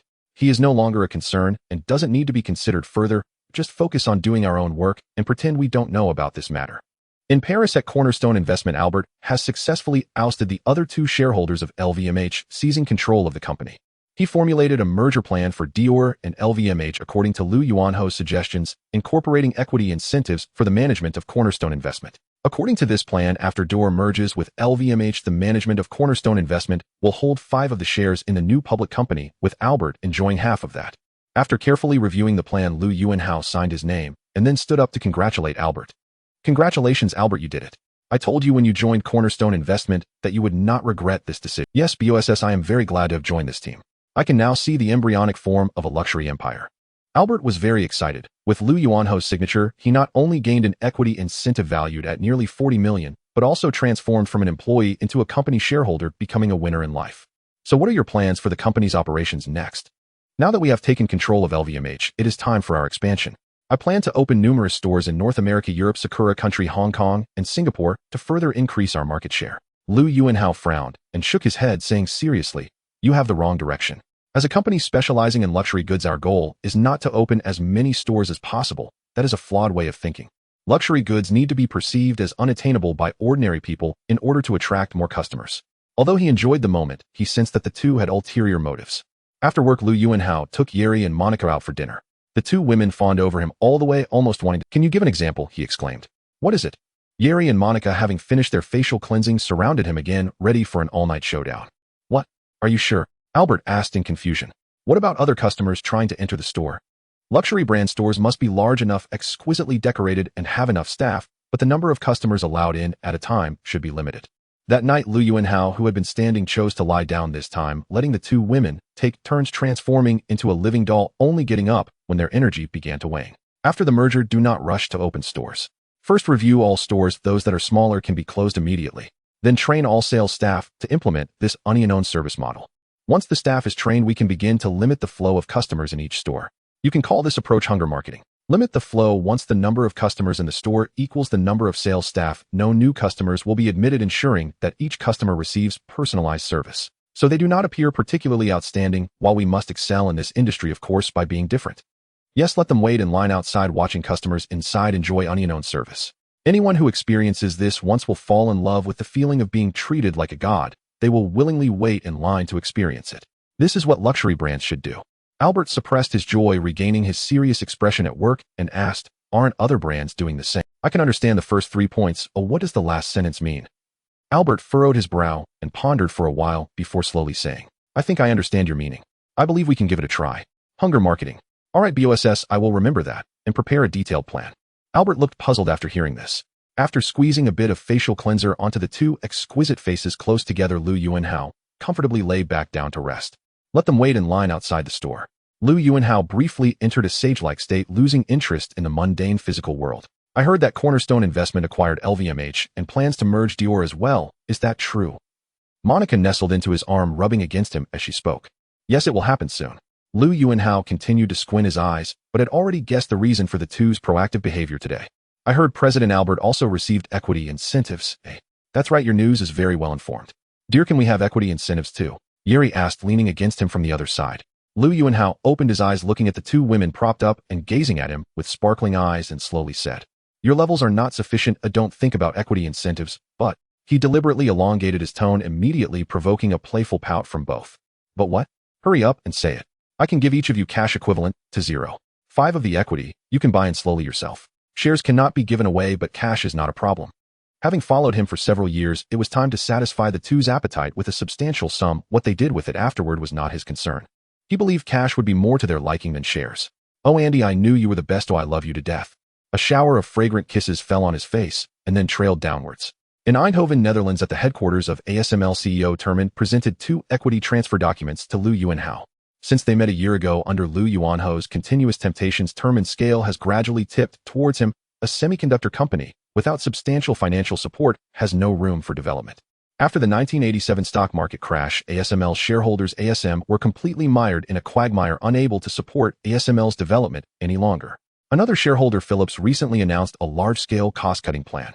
The future of ASML was overshadowed, and Lu Yuanhao seized the opportunity to offer Terman conditions. As long as he persuaded ASML's employees to agree to move to Hong Kong with the company, he would buy all shares of ASML, provide high annual R&D funding, and raise salaries by 30% for all employees moving to Hong Kong. After Terman consulted with all employees, with more than half supporting the decision, they agreed to sell themselves, helping Lu Yuanhao negotiate all issues regarding the equity acquisition with the two major shareholders. After letting the legal team review the equity transfer agreement, Lu Yuanhao happily signed his name on both documents. BOSS, congratulations, ASML is now yours. Congratulations to you as well, Terman. Trust me, moving ASML to Hong Kong will be a wise choice. Because your salary is very generous, more than half of the colleagues in the company are willing to follow you. What arrangements should we make next? I have prepared the factory land in Hong Kong according to your requested area. You should send a team over to guide the construction there. This side will remain unchanged until the other side is completed, after which everything will be moved over. No problem, but the company's R&D budget has yet to be settled this year. We need no, we need $10 million. Seeing Terman's somewhat tense expression, Lu Yuanhao laughed heartily. No problem, I will arrange for someone to transfer the money to you in a couple of days. After leaving a few people at ASML to handle the follow-up matters, Lu Yuanhao hastily flew to the next stop. On the private jet, after a period of stable flight, Lu Yuanhao had yet to see Li Huixian bring him a drink, so he had to find the kitchen himself. Seeing him come to the rear cabin personally, Li Huixian dared not misbehave anymore and pouted as she brewed him a cup of coffee. Lu Yuanhao noticed her displeased expression and asked, What's wrong? Who made you unhappy? Who else, the big liar? Li Huixian said with a face full of grievance, leaving Lu Yuanhao somewhat confused. What did I lie to you about? Li Huixian shot him a glance, saying mournfully, You didn't look for me at all in Paris. Lu Yuanhao chuckled, leaning closer to her ear and saying, With those two foreign girls there, and just you, how do you think I would choose? I can't possibly bring you along, right? Li Huixian was stunned for a moment, and after a while she resentfully spat out, Big lecher. Lu Yuanhao, seemingly unfazed, gave her a playful slap on her alluring behind. Tonight let's see how I deal with you. Li Huixian let out a light gasp, then shot him a sultry glance, saying no more. After arriving in New York, the group checked into the Peninsula Hotel. After dinner, Lu Yuanhao pulled Li Huixian into his room. Pointing to a bag on the table, Lu Yuanhao said to Li Huixian, Go change into this today, we are going to play something with the storyline. Li Huixian opened the bag and pulled out a pure white ancient costume instantly filled with questions. Stop dawdling, this outfit is clean. Hurry up and change, we'll tell you what's going on after you come out. Oh, and remember, ancient people didn't have modern underwear, don't forget. Unable to refuse Lu Yuanhao, Li Huixian went to the bathroom to change into the ancient costume. When she came out, Lu Yuanhao scrutinized her closely. Because of the makeup, she didn't quite have the same feel as the little dragon girl from the previous life's dramas. But that was fine, after all he would still need to cover her face with a piece of white cloth shortly. Next we are going to reenact the famous scene between Little Dragon Girl and Zhen Jibing from the Return of the Condor Heroes. You'll play Little Dragon Girl, and I'll play Zhen Jibing. Got it. Li Huixian was speechless and lay down on the bed according to Lu Yuanhao's instructions, looking as if she had lost all will to live. Now I will cover your face with this white cloth. Remember, I've sealed your acupoints so you can't move or make any sounds. Violating the rules will result in punishment. She rolled her eyes in annoyance, allowing Lu Yuanhao to cover her face with the cloth. However, once Lu Yuanhao started moving, it was clear that Li Huixian was not fully in character, as she made strange sounds and squirmed, obviously violating the rules. Thus, she could only accept the punishment, continuing to play Little Dragon Girl while striking various odd poses. Lu Yuanhao's profits in M country have not been transferred back to Hong Kong due to the high tax rates here. To transfer the funds, he would need to settle all taxes, but continuing to invest temporarily avoids tax altogether. Thus, he increased his shares in companies like Coca-Cola, Microsoft, and Berkshire Hathaway. Besides checking on work, he also strongly recommended Buffett to buy into Coca-Cola with him. Investing in Coca-Cola was already a classic case for Buffett in the late 1980s. Even if Lu Yuanhao hadn't mentioned it, he would have discovered this opportunity next year. However, now he could only say that Lu Yuanhao's instincts were sharper. After chatting with Buffett, he headed to Canada. With his support, Husky acquired another Canadian oil company, Cantera Energy, and invited him to attend the merger ceremony. Once these matters were settled, Lu Yuanhao returned home. On the private jet, Li Huixian affectionately placed her legs on him and gave him a massage. She had been a bit overindulgent lately, dressing up each night as either the Little Dragon Girl or Wang Yuyin, both in similar white ancient costumes. Lu Yuanhao had brought 4 sets for her, and in the end, all were destroyed. "It's all hard muscle, no wonder you feel like a bull," Li Huixian teased as she massaged his legs. Just as she finished speaking, an uninvited guest took advantage of the moment when the secretary outside relaxed her vigilance and barged in, but upon seeing so many people in the office, she froze. "You've seen harder things before, so let me ask you if you enjoy it or not. The filming of the movie doesn't need to be rushed, or I hope the 3 of you can get familiar with each other and establish your performance styles first. Currently, Hong Kong is lacking such a genre film. If you can create your own style, you will surely secure a place in the film." After Shi Nansheng went out, he quickly pushed the door back and looking a bit awkward as he said to Lu Yuanhao, "There's a newly signed artist outside, and my secretary stopped her." "Tiska dog's mouth can't spit out ivory, just a big pervert." Lu Yuanhao was about to continue when a heated argument suddenly erupted outside the office. He glanced at Shi Nansheng, who understood, and said, "We'll go see what's going on." Li Huixian blushed deeply, playfully hitting him twice, looking completely enamored, seemingly forgetting that she had to sell herself to save her father. Lu Yuanhao gently praised his performance and expressed that he would introduce him to Eastern Productions for a film, making Zhou Xingxing ecstatic. After she got up, Lu Yuanhao continued, "I have high hopes for your combination. The opportunity has been given to you, and now you must seize it yourself." Zhou Xingxing, as the host of the hit program Millionaire, had gained some fame in Hong Kong. He heard from Zhou Liangshui that Lu Yuanhao had personally selected him, so during last year's TVB anniversary, he boldly approached Lu Yuanhao to toast in gratitude. However, after more than half a year, Lu Yuanhao had shown no signs of movement. Zhou Xingxing thought Lu Yuanhao was just saying it as a courtesy or had forgotten. He was anxiously thinking of ways to remind him when he received the notice to join Eastern Productions. At Eastern Productions, Lu Yuanhao personally brought Zhou Xingxing over to familiarize him with the place. The famous nonsensical trio of his past life was already in place, and now they just needed time and opportunities to establish their own style. Among all of Lu Yuanhao's subsidiaries, only Eastern Productions did not have a secretary assigned, as the frequency of visits was too low. Every time, Shi Nansheng's secretary acted as his temporary assistant, helping with document dispatch and notifying people to come talk with him. Having grown up in poverty, Zhou Xingxing had finally got the chance to star in a film after so many years, especially one centered around him, creating a series of nonsensical style films. The excitement in his heart was unimaginable. Lu Sheng said, "Well, we will study the nonsensical performance style carefully. Thank you, Lu Sheng, for giving us this opportunity." Lu Yuanhao feigned dissatisfaction, shaking his head. The 3 of them pounded their chests in loyalty, assuring that they would work hard. In Lu Yuanhao's office at Eastern Productions, Zhou Xingxing and the others present, Shi Nansheng, Uncle Wu, and Li Liqi, were discussing the filming of the comedy film. Shi Nansheng's secretary followed behind her, wearing an expression that suggested trouble. "When it's enjoyable, you call them good brothers, and when it's over, you call them big perverts. You are truly something else, woman." Seeing the visitor, Lu Yuanhao said to Shi Nansheng, "Take the 3 of them on a tour of the company."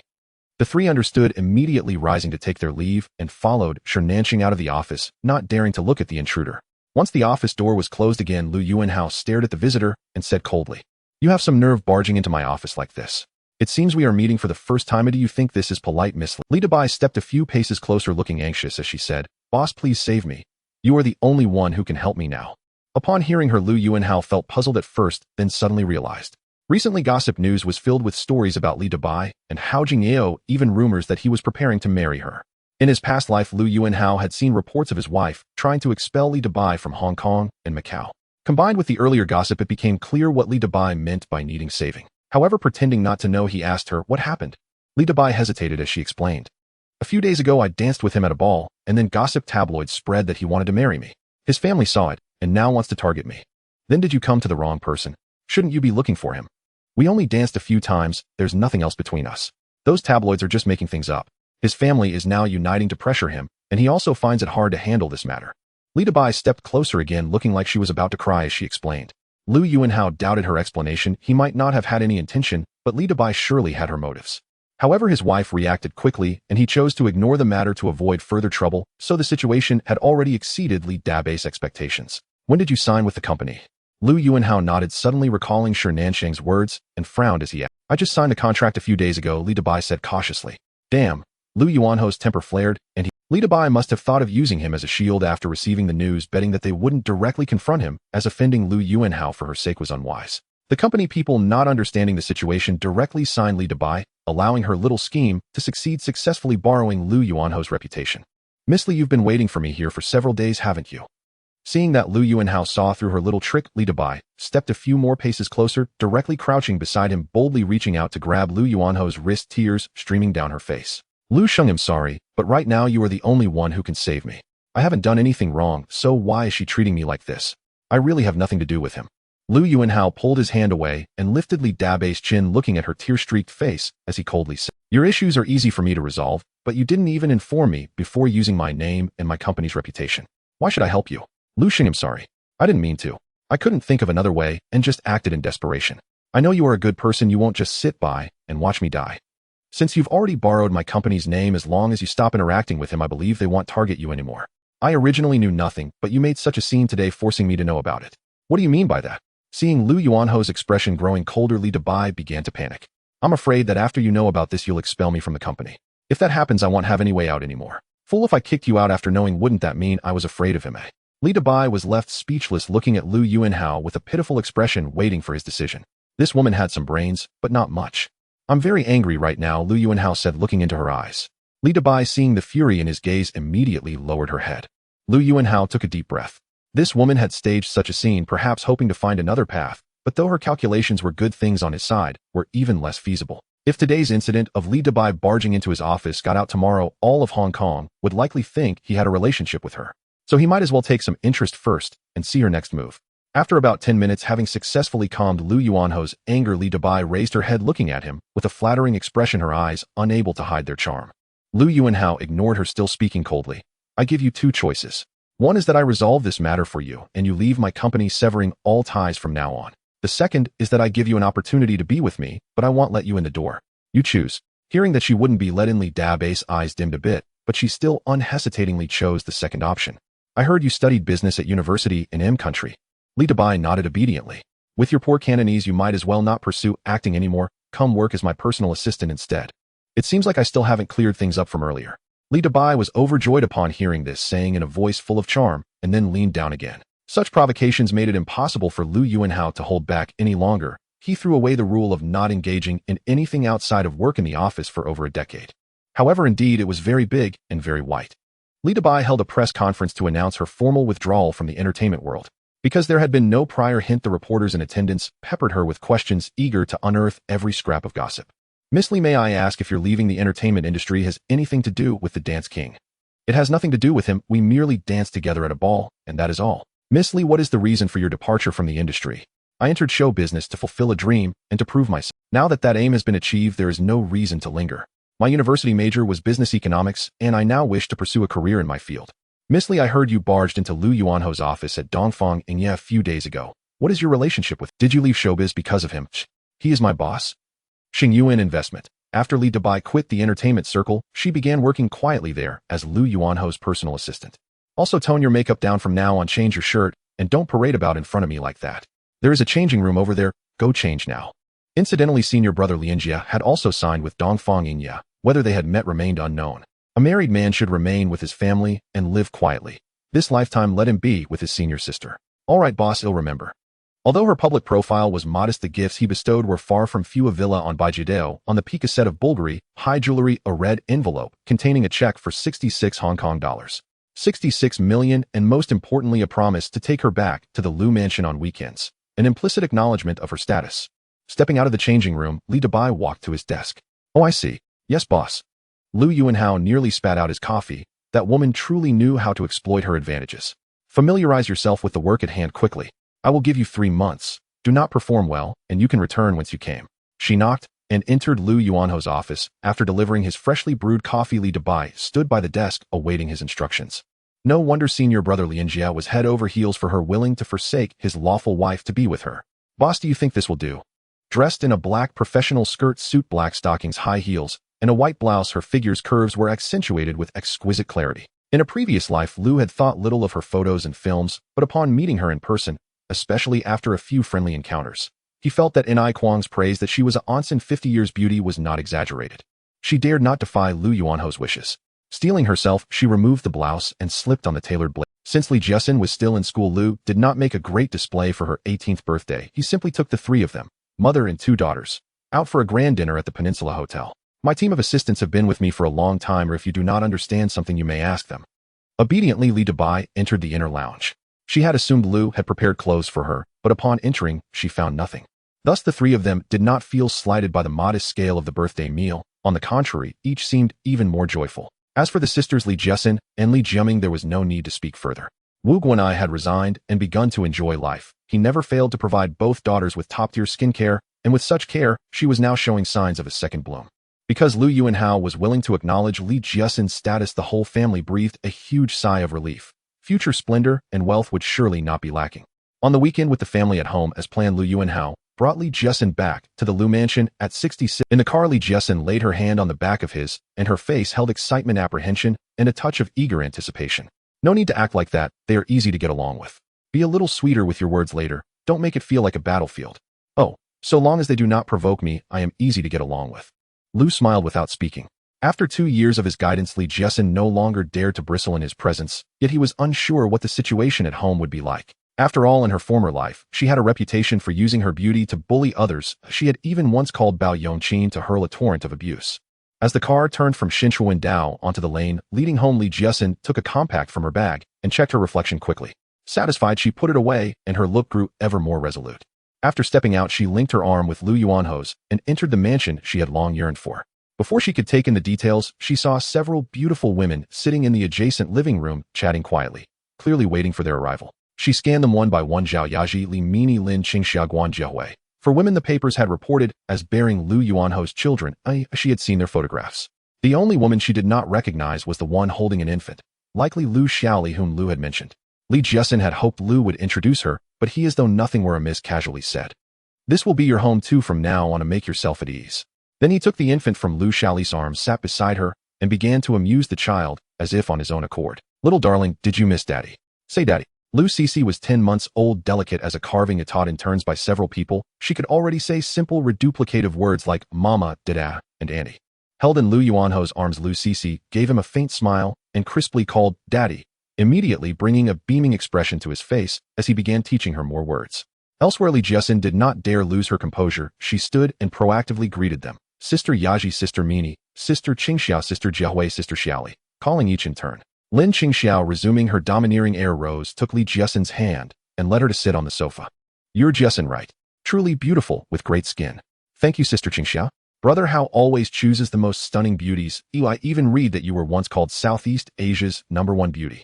Seeing Lin Qingxia so approachable, Li Jiasun first flattered her, then glanced at the others, and continued, "Sister Yaji is the dream girl of Xiangjiangmen. Sister Mini is a double champion of Miss Hong Kong and Miss Asia. Sister Jiahui is Zhangjiang's top beauty, and Sister Xiaoli is very pretty as well. Pretty and eloquent. No wonder Brother Hao likes you so much." Guan Jiahui had long considered herself the most beautiful in the family.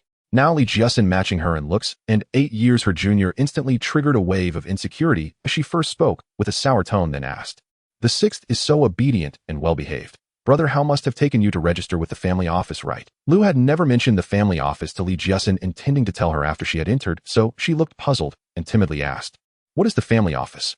Guan Jiahui instantly found an air of superiority and said with a smile, "The family office is a company set up to serve the Lu clan. Every month, it gives each family member 2 million Hong Kong dollars in pocket money, and it offers many other services, let me tell you." As Guan Jiahui was explaining the family office, Zhao Yaji leaned over to Li Mini and whispered, "Don't you think Jiahui is showing off?" Li Mini smiled and replied, "I don't think she's showing off. She's feeling threatened." Zhao Yaji laughed as well. "It really does seem that way. This new 6th truly is very pretty." Compared to her, we're all middle-aged women. You're 7 months along with your second child. Xingxia is 3 months. I'm still not showing. If anyone should be anxious, it's me. Li Mini touched her belly and gossiped. If Jiehui and the sixth quarrel, what will Ahao do? What else could he do? Call them both in and whip them. It's not as if he hasn't done such things before. Li Mini nodded, her face lit by the pleasure of watching a spectacle as she observed Guan Jiehui and Li Jiesun. After Guan finished her exposition about the family office, Li Jiesun sensed something off. The more she considered it, the more she felt Guan was flaunting her wealth. She pursed her lips and replied, Brother Hao just gave me a red envelope containing 66 Hong Kong dollars. 66 million, hardly less than 2 years' pocket money from the family office. Guan Jiehui said with obvious pride. What's that? The properties Brother Hao has arranged for us have already appreciated into the hundreds of millions of HKD. For having our children, he rewards each of us 100 million Hong Kong dollars. The petty sums are not worth mentioning. Li Jiesun felt struck and turned to Lu Yuanhao with a look of grievance. Lu, who had been watching, met her sad little glance and said with a smile, You have only just entered the family. Compare yourself to her. What belongs to you will be given to you. Do not rush the family office matters. In a few days your name will be added. Oh, I understand. Though no longer evidently aggrieved, Li Jiesun later found an opportunity to complain to Lu. Brother, how I feel Sister Jiehui is picking on me. I'm telling you, I have been very tolerant today. She is not targeting you. She fears your beauty stealing her spotlight. Lu smiled. Li Jiesun's eyes brightened, and she coquettishly asked, Then Brother, how who do you think is more beautiful? Us. Want to know? Come to my room tonight, and he'll tell you. A while later, Lu seized the chance to find Guan Jiehui, and pretending to be severe said to her, Bullying a newcomer not friendly or united. I think your nerves are itchy. Come to my room tonight. They'll give you a proper dressing down. Guan Jiehui, not so easily fooled, now tilted her eyes and asked, Will the sixth be coming too? Aren't you supposed to compare who is prettier? Then let them have their contest properly. Phil, go. I'm not afraid of her. That night, an unprepared Li Jiesun was utterly routed by Guan Jiehui. Disarmed and defeated, she once again lost to that woman. Lu took the opportunity to compare the two himself. In terms of tactile impression, Guan Jiehui was more supple, Li Jiesun firmer. As for other aspects, they were roughly equal, each possessing her own virtues.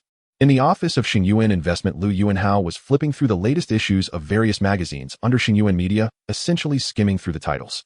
Although media in Xiangjiang values freedom of the press, and as the owner, he couldn't interfere too much, he still needed to grasp the overall direction to avoid any inappropriate reports.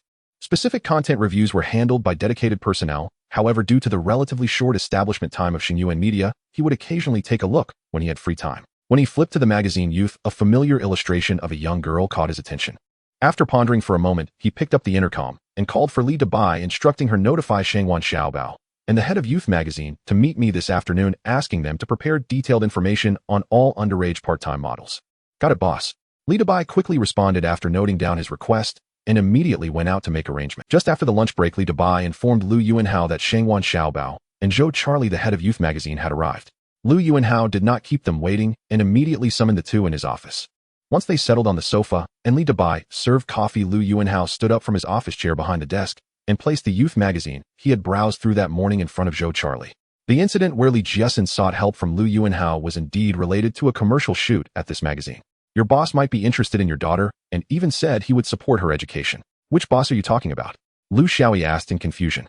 It was only later when he saw the rumors about Li Jiesun and Lu Yuanhao that he realized who had been sitting in the car downstairs that day, and he commented that Li Jiesun had climbed to a high branch. Lu Yuanhao nodded, taking the materials Zhou Charlie handed over and began to read. Chen Baolian and Lu Xiaoyi were nominated as representatives to personally express their gratitude to Lu Yuanhao in Zhou Charlie's office. Your boss. Which boss? What is his name? If the boss is merciful and helps them, that is their blessing. Such matters do not require a week. Give me 3 days and I guarantee it will be handled.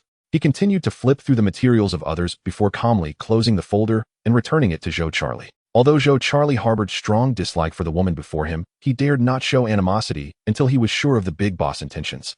Zhou Charlie managed to secure Lu Xiaoyi, then hurriedly contacted several other part-time students from difficult backgrounds. He was one of the witnesses who accompanied Huang Yulong during that incident. Since you understand my meaning, I will be looking forward to your results. When can it be done? Is a week enough? Zhou Charlie nodded and Lu Xiaoyi's eyes widened in excitement as she said, You can rest assured I will also take my daughter to the magazine on the day it happens. You can rest assured, oh, I will be taking my daughter to the magazine on that day. After Lu Yuanhao finished speaking, he first praised the boss' sense of social responsibility, showering him with compliments, then pointed at Chen Jinger's photo and tentatively said, I hope you understand my hint. Lu Yuanhao believed Zhou Charlie understood his implication. If nothing unexpected occurred, he should be able to meet Chen Baolian and her mother, who sold her to film adult films at the magazine 3 days later. Zhou Charlie briefly recounted his experience in Lu Yuanho's office, then addressed Lu Xiaoyi. What can be confirmed now is that my boss charitable foundation will definitely support your daughter. As for whether he is interested in her, I cannot confirm yet, so you and your daughter must be present when he visits the magazine in 3 days regardless of any important matters you may have. For instance, this girl, her name is Chun Jinger. She comes from a single-parent family and lives with her mother, who is in poor. Moreover, her mother has a gambling addiction and often neglects her daily meals. I believe she should be a key focus. Here is her information. Oh, please review it, boss. Zhou Charlie was speechless and did not speak, merely pointing. In a tea restaurant in Beijiao, Lu Xiaoyi sat down reluctantly opposite Zhou Charlie and began to complain. What a great opportunity. Why did you have to call me out to meet immediately? You don't know how lucky I have been today. If I hadn't left, I would have definitely won tens of thousands. If what you say doesn't satisfy me, don't blame me for falling out with you. However, I hope you conduct a family investigation on these part-time students. If there are any from particularly difficult backgrounds, I have an educational foundation that can provide support for them. This is our social responsibility as media professionals, and it can help prevent these students from going astray. Regardless of whether Lu Yuanho's goal is Chunbalian, since he is using the charitable foundation to support underprivileged students, he must handle this matter beautifully. Pouring her a glass of water, Zhou Charlie said mysteriously in a low voice, Chun Jinger, English name Pauline. He silently repeated it in his heart, Chun Pauline, Chunbalian, that matches up. Fortunately, the new boss only punishes the main offender and did not touch the heads of the magazines, allowing him to continue working. He instinctively felt that there was more to this matter. Seeing Lu Yuanhao starting to talk extensively about social responsibility, it seemed that nothing major had happened, and Shangwan Xiaobao breathed a sigh of relief, his demeanor becoming more relaxed.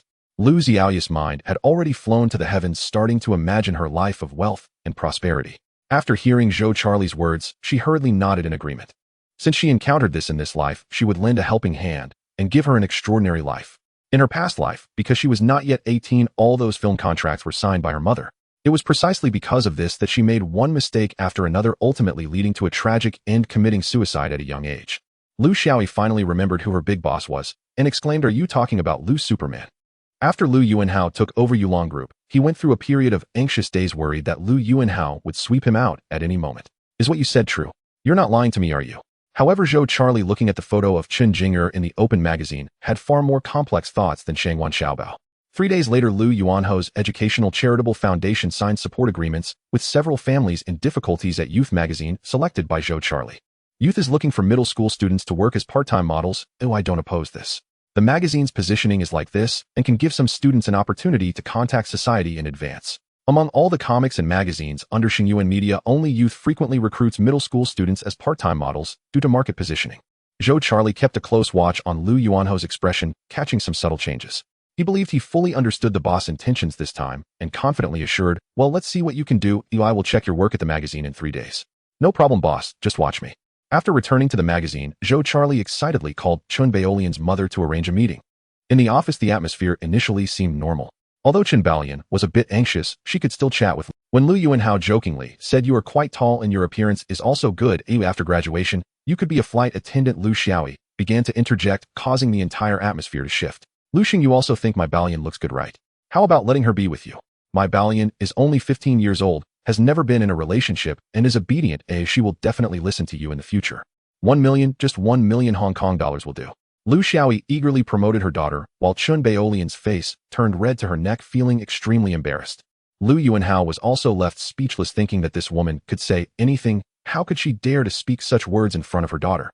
No wonder she would later sign for Chun Baolian to film. Zhou Charlie, unable to take it anymore, heavily coughed a few times to interrupt Lu Xiaoyi's self-promotion. "Send them back," Lu Yuanhao said with an unhappy expression to Zhou Charlie. Zhou Charlie hurriedly stood up and ushered Lu Xiaoyi and her daughter out. Lu Xiaoyi became anxious and quickly said, "Lu Shang, can you reconsider? If not, we can negotiate for 500,000. Lu Xing, don't be shy. How about 400,000? That should be fine, right?" Even though she had already been pushed to the door, Lu Xiaoyi was still bargaining. As the door was heavily closed, the office finally fell silent. When Zhou Charlie awkwardly entered, Lu Yuanhao did not lose his temper, but instead instructed you and the foundation must follow up on these difficult families and ensure that nothing bad happens. "Understood, boss. I know what to do," Zhou Charlie replied with understanding. Meanwhile, Lu Xiaoyi returned home with Chun Baolian and vented her anger on her. "How come you have no brains after growing up? He is the richest person in Xiangjiang. He clearly has his eye on you. Today was such a good opportunity. If you had just sat on his lap and acted cute, it might have worked out. You were as stiff as a block of wood and didn't dare to say a word. You really drive me crazy. If you missed this opportunity, who knows when you will see him again. Forget it, I'm going to have some fun. You can eat on your own." After saying that, she threw down 20 Hong Kong dollars on the table and left on her own. Chen Baoyan picked up the money from the table and silently returned to her room. Even though it was only $20, she did not dare to spend it recklessly, as she did not know how long it would take her mother to return from the gambling table. Speaking of which, when Lu Xiaoyi arrived at the casino, she immediately shouted for the dealer to bring her chips. The dealer saw her and disdainfully said, "Gambling addict, before you get chips, shouldn't you settle your previous debts? You owe 3000 already with interest. 3000 is nothing. Ew, I will definitely have more than that for my monthly allowance in the future," Lu Xiaoyi said arrogantly. The dealer became interested and asked, "Oh, that's quite bold. Have you found a way to make money? Introduce it to me. Even if I introduce it to you, you need to have a pretty daughter first, right? Do you have one?" The dealer watched her for a while, then suddenly laughed and shouted to the cashier, "Give the gambling addict 100 in chips at 9 out of 13, put it on her tab." Half a month later, Lu Xiaoyi was cornered by the casino's debt collectors in an alley. "Gambling addict, you have accumulated 1.5 million in debt. It's time to settle up. Kuan go Kuan, ye please give me a few more days, or I will be able to pay off the debt soon," Lu Xiaoyi pleaded with a face full of flattery. "Last time you said you had a good daughter. If you can't pay, let her settle the debt. Selling her in Boland Street should still fetch some." No. Selling her in Boland Street would be a huge loss. My daughter has caught the eye of a big shot. You must. Hearing that they planned to grab Chen Baoyan to sell her off, Lu Xiaoyi panicked. That was her cash cow, as she couldn't afford to sell her cheaply. In a moment of desperation, she blurted out without thinking. The dealer and a few henchmen exchanged glances and smiled, saying cheerfully, "In that case, we will invite your daughter to our casino and have that big shot you mentioned come to redeem her. Don't worry, we promise to treat her politely. However, if no one comes to redeem you, Boland Street isn't far away." Lu Xiaoyi did not dare to gamble that Lu Yuanhao would really come to redeem her, but due to the pressing reality, she could only agree and look for a chance to escape.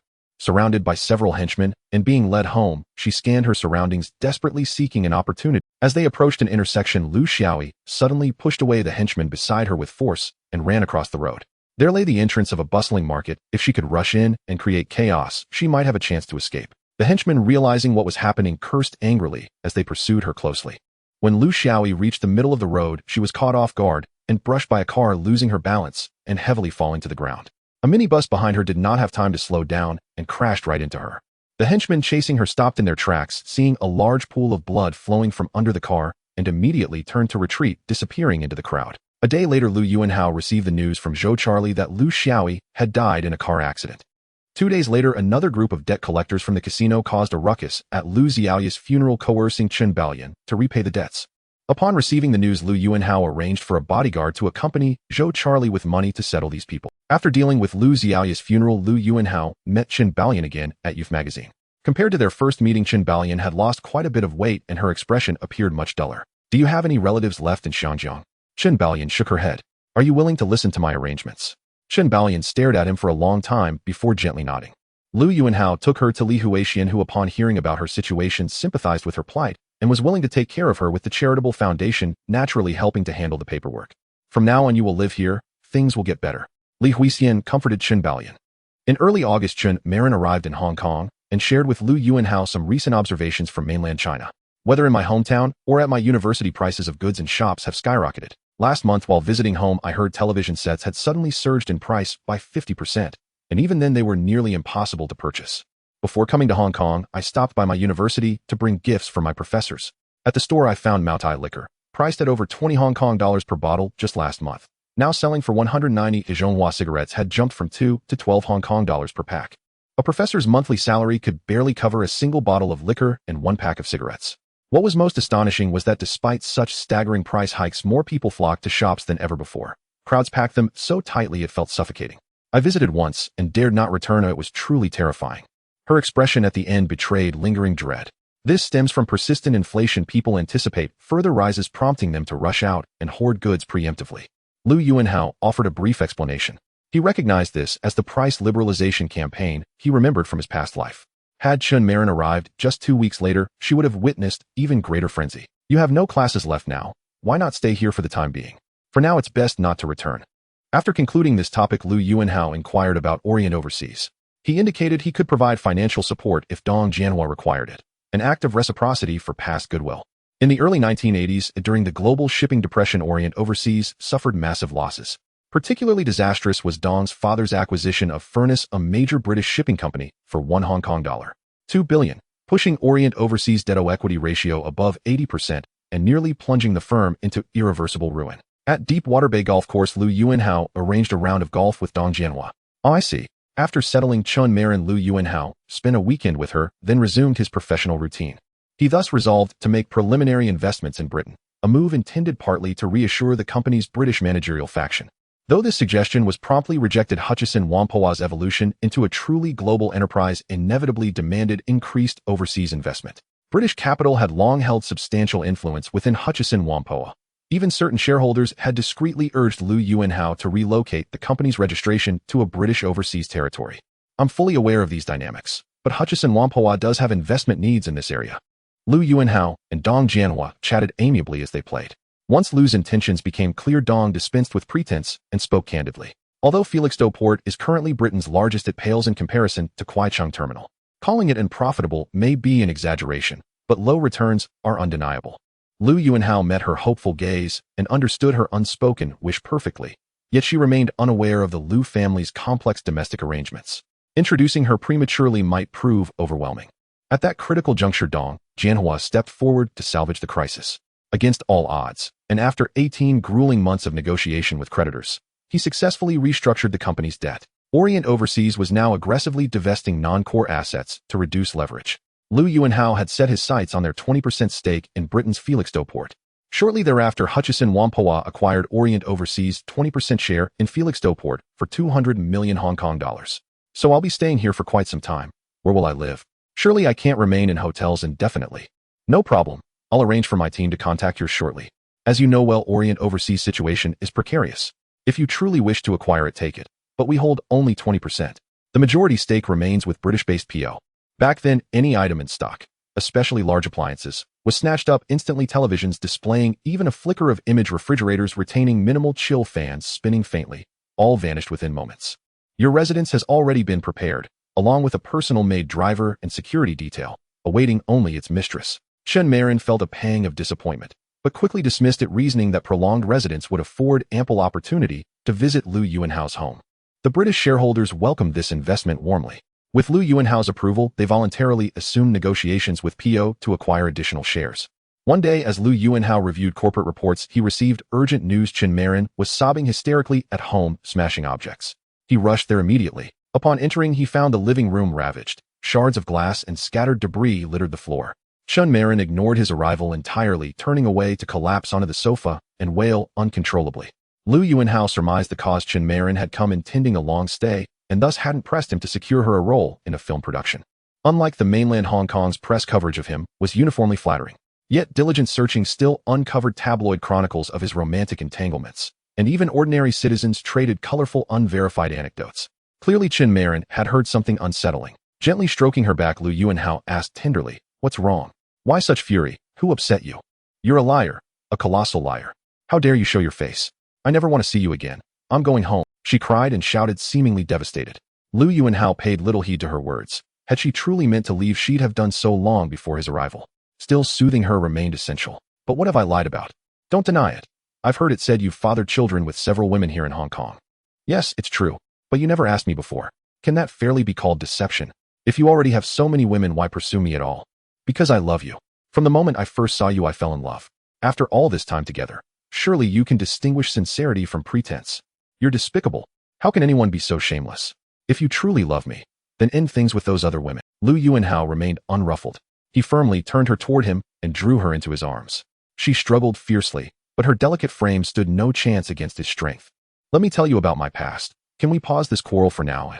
Seeing her calm, Lu Yuanhao began recounting his entrepreneurial struggles, his family's strategic vision, the existence of the family office, and the circumstances surrounding each woman in his household. Chun Marin listened rapt. This was the first time he'd ever shared such intimate truths. When he finished, she was speechless.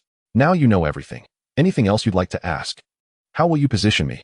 Beyond formal marriage papers, you are my wife, Lu Yuanhao's wife." Her expression softened slightly, and she asked, "Where do I rank among them?" "You're the youngest." Chun Marin bristled anew. "Why must I be last? Isn't there someone younger than me?" "Because the youngest is most cherished." A single sentence disarmed her completely. "How do I know you won't add others later? I don't believe you. I solemnly vow, in front of all of you, that no further women will enter this household. Is that sufficient?"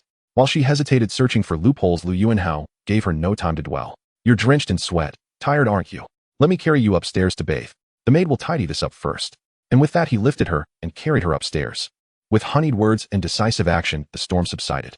By dinner Chen Marin had transformed once more into a docile, affectionate kitten. "Shall I take you home this weekend?" Her eyes lit up, and with a touch of prideful hesitation she nodded. Lu Yuanhao had prepared meticulously. He formally declared Chen Marin the final addition to his household and quietly admonished Guan Jiehui and Li Jiesun, two whose conduct risked discord, not to provoke her. Thus Chen Marin's inaugural visit to the Lu ancestral residence passed without incident. On the 26th, Lu Cixi celebrated her first birthday. Lu Yuanhao planned a lavish, widely publicized celebration, but Lu Xiaoli, preferring discretion, declined. Instead, following her regional custom, she hosted a traditional zhuazhou ceremony. On the living room carpet, Lu Xiaoli arranged a circle of symbolic items: a book, a calligraphy brush, a seal, a computer mouse, a calculator, a ruler, a stack of Hong Kong banknotes, a piece of jewelry, and a short sword. The other 6 women and 4 young boys gathered nearby as spectators. Since Hong Kong lacked this tradition, Chen Marin took on the role of interpreter. The book signifies scholarly inclination, the brush literary or artistic talent, the seal official ambition, the calculator business acumen, the ruler design aptitude, the banknotes wealth, the jewelry beauty, the sword military or law enforcement vocation, the mouse proficiency in computing. Having heard Chen Marin's explanations, the group watched expectantly, speculating which object Lu Cixi would. Once Lu Xiaoli completed arranging the zhuazhou items, Lu Yuanhao lifted his daughter, dressed in a princess gown, and placed her gently at the center of the circle. Still unable to walk, Lu Cixi sat on the floor, glancing between her mother, her father, and the ring of aunts and brothers encircling her, bewildered by the spectacle. "Cixi, look there. Choose one." Following her mother's gesture, Lu Cixi gazed around the circle of novel objects, examining one then another, before suddenly crawling forward, seizing the jewelry, and unsatisfied grabbing the nearby sword to wave triumphantly at her mother. "Can she select two? What does that signify?" "Well, traditionally only the first choice counts. So Cixi will grow into a great beauty. Xiaoli is stunning and Hauga isn't half bad. Of course their daughter would be lovely." Amid animated chatter, Lu Yuanhao stepped forward and scooped up Lu Cixi.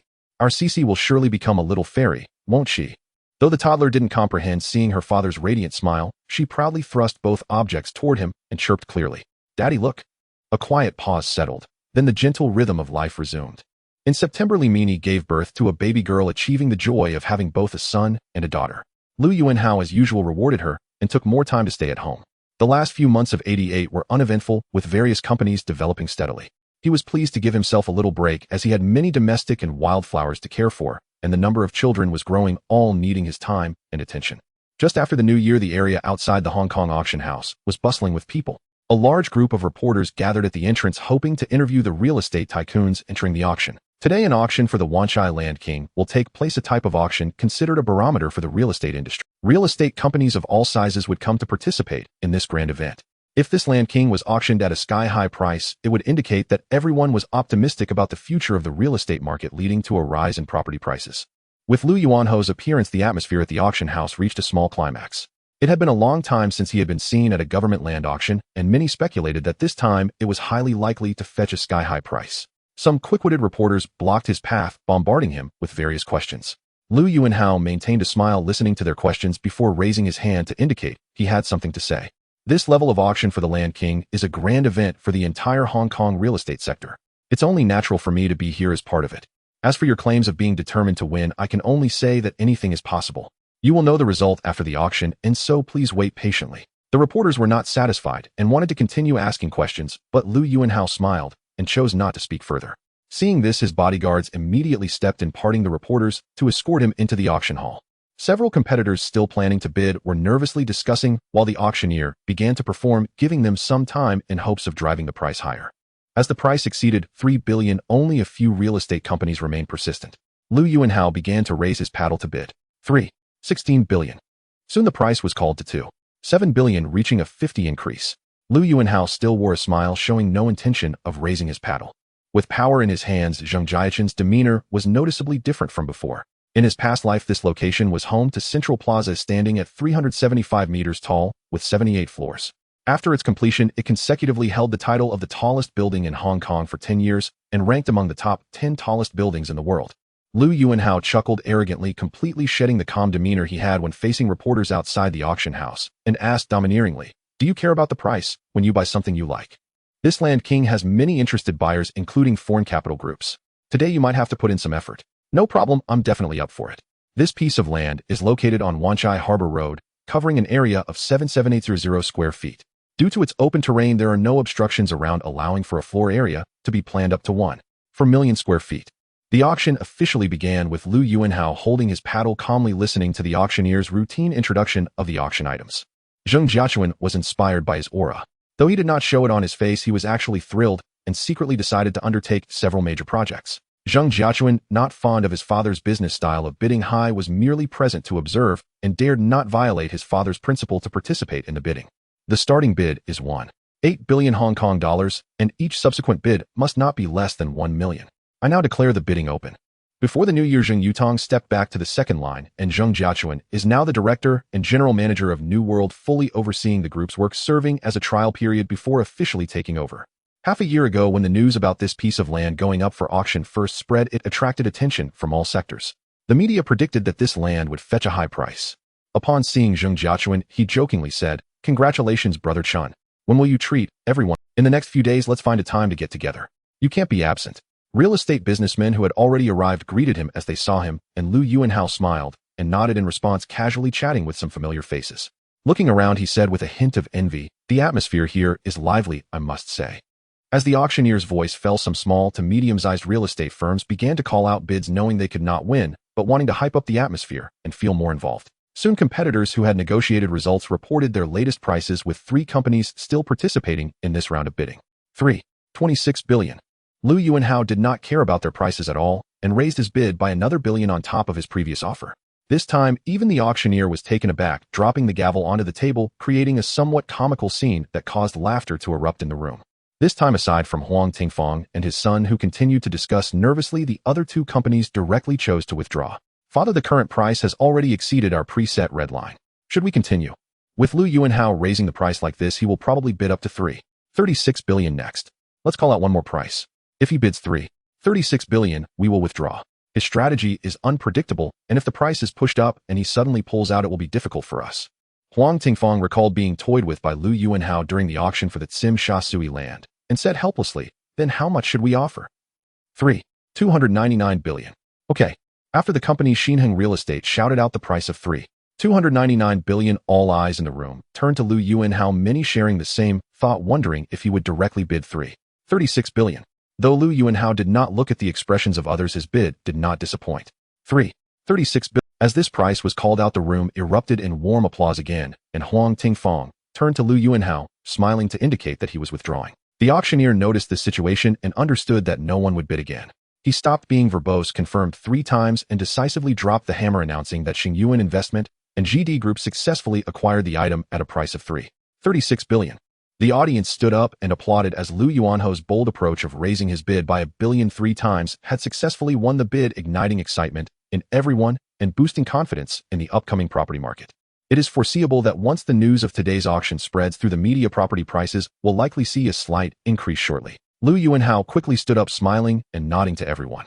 This price was slightly higher than the winning bid in his past life, by 10 million, still quite reasonable. Zheng Jiachuan approached him to congratulate him, and the envy in his eyes was hard to hide. "Well done. Just a basic operation. I haven't even exerted my full strength yet," Lu Yuanhao said with lingering excitement.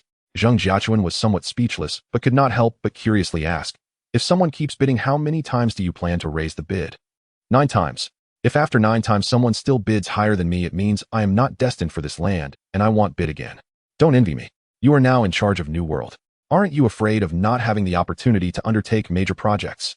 Zheng Jiachuan's desires were stirred even higher by Lu Yuanhao's words, wishing he could immediately sign on 10 or 8 major projects without considering whether New World could handle it. The next day, the headlines in the media were filled with news from the previous day's auction, where Lu Yuanhao's performance was exceptionally eye-catching. Never before had anyone done such a thing at the Hong Kong auction, and it left the citizens who love gossip talking for a long time. At GD Group, Lu Yuanhao discussed with Wang Zhengxiang how to plan the newly acquired land. This auction was a joint effort, with each side holding 50% of the rights. Although the land was indeed good, unfortunately, it was located in Wanchai and not in the central area of Central, so Lu Yuanhao would still not consider the future Central Plaza as the headquarters of Xingyuan Investment, and he did not mind GD sharing the profits. However, he chose to follow some basic conditions of this building from his past life, not adjusting the height and number of floors, planning it to remain at 375 meters and 78 floors. Even the shape remained unchanged, still featuring a triangular appearance, but with the 3 sharp corners cut off. This design not only increases the usable indoor area, but also avoids a feng shui dispute with neighboring buildings like the Bank of China Tower. Once this building is constructed according to your design plan, it will be the tallest in Hong Kong and rank among the top. Wang Xingxiang was somewhat excited after hearing Lu Yuanho's general thoughts. Anyone in real estate construction would be eager for the title of the tallest building in such and such area, and he was no exception. This land has sufficient conditions, so we must try, but with the speed of Hong Kong's development, this title may not last long.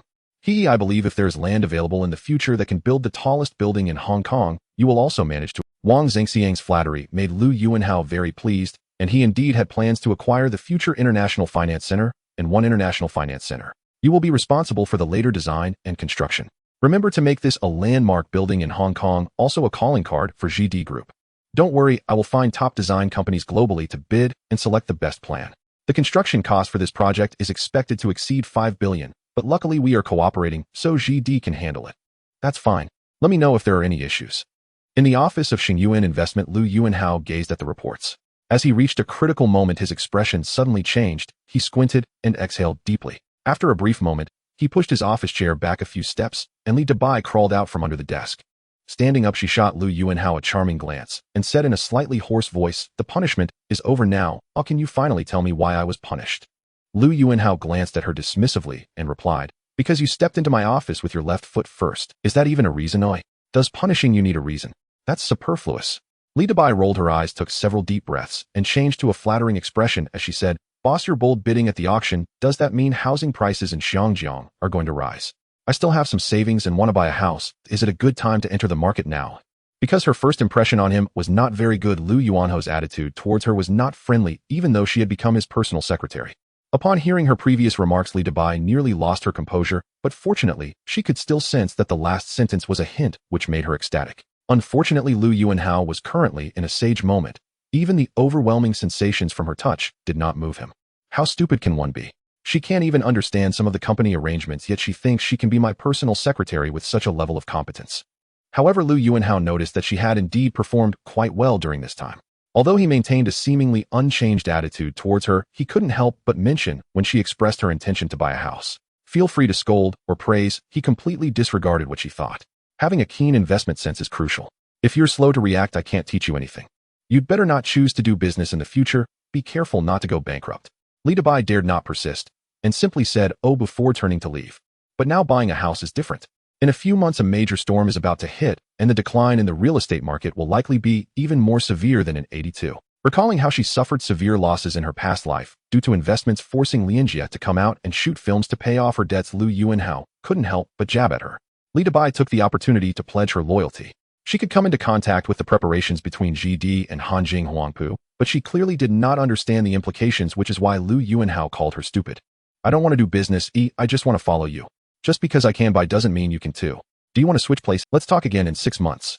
Currently, the Central Plaza is under construction and won't be completed until '93, which will be the golden period of Zhangjiang's economy. Get out, I need to work. Remember not to speak recklessly outside." Lu Yuanhao was already preparing for the impending market crash. The stocks and properties purchased for the women in his family and similar assets held by the family office were rapidly being sold off. The scattered residential property projects already launched by GD and the final phase of Hanjing Huangpu's Huangpu Garden were required to be completely sold out before April. Lu Yuanhao continued to complain. Li Dabai was not annoyed. Instead, she clung to his arm, rubbing against him, and said, "I don't understand. You can teach me." "Oh, got it, boss."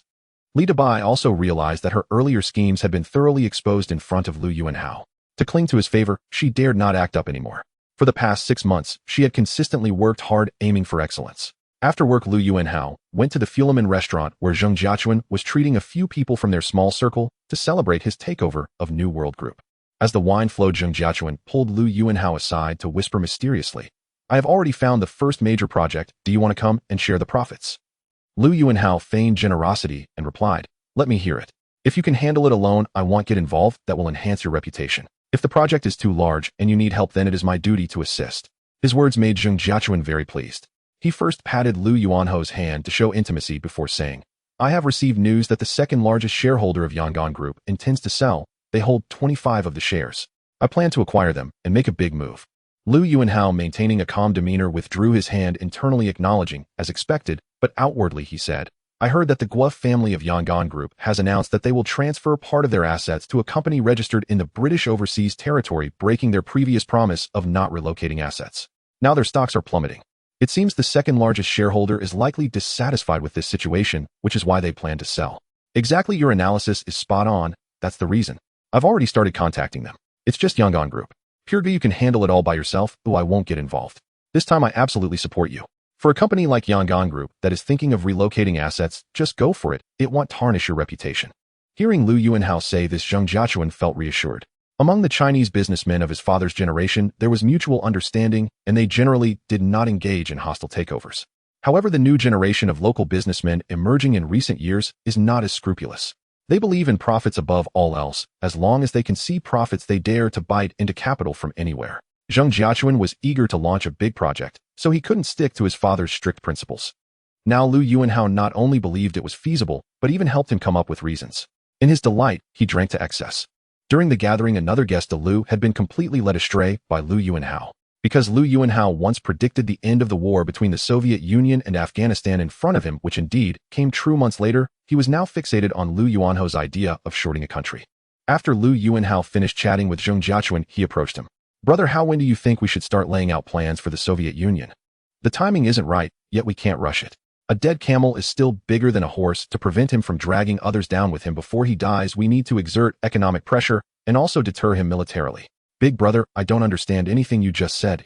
You don't need to understand, just know that when the M nation starts flexing its muscles, it will indicate that the time has come. Lu felt the weight of his words, but Lu Yuanhao was unwilling to elaborate further and shifted the topic to Hunter Fund. How much has Hunter Fund invested in Xinjiang so far? I have bought blue chip stocks with a total principal of 1 billion Hong Kong dollars. The current market value is around 1.3 billion with a profit of 30. Next, we should gradually sell off a portion, at least half. Do we need to adjust anything in Inghua? No adjustments are needed there. The focus is on Xinjiang. Lu nodded and asked, brother, how did you hear some rumors? No, just a bad feeling. The investment strategy needs to be adjusted to be more cautious. Okay, I understand. Before the Lunar New Year, Lin Qingxia gave birth to a son, adding another second-generation member to the Lu family. Just before the New Year, Lu Yuanhao brought her back home. On New Year's Eve, apart from Chen Marin, who had returned to her hometown, there were 14 people gathered around the large round table in the restaurant. Of course, the two youngest were just there to let their mothers hold them up for a show before being handed over to the maternity nurse for care. Watching the family grow increasingly prosperous, Lu Yuanhao felt a deep sense of satisfaction. Several women chatted while taking care of their children. The scene was a bit chaotic, but to him, it was a wonderfully harmonious. After dinner, seizing the moment when the children were away, Lu Yuanhao asked the few of them, besides the assets managed by the family office, do you have any investments in stocks or real estate? I have bought stocks all from the Xingyuan Group, and I've earned quite a bit. I'm also planning to buy a few more houses soon. Guan Zhehui was the first to raise her hand, and after speaking, she provocatively glanced at Li Jiesin. Having entered the market 10 years earlier than Li Jiesin, her advantage in wealth accumulation was significant, so she always liked to use this to stimulate Li Jiesin. I haven't bought stocks, but I do have some real estate. Zhao Yaji, fearing the two would bicker again, hurriedly said. After she spoke, the others chimed in one after another, and it turned out that everyone had their investments, including the one with the least personal wealth, Li Jiesin. We should sell off quickly now. Upon hearing this, everyone became tense. Guan Zhehui asked, weren't you bidding fiercely at the auction? Now everyone is saying housing prices will rise, and I was thinking about whether to buy a few more houses. That's a whole different matter. A commercial building takes years to complete. So how much time do we have to clear our stocks? Within 3 months. Everyone felt slightly relieved upon hearing this. Within 3 months, they could still manage to deal with their small stakes. Don't spread the news recklessly. Just keep it to yourselves to avoid causing panic. After resting that night, Li Jiesin sneaked into his room, clinging to him and whining, Sister Guan targeted me again today, it made me furious, and you have to help me. Lu Yuanhao rubbed her head and smiled. How can I help you? A large portion of her capital came from rewards for giving birth. Do you want to have one too? I can get an advance. After all, I will give birth sooner or later. No, that wouldn't be fair. However, I can lend you 1 billion. That way, while the explanation is different, the outcome is the same. How about that?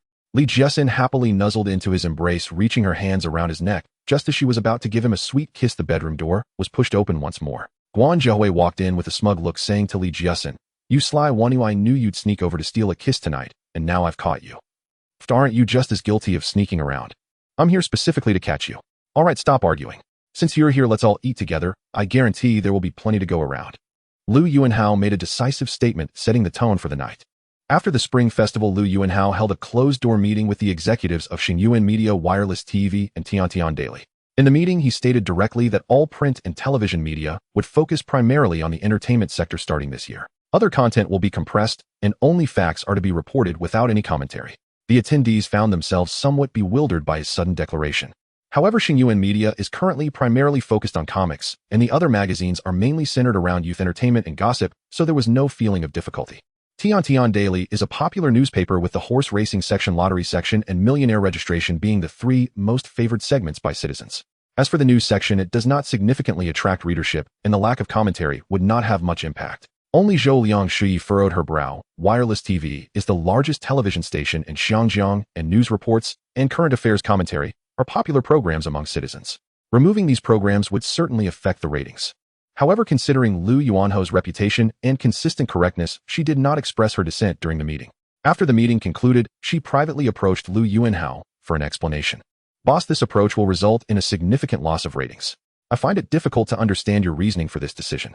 As the living standards of Xinjiang citizens rise, their demand for entertainment will increase. Thus, we should seize this potential demand to enhance our ratings. Lu Yuanhao provided this explanation.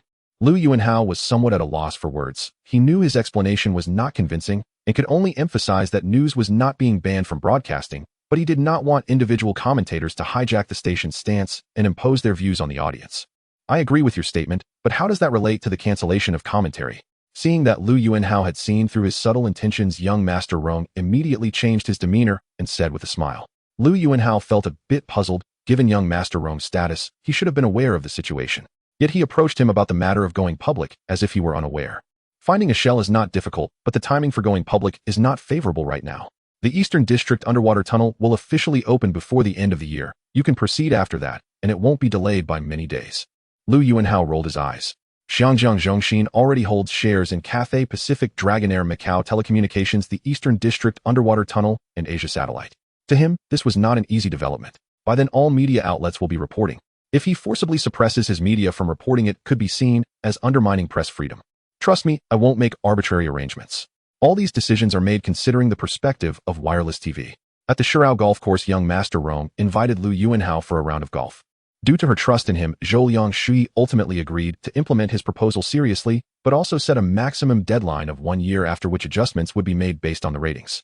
There was no other choice. This time the storm was significant, impacting Zhangjiang stock and real estate markets, with the maximum drop reaching 40%, and many citizens chose to emigrate overseas. Zhongxin currently lacks a shell for going public. Shouldn't you be putting in some effort? Lu Yuanhao readily agreed, feeling that a year was sufficient to resolve one of his concerns. Your explanation is too far-fetched. Zhou Liangshui frowned, not accepting his reasoning.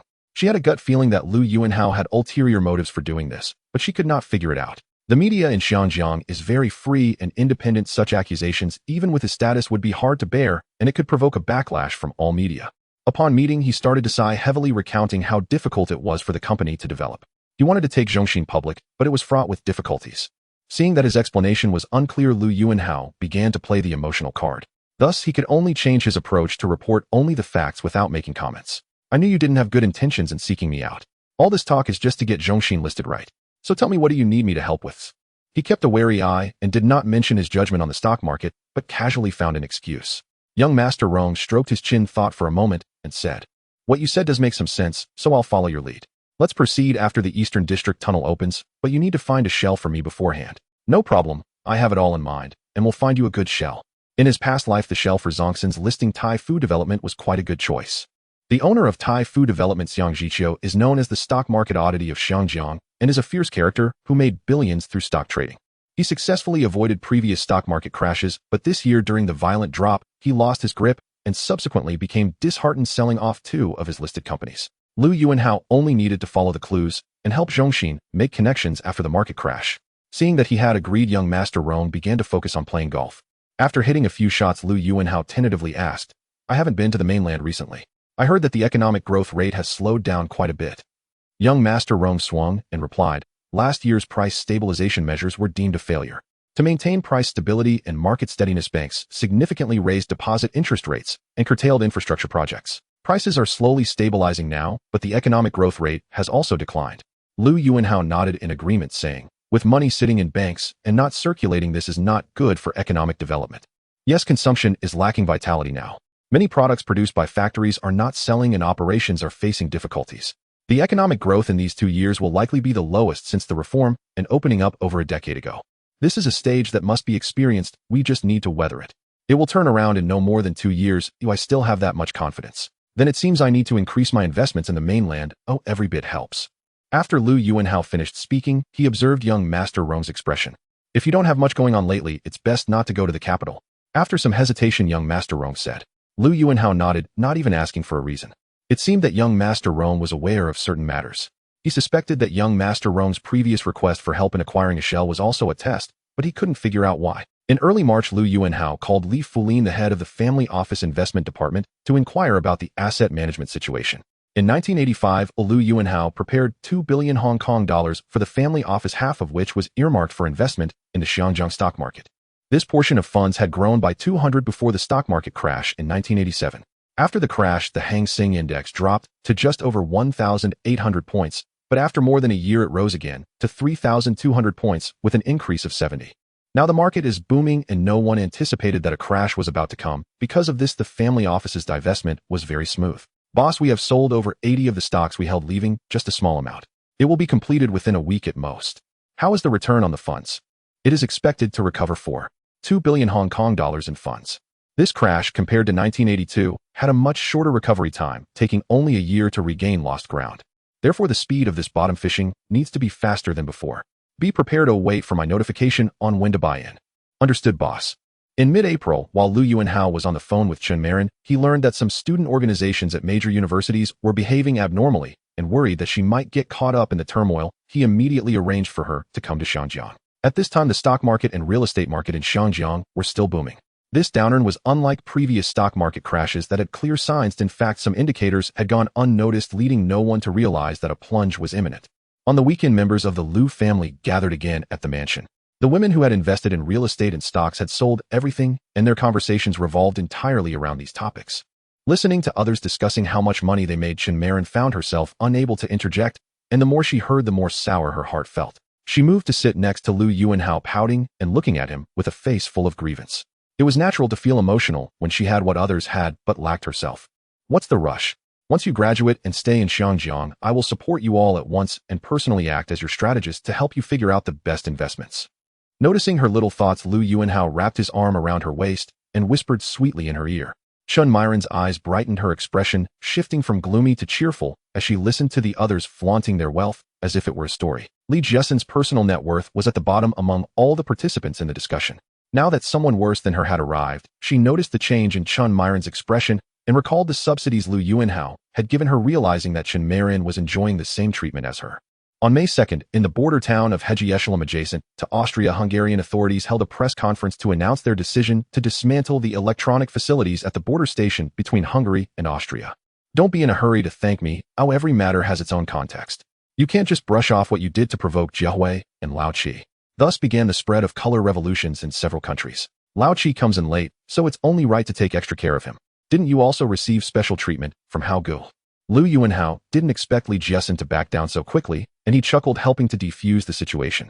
Jiesen and Hong Hong have been here for a short time, so they should be taken care of more. You should not have any other thoughts. Li Jiesen did not expect Guan Jiahui to be unfold, and even returned the ball, afraid of being reprimanded by Lu Yuanhao. She quickly flattered, saying, "What I mean is everything everyone has is given by Hao Gu, so let's not flaunt it to each other." In mid-May, the Hang Seng Index began to fluctuate downward with a single-day drop exceeding 10 at one point. She rolled her eyes and began to incite conflict. Sister Guan, you haven't earned much after working so hard, but Lao Qi has someone to guide him. He probably earns as much as you, and it's much easier too. What do you mean by Let those two clean you up tonight. The event that triggered the plunge in Xiangjiang was part of this, but it was quickly quelled due to swift handling. Guan Jiahui was not foolish. Li Jiesen's intention to stir trouble was too obvious, and her palace intrigue skills clearly weren't sharpened yet, so she wouldn't fall for it. Lu Yuanhao was not swayed by her tactics. Thank you, Hao Gu. Once this was said, everyone's attention focused completely on her and Chen Marin. This border, filled with guards and landmines, had long been one of the most tense borders during the Cold War between the two camps. Li Jiesen breathed a sigh of relief, moved to sit on Lu Yuanhao's other side, and cuddled his arm. The real estate market also fell in response, with a sudden spike in properties listed for sale overnight, as many chose to liquidate their assets before immigrating. Some media even exaggeratedly claimed that Xiangjiang was about to become a ghost town. Xingyuan media, having held a meeting with Lu Yuanhao earlier in the year, merely stated what had happened during this downturn, without any sensational reporting. Zhou Liangshui realized the reason he decided to cancel comments, marveling at his foresight, and even specifically asked him how he made his judgment when he went to the wireless station. Lu Yuanhao could not admit that he had anticipated this event. Some things can be done, but must not be spoken. Therefore, he adjusted the business strategies of his companies 6 months in advance, having no connection to the current situation. Zhou Liangshui could not extract any clarity and finally had to give up. At Xingyuan Investment, Lu Yuanhao browsed the day's newspapers, and a report about the auction of a prime piece of land in Central caught his attention. After the Wanchai land was auctioned for a high price, the Hong Kong government announced that it would auction another prime piece of land in Central in 6 months. After this news broke, many media outlets estimated the price of this land located on Garden Road in Central to be in the range of 5 to 6 billion. Now that the real estate market had plummeted, the latest valuation of this land on his newspaper had already been drastically reduced by half, now only 2.5 to 3 billion, and the Hong Kong government announced that the originally planned auction would be changed to bidding. This plot of land was not small, covering 920 square feet, capable of accommodating 2 large commercial buildings, and was so far the last significant plot of land in Central. In his past life, a medium-sized real estate developer in June had picked it up for 2.7 billion. As he contemplated what price to fill in for the bid, Li Ji knocked on the door and entered to deliver documents. Since the real estate declined, Li Ji looked at him with admiration and infatuation, and the frequency of him finding excuses to enter his office had increased. Seeing Li Ji stay behind to help him tidy up the office after delivering the documents, and refusing to leave, Lu Yuanhao stepped back and spread his legs. Li Ji immediately walked over, a look of delight on his face as he slowly crouched down. In theory, since he knew the price Ing Jun bid in his past life with the current real estate market, he only needed to offer a price slightly higher than Ing Jun's to have a chance at acquiring this land, but he felt it was not secure. All the competitors bidding on this land were going in with a mindset of picking up a bargain. According to the current media estimates, the upper limit for this land was 3 billion, and to ensure he could win the bid, it would be best to offer a price higher than 3 billion. He had already bid 3.36 billion for the land at Central Plaza, so there was no reason to shy away from offering just over 3 billion for this prime land. After making up his mind, he stopped overthinking and stroked Li Ji's head, saying, "Pleasing a man cannot rely solely on words. What do you think your greatest advantage is, eh?" Li Ji raised his head with a charming smile, unbuttoned his shirt. After a moment of idleness, he asked in a sad, "Boss, is it the right time to buy property now, eh? Do you think it's appropriate to ask this kind of question at this time?" "Of course it is. I like this feeling." "Then let's wait about another month. It should be just right then. I'll listen to you," Li Ji said, and then lowered his head. On June 5th, the Hang Seng Index plummeted nearly 600 points after opening with a decline exceeding 20%, and the entire stock exchange was once again shrouded in gloom. The current Hang Seng Index had fallen below 210 points, down 40 from its peak a month ago, marking the bottom of this round of decline. This time the Hong Kong stocks fell quickly and rose quickly as well. Lu Yuanhao did not intend to wait any longer. He notified the family office to start buying in and gradually build a position in the stock market. Since early June, when certain Western countries shifted their stance toward the mainland, Lu Yuanhao had been preoccupied with reassuring employees across his corporate empire. Hong Kong is best described in one phrase: a small temple beset by fierce demons, a shallow waters teeming with turtles. Especially in his 2 flagship-listed companies, Hutchison Whampoa and Hong Kong Land, the proportion of British capital remained notably high. Foreign investors, long eager to relocate and incorporation offshore, renewed their lobbying efforts, but were firmly rebuffed each time. This impasse is merely temporary. Within 2 years it will dissolve under the mainland's masterful diplomatic. For over half a month, Lu Yuanhao held consecutive meetings, speaking candidly and leading by example. His composure and unwavering confidence gradually calmed the anxieties of senior executives across his enterprises. Panic and restlessness subsided and stability was restored company by company. After weeks of relentless effort, Lu Yuanhao finally found himself at ease. Meeting Jin Yong for crab at a restaurant on Hong Kong Island, as they did every June when the hairy crab's roe reached peak richness. At the table, Jin Yong meticulously cracked a crab claw, glanced across at Lu Yuanhao, and said suddenly, "I intend to retire." "I've long anticipated this," Lu Yuanhao nodded. "Master Jin, you're 65 this year. Retirement suits you perfectly. You may now savor the magnificent landscapes of our motherland. None of my children wish to inherit the Ming Pao Group. I previously sought a successor within the company, but found no suitable candidate. How then should I handle Ming Pao? If I were to take over, I would list Ming Pao publicly, granting it independent operation, while Xingyuan Media, as a major shareholder, would provide steadfast strategic support." "You refer, of course, to Yu Pinhai. I am familiar with that matter. He lacks integrity and would only drag Ming Pao." A few days later, Jin Yong hosted a tea gathering commemorating Ming Pao's 30th anniversary, inviting prominent peers from publishing and journalism. Lu Yuanhao set aside his crab leg, wiped his hands clean with a towel, poured Jin Yong a cup of huangjiu, and spoke with quiet gravity. "2 years ago, I met a young man. Initially, I held him in high regard. His editorial philosophy resonated deeply with mine. Yet later I discovered he was duplicitous. He had served prison time in Canada for theft, concealing this entirely from me. That depends entirely on your vision. If you care little for Ming Pao's future after retirement, simply leak the news and sell to the highest bidder. But if you wish Ming Pao to preserve its editorial ethos while pursuing steady growth, it must be anchored by a powerful financial conglomerate. For without your name, Ming Pao will require far greater resources and institutional backing. Lu Yuanhao first offered Jin Yong a respectful bow, then explained. At this grand gathering, Jin Yong concluded his routine address with an unexpected announcement. He would step down as editor-in-chief of Ming Pao, retaining only the title of chairman of the board, a declaration that left all guests stunned. Truthfully, my foremost choice was you. Yet your recent handling of sensitive reporting struck me as overly polished, diverging from my journalistic principles. That is why I hesitated. The moment Yu Pinhai began courting Jin Yong, Lu Yuanhao dispatched investigators to Canada, unearthing irrefutable evidence of 7 convictions against him: theft, forgery of checks, fraudulent credit card use, illegal firearms possession, and promptly exposed them in Hong Kong's press, severing Jin Yong's lingering hopes. This approach pleases me. I shall select an appropriate moment to announce my retirement. From then on, Ming Pao rests in your hands. Once listed, Ming Pao would in theory become a public company, free to operate independently. With Lu Yuanhao standing resolutely behind it, Ming Pao need not fear financial market volatility and would gain access to abundant resources. My media group's transformation did not begin recently. It commenced right after the Spring Festival, when I restructured their strategic focus. I judged Hong Kong's current stability to be conducive to rising latent demand for entertainment, so I realigned their priorities accordingly. Jin Yong nodded, accepting the explanation, and with a knowing smile expressed deep satisfaction with Lu Yuanhao's deft handling of the matter. Many thanks for your esteemed trust, Master Jin. Then I shall secure a powerful financial patron from Ming Pao. Armed with such resources and support, its prospects are undoubtedly bright. Jin Yong replied decisively. Naturally, I hope my successor will elevate Ming Pao's legacy and uphold its distinguished reputation for generations to come. Lu Yuanhao carefully avoided declaring personal interest in Ming Pao, framing his counsel instead as disinterested advice. Would you consider assuming leadership of the Ming Pao Group? Though Ming Pao sold only 100,000 copies daily and earned roughly 100 million HKD annually, its influence loomed large. Its readership comprised Hong Kong's elite intelligentsia. Jin Yong's retirement announcement came as a profound shock. Only a handful of attendees had been forewarned. Many surreptitiously observed Lu Yuanhao in attendance. His frequent dinners with Jin Yong were common knowledge, and speculation swirled. Would he be the chosen heir? Yet Jin Yong refrained from naming his successor outright. Cultured men avoid commercial negotiations in such refined literary settings. Upon the news breaking, over a dozen capital groups, including Maxwell of Britain's newspaper empire, Murdoch's News Corporation, and Jardine Matheson, rushed to negotiate acquisition of his shares. All departed empty-handed.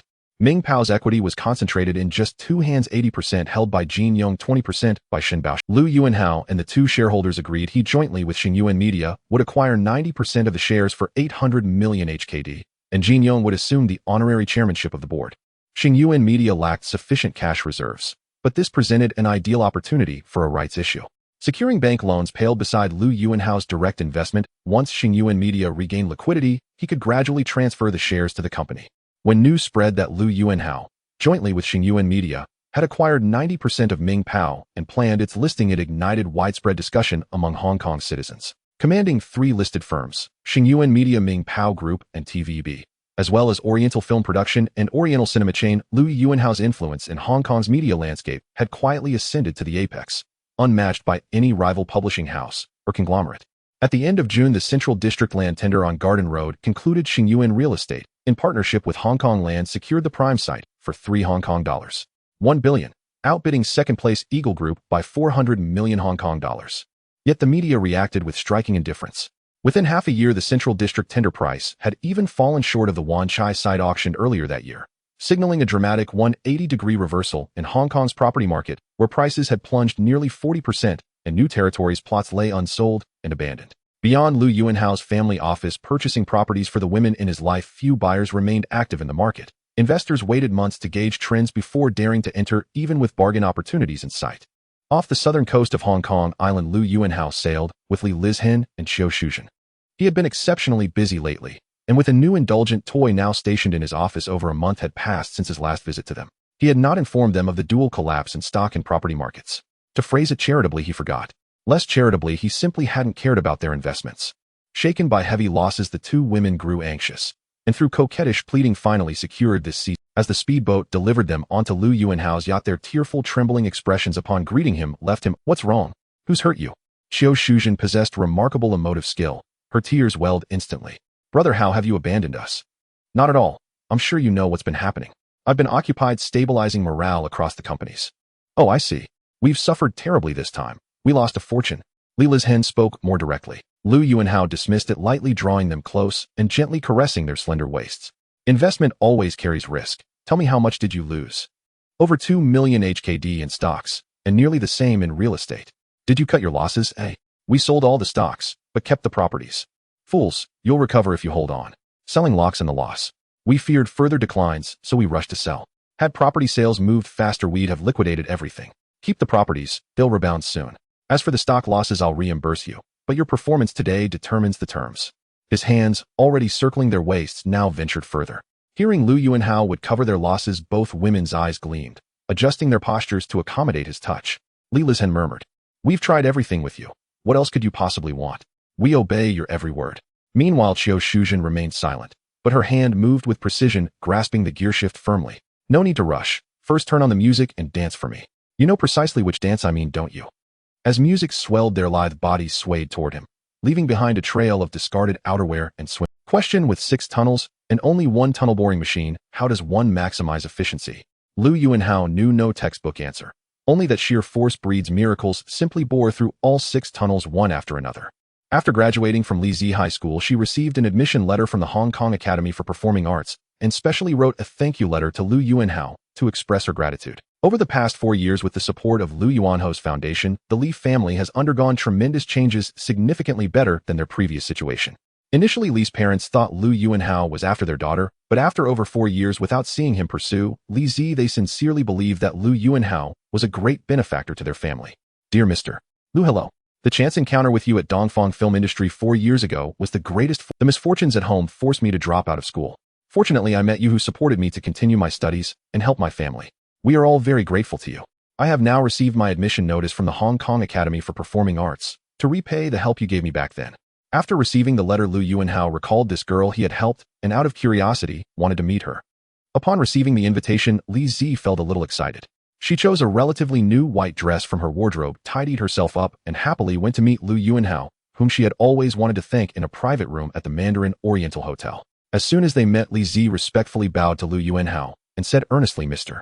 Lu, thank you for your help to me and my family over the years." Lu Yuanhao accepted her bow with ease, then invited her to sit down and smiled as he said, "Didn't you say you would work to repay me after you graduated from high school?" Li Zi felt a sense of peace as Lu Yuanhao gently patted her head, narrowing her eyes like a contented kitten. "Yes, thank you, Mr. Lu. I can work to help you earn money now." Huang Beiming was a bit unsure of what to do, so he had to consult Lu Yuanhao. Lu Yuanhao had a very good impression of this grateful girl, and skipping the topic of working to repay him, he began to chat with Li Zi while they ate. It was a very simple scene of going down the stairs, requiring her to express some sadness emotionally. However, while her emotions were fine, she missed a step while going down the stairs, fell directly, and twisted her ankle, unable to put weight on one foot and needing assistance to stand. But Li Zi was so eager to achieve results that while waiting for the acting academy to start, she begged Huang Beiming to get her into a film crew that was about to begin shooting. Unfortunately, she got injured after only a few days of filming. Li Zi wanted to say something more, but the restaurant staff began to come in with the dishes, so she had to stop. After the staff left, she continued, "You have done so much for my family, I will definitely repay you. At that time, I was thinking about going out to work, so I cut my hair short. Did I ever say that? I must have been joking, don't take it seriously.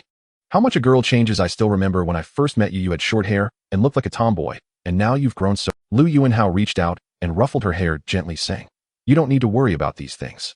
If you encounter any difficulties, you can come to me, understand?" Lu Yuanhao could forego the repayment, but she could not, as it was a matter of principle for her. "I see you mentioned in your letter that you have received the admission notice from the Hong Kong Academy for Performing Arts." After finishing the meal, they did not mention repayment again, and Li Zi felt a bit of subtle disappointment. When it was time to part, she bowed to Lu Yuanhao again and reiterated, "Mr. Lu, may the gods bless you, and I will definitely repay you." Li Zi smiled shyly. She was a bit dazed, remembering every word Lu Yuanhao had said back then. Lu Yuanhao didn't think too much. Since Li Zi had this intention, he wouldn't stop her, only reminding Huang Beiming to take good care of her. As Li Zi finished speaking, a look of excitement appeared on her face. Lu Yuanhao laughed heartily. "My foundation provides free assistance to underprivileged students, and there has never been a precedent for requiring you to work to repay me.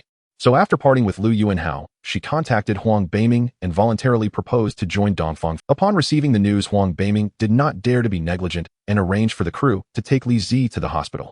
This was someone the boss had instructed to protect. He could not be too careful. When Lu Yuanhao received the notification from Huang Beiming, he was both amused and exasperated and went to the hospital immediately. They have taken x-rays, and it's just a sprain, no bones are injured, and there are only bruises, nothing serious. Upon arriving at the hospital, Huang Beiming immediately reported the current situation. Have you informed her family? Not yet, as she won't allow it. If it's just a sprain, there's no need to create such a big fuss. First take me to the ward, then you go find the medicinal wine from the Hong family of Sanmao. Their medicinal wine works better for such injuries. Someone has already been arranged to bring it over. Entering the ward, seeing Li Zi's expression of frustration and pain, Lu Yuanhao couldn't help but want to laugh. However, when Li Zi saw him appear at her bedside, she stared at him for a while before starting to cry. What's wrong? Does it hurt a lot? Lu Yuanhao sat by the bedside and wiped away her tears with his hand, gently saying, Am I useless? I can't even handle this little thing. Li Zi let his hand brush across her face, feeling a bit aggrieved, said, This was an accident, you were too anxious. Just be careful next time. Huang Beiming said you performed very well a few days ago, Lu Yuanhao comforted. I just wanted to produce results quickly. Feeling Lu Yuanhao's hand rubbing her head again, Li Zi narrowed her eyes and said in a spoiled tone, I told you not to worry about it. Does it still hurt? Li Zi nodded, then shook her head immediately. Lu Yuanhao smiled and said, You've had an x-ray and your bones are fine. It's just a sprain. We'll take you home to rest for a few days. When Li Zi heard she would be sent home, she clutched the blanket covering her, not wanting Lu Yuanhao to leave just after arriving, and softly said, Can we not go home? If not going home, do you want to stay in the hospital? But I'm afraid my family will worry. Li Zi found an excuse. Lu Yuanhao looked at her guilty expression and didn't expose her, saying indulgently, Then I'll take you to a hotel to stay for a few days. Li Zi's eyes brightened as she eagerly nodded. Lu Yuanhao playfully scratched her nose and stood up to make arrangements. At the Hilton Hotel in his exclusive suite, Lu Yuanhao helped Li Zi into the room. After placing her comfortably on the sofa, Lu Yuanhao took out the medicinal wine, poured a bit into his palm, and began to apply it to her. It will hurt a little, just bear with it. This medicinal wine works very well, and the crew's martial artists use it. Li Zi's little foot was held in Lu Yuanhao's hand. At first she didn't dare to move, but as Lu Yuanhao continued, a combination of pain and itchiness crept up her heart, and she began to squirm. After rubbing for a while, Lu Yuanhao felt it was enough and set her foot down to wash his hands. When he returned, he saw that the blush on Li Zi's face had not faded, so he ruffled her hair and said, You should stay here for a few days. Just call the restaurant for food delivery. Oh, I've already arranged everything. Li Zi boldly grabbed Lu Yuanhao's hand and pressed it against her cheek, rubbing against it, then softly said, Thank you, I am truly grateful to the heavens for letting me meet you. Don't think about unnecessary things, you just focus on healing and get better soon. After chatting with her for a while, Lu Yuanhao prepared to leave. Li Zi held his hand with a reluctant expression. Can you stay with me a little longer? I'm scared alone. Lu Yuanhao did not expose her lie and stayed. With Li Zi's injured foot, her not-so-tall stature and light weight made her very suitable for Lu Yuanhao to carry. Archimedes said that if given a fulcrum, he could lift the earth. Lu Yuanhao had the lever, the fulcrum, and the strength, so lifting Li Zi was a piece of cake. She cooperatively wrapped her arms around Lu Yuanhao's neck, tilting her head back, allowing her long black hair to fall behind, letting him toss her up and down like a toy. However, she had already injured her foot, and the strain of that night worsened her injury, so her film career ended after just. In September, Lu Yuanhao arrived in Sakura country, where the accumulated bubbles were on the verge of bursting. It was time to withdraw. Since 1986, the stock market in Sakura country had exploded, rising 486 in just 3 years, with a total market value of up to 40 trillion won, 5 times that of the U.S. stock market, accounting for 45 of the world's total. These seemingly incredible figures after the bubble burst did not seem problematic to the people of Sakura country because they were too wealthy. Countless individuals saw their fortunes grow exponentially amid skyrocketing real estate and stock prices and were completely immersed in this numerical game, indifferent to the fact that this was merely paper wealth. In the face of this situation, the central bank of Sakura country began to gently raise interest rates and reduce money supply this year. It was a signal, but failed to stop the stock market madness. Lu Yuanhao knew that after the new central bank governor took office at the end of the year, he would ruthlessly pierce this bubble through continuous interest rate hikes. His investments here had appreciated to over 3 billion, so he planned to take advantage of this last frenzy to unload his shares. Starting in October, he aimed to clear out Xingyuan Investments' holdings in stocks and real estate over the next 3 months. This was the task he had assigned to the local branch during this visit. Even though the real estate bubble would burst a year later than the stock market, he decided to clear out everything together this time. The Sakura country branch, upon receiving the instructions, immediately began the arrangements. In the face of a total market value of 40 trillion and enormous daily trading volumes, Lu Yuanhao's small amount of money was truly insignificant. On September 21st, the second underwater tunnel connecting the eastern part of Hong Kong Island and eastern Kowloon was completed and opened to traffic. CITIC and other companies reached an agreement with the Hong Kong government through a BOT model acquiring a 30-year exclusive operating right for the tunnel. Given the current traffic situation in Hong Kong, this tunnel can be considered a substantial cash cow. After the opening of the Eastern District underwater tunnel, the conditions for CITIC to go public have matured. Lu Yuanhao contacted Xiang Zhiqiu as per the prior agreement, with young Master Rong facilitating an intention for the two companies to merge. Young Master Rong, about to complete the backdoor listing, was in high spirits and opened a good bottle of wine at home to invite Lu Yuanhao to drink together. After a few rounds of drinks, he began to sigh in front of Lu Yuanhao. Stop, don't act in front of me. I run a film company, and I can discern whether someone is a good actor or not. Seeing you like this gives me a headache. You're not a beauty, so this trick won't work on me. Just tell me, what is it? Young Master Rong, being unveiled, was not angry and said with a smile, "You see, CITIC looks good now, but it only holds shares in various companies without any real business, making its risk resistance too weak." Lu Yuanhao nodded in agreement. Young Master Rong shrugged and confidently stated, although after the backdoor listing, young Master Rong would issue a batch of about 15 new shares to his subsidiary Xingyuan Asset Management Company, he would become a board member and shareholder of CITIC. Young Master Rong appeared unbothered. With Li Zi repaying her debt of gratitude, Lu Yuanhao could not bring her home, so he arranged for her to be part of the Lu family's overseas branch, just like Zhou Huimin. Lu Yuanhao had mentioned future arrangements to her, and she accepted everything without contention.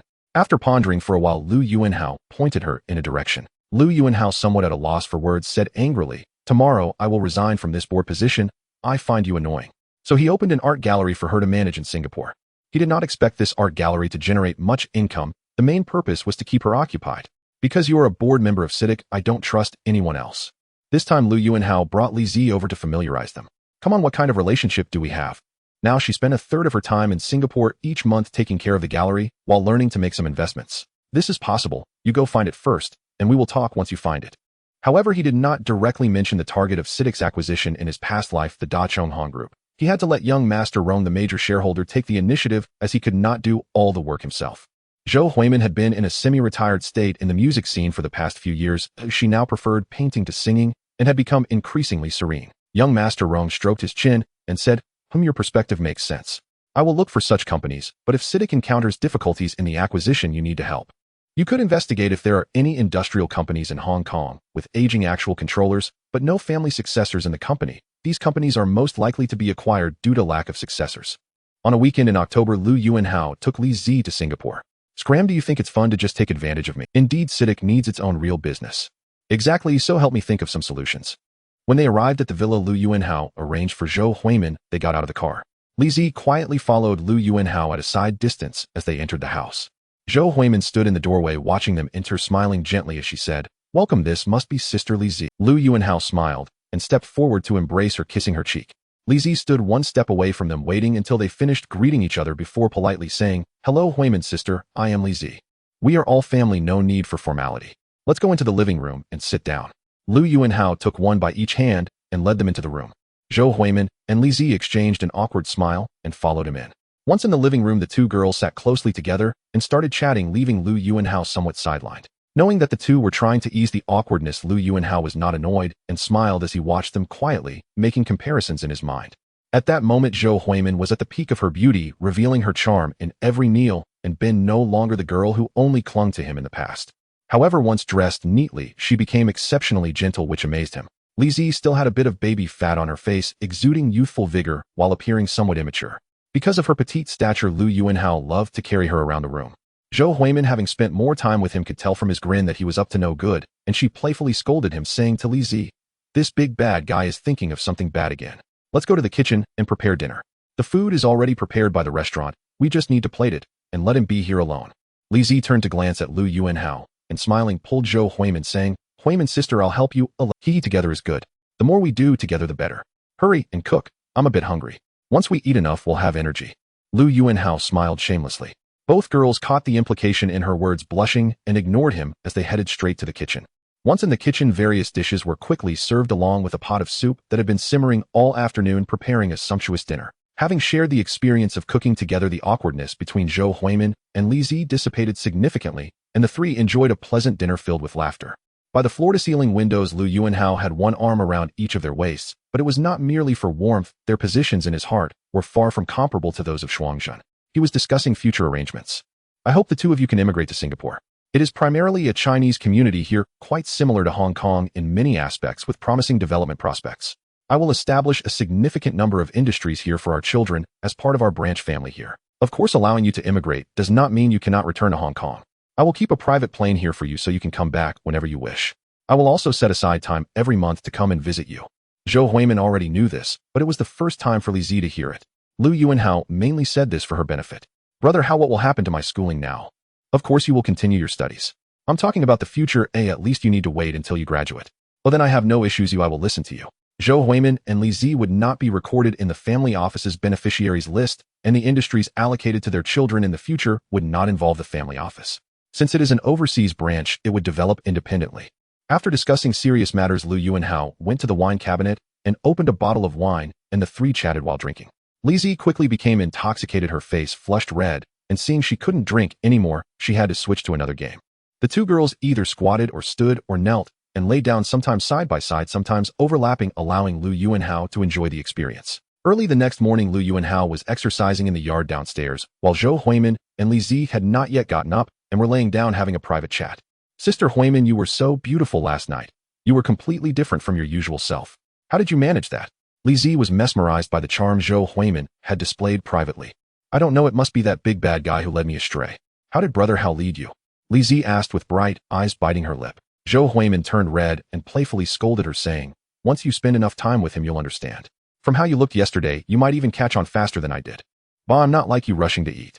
You little brat making fun of me. Ooh, I'll teach you a lesson. The two girls laughed and teased each other for a while before getting up to prepare breakfast.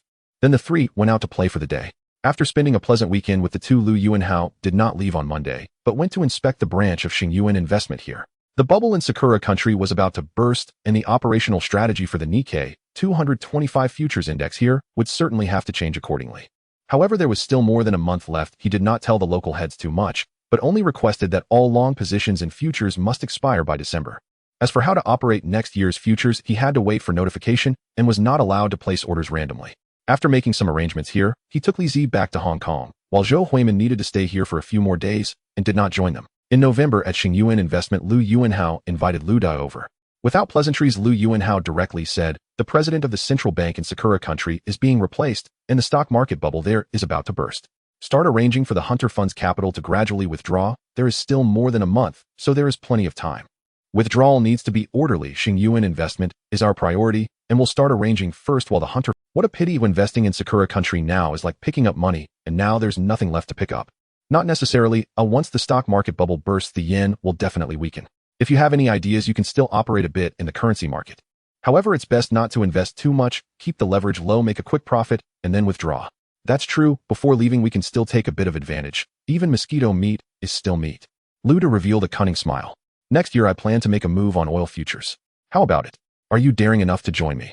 Of course I'll follow you. Brother Hao, just tell me what to do, and I'll listen to you. All right, then prepare the funds. I'll take you along on how to play it next year. Okay, thank you, Brother Hao. At the end of November at Hong Kong's Kai Tak Airport, Lu Yuanhao welcomed his second big treasure, the Boeing 767-300ER, ordered in 1986, which had just arrived. Today marks his maiden flight aboard this aircraft. After being converted into a private jet, this big treasure has a range of over 130 kilometers, more than double that of the original Gulfstream, enabling direct flights from Hong Kong to New York without stops in places like Tokyo and Paris are a breeze. The original cabin, which could accommodate over 300 passengers, has now been arranged to only seat 24. The rest of the space has been transformed into an office conference hall, dining room, and a VIP bedroom with a living room. The luxurious and comfortable furnishings give the cabin an air of opulence and warmth. The internal renovations alone took more than a year, making the entire aircraft a mobile aerial mansion. Lu Yuanhao was very satisfied after inspecting it, especially feeling excited as he entered his exclusive space. After takeoff, the plane quickly entered a stable flying state. Li Huixian unbuckled her seatbelt to prepare a drink for Lu Yuanhao, but he pulled her back onto his lap. No, Li Huixian looked into Lu Yuanhao's eyes, knowing what would happen next. Her body had gone soft, and she playfully, "What mischief? Why do you talk so strangely? I just want to learn some idioms." "What idioms require learning like this?" As she watched Lu Yuanhao's hands unfastening her clothing, Li Huixian, though she didn't understand what he was saying, knew the Chinese language is profound and extensive. Today we will learn these 3 idioms: 1,000 miles in a day, 3 repetitions in a day, and 1 day and 1 night. You should experience them well. However, there was one drawback to being on the plane. Many positions were difficult to maneuver. One feared a sudden turbulence might lead to an unfortunate incident, so it was more about enjoying the thrill mentally. After 1,000 miles, Li Huixian lay on Lu Yuanhao talking to him about Chen Baolian. Baolian is in a better state now than when she first arrived at my home. When she first came, she could sit for a whole day without saying a word. Sometimes I was afraid she might do something drastic. Thank you for your concern. If you feel it's inconvenient, you must tell me. It's fine, as she is quite pitiful, so let her stay. She said she wants to be a flight attendant in the future, so I thought of you at that time. Then when she graduates, will you take her on this? No, it will depend on her own development in the future. I just felt sorry for her, so I helped her a bit. There's no other reason, so don't overthink it. On this plane, you will be my only private flight attendant. You're lying, I don't believe it. When I said like me just now, I felt you get excited. Li Huixian playfully protested. Lu Yuanhao flipped over and pinned her down. I already said today we are learning idioms. I just learned 1,000 miles in a day, and I haven't experienced 3 repetitions in a day and 1 day and 1 night yet. Of course I am excited after resting. No, Li Huixian was about to plead for mercy, but Lu Yuanhao acted faster, slipping in abruptly, leaving her to emit a helpless sound. As a new year approached in mid-January, Lu Yuanhao took Lu Xiaoli and Lu Cixi north to the mainland. In late October last year, a public welfare initiative called Hope Project aimed at rescuing dropouts in impoverished areas was officially launched by the Central Youth League and the China Youth Development Foundation. Upon receiving news, the Lu Yuanhao Education Charity Foundation immediately contacted them and reached an oral agreement to donate funds annually to build 100 Hope primary schools and support a certain number of poor dropouts. As the foundation's representative in the mainland, Lu Xiaoli naturally had to be present to sign the agreement. As for Lu Yuanhao, he prepared several investment projects this time, with Hutchison Whampoa, the Land Group, Eastern Film Industry, and Xingyuan Investment, all dispatching specialized teams to follow him, making this the most grandiose trip he has taken to the north so far. Due to uncertainty about how long they would stay in the capital, the two decided to bring Lu Cixi along. Upon arriving in the capital, the entourage was uniformly arranged to stay at the Peninsula Hotel, while Lu Yuanhao took Lu Xiaoli and her daughter back to Wenyu residence. In January, the weather in the capital was still quite cold. 2.5-year-old Lu Cixi, on her first trip to Hong Kong, appeared a bit lethargic despite being bundled up like a dumpling after getting off the plane. Seeing his precious daughter, who was like a carved jade statue, looking so listless, Lu Yuanhao picked her up and placed her on his lap, asking, "Cixi, do you want to see snow?" Yes. Cixi has never seen snow before. When it snows, Daddy will take you to make a snowman, okay? Okay. Then Cixi, don't be afraid of the cold, alright? Got it. It was that simple to coax a child. As long as you could divert her attention, it was sufficient. After arriving at Wenyu residence, the room was well heated, and Lu Cixi quickly perked up. Hearing that this was their new home in the capital, she insisted on having her mother take her for a tour. Seeing that she was fine, Lu Yuanhao let Lu Xiaoli take her to play for a while he went to the study to meet Zhou Kaixuan, who had been waiting there. The people from Poly told me that you have been doing an excellent job here. Upon meeting, Lu Yuanhao smiled and said to Zhou Kaixuan, "I want to thank Lu Sheng for the opportunity. I have learned a lot during this time. Please update me on the current situation." Zhou Kaixuan organized his thoughts and said, "The situation here has returned to normal. Martial law was lifted before you arrived. However, the external situation is not looking good, as it is currently facing sanctions from the West. The economic growth rate dropped significantly last year, and it is estimated it won't be good this year either. This is precisely when they are eager for investment, so your timing is just right. In terms of real estate, I have my eyes on several plots of land, all located in prime areas like Chang'an Street and Wangfujing. I haven't contacted them yet. It depends on your wishes, boss. I am preparing to discuss several cooperation projects during this visit, and it is expected that the funds to be invested within the next 2 to 3 years will reach $1 billion. Therefore, I won't just invest in one real estate development. Others will involve infrastructure, food culture, and more. Each of the employees from the companies accompanying me has dozens of projects that have had preliminary contact with here, and you should familiarize yourself with their contents and serve as my advisor during this period." After liquidating investments in Sakura Country, Lu Yuanhao kept only a small portion to maintain company operations and transferred out $3 billion. For this investment in the mainland, he prepared $1 billion. Including project loans, it is expected to leverage a total investment of $3 to $5 billion, which can definitely be considered a significant investment. After hearing this, Zhou Kaixuan was very excited and assured loudly, "Boss, just wait and see my performance. I will definitely not let you down." After sending her to the Peninsula Hotel, Lu Yuanhao stood up to look for Lu Xiaoli and her daughter. "Dad, this place is so big and beautiful. Does Cixi like it here?" "Yes," Lu Cixi nodded. "Then Daddy will often bring you here to play in the future." The next day, Lu Yuanhao received a reception of the highest standard. Just as Zhou Kaixian had said, there were indeed some internal and external troubles here, and Lu Yuanho's arrival, with a considerable amount of foreign currency for investment, was like sending charcoal in the snow. Compared to the previous life when Hong Kong businessmen did not start acquiring land and projects in the capital until 1993, at that time the mainland had already broken the deadlock. Although they also needed their investments, it was not comparable to Lu Yuanho's timing. Thus, when the Lu Yuanhao Charity Foundation signed a formal agreement with the Hope Project, major media outlets reported on it together, giving him a significant promotional boost. Initially not planning to make an appearance, Lu Yuanhao had to step forward personally and even accepted an interview from the media. The cooperation projects of his companies here were also progressing smoothly, with everything going smoothly. Lu Yuanhao did not need to participate in the specific negotiation process. After a few public appearances, he became the most idle one, just in time to take Lu Xiaoli and her daughter to explore the capital together. At the Grand View Garden, it was Lu Yuanho's first visit since its completion. He held Lu Cixi and introduced it to Lu Xiaoli beside him. A few years ago, CCTV sought many experts in rheology, ancient architecture, landscape gardening, and Qing history specialists to jointly discuss how to film Dream of the Red Chamber. Based on Chao Shuichen's descriptions, they built this garden using traditional Chinese architectural techniques and landscaping art. Now I have bought this place too. Is this all of it? That's too big. It's about 10 times the size of Wenyu residence. Will we move here to live in the future? Lu Xiaoli asked with confusion. Not necessarily. Let's keep this as a private garden for now. In a few years, when the mainland develops better, we can turn it into a private club.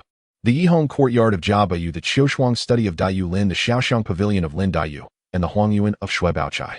With rockeries, pavilions, winding paths, and tranquil corners, the garden's architecture, topography, and plant scenery strive to remain true to the original work's era, style, and detailed descriptions.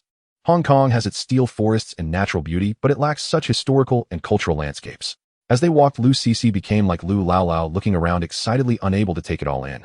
That morning, while Lu Xiaoli was snuggled under the covers preparing to indulge herself, Lu Cixi suddenly burst in, excitedly shouting, "Dad, Mom, it's snowing. Come see the snow quickly." "Huh, where's Mom?" "Mom is afraid of the cold and is under the covers. Cixi will go out to see the snow first, and then Dad will get up to accompany you, okay?" "Okay, but Dad, you have to come out quickly to join me." "Yes, you go ahead, I will be out soon." After Lu Cixi went out, Lu Xiaoli finished her snack before finally getting out of bed, exchanging smiles with Lu Yuanhao. The child is growing up. Zhou Kaixian oversaw coordination between several projects and mainland departments, reporting daily to Lu Yuanhao for instructions. In real estate, the Landmark Group is nearing consensus with the Beijing municipal government on 3 projects: No. 10, East Chang'an Avenue, the new Dong'an Market, and Jinbao Street. In food production, Hutchison Whampoa has already reached preliminary agreement with the Hunan Provincial Office in Beijing, though an on-site inspection remains pending. Regarding co-produced films, Oriental Film Studio has signed multiple collaboration agreements with the Beijing Film Studio and the Xi'an Film Studio. Infrastructure development lags most significantly, but not due to our delays. Rather, provincial and municipal governments remain locked in strategic negotiation over the inaugural list of expressway projects. Lu Yuanhao listened to Zhou Kaishuan's briefing while reviewing meeting minutes from his group's communications with This mainland investment prioritized real estate projects in Beijing, each personally selected by Lu Yuanhao. In his past life, the new Dong'an Market belonged to Sun Hung Kai Properties. Chang'an Mansion and Jinbao Street were developed by Fuhua International, both exceptionally high-quality assets. Particularly Chang'an Mansion and Jinbao Street, home in his past life to the prestigious Chang'an Club and generating annual rental income in the billions respectively. Such prime opportunities operated on a first-come, first-served basis. Li Ka-shing, Chen Lihua, and other Hong Kong entrepreneurs would not commit until 1993, awaiting greater policy clarity. Yet Lu Yuanhao refused to wait.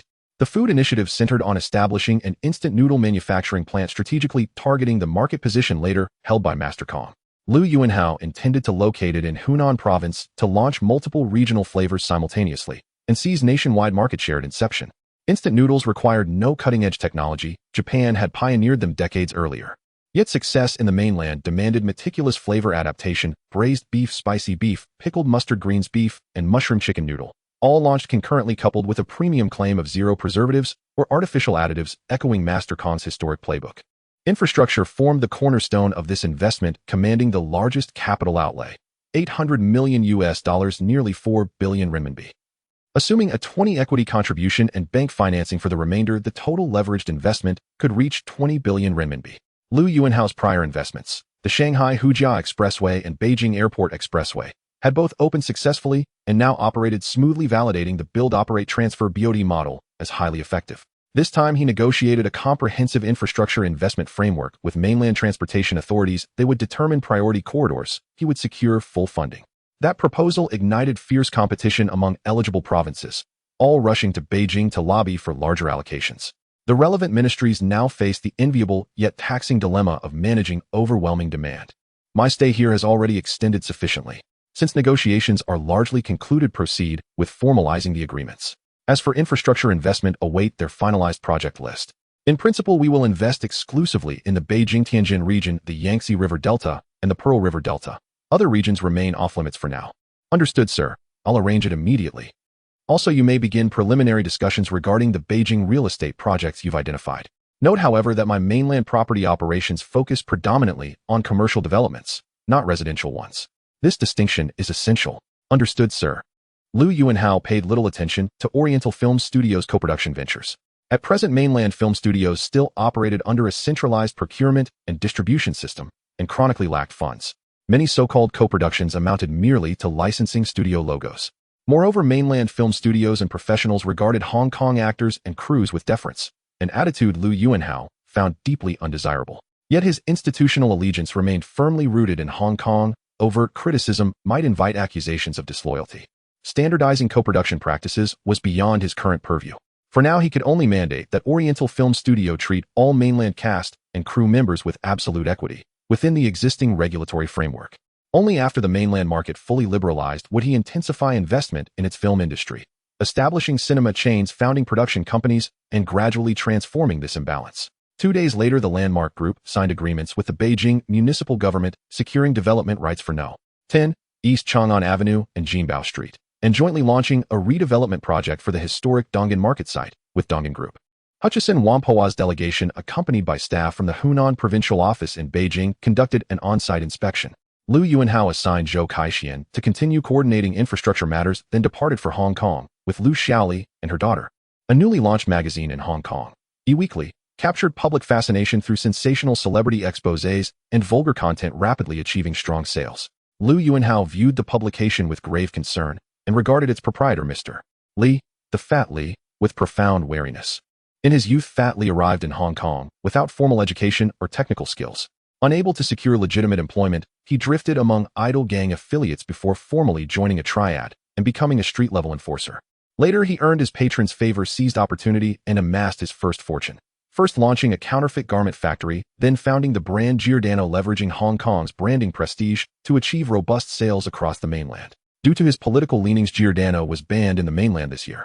He sold the brand for $1.6 billion and pivoted toward media, founding in his past life 2 infamous publications, E-Weekly and Apple Daily. A triad insider by origin, Fat Li employed a cadre of unscrupulous paparazzi who openly declared if there is no news, make it. Consequently, E-Weekly's content descended into unabashed vulgarity. Shielding himself behind the banner of press freedom, he invaded celebrities' private lives and maliciously targeted businessmen who refused to place advertisements or pay so-called protection fees. Shielding himself behind the banner of press freedom, he invaded celebrities' private lives and maliciously targeted businessmen who refused to place advertisements or pay so-called protection fees. He could not guarantee such figures would never reappear, but having witnessed Fat Li's past conduct, he resolved to prevent him from ever attaining influence within the press. Yet with $1.6 billion in liquid capital swiftly bankrupting him financially proved improbable. The most decisive solution lay in erasing him from existence altogether. Fortunately, E-Weekly had just launched. Fat Li remained solely a triad figure, unnoticed by political powers. Removing him would provoke no wider repercussions. For the first time in 20 years since his transmigration, Liu Yuanhao contemplated eliminating a man by such. Since you've made up your mind, act immediately. There's no need to hesitate. It's just a short-lived mule, and if it's gone, you've always said you want to return home to enjoy your old age. I didn't agree before, but please help me with one more thing, and once it's done you can go back to the mainland. Zhang Jinfu smiled and said, no problem, just tell me what it is. The owner of E-Weekly, Fatty Li. I want him to disappear. Zhang Jinfu was a bit surprised. He had followed Liu Yuanhao for over 10 years and was hearing such words for the first time, but he didn't ask for the reason and agreed directly. Good, give me his information and prepare a sum of cash. Then wait for my news.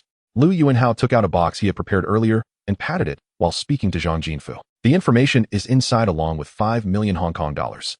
Take it for now, and if it's not enough, let me know. Be careful and keep yourself clean. You can rest assured I'll handle it. After speaking, Zhang Jinfu picked up the suitcase and left without looking back. Half a month later, an accident occurred on the mountain road in the southern district of Hong Kong Island. A speeding car suddenly lost control and crashed into an oncoming vehicle, which caught fire. The crashed vehicle belonged to the owner of E-Weekly, Fatty Li. Zhang Jinfu, who had been following the accident vehicle, witnessed the entire process. After seeing the two cars engulfed in flames, he waited a moment to confirm that no one was getting out before turning the wheel and returning to the Liu family residence. In the study, he reported the accident to Liu Yuanhao. I confirmed the license plate number, it's definitely his. With that kind of fire, there's no way he could have survived if he was in the car. The person carrying out the task was a terminal cancer patient who received 5 million Hong Kong dollars in cash and should have perished on the spot. His family took the money to Taiwan. The police couldn't find them, and even if they did, they wouldn't be able to investigate further. They had never seen me. My contact with that person was only one way. You can't be sure if Fatty Lee was in the car, right? The fire was too intense. I couldn't get close enough to confirm. Liu Yuanhao tapped his finger on the table. Given Zhang Jinfu's arrangements, even if Fatty Lee was not in the car, there wouldn't be any loopholes. After a moment of thought, he said, let's check the news tomorrow. If it's true, you can head back to the mainland. I will take good care of your son at the company. Zhang Jinfu nodded in agreement and left the study. The next day, the newspaper reported the news of Fatty Lee's death in the car accident. After seeing the news, Zhang Jinfu returned to the mainland with his wife to enjoy his retirement, leaving his son to continue working at Xingyuan Investment. Liu Yuanhao also understood that Hong Kong was part of the future great power game. Without Fatty Lee, there would certainly be other figures like Fatty Zhang or Fatty Wang in the future. However, his interests were deeply tied to Hong Kong, so he felt no psychological burden regarding Fatty Lee. If similar figures appeared in the future, he would still suppress them. Afterwards, the police launched an investigation and discovered that the accident driver's wife and daughter had left the country for Taiwan a few days before the incident. Due to the lack of an extradition agreement between the two regions, although there were doubts about the case, they couldn't find evidence. The police ultimately declared it a traffic accident. With the owner's death, he weekly fell into chaos, splitting into factions that began to vie for power and profit. Fatty Lee's wife, not being a member of the gang, could not control the situation and sold the shares of the weekly to emigrate overseas. After acquiring e-weekly through a middleman, Boss Hua made personnel adjustments in the company, expelling all those with gang backgrounds. Since Boss Hua was a force in the underworld, those expelled from the company dared not cause trouble in front of him. Later, Boss Hua reformed the content of e-weekly, eliminating the vulgar content that attracted attention and turning it into an ordinary gossip weekly. Of course, these are all side stories. At Xingyuan Investment, Liu Yuanhao looked at the international crude oil prices, silently analyzing their trends and preparing to invest in oil futures. The event that had the most significant impact on oil prices in 1990 was undoubtedly Iraq's invasion of Kuwait. After the Iran-Iraq War, Iraq was heavily in debt, seeking to have its neighbor Kuwait forgive the $1.4 billion it borrowed during the war, but was rejected by Kuwait. Subsequently, Saddam proposed that the oil-producing countries in the Middle East reduce their oil production to raise oil prices. Instead, Kuwait not only refused to cut production, but also increased its output by half. Additionally, the unresolved border issues between the two countries became a pretext for Iraq's subsequent invasion. However, from a conspiracy theory perspective, this war was not unrelated to the indulgence of the Americans. During the Iran-Iraq War, in order to teach a lesson to Iran, the Americans supported Saddam and sold a large amount of military equipment to Iraq, establishing a very close relationship between the two countries. After the war ended, Iraq had its eyes on Kuwait, which was also one of America's allies. Saddam did not dare to take direct action and inquired about their opinions. The Americans took a neutral stance, giving Saddam a sense of security, which led him to brazenly launch the invasion of Kuwait. However, once the war broke out, the Americans changed their stance 180 degrees, accusing Saddam of starting an aggressive war and began forming a coalition army to teach him a lesson. At that time, America's biggest opponent was the Soviet Union. In last year's Eastern European upheaval, the Soviet Union's influence had been severely diminished, and to intimidate the Soviets militarily, the Americans felt the need to flex their muscles. Iraq's frantic attempts to raise international oil prices did not align with American interests. Moreover, during the Iran-Iraq War, the Americans had thoroughly understood Iraq's military structure, tactics, and weaponry, making it the best target for attack. They deliberately lured Saddam into invading Kuwait to create a pretext for military action while preventing Soviet interference. Later, the Americans waged a high-tech war that shocked the world, easily defeating Iraq, intimidating the Soviets, and establishing numerous military bases in countries like Saudi Arabia, expanding their influence throughout the Middle East. The current oil price is $20 a barrel. If they want to entice Saddam to act swiftly, oil prices should continue to drop. Only after Iraq launches a war in early August will oil prices rise rapidly. To validate his suspicions, Liu Yuanhao decided to short the oil futures with a small amount first. After all, once the war breaks out in early August, oil prices will surely rise, and even if these shorts incur losses, it won't matter, as he will definitely make up for it later. After careful consideration, Liu Yuanhao began to arrange for the investment department of the family office to establish short contracts for oil futures, starting with an investment of $10 million to test the waters. Liu Yuanhao picked up a pillow, patted her waist, and said gently, "Come, let's put this under you." Shun Marin, drenched in fragrant sweat, closed her eyes, tightly gasping heavily as her body trembled slightly. Upon hearing Lu Yuanho's words, she instinctively raised her waist, allowing him to slide the pillow underneath. For a week straight, filling you up 3 times a day, that's how your sister Shally got pregnant with Cece back, then you should be about the same now. Shun Marin was just over 2 months away from graduation. Lu Yuanhao felt the timing was right and had been diligently working on her side during this period. After resting for a while, Shun Marin caught her breath and cuddled up to Lu Yuanhao, saying, "I feel like this time it should work. Brother, how I've thought of a name for the child. How about Lu Fei?" Lu Yuanhao gently stroked her back, and upon hearing this, he paused for a moment and immediately replied, "Not good." "Then how about Lu Yu?" "Not good either." "What about Lu Fei Yu?" "I think that name sounds nice." Lu Yuanhao couldn't help but roll his eyes lightly, smacking her perky bottom. "Don't come up with weird names. Ew, I've already thought it through. Let's name him Lu Jiai." Shun Marin exclaimed in surprise, playfully pouting, "Why did you hit me? Everything just came out." "Then I'll just come and block it back up." Lu Yuanhao flipped over and pressed Shun Marin beneath him. In April, the grand development strategy for Pudong was launched, and Lu Yuanhao was invited to attend the press conference, joining the Pudong development plan. The day after the press conference, Lu Yuanhao, accompanied by a designated person from the government of Modu, arrived at Lujiazui, just across the river from the Bund. At that time, Lujiazui was filled with low, dilapidated houses, but fortunately the Yan'an Road tunnel had. Standing at the entrance of the tunnel, Lu Yuanhao tried hard to recall the locations of the 3 iconic buildings from his past life in Pudong, comparing them with the Lujiazui development planning map, and finally pinpointed the approximate locations. After returning to the hotel, Lu Yuanhao expressed his desire to acquire all 3 plots of land, leaving the accompanying staff stunned, who dared not speak much, and quickly reported back. Before long, a sufficiently high-ranking official came to meet him. After some pleasantries, Lu Yuanhao smiled and said, "I have great confidence in Modu and in the development of Pudong. As the first national development zone named for finance and trade, Lujiazui is undoubtedly my first choice for investment. Therefore, I wish to purchase these 3 plots of land at once to build iconic skyscrapers in Pudong. Is that feasible? Pudong welcomes patriotic Hong Kong businessmen like you, Mr. Lu, to invest. I also admire Mr. Liu's vision for selecting the 3 largest plots all at once. It's truly impressive. However, we certainly can't give you all 3. How about one?" Lu Yuanhao had not intended to take all at once and immediately agreed, settling on the plot for the former Global Financial Center. Having agreed on the land deal, Lu Yuanhao did not rush back to Hong Kong, but instead expressed his wish to visit the Modu University of Finance. The university responded quickly, warmly welcoming him to visit and eagerly inviting him to give a speech. Lu Yuanhao gladly accepted, as this was one of the purposes of his trip. In the auditorium of the university, a dense crowd of students filled the seats, with many students from other schools arriving upon hearing the news. In reports from the mainland, Lu Yuanhao appeared with a positive image. His rise to success was depicted almost fantastically in many grassroots literature, especially among the finance students. He was a legendary figure. On the stage, Lu Yuanhao held the microphone, briefly introduced himself, and then began his speech. "My first pot of gold from starting a business in Xiangjiang came from the stock market, so I have always been very interested in finance and have bought many books related to economics for my own study. However, during the actual operation, I found some phenomena that cannot be explained by economic theories. Today, I happen to have the honor to visit the Finance University, so I would like to bring these up for discussion with everyone. Let me give an example from around us. Are there any students from CC City here?" A tall, well-built boy raised his hand excitedly and said, "I'm from Changchun." "Great, this student, do you know about the Changchun orchid incident from a few years ago? Can you share it?" The orchid is the city flower of CC City. A few years ago, the orchids in Changchun were in high demand. My mom said that the cheapest ones on the street were 1,500 yuan a pot, and some varieties sold for 20 to 30,000. It was common to exchange orchids for color TVs and refrigerators in stores, and even Hong Kong businessmen offered a luxury crown car worth 900 yuan for the best orchid, the Phoenix Crown. Is that still happening now? Now even 1 yuan a pot no one wants. I have over 10 pots of orchids on my... Very good, thank you for sharing. Please take your seat. Now the question arises, why could a pot of orchids suddenly sell for thousands or even tens of thousands only to become worthless overnight? Who can use economic principles to explain this? The students in the audience began whispering, but no one raised their hand to speak. Lu Yuanhao continued. If production costs determine value, then why in the case of orchids did the price fluctuate so greatly in a short period despite no change in production costs? The murmurs in the audience grew louder, yet still no one raised their hand. I'm not an authority. I want to answer this question here.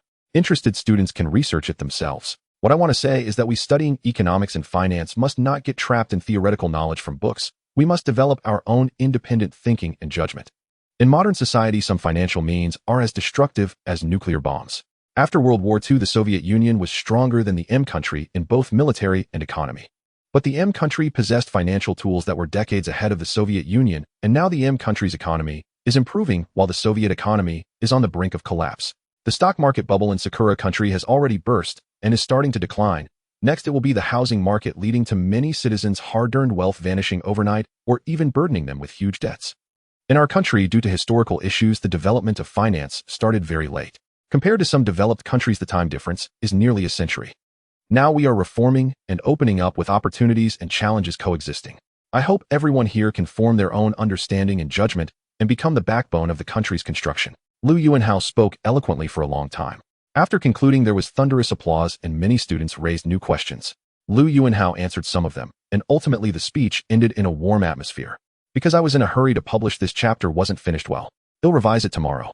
After the end of World War II, the Soviet Union established an economic cooperation organization consisting of socialist countries called the Council for Mutual Economic Assistance, and the Soviet legal currency, the ruble, became the accounting currency unit of this organization. The accounting ruble is not a currency, it essentially serves as a value marker for barter trade. Theoretically, the accounting ruble could be exchanged for gold at par, but in reality, the participating countries of the Council cannot freely exchange gold, nor can they withdraw the rubles from trade surpluses on their accounts. Compared to the global circulation of the US dollar, the accounting ruble is, to put it bluntly, just a pile of numerics. From that time onward, the Soviet Union's economic strength fell behind in the Cold War game, with countries' financial methods far surpassing those of the Soviet Union. In 1988, the Soviet Union undertook economic reforms, and the first batch of cooperative banks and commercial banks established through equity investment began to appear. Last year, Gorbachev visited China and announced that the relationship between China and the Soviet Union had normalized. In May of this year, Yeltsin was elected as the chairman of the Supreme Soviet of the Russian Soviet Federative Socialist Republic. Liu Yuanhao had waited long enough and felt the time was finally ripe to initiate the first step in laying out plans for the Soviet Union. A British employee of the family office, Thomas, was summoned for a private meeting by Liu Yuanhao. Thomas, in his 40s, was one of the first employees of the family office. His investment skills were average, but his social abilities were quite impressive. He was adept at networking. Liu Yuanhao needed someone like him, skilled at maneuvering, to open a branch of Xingyuan Bank in St. Petersburg. If Liu Yuanhao merely wanted to profit from the depreciation of the ruble, he would not need to seek out a so-called partner. On the sea south of Hong Kong Island, Liu Yuanhao set out to sea with two younger brothers. In June, international oil prices fell to 10 a barrel, confirming Liu Yuanhao's judgment. He closed all his short positions and began to go long. I plan to expand the business of Xingyuan Bank into the Soviet Union and need a head for a branch. What you need to do is host daily cocktail parties, mingle in high society, manage various relationships, befriend important figures, and convince one or two of them to become our shareholders. The Hunter Fund managed to avoid the crash of Hong Kong stocks in 1989 and successfully escaped the bursting of the Japanese yen bubble this year, now becoming the most renowned private equity fund in Hong Kong. No problem, I've noted it down. Liu Yuanhao smiled and began to detail the arrangements. I want you to go to Moscow and St. Petersburg. Once you are there, don't rush into business. First, befriend important figures. The key public relations target is Yeltsin, the chairman of the Supreme Soviet of the Russian Federation, along with his close confidants. Is that clear? Liu Yuanhao did not feel regretful. The oil price surge starting in August was the cake he valued more. After Zheng Jiachuan took over New World, the company's debts soared to over 9 billion Hong Kong dollars in just over a year, and he was currently in a dire situation. Liu Yuanhao awaited his father to sell assets again, and naturally, he would not inform him about any profitable news. BOSS, feel free to give me orders. I am happy to serve you. At that time, the entry requirements for foreign banks in the Soviet Union were very lenient, with a minimum legal capital requirement of only 5 million rubles, equivalent to about $1 million at the official exchange rate. Thomas' eyes lit up as he listened, and he excitedly said, "BOSS, you have a keen eye for talent. I am willing to accept such a challenge. International oil prices have dropped to 10 a barrel. You can arrange for the Hunter Fund to enter and go long." However, his goal was the powerful heavy industry assets of the post-dissolution Soviet Union.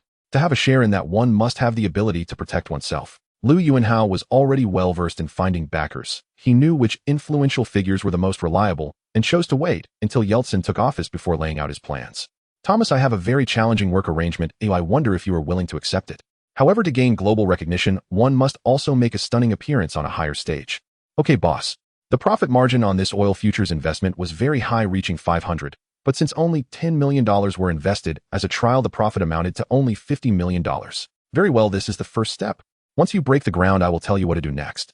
Hand over your current work as soon as possible and set off for the Soviet Union. Liu Yuanhao said to Liu. As for the more profitable energy industry, that is the focus of competition among major oligarchs. With his current resources, he couldn't participate, so he decided to set that aside for now. Oil prices can't drop much further, but even if they rise, they probably won't increase much, right? Since Lu Yuanhao mentioned playing with oil futures, Lu has been keeping an eye on oil prices and is well aware of the trends. There may be changes in the Middle East. Once war breaks out, oil prices will skyrocket. The Iran-Iraq war just ended 2 years ago, and now they are about to fight again. Pundi asked doubtfully.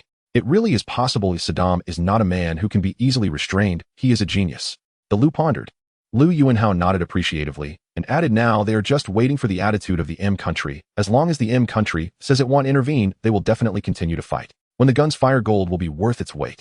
Iraq has so much foreign debt. If oil prices don't rise, how will he repay it? That makes sense. I will arrange for the Hunter Fund to enter and go long on oil futures. Ashing, you just got divorced. You can invest more in the fund to make up for some losses. Lu Yuanhao teased Pundi, who had just divorced Yang Ziqiang this year and had to part with some assets. Hey big brother, I still think you have the most foresight. I don't plan to get married again in the future. Pundi looked melancholic when talking about divorce. By the way, big brother, aren't you going to inform Chuanja about this oil futures venture? I'm just guessing, or it might not be accurate. He is currently troubled about funds, and if my judgment is wrong and occupies his capital, it would be bad, so I won't tell him this time. Lu Yuanhao explained. Ashing, don't be sad. When the beautiful women from the nearby boat come over, you can choose first. Lu jokingly changed the subject. Then what are we waiting for? Let them come over. Soon 6 top-tier beautiful women in revealing outfits were sent over from the nearby yacht by the bodyguards. The atmosphere on the boat changed, and the 2 LSPs each embraced 2 women starting to get handsome. Lu Yuanhao leaned against a voluptuous woman, allowing her to massage him from behind, while another sat beside him massaging his thigh and occasionally feeding him fruit. Before long, Pundi and Lu exchanged glances, and then turned to Lu Yuanhao, with Pundi speaking up, big brother, let's go to the cabin. Lu Yuanhao felt a headache. It was clear what they wanted to do in the cabin, and he directly refused. You guys go ahead. The 2 were not pretentious either, and stood up with their companions heading toward the cabin. Damn, you guys take it easy. Lu Yuanhao couldn't help but complain. Looking at the 2 eager women beside him, he reclined on the lounge chair and said to them, give me a good massage. The 2 women exchanged glances, their eyes burning with desire. Damn, where should we massage? Damn, where should we even massage? Thomas was indeed a skilled public relations expert.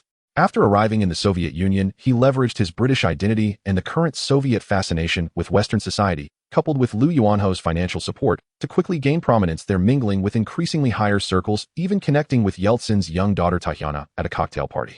After winning Tatiana over, Thomas coaxed her into a partnership to open a bank, which greatly piqued her interest. When Lu Yuanhao received his report, he couldn't help but praise Thomas' adeptness in navigating social circles and summoned him back to Hong Kong for further discussion. At Xingyuan Investment, after Li Ji brought the 2 of them coffee, Lu Yuanhao generously praised Thomas, saying, you did exceptionally well this time. Achieving such progress in just 2 months has truly surprised me. Thomas was already overjoyed at heart. His life in the Soviet Union was indeed colorful, with nightly revelries and daily visits to various upscale venues, often hosting parties himself, all funded by public money. I feel like this job is tailor-made for me, and I absolutely love my current work. Lu Yuanhao smiled, reflecting on the current state of the Soviet Union, which could be discerned from the newly opened mainland. He didn't care about the slight increase in public relations expenses that Thomas incurred, and continued, with $200 million at the current exchange rate of 1:1, the funds can be converted to 320 million rubles, sufficient for the new bank's operations. The U.S. Treasury bonds, also known as gold-edged bonds, serve as high-quality collateral for loans in any bank worldwide. If relationships are managed well, loans can even be secured at a 1:1 ratio without discounts. The new bank needs to attract public deposits through quality service and high interest rates, especially offering exceptionally high interest for 3-year and 5-year fixed deposits, maximizing rates as permitted by the Soviet Union, while for other terms slightly surpassing other commercial banks' rates will suffice. Upon hearing there was still $200 million available for loans, Thomas immediately relaxed. In that case, I have no problem. By the way, BOSS, what if Tatiana can't come up with 500 rubles right now? Lu Yuanhao certainly wouldn't exchange a large amount of USD for rubles in the Soviet Union at this moment, as that would be like throwing money into the water. No worries, if she can't come up with it now, I can lend it to her privately. Wow, it seems you have a high regard for her father. BOSS, I can understand giving Tatiana 10 of the shares, but when I was in the Soviet Union, I boasted quite a bit. Now that we're preparing to establish a bank, isn't 5 million rubles a bit too little for the registered capital? Not at all. If the registered capital were higher, Tatiana couldn't possibly provide that much money. Moscow represents the current state of post-disintegration Russia, while St. Petersburg symbolizes the 20 years following Yeltsin. In addition to the 5 million rubles in registered capital, I will prepare U.S. Treasury bonds worth $200 million for you. As for Tatiana, since she wants to collaborate, you can tell her that if she invests 500 rubles, she can secure a 20 stake. Of course, if she is willing to invest more, we can discuss the shares further. Lu Yuanhao smiled and did not respond to Thomas' comment, continuing with, Once the bank's paperwork is completed, I want you to swiftly expand operations, particularly focusing on establishing branches in Moscow and St. Petersburg. You can use this to secure a loan from the State Bank of the Soviet Union with the funds utilized for the bank's operations. The minimum statutory limit for foreign banks in the Soviet Union is 5 million rubles, so our registered capital simply needs to meet this requirement. No need to spend more money. The disintegration of the Soviet Union was an inevitable historical event, and once it occurred, the ruble would depreciate to the point of becoming worthless, plummeting to a rate of 650 rubles per dollar. He is the first president of Russia, so of course he is highly regarded. Thomas asked in confusion. As for loans, that's a different story. Once the ruble depreciates, he will only need less than 6 euro USD to repay the principal and interest on the 320 million rubles loan, making the assets of the new bank incredibly cheap. The registered capital of 5 million rubles, equivalent to $3.1 million US, is merely the cost of a ticket, an unavoidable expense. A certain tough character is still working in East Germany and has not been recalled to the homeland. By next year, he will also start to emerge from St. Petersburg. Are you trying to enhance our competitiveness and visibility through this differentiated approach? It's a good idea, but what if the interest rates are set too high and the bank incurs losses? That's not a concern for you. You simply need to execute. Thomas Liu Yuanhao had once heard of a mysterious financial invasion plan called the Wanda Plan. It was said that the person executing this plan was Leo Wanda, the most trusted financial warfare expert of President Reagan in the U.S., who had served in senior positions at the Treasury, CIA, and FBI. His secret operations were dubbed the Great Ruble Scam. Wanda established a new Republic Financial Group in Wisconsin, USA, with an operating capital of only 1700 USD, but after a swift capital injection into his overseas accounts, his business rapidly expanded. In October 1990, he completed a transaction buying 140 billion rubles for $5 billion at a rate twice that of the black market, 28 rubles to $1. By early 1991, Wanda shorted gold on the London gold market, amounting to as much as 200. The already weakened Soviet economy relied on gold exports for survival, and the plummeting gold prices drove the final nail into the coffin of the Soviet Union. After being ravaged by the hyperinflation instigated by international financial capital, the Soviet economy bled severely, wiping out the life savings of many mainstream citizens overnight. University professors, doctors, officers, and engineers took to the cold streets to sell various inexpensive goods, with some even forced to beg. The Soviet people had accumulated 70 years of immense national wealth totaling 27.5 trillion US dollars, all plundered by the Wanda Plan, and the social and economic disasters caused by the financial collapse took nearly 16 years to stabilize. It's a captivating story, but doesn't stand up to scrutiny. Any short-selling action must involve 3 steps: borrowing, selling, and repaying. Whether shorting a company's stock or a nation's currency, all 3 steps must be completed without exception. To short the ruble, one must similarly undertake these 3 steps: borrow rubles, sell rubles, and buy rubles back to repay the previous loan after the ruble depreciates. In theory, Liu Yuanhao would only need to borrow rubles from various Soviet banks, convert them into dollars, and after the ruble depreciates significantly, buy rubles back to smoothly transfer the wealth from the Soviet citizens. Alternatively, he could use the ruble deposits accumulated by the new bank to exchange for USD foreign exchange reserves from the State Bank of the Soviet Union, and after the ruble depreciates, buy rubles back with a small amount of USD to return to the bank's depositors, thus achieving the same wealth transfer. However, these theories remain just theories without the conditions for implementation. Even if he could borrow a large amount of rubles, the daily transaction volume of rubles in the foreign exchange markets of New York and London is only a few tens of millions of USD, making it a currency with relatively low trading volume. With such limited trading volume, slightly larger amounts of capital cannot be traded if you want to sell rubles, but no one is buying. Who will you sell to? Moreover, the Soviet Union, under a planned economy, had strict foreign exchange controls, and ordinary citizens and companies could only exchange a limited amount of USD for overseas consumption or procurement. In this context, it is unrealistic to exchange a large amount of USD foreign exchange reserves from the State Bank of the Soviet Union for rubles. The same goes for the black market. While exchanging small amounts of USD is feasible, converting large amounts into USD is simply impossible. Thus, Liu Yuanhao did not consider exchanging these deposits for USD, but instead planned to use these ruble deposits to acquire various heavy industrial assets after the disintegration of the Soviet Union. As for why there is a particular focus on raising interest rates for 3-year and 5-year fixed depositors, it is because post-Soviet disintegration Russia adopted a shock therapy approach. Since it is shock therapy, it indicates that the economy is not entirely dead, yet with the lowest point of ruble depreciation expected 3 years after the Soviet collapse. Alright, I understand. I will strictly follow your instructions. Then you can go back and continue preparing for the bank's establishment. I will personally come to support you when it opens. Okay, thank you, boss. Young Master Roan claims to have acquired a bottle of fine wine and invites Liu Yuanhao to come taste it. After CITIC acquired Taefuk, they were gradually injecting assets into the listed company. The asset injection is still incomplete, and Taefuk has not yet changed its name. Young Master Rong has been busy with this matter recently. Lu Yuanhao knew that there were no perfect banquets. This guy was probably about to start his antics again, but he still, upon meeting young Master Rong, mysteriously presented a very unassuming, even somewhat shabby wine jar to Lu Yuanhao, saying, "This is 60-year-old Guizhou Qingyi Matai. I managed to get my hands on this jar. What do you think? Can it catch your eye? Not interested. I don't care for white liquor." Offering hospitality without a genuine purpose is either flattery or deceit. "So what is this about this time?" Lu Yuanhao said bluntly. "You are such a bore. With such fine wine, before you can't we enjoy a couple of drinks first? This is a precious wine produced before the merger of Guizhou Matai from the old shops of Matai Town." After finishing, young Master Rong carefully tore open the mud seal and poured Lu Yuanhao a small cup. Taking a whiff, a rich aroma wafted over. Lu Yuanhao couldn't resist taking a sip. It was smooth and delightful. "So what do you think? I didn't deceive you, did I? This wine, each sip you take diminishes its quantity." Young Master Rong poured himself a small cup and after tasting it spoke with a look of bliss. "All right, we've tasted the wine. Let's talk about what this is really about, or drinking won't be enjoyable." Rolling his eyes at Lu Yuanhao, young Master Rong began to discuss serious matters. "Last time you asked me to keep an eye on the industrial companies in Hong Kong. To be honest, I really found a suitable target, but the financial pressure is a bit high as CITIC alone can't handle it." "Which company are you interested in?" "The old brand Hengchong Enterprise in Hong Kong, with an annual revenue exceeding 10 billion and profits over 1 billion. The equity is concentrated in the hands of Hishan Heng, Liang Qiuju Lin Bingyan, He Tian, and others. Coincidentally, it seems that the descendants of these individuals are unwilling to take over these enterprises. No one is currently employed in this company." Lu Yuanhao nodded in agreement. "It sounds like Hengchong Enterprise is truly a good target. If CITIC can manage this acquisition, it will represent a leap in development."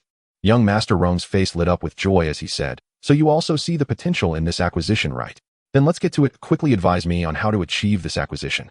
The target is too large and CITIC can't swallow it whole. Since you're looking to acquire Hengchong Enterprise, it must be a complete acquisition without splitting and selling. This will show sincerity when negotiating with the old shareholders. Another point is the price. These old Chinese merchants won't care where you're from. If your offer is too low, they definitely won't sell to you.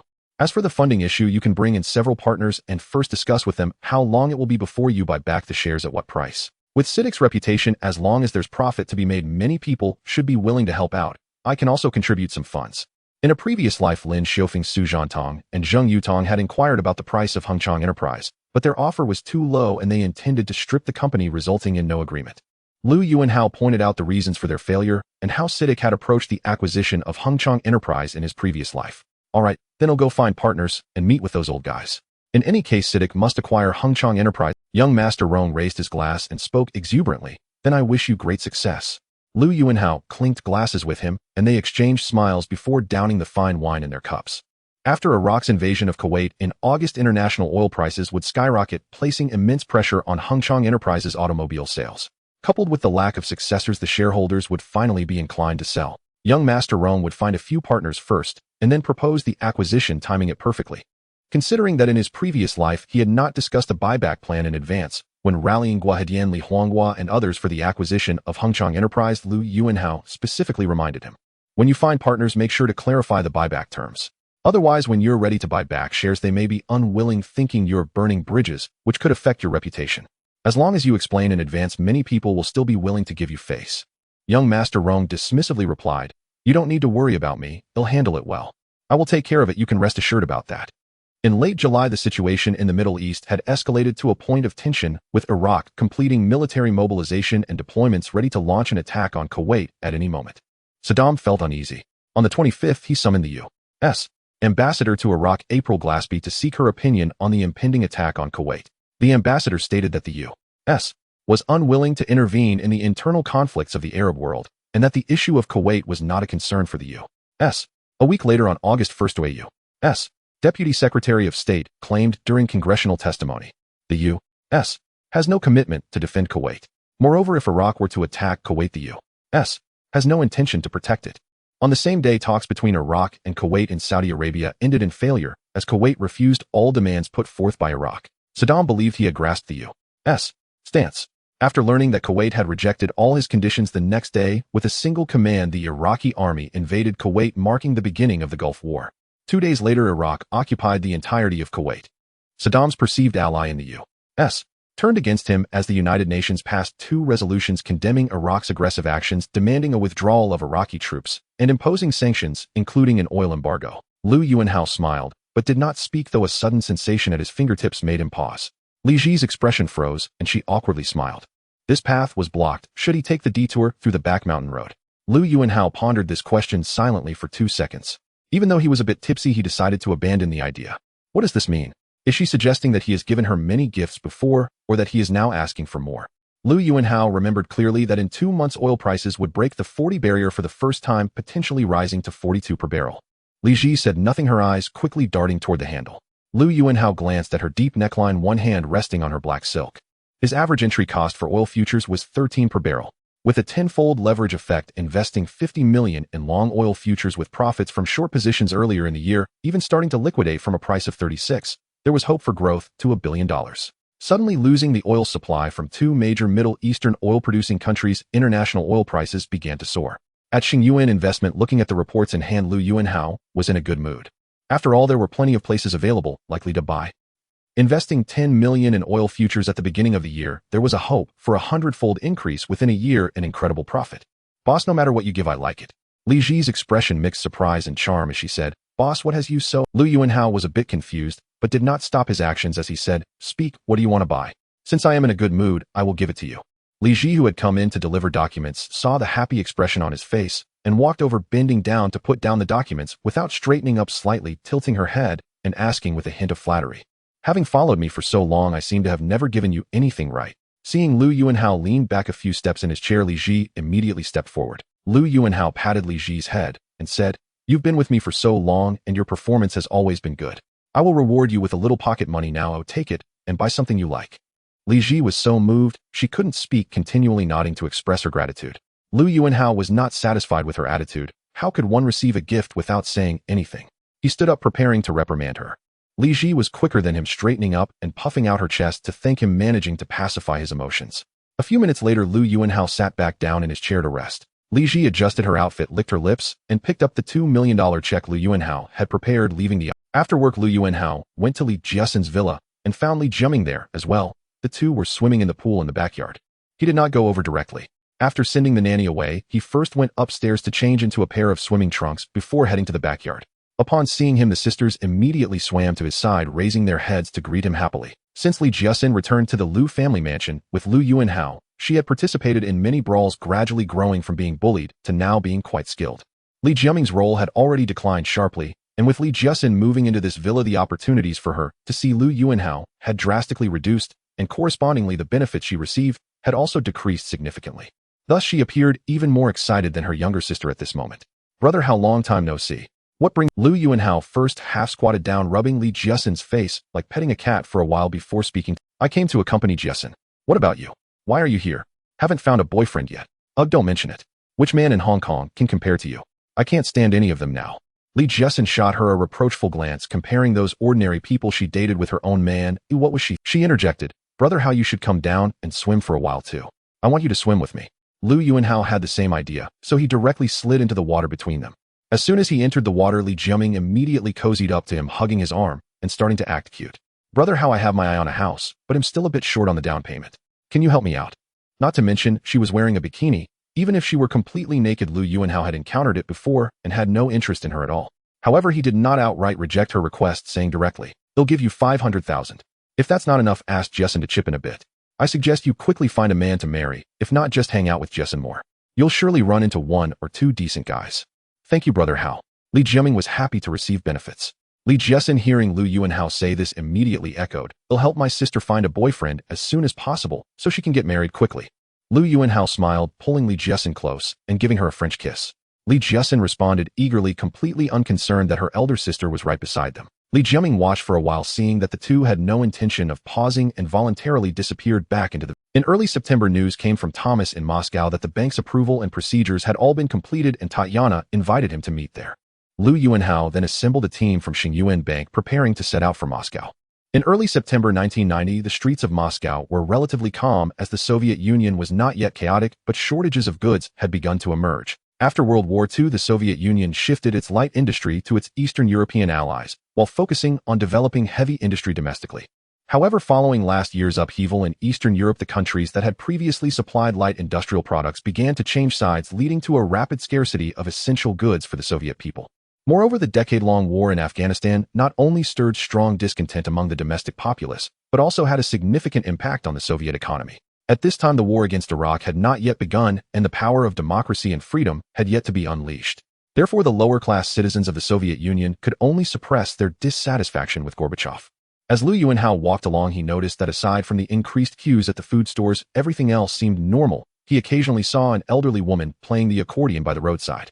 There were the local branch heads of the Soviet State Bank, officials from a certain administrative district in Moscow, and mid-level military officers. Liu Yuanhao noticed that Yulia stood very upright, further convinced that she was the fabled KGB swallow, making it hard for him to even utter a refusal. Liu Yuanhao understood that his earlier remark, "only dollars, no rubles," revealed his inner thoughts, and Tatiana's inquiry was clearly more related to her father than his views on the Soviet Union. After bringing Yulia into the room, Liu Yuanhao took the opportunity to carefully observe her. Her appearance was both innocent and alluring, rivaling the two fine horses he had kept in France. She wore high heels that only slightly diminished her height, being at least over 175 centimeters, though her long coat concealed her figure. Regarding Liu Yuanhao's strategy of attracting deposits with high interest rates, she merely emphasized the need to maintain the bank's profits, implying the importance of safeguarding her own interests.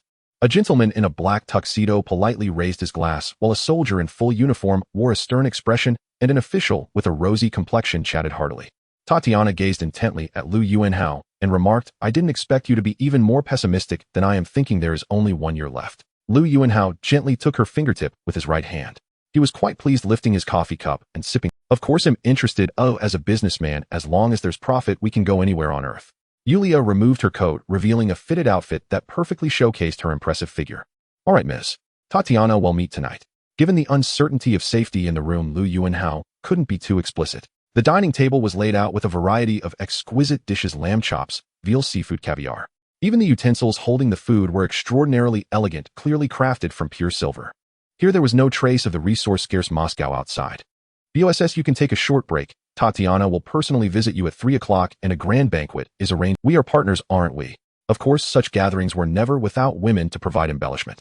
Elegant young ladies, alluring socialites, and stunningly attractive women mingled with wine glasses in hand, traversing the small circles. "Mr. Liu, it's just the two of us here. I've heard you are known for your keen vision in Hong Kong, so I want to hear your thoughts on the Soviet Union. Let nature take its course. Some occurrences now seem inevitable. I think we have at most a year before things settle down. Just be prepared and wait for the changes to arrive."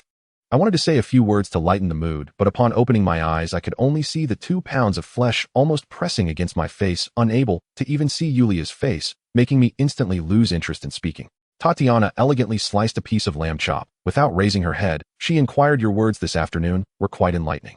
Do you have anything to add?" At 5 minutes to 3, there was a knock on the door. Liu Yuanhao's assistant went to open it, and besides Thomas, 2 women. Liu Yuanhao was unsure if Tatiana could understand, but it was certainly impossible for him to elaborate in such an environment. Liu Yuanhao escorted her to the door and opened it, only to find Yulia standing outside. They all wore their most exquisite and luxurious gowns, adorned with their most dazzling jewelry, showcasing their best selves to everyone present. "Okay, then you go ahead and be busy. Sometimes changes come not only from within, but also from external factors." Her English is fluent. I believe you want need a translator." That evening, Liu Yuanhao, accompanied by Yulia, took the car arranged by Tatiana to a villa on the outskirts of Moscow. "Mr. Liu, I heard you have a trading company in Hong Kong. I wonder if you're interested in developing business in the Soviet Union." Thomas glanced at Liu Yuanhao, who nodded in response, then signaled his assistant. "Mr. Liu, I have other matters to attend to, so I will take my leave. You should rest a bit. Someone will come to pick you up for tonight's banquet at 7 o'clock. We'll see you then." Liu Yuanhao raised his glass and clinked it with her, silently complaining that at least it wasn't vodka he was drinking. Tatiana appeared to be the queen of the entire banquet, guiding him through various small circles and introducing him to a variety of attendees. Liu Yuanhao cautiously addressed Yulia in English. "Tatiana is also someone who dares to place bets early, directly arranging for someone like you to come over." After taking a sip of coffee, he carefully said, "I believe anything is possible.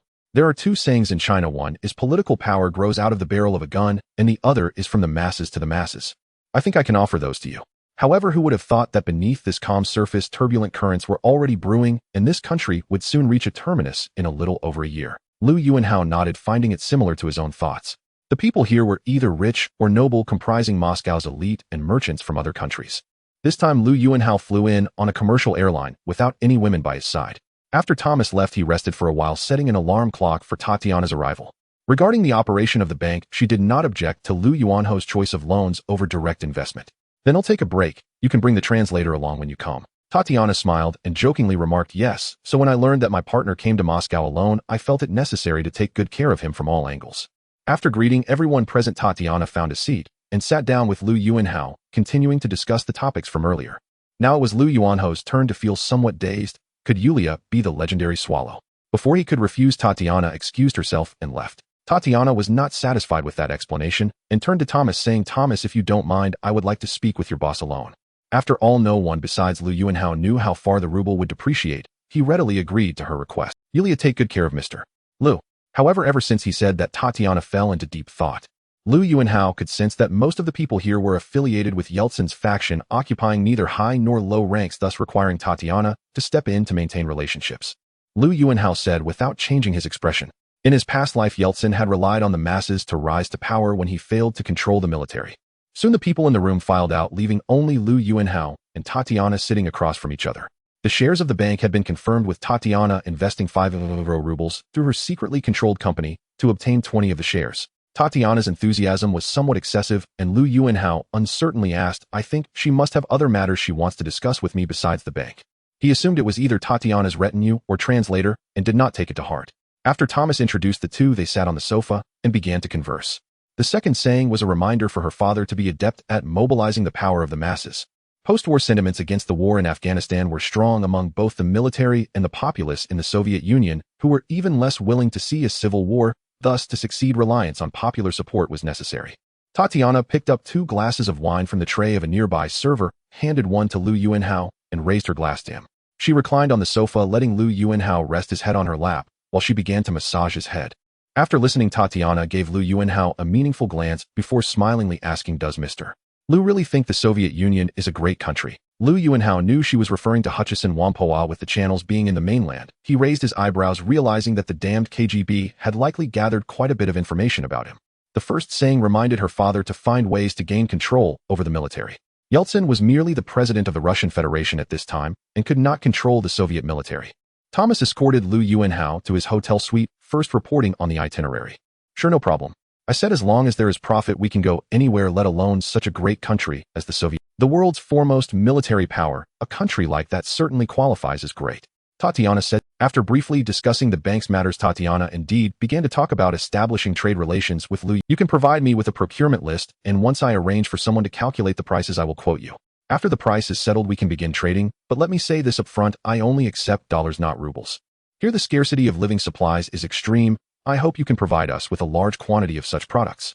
As I understand, you have channels to obtain a lot of inexpensive products, correct? The girl outside is named Yulia. She will be responsible for taking care of your daily life in Moscow, and you can ask. After nearly half an hour of waiting, Tatiana finally returned from her thoughts, her attitude toward Lu Yuanhao becoming more amicable as she extended her right hand and said, thank you for your advice, Mr. Lu, you have gained my friendship. I'm not sure about that, but if there's indeed something else, I guess it's most likely that she wants to establish trade relations with you. Since I can't refuse, I might as well make the most of it. Of course, sir. Yulia and Thomas brought them some food and drinks, sitting not too far from them. Do you know how to massage? I have a bit of a headache. Could you help me out? Like what? The Middle East. There is turmoil in the Middle East which many can foresee, so when Lu Yuanhao spoke of the changes in the region, he wouldn't mention how the coalition led by the M country defeated Iraq in just 3 days, as such a statement could easily be construed as espionage. As long as he firmly expressed to Tatiana that the situation in the Middle East could influence the Soviet Union, he could achieve the desired effect. After the banquet, Lu Yuanhao returned to the hotel with Yulia, which was also a source of headache for him. During the few hours spent alone with her in the afternoon, Lu Yuanhao dared not act. No matter which country it is, agents who use beauty as bait often rely on eavesdropping and secret filming to ensnare their targets. Sir, it's getting late. Would you like to wash up before resting? When I was a freshman, I participated in a social practice and met Ms. Tatiana. Later, she helped me resolve some family issues, and I began working for her. She said she would arrange for me to work at a bank. No, I come from the Ukrainian Federation. Unable to find clarity, Lu Yuanhao decided to stop pondering. He and Tatiana were in a cooperative honeymoon period, and for now, there should be no unexpected issues. He would deal with future matters later.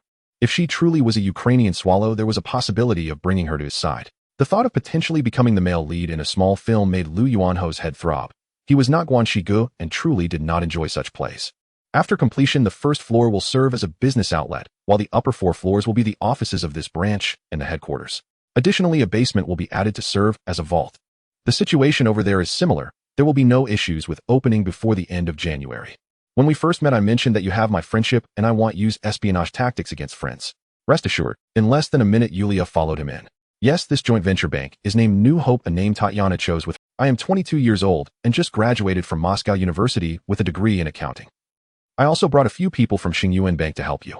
After we return to the hotel, you can meet them to discuss staffing, training, expanding business outlets, and security arrangements. After Tatiana finished speaking, she smiled charmingly. The location was set by Tatiana not far from Red Square, in a 5-story Russian-style building undergoing renovation. However, Yulia mentioned that you were quite formidable. I somewhat regretted not delaying the arrangements for a couple of days to appreciate just how strong you really are. I have no objections to this arrangement, Lu Yuanhao casually asked. How long is the estimated construction period? When the Soviet Union collapsed, the KGB agents who were not Russian faced a tough time as they were neither recognized by Russia nor accepted by their previous countries, with many becoming cannon fodder and victims in this upheaval. The more Lu Yuanhao listened, the more he felt she resembled a swallow, causing him to feel increasingly restless. He casually asked, "Are you Russian?" Tatiana caught on to his hint and smiled, saying, Lu Yuanhao's entire face darkened, but Tatiana's open demeanor made him believe she hadn't arranged for any secret filming. As for whether there were hidden cameras in the room, he completely brushed that thought aside. With Tatiana's assistance, the collateral Lu Yuanhao provided was a 10-year country treasury bond worth $200 million, allowing New Hope Bank to smoothly secure a loan of 320 million rubles from the Soviet National Bank. This was at the full exchange rate without any discounts. It will be quick. Oh, it won't take long. Only Yulia gave him the impression that everything she did was for her own faith. He stiffly stated, while Lu Yuanhao was sitting on the sofa pinching his temples and thought Yulia had already begun. Yulia didn't care about him. All right, boss. I will arrange for Yulia to work at the bank and will not let her accompany other men in the future. In the following days, Thomas and the Xingyuan Bank personnel were busy with the bank's preparation work, while Lu Yuanhao, accompanied by Tatiana, went to the Soviet National Bank to secure a loan. Lu Yuanhao nodded and continued. Thomas brought 2 safety helmets, handed one to Lu Yuanhao, and accompanied him while introducing things. As she carefully scrubbed his back, Lu Yuanhao engaged her in casual conversation. Thank you, Ao. I am also looking forward to that day. He had been going full throttle for several consecutive days, not to mention the women of Hong Kong, even Yeri and Monica, could not withstand it. So how did you meet Tatiana? It was possible that a camera or 2 were hidden in some corner of the room he was staying in. Aren't you going to meet my father? I can arrange it for you. Lu Yuanhao's smile faltered. This was almost an admission that Yulia was the swallow she had arranged. Hearing that she was Ukrainian made Lu Yuanhao's eyes light up. How is the situation in St. Petersburg? Tatiana changed the subject and began discussing Yulia. I have already arranged for someone to check the prices on the list of supplies you provided. It will be faxed to you soon. As partners, I assure you that the price I offer you is absolutely advantageous. With such a large bank, Lu Yuanhao could not leave everything to Thomas. It was inevitable that he would send people from Hong Kong to take on core positions. Tatiana, we are partners, so I hope nothing unfavorable will leak out. Do you understand what I mean? The renovation of the business outlet and office area will be quick, not exceeding 3 months. However, the basement vault is expected to take at least 6 months. Then let's set the opening date for the end of January next year. All right. As for Yulia, she was truly the type of woman who had been brainwashed. He had been careless in Hong Kong. It had always been his territory, and he hadn't considered developing skills for a security team. The bodyguards accompanying him had no detection equipment for such matters. Under Yulia's service, he changed into a bathrobe and entered the bathroom. Thus, Lu Yuanhao guided Yulia through the suite's bathroom, living room, and bedroom, finally falling into a deep sleep once exhausted. However, his new hope might not necessarily be the hope of the people. On the contrary, the people here would have several years of suffering to endure. Thinking of this, Lu Yuanhao finally turned around, and Yulia's exquisite face made him increasingly satisfied, unable to resist gently stroking it with his finger. How should he resolve this? He couldn't exactly ask Yulia for a pair of stockings to put on his head. The next day, Thomas brought him to the designated business outlet for the headquarters. Let's let this slide this time. There will be plenty of opportunities in the future. I look forward to meeting your father after he takes on a different identity. How old are you this year? From just this name, one could glimpse some of her father's little thoughts. With the loan matter settled, Lu Yuanhao's goal for this trip was accomplished, and he prepared to return to Hong Kong, bidding farewell to Tatiana before leaving. Thomas clearly understood this and did not object. Lu Yuanhao could manipulate her at will, demanding as he pleased. Her body responded honestly, but at crucial moments, he could always sense her willpower overcoming her most primitive desires. The formidable swallow made Lu Yuanhao even more eager for the day when her faith would collapse, and he could conquer her completely. Shi Nansheng found Lu Yuanhao, who had just returned to Xiangjiang a few days ago, and brought up the matter of establishing an association for performers. This proposal was initially suggested by Liu Yuanhao 3 years ago for those performers without a background to help them find an organization and support when the gangs invaded the entertainment industry. However, at that time the gang activities in Zhangjiang's entertainment industry were not significant, so there were very few. With the debut of gang-affiliated film companies like Yongsheng in '88, this year the gang forces have begun a full-scale invasion of the Xinjiang entertainment industry. In April of this year, TVB artist Lu Jialing was invited by friends to play mahjong, and on her way she encountered a few gang members who greeted her, but she ignored them and drove away. Those drug gang members felt embarrassed, intercepted her car, kidnapped her, and took explicit photos. Liu Yuanhao had seen reports of this incident in his past life and knew those gang members were associated with Liu. After receiving the news, he pressured Enless leader through Li Jia and Big Brother Hua not only retrieving the photos, but also sending those gang members to Stanley Prison.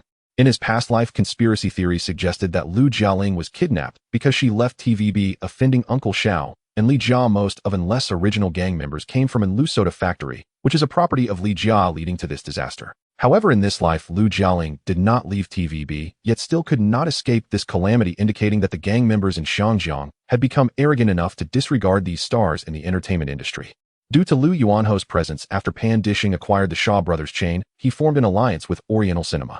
After divorcing Yang Ziqiang, his film company and cinema merged into Oriental Film and Oriental Cinema.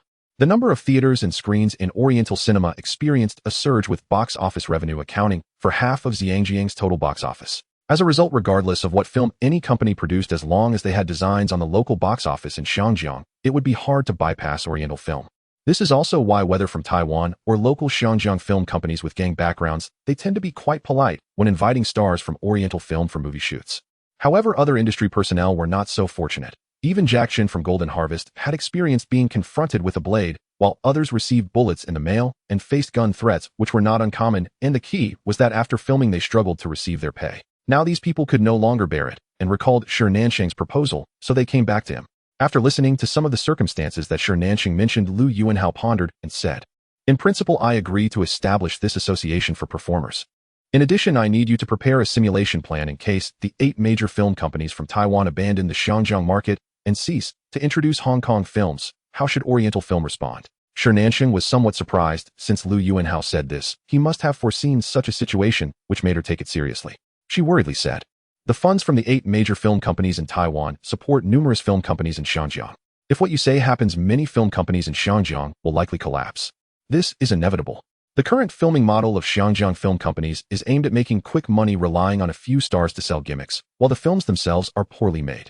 Such a model cannot survive more than 3 years before being abandoned by audiences.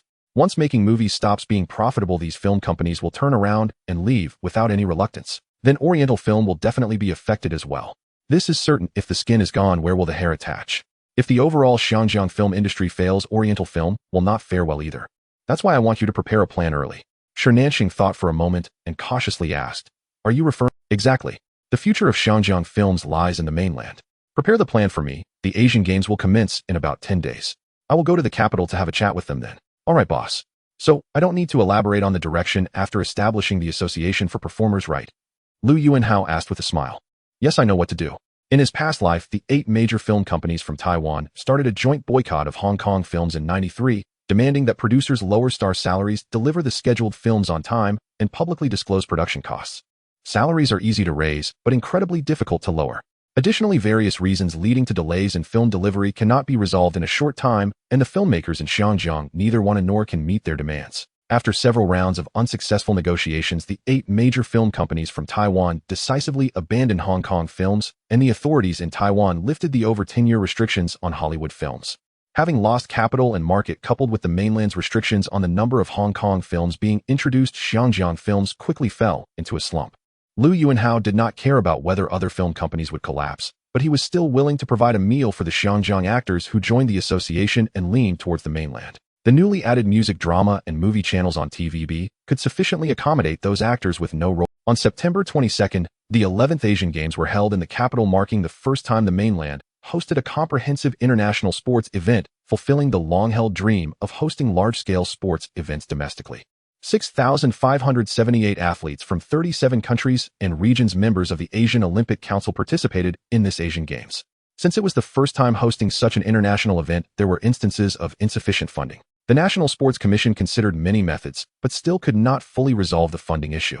Thus, the citizens spontaneously donated, leading to a nationwide donation frenzy, with tens of millions of people generously contributing, totaling to $7 billion, accounting for 1/10 of all expenditures. "Have you donated today?" became a popular saying at the time. Sports was a field deeply cultivated by the Ho family in Xinjiang. Liu Yuanhao did not steal their limelight. He merely donated 10 million Hong Kong dollars when old Ho gathered wealthy merchants to donate for the Asian Games. However, he was still invited as a guest of honor at the opening ceremony. At 4 p.m. at the BJ Workers Stadium, the opening ceremony of the Asian Games began with a parachuting performance, which left a profound impression on everyone. 60 parachutists soared out of the slowly flying domestic Y-5 aircraft, blooming parachutes in the sky, carrying flags of the Asian Olympic Council members as they descended, symbolizing the guests attending the Asian Games. The audience in the stands looked up at the flags and expressed a warm welcome with applause. When the last parachutist appeared carrying the 5-star red flag, the crowd erupted in cheers, reaching a small climax. The ground program of the Beijing Asian Games opening ceremony officially began in this enthusiastic atmosphere. Amidst the resounding celebratory drums, the grand and synchronized mass gymnastics performance, gathering in BJ, commenced, delivering the greatest shock of the opening ceremony to the world. At the end of the opening ceremony, China's first Olympic champion, Su Haifeng, Olympic diving gold medalist Gao Min, and Zhang Rongfang, one of the 5 consecutive champion volleyball team members, jointly lit the main torch of this Asian Games. In his past life, when the Beijing Asian Games were held, Liu Yuanhao was still too young to remember anything apart from the mascot, Pan. This time, witnessing the entire opening ceremony in person, he felt a small thrill in his heart and was glad to see the country growing stronger day by day. "Honey, I saw you on TV just now," Chen Marin said cheerfully as Liu Yuanhao returned to the venue residence. The venue was packed and lively, but perhaps too noisy for you. "How are you feeling today?" "Not bad. Just mild morning sickness, nothing serious." Chen Marin was now 4 months pregnant and, unable to attend in person, had watched the live broadcast from home. Liu Yuanhao had not arranged for her to obtain Hong Kong residency. Instead, once her pregnancy stabilized at 3 months, he brought her to Beijing and formally informed her parents of her condition. Her parents were stunned upon hearing the news and immediately took leave to rush to Beijing. At first learning of Chen Marin's pregnancy, they had nearly flown to Hong Kong to confront Liu Yuanhao. Yet mainland society remained deeply conservative regarding out-of-wedlock births. Gossip and judgment would inevitably follow, whispered behind hands and across dinner tables. "I'm concerned that your parents' attitude may not foster a healthy environment for the child's growth." After all, hosting a few banquet tables required no marriage certificate, merely an intimate gathering for Chen Marin's relatives and friends. There was no need to fear complications from Liu Yuanhao's Hong Kong family. Should they later travel to Fujian and encounter resistance over the child's status, remedial measures would appear contrived. Better than to prepare thoughtfully in advance. Initially, her parents had pressured Chen Marin to terminate the pregnancy and sever all ties with Liu Yuanhao. Yet when Liu Yuanhao arrived, they offered him not a single courteous glance, their resentment etched plainly upon their faces. Not a word passed between them. They refused even to sit at the same table. Fearing she might dwell on it, Liu Yuanhao swiftly reassured her. Overjoyed, Chen Marin confirmed his intentions and, overcome with emotion, showered his face with kisses.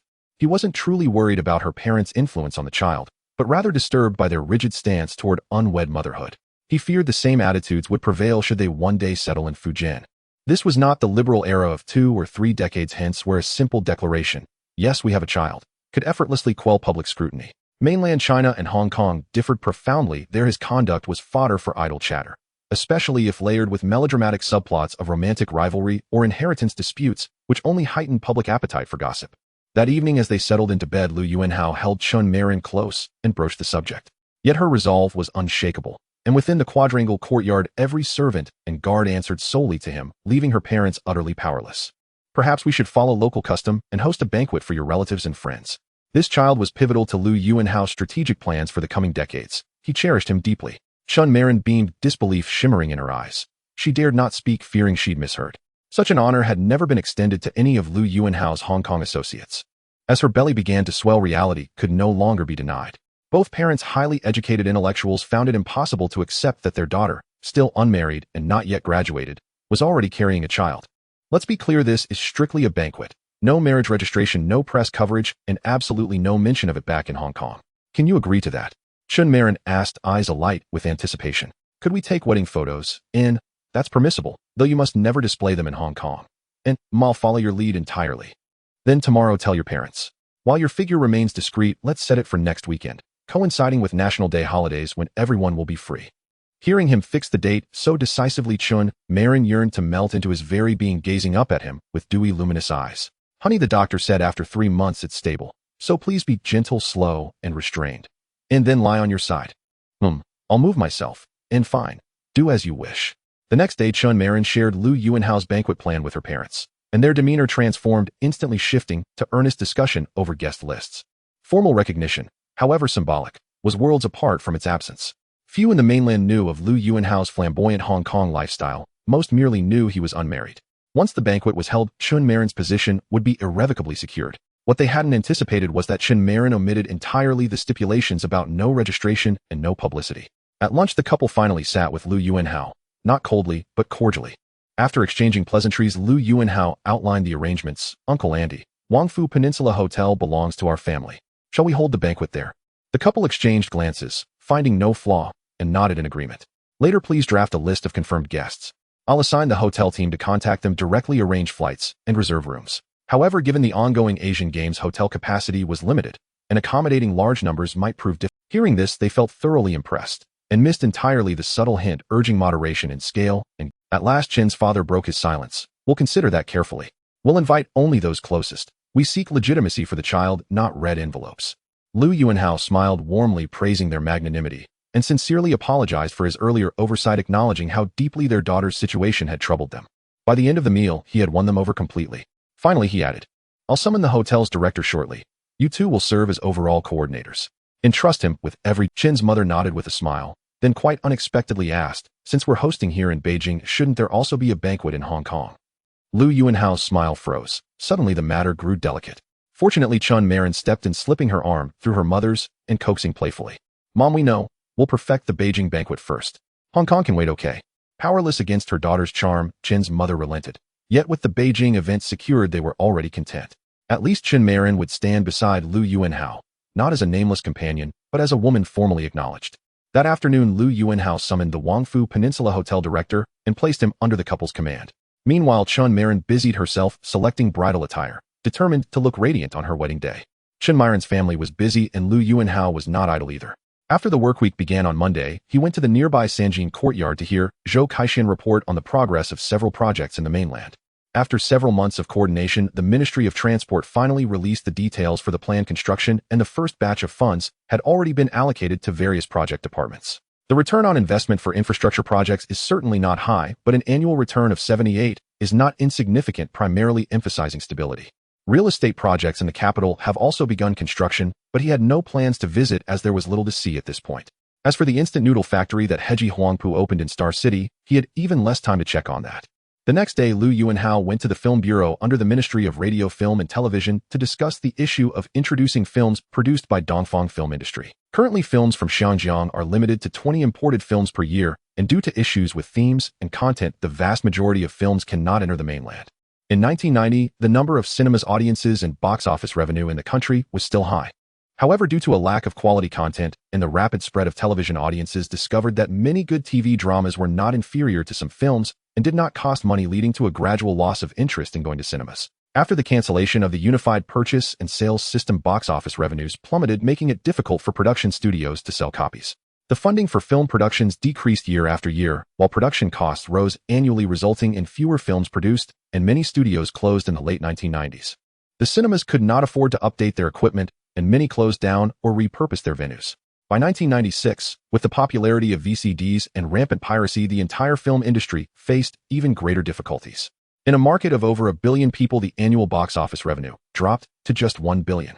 It was not until after joining the WTO that the mainland film industry regained vitality. While Lu Yuanhao could not change some of these trends, his influence among the mainland's upper echelons allowed him to secure a few more slots within the quota of 20 imported films. The leaders of the Film Bureau promised that as long as the themes and intentions of the films produced by Dongfang Film Industry were appropriate and did not portray the mainland in a negative light, they guaranteed to import 5 to 10 films from Dongfang Film Industry each year. This upper limit accounted for half of all imported film quotas, and Lu Yuanhao was quite satisfied with this outcome. In addition, with films co-produced with mainland studios, Dongfang Film Industry would have opportunities for its films to be screened in the mainland each year. Thus, even if the situation in Taiwan led to the abandonment of Hong Kong films in 1993, a Dongfang Film Industry could still thrive. Having sorted out the film matters, Lu Yuanhao spent the remaining days occasionally watching a match at the Asian Games venue or accompanying Chun Marin to check on the progress of her selected wedding dress, enjoying a rare few days of tranquility. Soon the day of the wedding banquet arrived, and Chun Marin got up at dawn to start her makeup.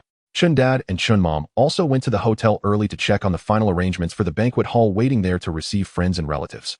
The guests they invited were also arranged at the Peninsula Hotel, making it very convenient to go downstairs to the bed. Only Lu Yuanhao, as if nothing was amiss, exercised for half an hour after getting up before finally showering and changing into his groom's attire. Since the wedding banquet was held in the capital, the customary processes such as fetching the bride were omitted, and it took less than 10 minutes to drive from where they were staying to the hotel, saving a lot of time. In a banquet hall on the second floor of the Peninsula Hotel, Chun Dad and Chun Mom, along with some close relatives, were welcoming guests at the entrance as invited guests arrived one after another. Inside the hall, although they did not plan a grand affair, they still prepared 10 large tables. The entire banquet hall was decorated warmly and romantically, with the hotel manager deliberately placing a circle of fresh flowers around the hall and several strings of balloons overhead. Wedding marches played from the sound system. The hotel manager initially intended to invite a few stars for a live performance, but after considering it, Lu Yuanhao decided to cancel that segment. The aim was to have a low-key wedding banquet, so inviting stars to perform seemed inappropriate. The early guests sat together chatting with topics mainly revolving around the mysterious groom, Lu Yuanhao. What is the background of this son-in-law from the Chen family? Today's event is no small affair. It must have cost a lot of money. Of course, with so many of us, just the airfare and hotel accommodations are not a small sum. Not to mention old Chun said they would take us around the capital these days without us spending a dime. I heard this hotel is owned by her son-in-law, should be free to stay here, right? The Chen family has a good daughter. They will have a blessed life ahead. Tisk, what do you know? This Peninsula Hotel belongs to a listed company in Xiangjiang, and the largest shareholder of that company is Lu Yuanhao. Sounds familiar, right? Isn't that the same name as Chen family's son-in-law? Are you suggesting he is also the owner of a listed company? Lack of knowledge is truly frightening. Lu Yuanhao is not just the owner of one listed company. He is the wealthiest tycoon in Xiangjiang. Our local newspapers have reported on him several times. Don't you read the news? A wave of gasps surged through the crowd, and someone commented, the Chun family's ancestral tomb must be smoking. How did Chen Hong get involved with such a big shot? Who knows? There was a rumor circulating in our system recently about a wealthy businessman from Xiangjiang who invested $8 billion in domestic highways, but it was all divided among cities like Beijing, Shanghai, and Guangzhou. Our director was lamenting about it at the time. Do you know who that wealthy businessman from Xiangjiang is? It's this Chun family's son-in-law. My goodness, $8 billion. How much is that in RMB? Xiangjiang people are too wealthy. Maybe you'll drink a few more glasses with him later to get acquainted and see if I can persuade this big shot to invest a little in our area. Dream on. Do you think he would care about your insignificant little place? In the courtyard, Chun Marin finished her makeup, put on her jewelry, and donned the wedding dress worth $50,000. At this moment, Chun Marin was at the peak of her beauty. Her 4-month pregnancy had not yet altered her figure. Once dressed, she was utterly stunning. Walking up to Lu Yuanhao, she twirled gracefully and playfully asked, "Husband, do I look beautiful?" "Yes, my Hong Hong is the most beautiful." Chun Marin took Lu Yuanhao's hand and said affectionately, "I want to engrave my appearance today in your mind." Lu Yuanhao kissed her forehead. "It's already engraved. It's about time. Let's head to the hotel." Outside, a long line of wedding cars was waiting. After Lu Yuanhao carried Chun Marin out to the car, the convoy set off for the hotel. In the lobby of the hotel, the staff paid special attention to the arriving guests, as the boss had instructed that no other guests were allowed to take photos during today's wedding banquet. Since it was during the Asian Games, it was possible that a reporter from a Xiangjiang newspaper was staying at the hotel, and if news got back to Xiangjiang, it would be a troublesome affair. Once the wedding car arrived and Lu Yuanhao took Chun Marin upstairs, they finally lowered their guard. Most guests had already arrived, and Chun Dad and Chun Mom moved inside to greet them. The guests, who were already aware of Lu Yuanhao's status, continuously offered auspicious congratulations, leaving the elderly couple overjoyed. When Lu Yuanhao and Chun Marin entered the banquet hall, the sounds of admiration rose around them. Some praised the beauty of the bride, others admired the groom's handsomeness, and many complimented the couple's perfect match, all filled with blessings. Chun Dad and Chun Mom first took the stage to express their gratitude to the guests who came to attend the wedding banquet. Then Lu Yuanhao and Chun Marin went up to say a few words, marking the official start of the banquet. At this time, the wedding banquets in the mainland were not as elaborate as those that would emerge in 2 or 3 decades, but they had started to be influenced by Western-style weddings, essentially a mix of Chinese and Western practices. After some dishes were served, Lu Yuanhao and Chun Marin, along with Chun Dad and Chun Mom, began to toast at each table. The two mechanically followed the elders' instructions to greet everyone, make toasts, receive compliments and blessings, and respond politely. After going around, Lu Yuanhao felt as if his face had frozen in a smile, while Chun Marin was not much better off. After the banquet concluded, the hotel had prepared several cars specifically for Chun Dad and Chun Mom to take the guests around the capital for sightseeing over the next few days. After all, it wasn't easy for these guests to come from afar, and they needed to be well taken care of, which made the elderly couple feel proud. The guests, each giving generous gifts of 30 to 50, flying back and forth, staying in 5-star hotels, and enjoying free tours around the capital, were all exceptionally pleased. However, Lu Yuanhao and Chun Marin did not participate in the later segments. Once they returned home, they finally breathed a sigh of relief. "I'm so exhausted, don't say anything. When we return to Xiangjiang, I don't want to go through this again. If I won't say anything, I want to enjoy this unique feeling," Chun Marin said with a mischievous look. "You should call your parents later. I've been out for a while, and am preparing to return to Xiangjiang tomorrow. Have you been feeling constrained these days?" Chun Marin was pregnant, and for the past few days it had only been a brief taste without any release. While she wasn't overly constrained, she was certainly not satisfied. "I'm not so weak as to lack this bit of patience. With your belly, just don't be too demanding. Husband, you should lie on your side too. Today is our wedding day, and consummation is part of it.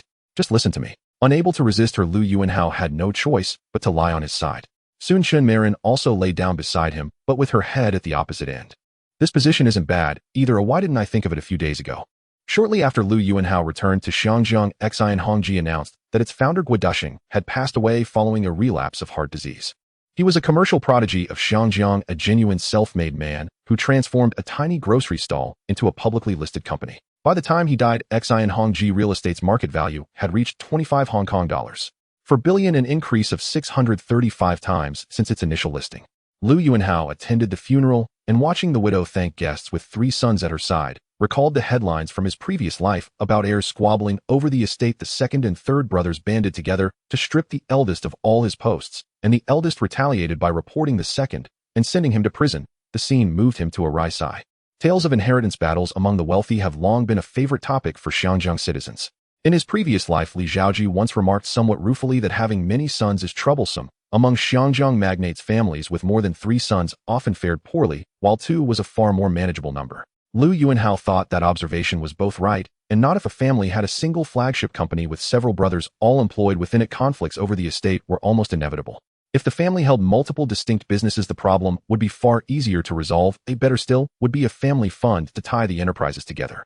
Lu was only 34 and his eldest son was merely 10. Decades lay ahead for him to expand and arrange affairs, so he allowed himself only a passing reflection. At month's end at Xingyuan Investment, Lu Yuanhao received a delegation led by Dai Jalaisai, the global vice president of Mailin Bank from M Country. They had come to solicit investment. This year, the real estate market on M Country's west coast had slipped into oversupply, and bank stocks across M Country had plunged sharply. Mailin Bank had incurred heavy losses in real estate lending and was being urged by My Lianju to shore up its capital reserves. Moreover, Iraq's invasion of Kuwait in August sent international oil prices soaring swiftly, driving inflation upward in M Country. Domestic capital in M Country was reluctant to invest in banking at such a moment, so Mailin had to turn abroad in search of partners. Adopting a strategy of casting a wide net and focusing the haul, they targeted capital from the Middle East. Lu knew that Ba Feite had purchased shares in M Country's Fugua Bank this year and doubled his return within 3 years. That suggested investing in M Country's banking sector could be an immensely profitable opportunity, so he was keenly interested in Mailin's overture. After Dai Jalaisai elaborated at length about Mailin Bank, Lu Yuanhao smiled and addressed him directly. "Mr. Dai Jalaisai, given how the current Middle East situation affects international oil prices, M Country's inflation will not subside in the short term. Therefore, I do not believe now is the optimal moment to invest in Mailin. I can even assert that Mailin's share price will continue to decline next year." Dai Jalaisai, thinking he had been rejected, replied angrily, insisting that the odious dictator Sadamu should be brought to justice and that they would strike him hard. Lu watched his expression with quiet amusement. By then, even the most sanguine in M Country no longer believed the war would topple Iraq within 3 days. "I do believe in your strength," Lu continued. "I am optimistic about M Country's future and likewise about Mailin's prospects. Thus, even knowing Mailin's shares may fall further, I am willing to invest in you." "Really? Are you sure?" Dai Jalaisai, surprised by this reversal, could not conceal his delight. "Of course, if my Xingyuan Bank can invest in Canada's Digwa Commercial Bank, why not Mailin? As you said, Mailin is an You are the most decisive businessman I have met, Andy. Believe me, this is unquestionably the right decision. I can recommend you for a seat on our board." Reassured, Dai Jalaisai heaped on flattery, and fearing Lu might undercommit, painted an even grander picture. Lu raised an eyebrow. This was an unexpected pleasure. "How many additional shares can Mailin issue to me?" Since they were courting his investment and sought him as a shareholder director, the likely method would be a private placement of new shares. If Lu purchased on the open market, he would never obtain a meaningful stake. 5%. What do you think? Deja asked with eager expectation. Lu nodded. 5% in exchange for a board seat was a very... Malin was inviting him as a savior. Such an investor would not be resisted but welcomed by shareholders. All right, no problem, but necessary procedures cannot be omitted. I will need to audit Malin's financial condition. That is acceptable, yes. Naturally. How much time will you need? I will make arrangements. 3 days from now, we will go to M country. Deja felt certain and smilingly replied, very good, no problem. We will go together then.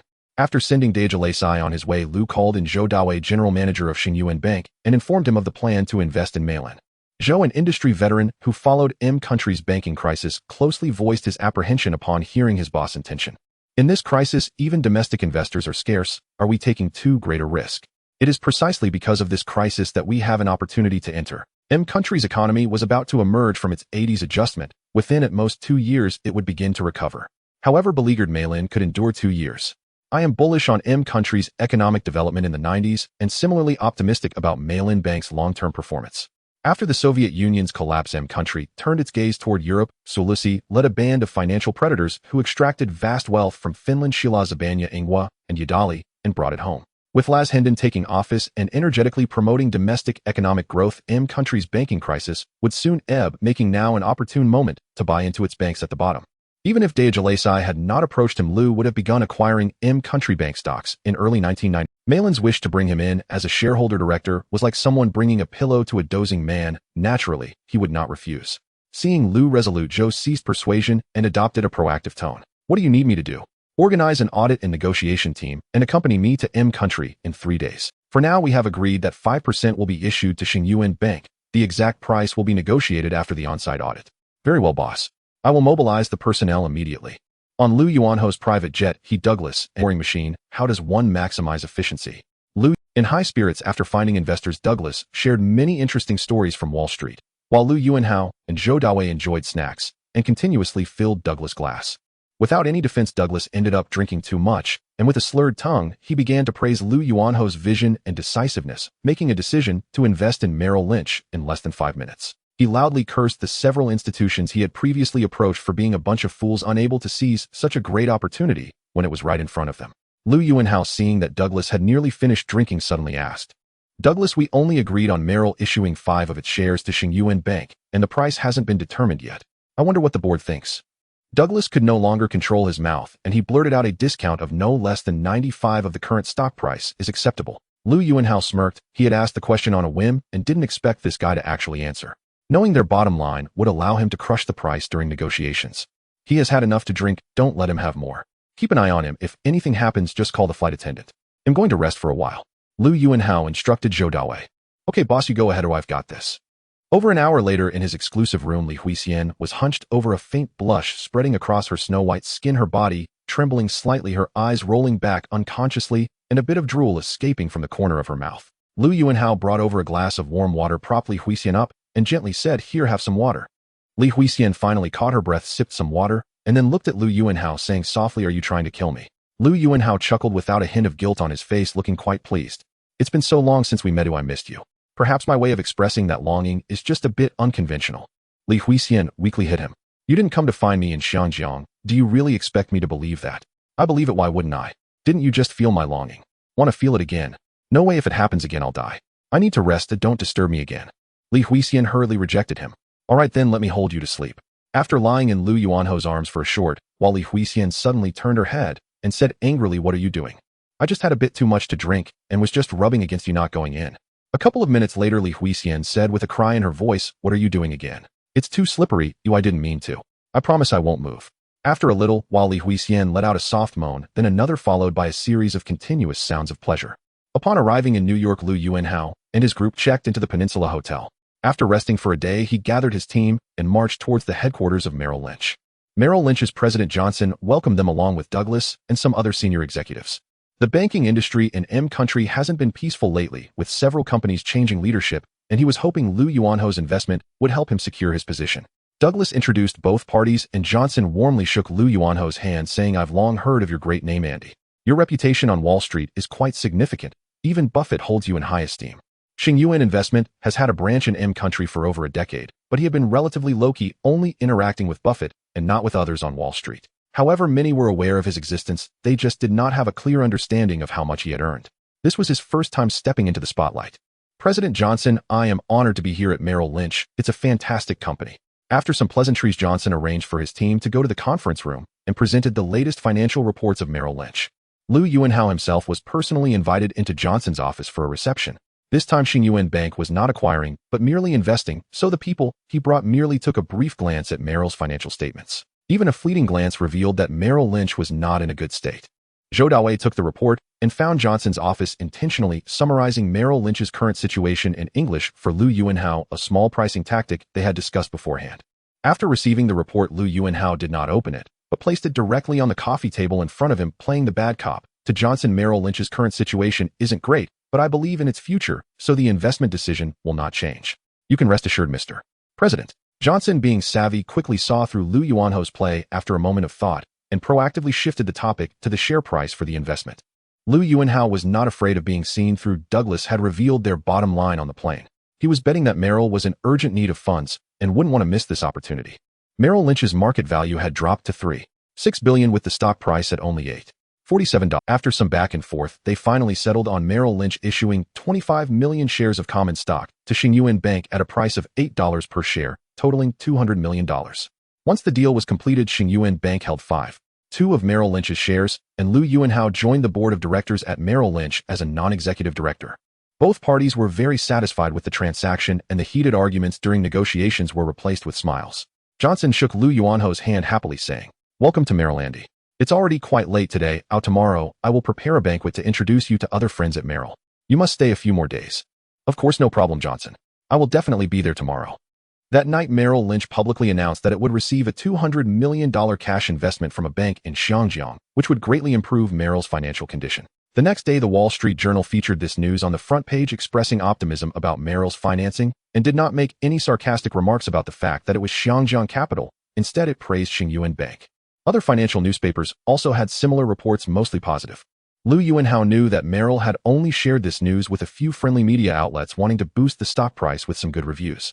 He did not take these evaluations to heart and took Li Huixian on Fifth Avenue for a shopping spree. The little woman had been thoroughly exhausted on the plane, so he definitely needed to accompany her well and buy some more things to cheer her up.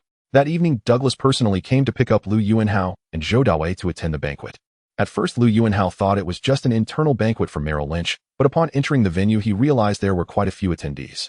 Johnson took the initiative to greet them upon seeing them, replacing Douglas in introducing the distinguished guest. Goldman Sachs, Morgan Stanley, Citibank, investment banks and commercial banks that could be named on Wall Street were all in attendance at the banquet. After taking a round, Liu Yuanhao even spotted Buffett appearing here.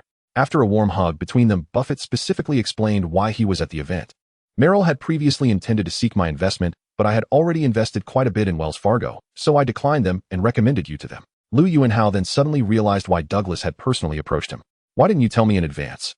This is normal commercial investment. If you see potential in Merrill, you would naturally choose to invest. If you don't, I wouldn't want you to get involved because of me. However, I have always believed in your vision and felt that you would definitely agree. Now here you are right. Regardless, thank you for the recommendation, Alan. I believe this will be a fantastic investment." After chatting for a while and agreeing on the next meeting time, they parted ways. This was a welcome banquet for Liu Yuanhao, and Buffett couldn't monopolize him the whole time. After another round, a smiling Caucasian man approached Liu Yuanhao. "Andy, it's a pleasure to meet you. Allow me to introduce myself. My name is Jeffrey Epstein. I work in asset management and have a company on Wall Street named after me. Here's my business card." Liu Yuanhao took the business card, and upon recalling and comparing, he immediately confirmed that this was the infamous Epstein who established Little St. James. "Nice to meet you, Mr. Epstein, but I believe I do not need anyone else to manage my investments. I know you are an investment expert, but every investment carries risks, so smart people will diversify their portfolios. Don't you agree?" Liu Yuanhao looked at him with a half smile. He was just a con artist who expanded his company through a Ponzi scheme. When the economy in M country was doing well, he could still maintain the facade by robbing Peter to pay Paul, tricking more people into investing in him with high returns. But when the 2008 subprime mortgage crisis erupted, his company immediately collapsed, dragging Bear Stearns down. Little St. James was his main means of luring celebrities and dignitaries, with figures like Bill Clinton and Prince Andrew being frequent guests. Liu Yuanhao certainly did not want to end up on that island and become a major scandal in the future, so he naturally declined him politely. "You make a good point. I have received your business card and will contact you if I'm interested, Mr. Epstein." Epstein wanted to continue persuading, but Liu Yuanhao had already turned and left no longer paying him any money. Rude Oriental, I will show you the power of the Epstein Company, and when the time comes, even if you beg me to manage your money, don't expect my help. Epstein muttered angrily to himself. In a cafe at Times Square, New York, Liu Yuanhao and Buffett met again. The insights he deliberately showcased before Buffett and his recommendations to invest in Nike and Coca-Cola finally bore fruit, as Buffett recommended Merrill Lynch to bring him on as a shareholder director, providing him with a significant platform for his first public appearance on Wall Street. After expressing his gratitude to Buffett once more, their conversation shifted to the recent crisis in the banking sector of M country. Unlike Liu Yuanhao, who dared to invest in Merrill Lynch thanks to his past life memories, Buffett's decision to invest in Wells Fargo was based on thorough data analysis and calculations, prompting Liu Yuanhao to nod in agreement, silently marveling at the wisdom that comes with age. He then inquired about the individual named Epstein. This person is quite adept at manipulation. His company claims to serve only clients with a net worth of over $1 billion. He enjoys making others believe he is wealthy to better integrate into upper-class circles. What about his investment abilities? He contacted me last night wanting to offer asset management services. Liu Yuanhao feigned ignorance as he asked. Buffett chuckled. I assume you must have declined his offer. With your capabilities, you have no need for him to assist with your investments. He would be better off working for you. It seems you, a Hong Kong native, are even more confident than I, an M country citizen. The invasion of Kuwait by Iraq was precisely instigated by the M nationals merely seeking a familiar target to unleash their military might. Liu Yuanhao silently criticized this notion. At this time, his little Lolita Island had not yet begun construction, nor had he met many prominent figures to elevate his status. Buffett smiled and shifted the topic to the situation in the Middle East. Unlike Buffett's anxious concerns, Liu Yuanhao exhibited complete confidence in the M nationals. Iraq had just endured an 8-year war, resulting in a military with ample combat experience. I worry it could lead to another protracted conflict, potentially dragging the M country's economy into the mire, much like the Soviet-Afghan War. Don't worry if the chaos in the Middle East will soon come to an end. I hope it turns out as you say. Alan, my views happen to be quite the opposite. During the Iran-Iraq War, most of Iraq's military equipment was purchased from the M country, and their military capabilities are well understood by the M forces. There is an old Chinese saying, know yourself and know your enemy, and you can fight 100 battles without danger. Since the M forces are willing to engage, they must possess a guarantee of victory. Since the M country demanded Iraq withdraw its troops, Saddam not only refused, but also declared Kuwait as Iraq's 19th province, making it clear that war was inevitable. However, the military coalition organized by the M country had yet to issue the final ultimatum, leaving the exact timing of the war uncertain. In the aftermath of World War II, the M military suffered significant losses during major military operations in Korea and Vietnam, only demonstrating absolute superiority in confronting the small Central American nation of Panama. On the third day after signing the contract, funds from Xingyuan Bank for the investment in Merrill Lynch were transferred, and Liu Yuanhao attended a board meeting of Merrill Lynch as a non-executive director. Liu Yuanhao shrugged and smiled at this remark. Liu Yuanhao dared not take in someone like him as a worker, but from Buffett's tone it seemed Epstein was merely a somewhat known newcomer on Wall Street, making it inappropriate to press further. After completing these procedures, just before he was ready to return to Hong Kong, the coalition organized by the M country finally issued the ultimatum demanding Iraq withdraw from Kuwait by January 15, 1991, or face military action. However, Saddam did not back down. At this time, Iraq claimed to be the world's fourth military power, believing that with heavy weapons acquired through oil and an army of 1.2 million, even if they could not achieve final victory, they could still drag the M forces into a quagmire of war. In his view, while the M forces were undoubtedly powerful in close combat with 1.2 million Iraqi troops, even achieving a casualty ratio of 5:1 would likely lead to chaos among the M nationals without a fight. Back when the M forces suffered heavy casualties in Vietnam, anti-war protests surged at home, ultimately forcing them to withdraw from the war.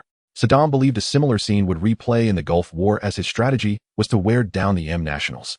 However, he failed to consider that the jungle terrain of Vietnam and the desert regions of the Middle East are entirely different concepts. Without air superiority, the Iraqi armored forces exposed to coalition aircraft would become moving targets. The M country had not sold much Air Force equipment to Saddam during the Iran-Iraq War, suggesting that this time he had been utterly fooled. As the clouds of war loomed, the upward momentum of Hong Kong stocks was interrupted, beginning to consolidate, and Liu Yuanhao recognized that this decline in Hong Kong stocks was less than 10%, rendering him too lazy to even divest, realizing it wouldn't save much money. However, not everyone was as optimistic as he was. He Tian from Hongchang Enterprises worried that oil prices would soar again after the outbreak of war, impacting the company's car sales, hastening negotiations with CITIC. Just a few days after Liu Yuanhao returned to Hong Kong, young Master Rong came looking for him. I've almost finalized the negotiations with Hongchang Enterprises, with the total acquisition amount expected to reach 7 billion Hong Kong dollars. This time I owe it all to Saddam. Otherwise 7 billion might have been hard to secure. How's the search for partners going? I've secured 2 already. Gua Hingyan and Li Zhaoji are both willing to. With you added, and I think that will be sufficient. Lu Yuanhao nodded, acknowledging that it was indeed difficult to find too many people for such matters, or it might seem like CITIC lacked strength.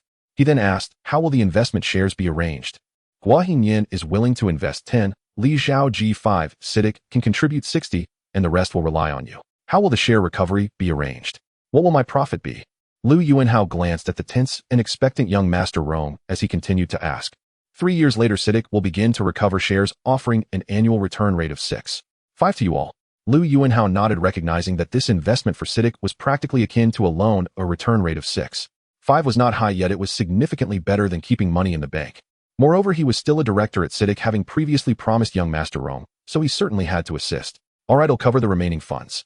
You hurry up and finalize the contract with Hengchang Enterprises. Don't delay too long to avoid changes in circumstances. Young Master Rome was overjoyed, clapping his hands and excitedly saying, I knew you wouldn't let me down. Rest assured, we are very close to signing the contract. I just need to put in a little more effort to finalize it. After work that day, as Lu Yuanho's convoy just exited the parking lot, a middle-aged woman suddenly darted out from the roadside and fortuitously fell right in front of his car. Lu Yuanhao was left with a multitude of questions. Is it common for people to stage accidents in Hong Kong in 90? Lu Yuanho's entire convoy just exiting the parking lot was moving slowly and did not hit anyone. However, his bodyguards remained vigilant, with 2 individuals quickly disembarking from the front vehicle to assess the situation while the others remained still. After waiting in the car for a while, one of the bodyguards who had gone outside to check the situation came over to report. Boss, the car did not hit anyone, and the woman does not want compensation, as she just wants to see you and says she wants to discuss a business deal face-to-face. Since no one was harmed, let's move her aside and leave first. Leave the last vehicle for you. Go find out what she wants. If she's being unreasonable, just kick her out. Lu Yuanhao said with a stern expression. After receiving the order, the bodyguards immediately took the woman aside, and the convoy quickly started moving, leaving the scene. The woman was held back by the bodyguards. Seeing the convoy had left, she struggled briefly with 2 bodyguards before running away, without revealing what the matter was. No way, claiming to discuss business, but not allowing me to see him. How could someone like him be interested in talking business? It seems I need to think of another way, the woman said to herself as she walked away. After receiving the bodyguard's report that it was just a troublesome woman, Lu Yuanhao did not take this minor incident to heart and quickly forgot about it. A week later at Xingyuan Investment, Lu Yuanhao was contemplating how to operate the upcoming oil futures when Li Ji suddenly knocked on the door and entered to report. Boss, there is someone at the front desk saying they have something very important to discuss with you in person, claiming you will definitely regret not listening and the security cannot drive them away. Lu Yuanhao frowned and instructed, you go down personally and check the situation. Understood, boss. Li Ji went down and returned in less than 10 minutes looking grave. Boss, she says it's a safety issue. I've brought her up, she's waiting outside. Do you want to meet her? Hearing it was a safety concern, Lu Yuanhao took it seriously and thought for a moment before saying, have 2 of my bodyguards bring her in. All right, boss. Shortly after, 2 bodyguards brought in a middle-aged woman. Lu Yuanhao found her somewhat familiar, but could not recall where he had seen her before. He asked gently, have we met somewhere before? The woman's eyes lit up as she casually sat down on the nearby sofa, smiling. Lu Sheng has a good memory. Oh, I was the one who stopped your car in the parking lot last week. I knew you wealthy individuals wouldn't agree to meet for business, but discussing safety would surely be no problem. Lu Yuanhao's expression darkened, thinking he was being played. He was about to instruct the bodyguards to throw her out. Seeing Lu Yuanho's change of expression, the woman immediately got to the point. Lu Sheng, please let me finish speaking. My name is Huang Subei, a Vietnamese Chinese. I understand Vietnamese. Last night, I overheard some Vietnamese planning to kidnap you, so I rushed over to warn you. Lu Yuanhao immediately became serious, staring at Huang Subei, and coldly said, what exactly is the situation? Tell me everything in detail. Well, I, Huang Subei, am known as the flower of the casino, having debuted at 20 and once dominated in the provinces of Guangdong and Macau. She had just begun to speak when Lu Yuanhao interrupted her by banging on the table impatiently, saying, get to the point, stop with the nonsense. Huang Subei, seeing this, twisted her body and, not daring to elaborate further, briefly explained the situation. I was gambling at a casino in the countryside last night. Who knew my luck would be bad, so I decided to step out for some fresh air. I happened to overhear several Vietnamese talking in Vietnamese about pulling off a big score by kidnapping a rich person, and then they mentioned you. Fortunately, they didn't notice me, otherwise I would be a corpse by now. Do you know those Vietnamese? I recognize one who often gambles at that casino. Everyone calls him the Vietnamese Kid. Where's the casino? It's in the New Territories near Sheng Shui, an old place, but generally not easily found by non-regulars. Alright, I understand this matter. Thank you for coming to tell me. Here is 100,000 Hong Kong dollars, take it to have some tea. If it turns out that what you said is true, I will reward you further. Lu Yuanhao, seeing that Huang Subei spoke convincingly and did not seem to be speaking nonsense, signed a check for her for 100,000. Though Huang Subei's eyes lit up, she did not take the check on the table.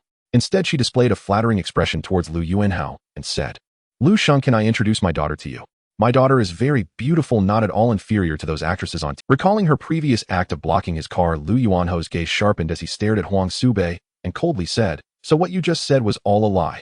No one wants to kidnap me, you just used it as an excuse to promote your daughter." Huang Subei became anxious and immediately swore, No, what I said about someone wanting to kidnap you is absolutely true. I swear on my family's lives." Lu Yuanhao, upon hearing this, gestured to a bodyguard who immediately went out to verify Huang Subei's claims. "You better hope what you said is true." After arranging for the bodyguard, Lu Yuanhao warned Huang Subei once more. Huang Subei, however, did not care. She boldly took out photos from her pocket, laying them out on the table for Lu Yuanhao to see. "Lu Xing, look at this. These are pictures of my daughter. Aren't they beautiful?" Lu Yuanhao was taken aback, having never dealt with such people before, completely unsure how to respond. Accidentally glancing at the photos on the table, he found one somewhat familiar. Upon closer inspection, it was Kai Xiaofan. Remembering that her mother was indeed a gambler, this not only connected him with Huang Subei, but also increased the credibility of her previous statements. Since Huang Subei wanted to promote her daughter, it seemed unlikely she would lie about this matter. If proven false, it would ruin her daughter's future prospects. "I will arrange a place for you to rest first. If what you said is true, I can meet your daughter as a token of gratitude." After saying this, Lu Yuanhao instructed the remaining bodyguard, "Take Ms. Huang to the Mandarin Oriental Hotel and arrange a room for her to rest." Huang Subei was delighted, putting away the photos and check before leaving with another bodyguard. Lu Yuanhao, having nowhere to go, sat in his office waiting for news. After entering the 1990s, the security situation in Hong Kong became more chaotic, with the number of gang members doubling and major cases of kidnapping and robbery increasing. King of Thieves Zhang Ziqiang had already pulled off a heist this year in March, stealing a batch of Rolex watches totaling 2500 pieces with a value exceeding 30 million. Lu Yuanhao knew he was responsible. Lacking evidence made it difficult to report to the police. He could only strengthen the security for himself and his family, using connections to bring in a group of well-trained veterans to join the security team. In the afternoon, the bodyguard who went to verify the situation returned to report that Huang Subei's Vietnamese kid was indeed a real person, and recently, there had been a batch of unfamiliar faces at his home, likely having entered illegally. "Arrange for someone to keep an eye on them. You go to the police station to report, I'll let the police handle the rest." "Understood, boss. Someone is already watching over there. I'll head to the police station right away." After Huang Subei arrived at the Mandarin Oriental Hotel, she immediately called her daughter Kai Xiaofan. "Off on its mommy. Hurry and get yourself ready, then come to room 1609 at the Mandarin Oriental Hotel. They'll be waiting here. It's a great opportunity, so make sure you look pretty." "Oh, I got it." Lu Yuanhao, however, did not seek them out that day. He decided to wait for news from the police. The next day after work started, a chief inspector from the police came to brief him on the case. "Yesterday, after receiving Mr. Liu's report, we took it very seriously and immediately deployed a large force to raid the hideout of those Vietnamese. During the capture, a shootout occurred. There were 5 suspects, one of whom was shot dead on the spot, while the other 4 were all apprehended. During the search of their residence, Lu Yuanhao's photo and some documents were indeed found, making it nearly certain that they had intentions to harm him. As for the specific details of the case, it is still under further investigation. Thank you for the police's efforts. However, I hope that any publicly released information about the case does not disclose any of my personal details." "That is not a problem. I will arrange it. The police have put in a lot of effort for the prosperity and stability of Hong Kong. I have decided to donate 5 million Hong Kong dollars to the police to provide better equipment for those fighting on the front lines. Protecting taxpayers' safety and the social stability of Hong Kong is indeed our police's responsibility. I would like to thank Mr. Lu on behalf of the police department." After work, Lu Yuanhao notified Huang Subei to dine with her at the hotel's restaurant. When he arrived, he unexpectedly met the stunning Kai Xiaofan. "The matter has been resolved. Those Vietnamese have all been arrested by the police. Here is 500,000 Hong Kong dollars, just a small token. Take it to have some tea." Huang Subei, smiling brightly as she accepted the check, began to introduce Kai Xiaofan. "Lu Sheng, this is my daughter Kai Xiaofan. What do you think? Isn't she stunning? No worse than those stars. She could easily participate in the Miss Hong Kong pageant." Lu Yuanhao nodded and smiled, saying, "Her appearance is indeed impressive. She is definitely a strong contender for Miss Hong Kong. If she wants to be a star, I can arrange for TVB and Eastern Entertainment to sign Miss Kai right away." Huang Subei was taken aback. She had worked hard to get this opportunity to bring her daughter before Lu Yuanhao, and it wasn't meant to end with just a few comments. "Lu Xing, since you think our fun is quite good, let's be friends. We are already sitting at the same table eating, aren't we?" Kai Xiaofan had been keeping her head down since Lu Yuanhao entered, too shy to look at him. Hearing Huang Subei's obvious hint made her cheeks flush. She didn't dare to say a word. Huang Subei felt anxious, but Lu Yuanhao remained indifferent, pretending not to understand her hints. In the end, she had no choice. However, at the end of the meal, Huang Xiaofan still gave Lu Yuanhao her phone number, preserving one last glimmer of hope. After they left, Lu Yuanhao held the small piece of paper with the phone number and smirked. A gambler thought she could control him. Her calculations were too good. However, speaking of which, Kai Xiaofan was indeed quite young. Could he consider picking some fruit? In December, Lu Yuanhao, along with Yuan Tianfan, the CEO of the Hong Kong Joint Exchange, and Deng Lianru, the chairperson of the Trade Development Council, were invited to the Magic City to attend the opening ceremony of the Shanghai Stock Exchange. The three were not strangers to each other. Lu Yuanhao and Deng Lianru had previously worked together to establish the Hong Kong International Convention and Exhibition Center, so they chatted casually along the way. I didn't expect the economic development in the mainland to progress so rapidly, even establishing a stock exchange, Deng Lianru remarked with a sense of wonder. In fact, on the 1st of this month, the Shenzhen Stock Exchange in the Special Administrative Region had already begun trial operations with 5 stocks currently being traded. However, it has not yet been officially approved, which is why the Shanghai Stock Exchange got to claim the title of being the first. What President Yuan said is correct. At that time, I even arranged for someone to buy 2 stocks from the Shenzhen Stock Exchange, purchasing 10,000 shares each of Shin Development and Shunvank just to join the excitement. Lu Yuanhao said with a smile. His feelings towards the shares were complex. In his past life, he was also one of the many retail investors. Having the chance to live again and rising to become a major capital player, buying shares from the old 5 stocks during the trial operations of the Shenzhen Stock Exchange was a way to reminisce about his past life as a retail investor. Upon hearing that Lu Yuanhao had bought stocks from the Shenzhen Stock Exchange, Deng Lianru became interested and asked, "Aren't there 5 stocks being traded? Why did you choose to buy? How is the market value of these stocks from the Shenzhen Stock Exchange now? Compared to the Shenzhen and Shanghai Stock Exchanges, I believe the joint exchange has a greater appeal for large enterprises in the mainland. In the coming years, more mainland companies will definitely seek to go public in Hong Kong. However, that will be a matter for the next president of the joint exchange. I don't think you'll get to see it." Yuan Tianfan expressed this sentiment as he had less than a year left in his term. Yuan Tianfan laughed off the topic. "With your talent, you would be in demand anywhere. I'm glad to have you here. If you don't mind my humble place, I would be more than happy to welcome you. I wonder what your plans are after you step down." President Yuan. Yuan Tianfan was also a renowned figure in Hong Kong in his past life, a rare talent. Since Chun Bo was of retirement age, Lu Yuanhao intended to recruit him to take over Chun Bo's position and cautiously asked. "The market values aren't high, but the trading is very active and the trend is quite good. The Special Administrative Region is close to Hong Kong with more open-mindedness and many people involved in stock trading." Lu Yuanhao laughed heartily. As for why he only bought Shin Development and Shunvank, it was simply because these 2 stocks performed better. Currently, the combined market value of the old 5 stocks is still lower than that of a single stock on the growth enterprise market 30 years later, but they are the sparks that ignited a prairie fire. Lu Yuanhao continued to explain with a smile, "I haven't considered it, yet perhaps I will be relying on Lu Sheng to feed me later." Yuan Tianfan's eyes brightened as he spoke with implication. Lu Yuanhao was not in a hurry. He still had plenty of time before his term ended, and as long as he shared this intention, it was enough. The day after arriving in the Magic City, they all rushed to the Peacock Hall at the Pujiang Hotel, located north of the Waibita Bridge, early in the morning. The opening ceremony of the Shanghai Stock Exchange was held here. A deep yellow gong was placed in the center of the Peacock Hall, surrounded by a crowd of people, some excited and others deep in thought. In the mainland during the 1990s, stock exchanges were truly rare phenomena, having a tremendous impact on many people's mindsets, easily touching upon sensitive topics. The purpose behind the establishment of the Shanghai Stock Exchange by the Magic City was to develop the Greater Pudong. Even in the 1990s, the budget for developing Pudong was astronomical. For the government of the Magic City at that time, the financial resources were far from sufficient. As the saying goes, only a gentleman wielding a fine weapon can break through the heavens. Thus, the government of the Magic City not only decided to establish the Shanghai Stock Exchange, but also sought to raise funds nationwide to aid in the development of the Magic City. During the opening ceremony, as the leaders of the Magic City government excitedly announced, the Shanghai Stock Exchange is officially established. The first general manager of the Shanghai Stock Exchange, Wei Wenyuan, struck the bronze gong placed in the center of the hall. Dong. The sound of the gong resonated within the Peacock Hall, and the other 2 leaders of the Magic City government unveiled the red cloth covering the Shanghai Stock Exchange sign, officially announcing the commencement of trading, marking the birth of the mainland securities market. Yinzhong Industry, a 600601 Vacuum Electronics, 600602 Philo-Acoustics, 600651 Ishiko, 600,652 Shenhua Industry, 600,653 Philo Holdings, 60065 4 Yuyuan Shopping Mall, 600655, and Zhujiang Phoenix, 600656, became the first batch of stocks publicly traded on the Shanghai Stock Exchange, hence the name Old 8 Stocks. As for why the stock codes of the Shanghai Stock Exchange all start with 6, it is because the telephone numbers in the Magic City were planned to be upgraded from 6 digits to 7, adding a 6 at the front. Thus, all stock codes at the Shanghai Stock Exchange began with 6.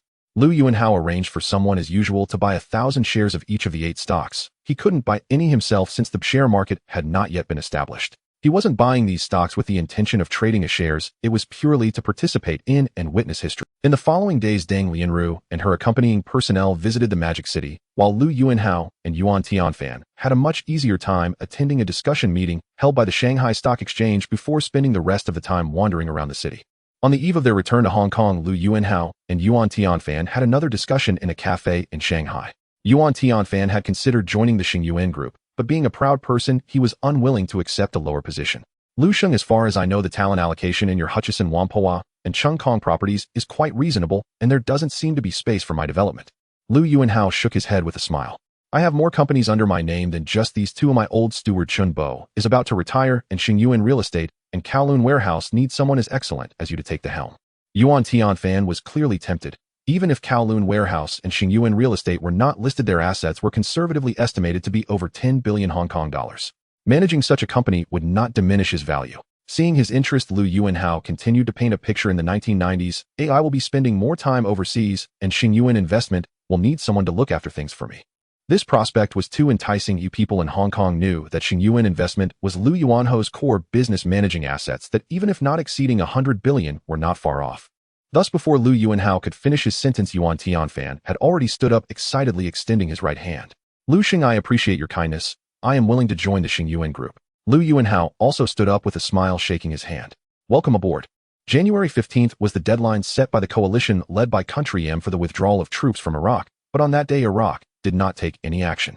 On the 16th, the coalition officially launched Operation Desert Storm. In the early hours of the 17th, the coalition launched Operation Desert Storm, utilizing a series of the latest fighter jets and various precision-guided weapons to carry out multidirectional, multi-wave, high-intensity, sustained airstrikes on selected targets. This was a day that silenced the entire world, later referred to as the Day of Awakening.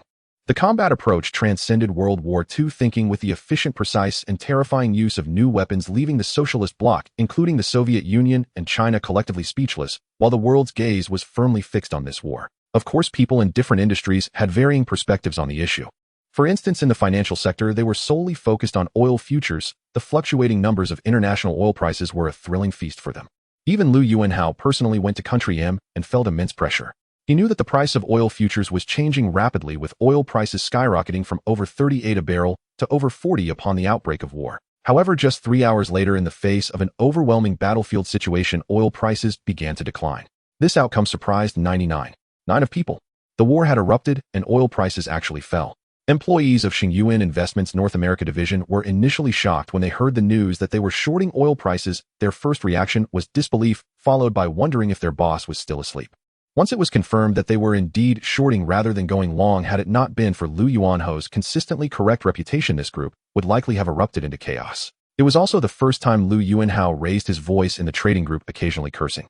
To avoid being forcefully targeted and driving up oil prices, he had to enter the market to short at least when prices exceeded 37, which left him very little time. Fortunately, at that moment, almost everyone was optimistic about rising oil prices and was going long, allowing his short positions to be established smoothly. From the establishment of positions on the 15th to the first 3 hours after the outbreak of war on the 17th, Xingyuan Investment put in 100 million leveraged to 1 billion and heavily shorted oil futures with an average holding cost of 38.2 per barrel. To ensure safety, Lu Yuanhao additionally prepared another 100 million as collateral. If someone foolishly attempted to force him out, he was absolutely ready to take anyone on. The futures market reflects predictions about price changes for a certain commodity over a period of time. Now, with the war having broken out and showing a trend of overwhelming force, it indicated that the conflict would soon conclude. Once the fighting ceased, oil prices would fall. This is a fundamental logical chain, and once investors grasped this, they would begin to short oil prices. Things unfolded as he had anticipated. After exceeding 40, more and more people were closing positions and reversing to short, and by the close on the 17th, oil prices had already fallen below 40. The employees of Xingyuan Investment's North America Trading Group looked at him with changing expressions. Was he a god or a demon? Lu Yuanhao maintained a composed exterior, but inside, he was overflowing with satisfaction. He clapped his hands and said to everyone, "The trend of oil prices is set. There's no need for anyone to stay on duty today. We'll have a feast of food and drinks soon, and everyone is invited." I'll treat. The trading group employees cheered, ew, although they had been shorting for the past few days, no one felt secure. Now that the stone had fallen, they indeed needed to indulge and release their pent-up emotions. In Wall Street, the stench of money is accompanied by fine wine and beautiful women. Once Lu Yuanhao made his proposal, people naturally began to arrange things. In a strip club, Xing Yuan Investments North America division had reserved the entire venue with everyone holding a bottle of fine wine and accompanied by a beauty. Before everyone began to indulge themselves, they took turns toasting Lu Yuanhao, saying what they thought were the most extravagant compliments to flatter him. Fortunately, the drinking culture here is not like that of the traditional Chinese world, where one must finish the drink in their cup. Lu Yuanhao received everyone with a smile, clinking bottles and taking small sips. Even so, after going around, the bottle of foreign wine in his hand was nearly empty. Feeling a bit tipsy and concerned that if he stayed longer others might let loose, Lu Yuanhao chose to withdraw first and return to the Peninsula Hotel under the escort of his bodyguards. As a result, Guan Jiahui, who had come with him to Country M to see her mother, suffered the consequences. The next day, when Lu Yuanhao woke up, Guan Jiahui was lying in his arms, drawing small circles on his chest with her fingers. Why did you drink so much yesterday, leaving me sore all over now? Seeing him awake, Guan Jiahui pouted. I guess we can earn another 300 to 400 million this time, but we did drink a bit much while treating the company's employees. The family isn't short on money now. Is 300 to 400 million enough to excite you? You don't understand. It's not about how much I earn, but the feeling of being the only sober one while everyone else is drunk. I don't know much about business. I'll just go to Los Angeles to see my mother in a bit. For the next few days, let your exclusive flight attendant accompany you. After saying this, Guan Jiahui seized on Lu Yuanhao's weakness and added fiercely, don't bring her home and don't cause any trouble, understood? What are you talking about? I don't understand. Lu Yuanhao immediately denied it, but was very surprised. Li Huixian should have kept things confidential. Well, so how could Guan Jiahui see through it? If I couldn't care less, you handle it yourself. After sending Guan Jiahui away, Lu Yuanhao called for Li Huixian, wanting to clarify the situation. Yesterday, while shopping with Sister Jiahui, I accidentally revealed myself to her. Li Huixian felt a bit wronged and nervous. She knew Lu Yuanhao was a flirt, but now that one of his legal wives had discovered her existence, she was also worried about being kicked out. Oh, then it's fine, you go about your business. I'll go check on the company. This kind of small matter wasn't worth his concern. Knowing it was enough, there was nothing serious about it. 3 days after the outbreak of the war, the command, control, communication, intelligence capabilities, war potential, and strategic counterstrike capabilities of the Iraqi forces were severely weakened. On the Kuwaiti battlefield, the frontline troops suffered nearly 50 losses, while rear troops faced about 25 losses.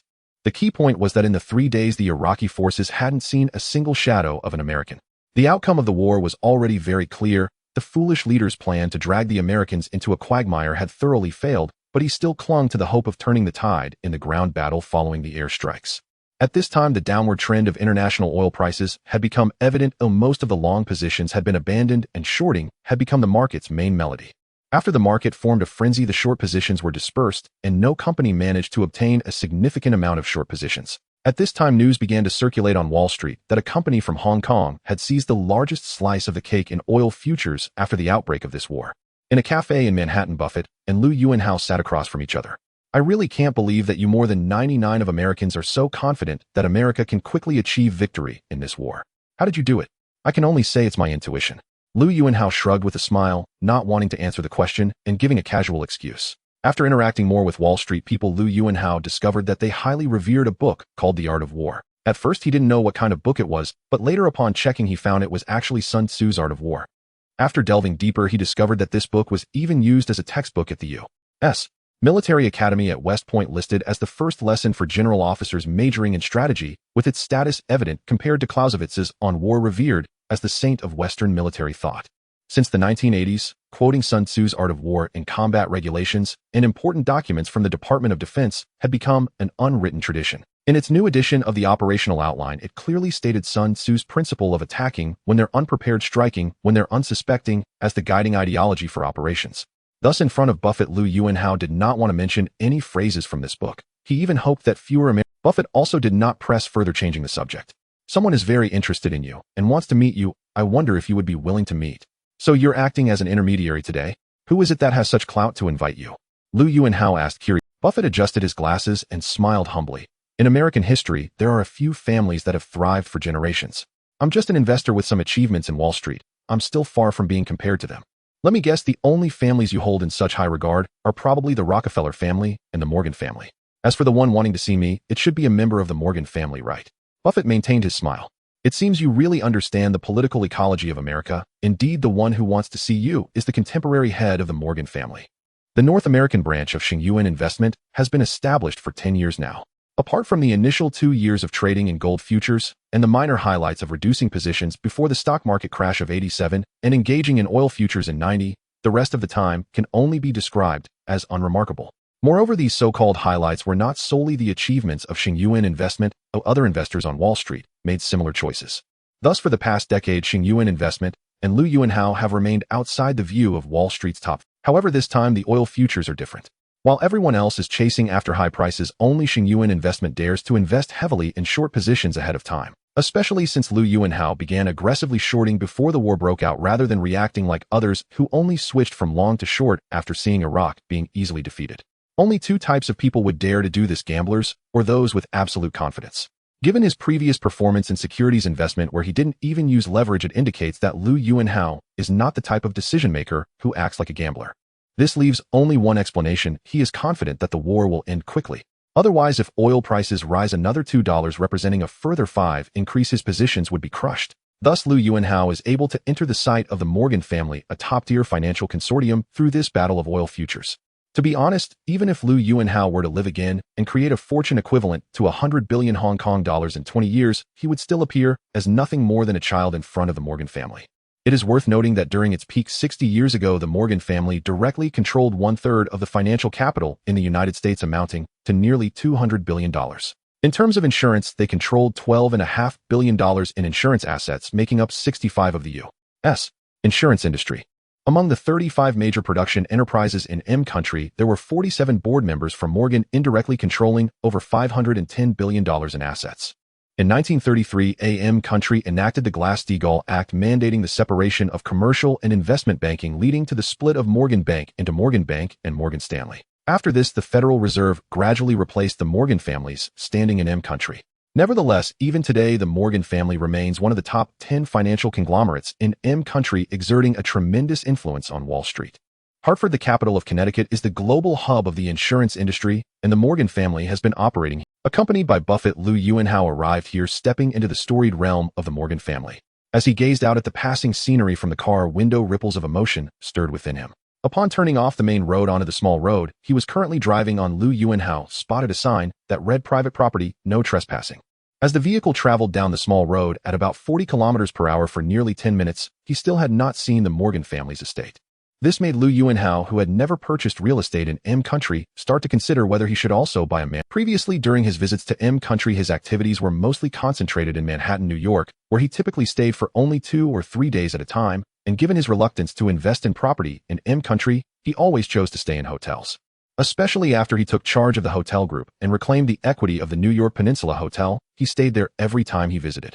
Now, upon seeing the vast area of the Morgan family estate, which was beyond anything he could manage in both Hong Kong and the mainland, a competitive spirit began to brew within him. Just as he was lost in thought, a White Castle manor in the style of medieval England finally came into view ahead. Upon entering the estate, an atmosphere of grandeur and luxury enveloped him.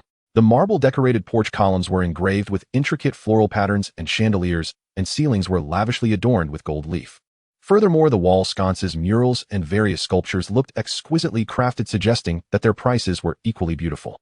Led by the butler Lu Yuanhao, and Buffett met the current head of the Morgan family in the study. Little Henry, the son of Henry Sturgis Morgan and the 5th head of the Morgan family, had stepped back from the management of Morgan Stanley to return to the family estate, choosing to remain behind the scenes. After Buffett had introduced the two, he excused himself to use the restroom.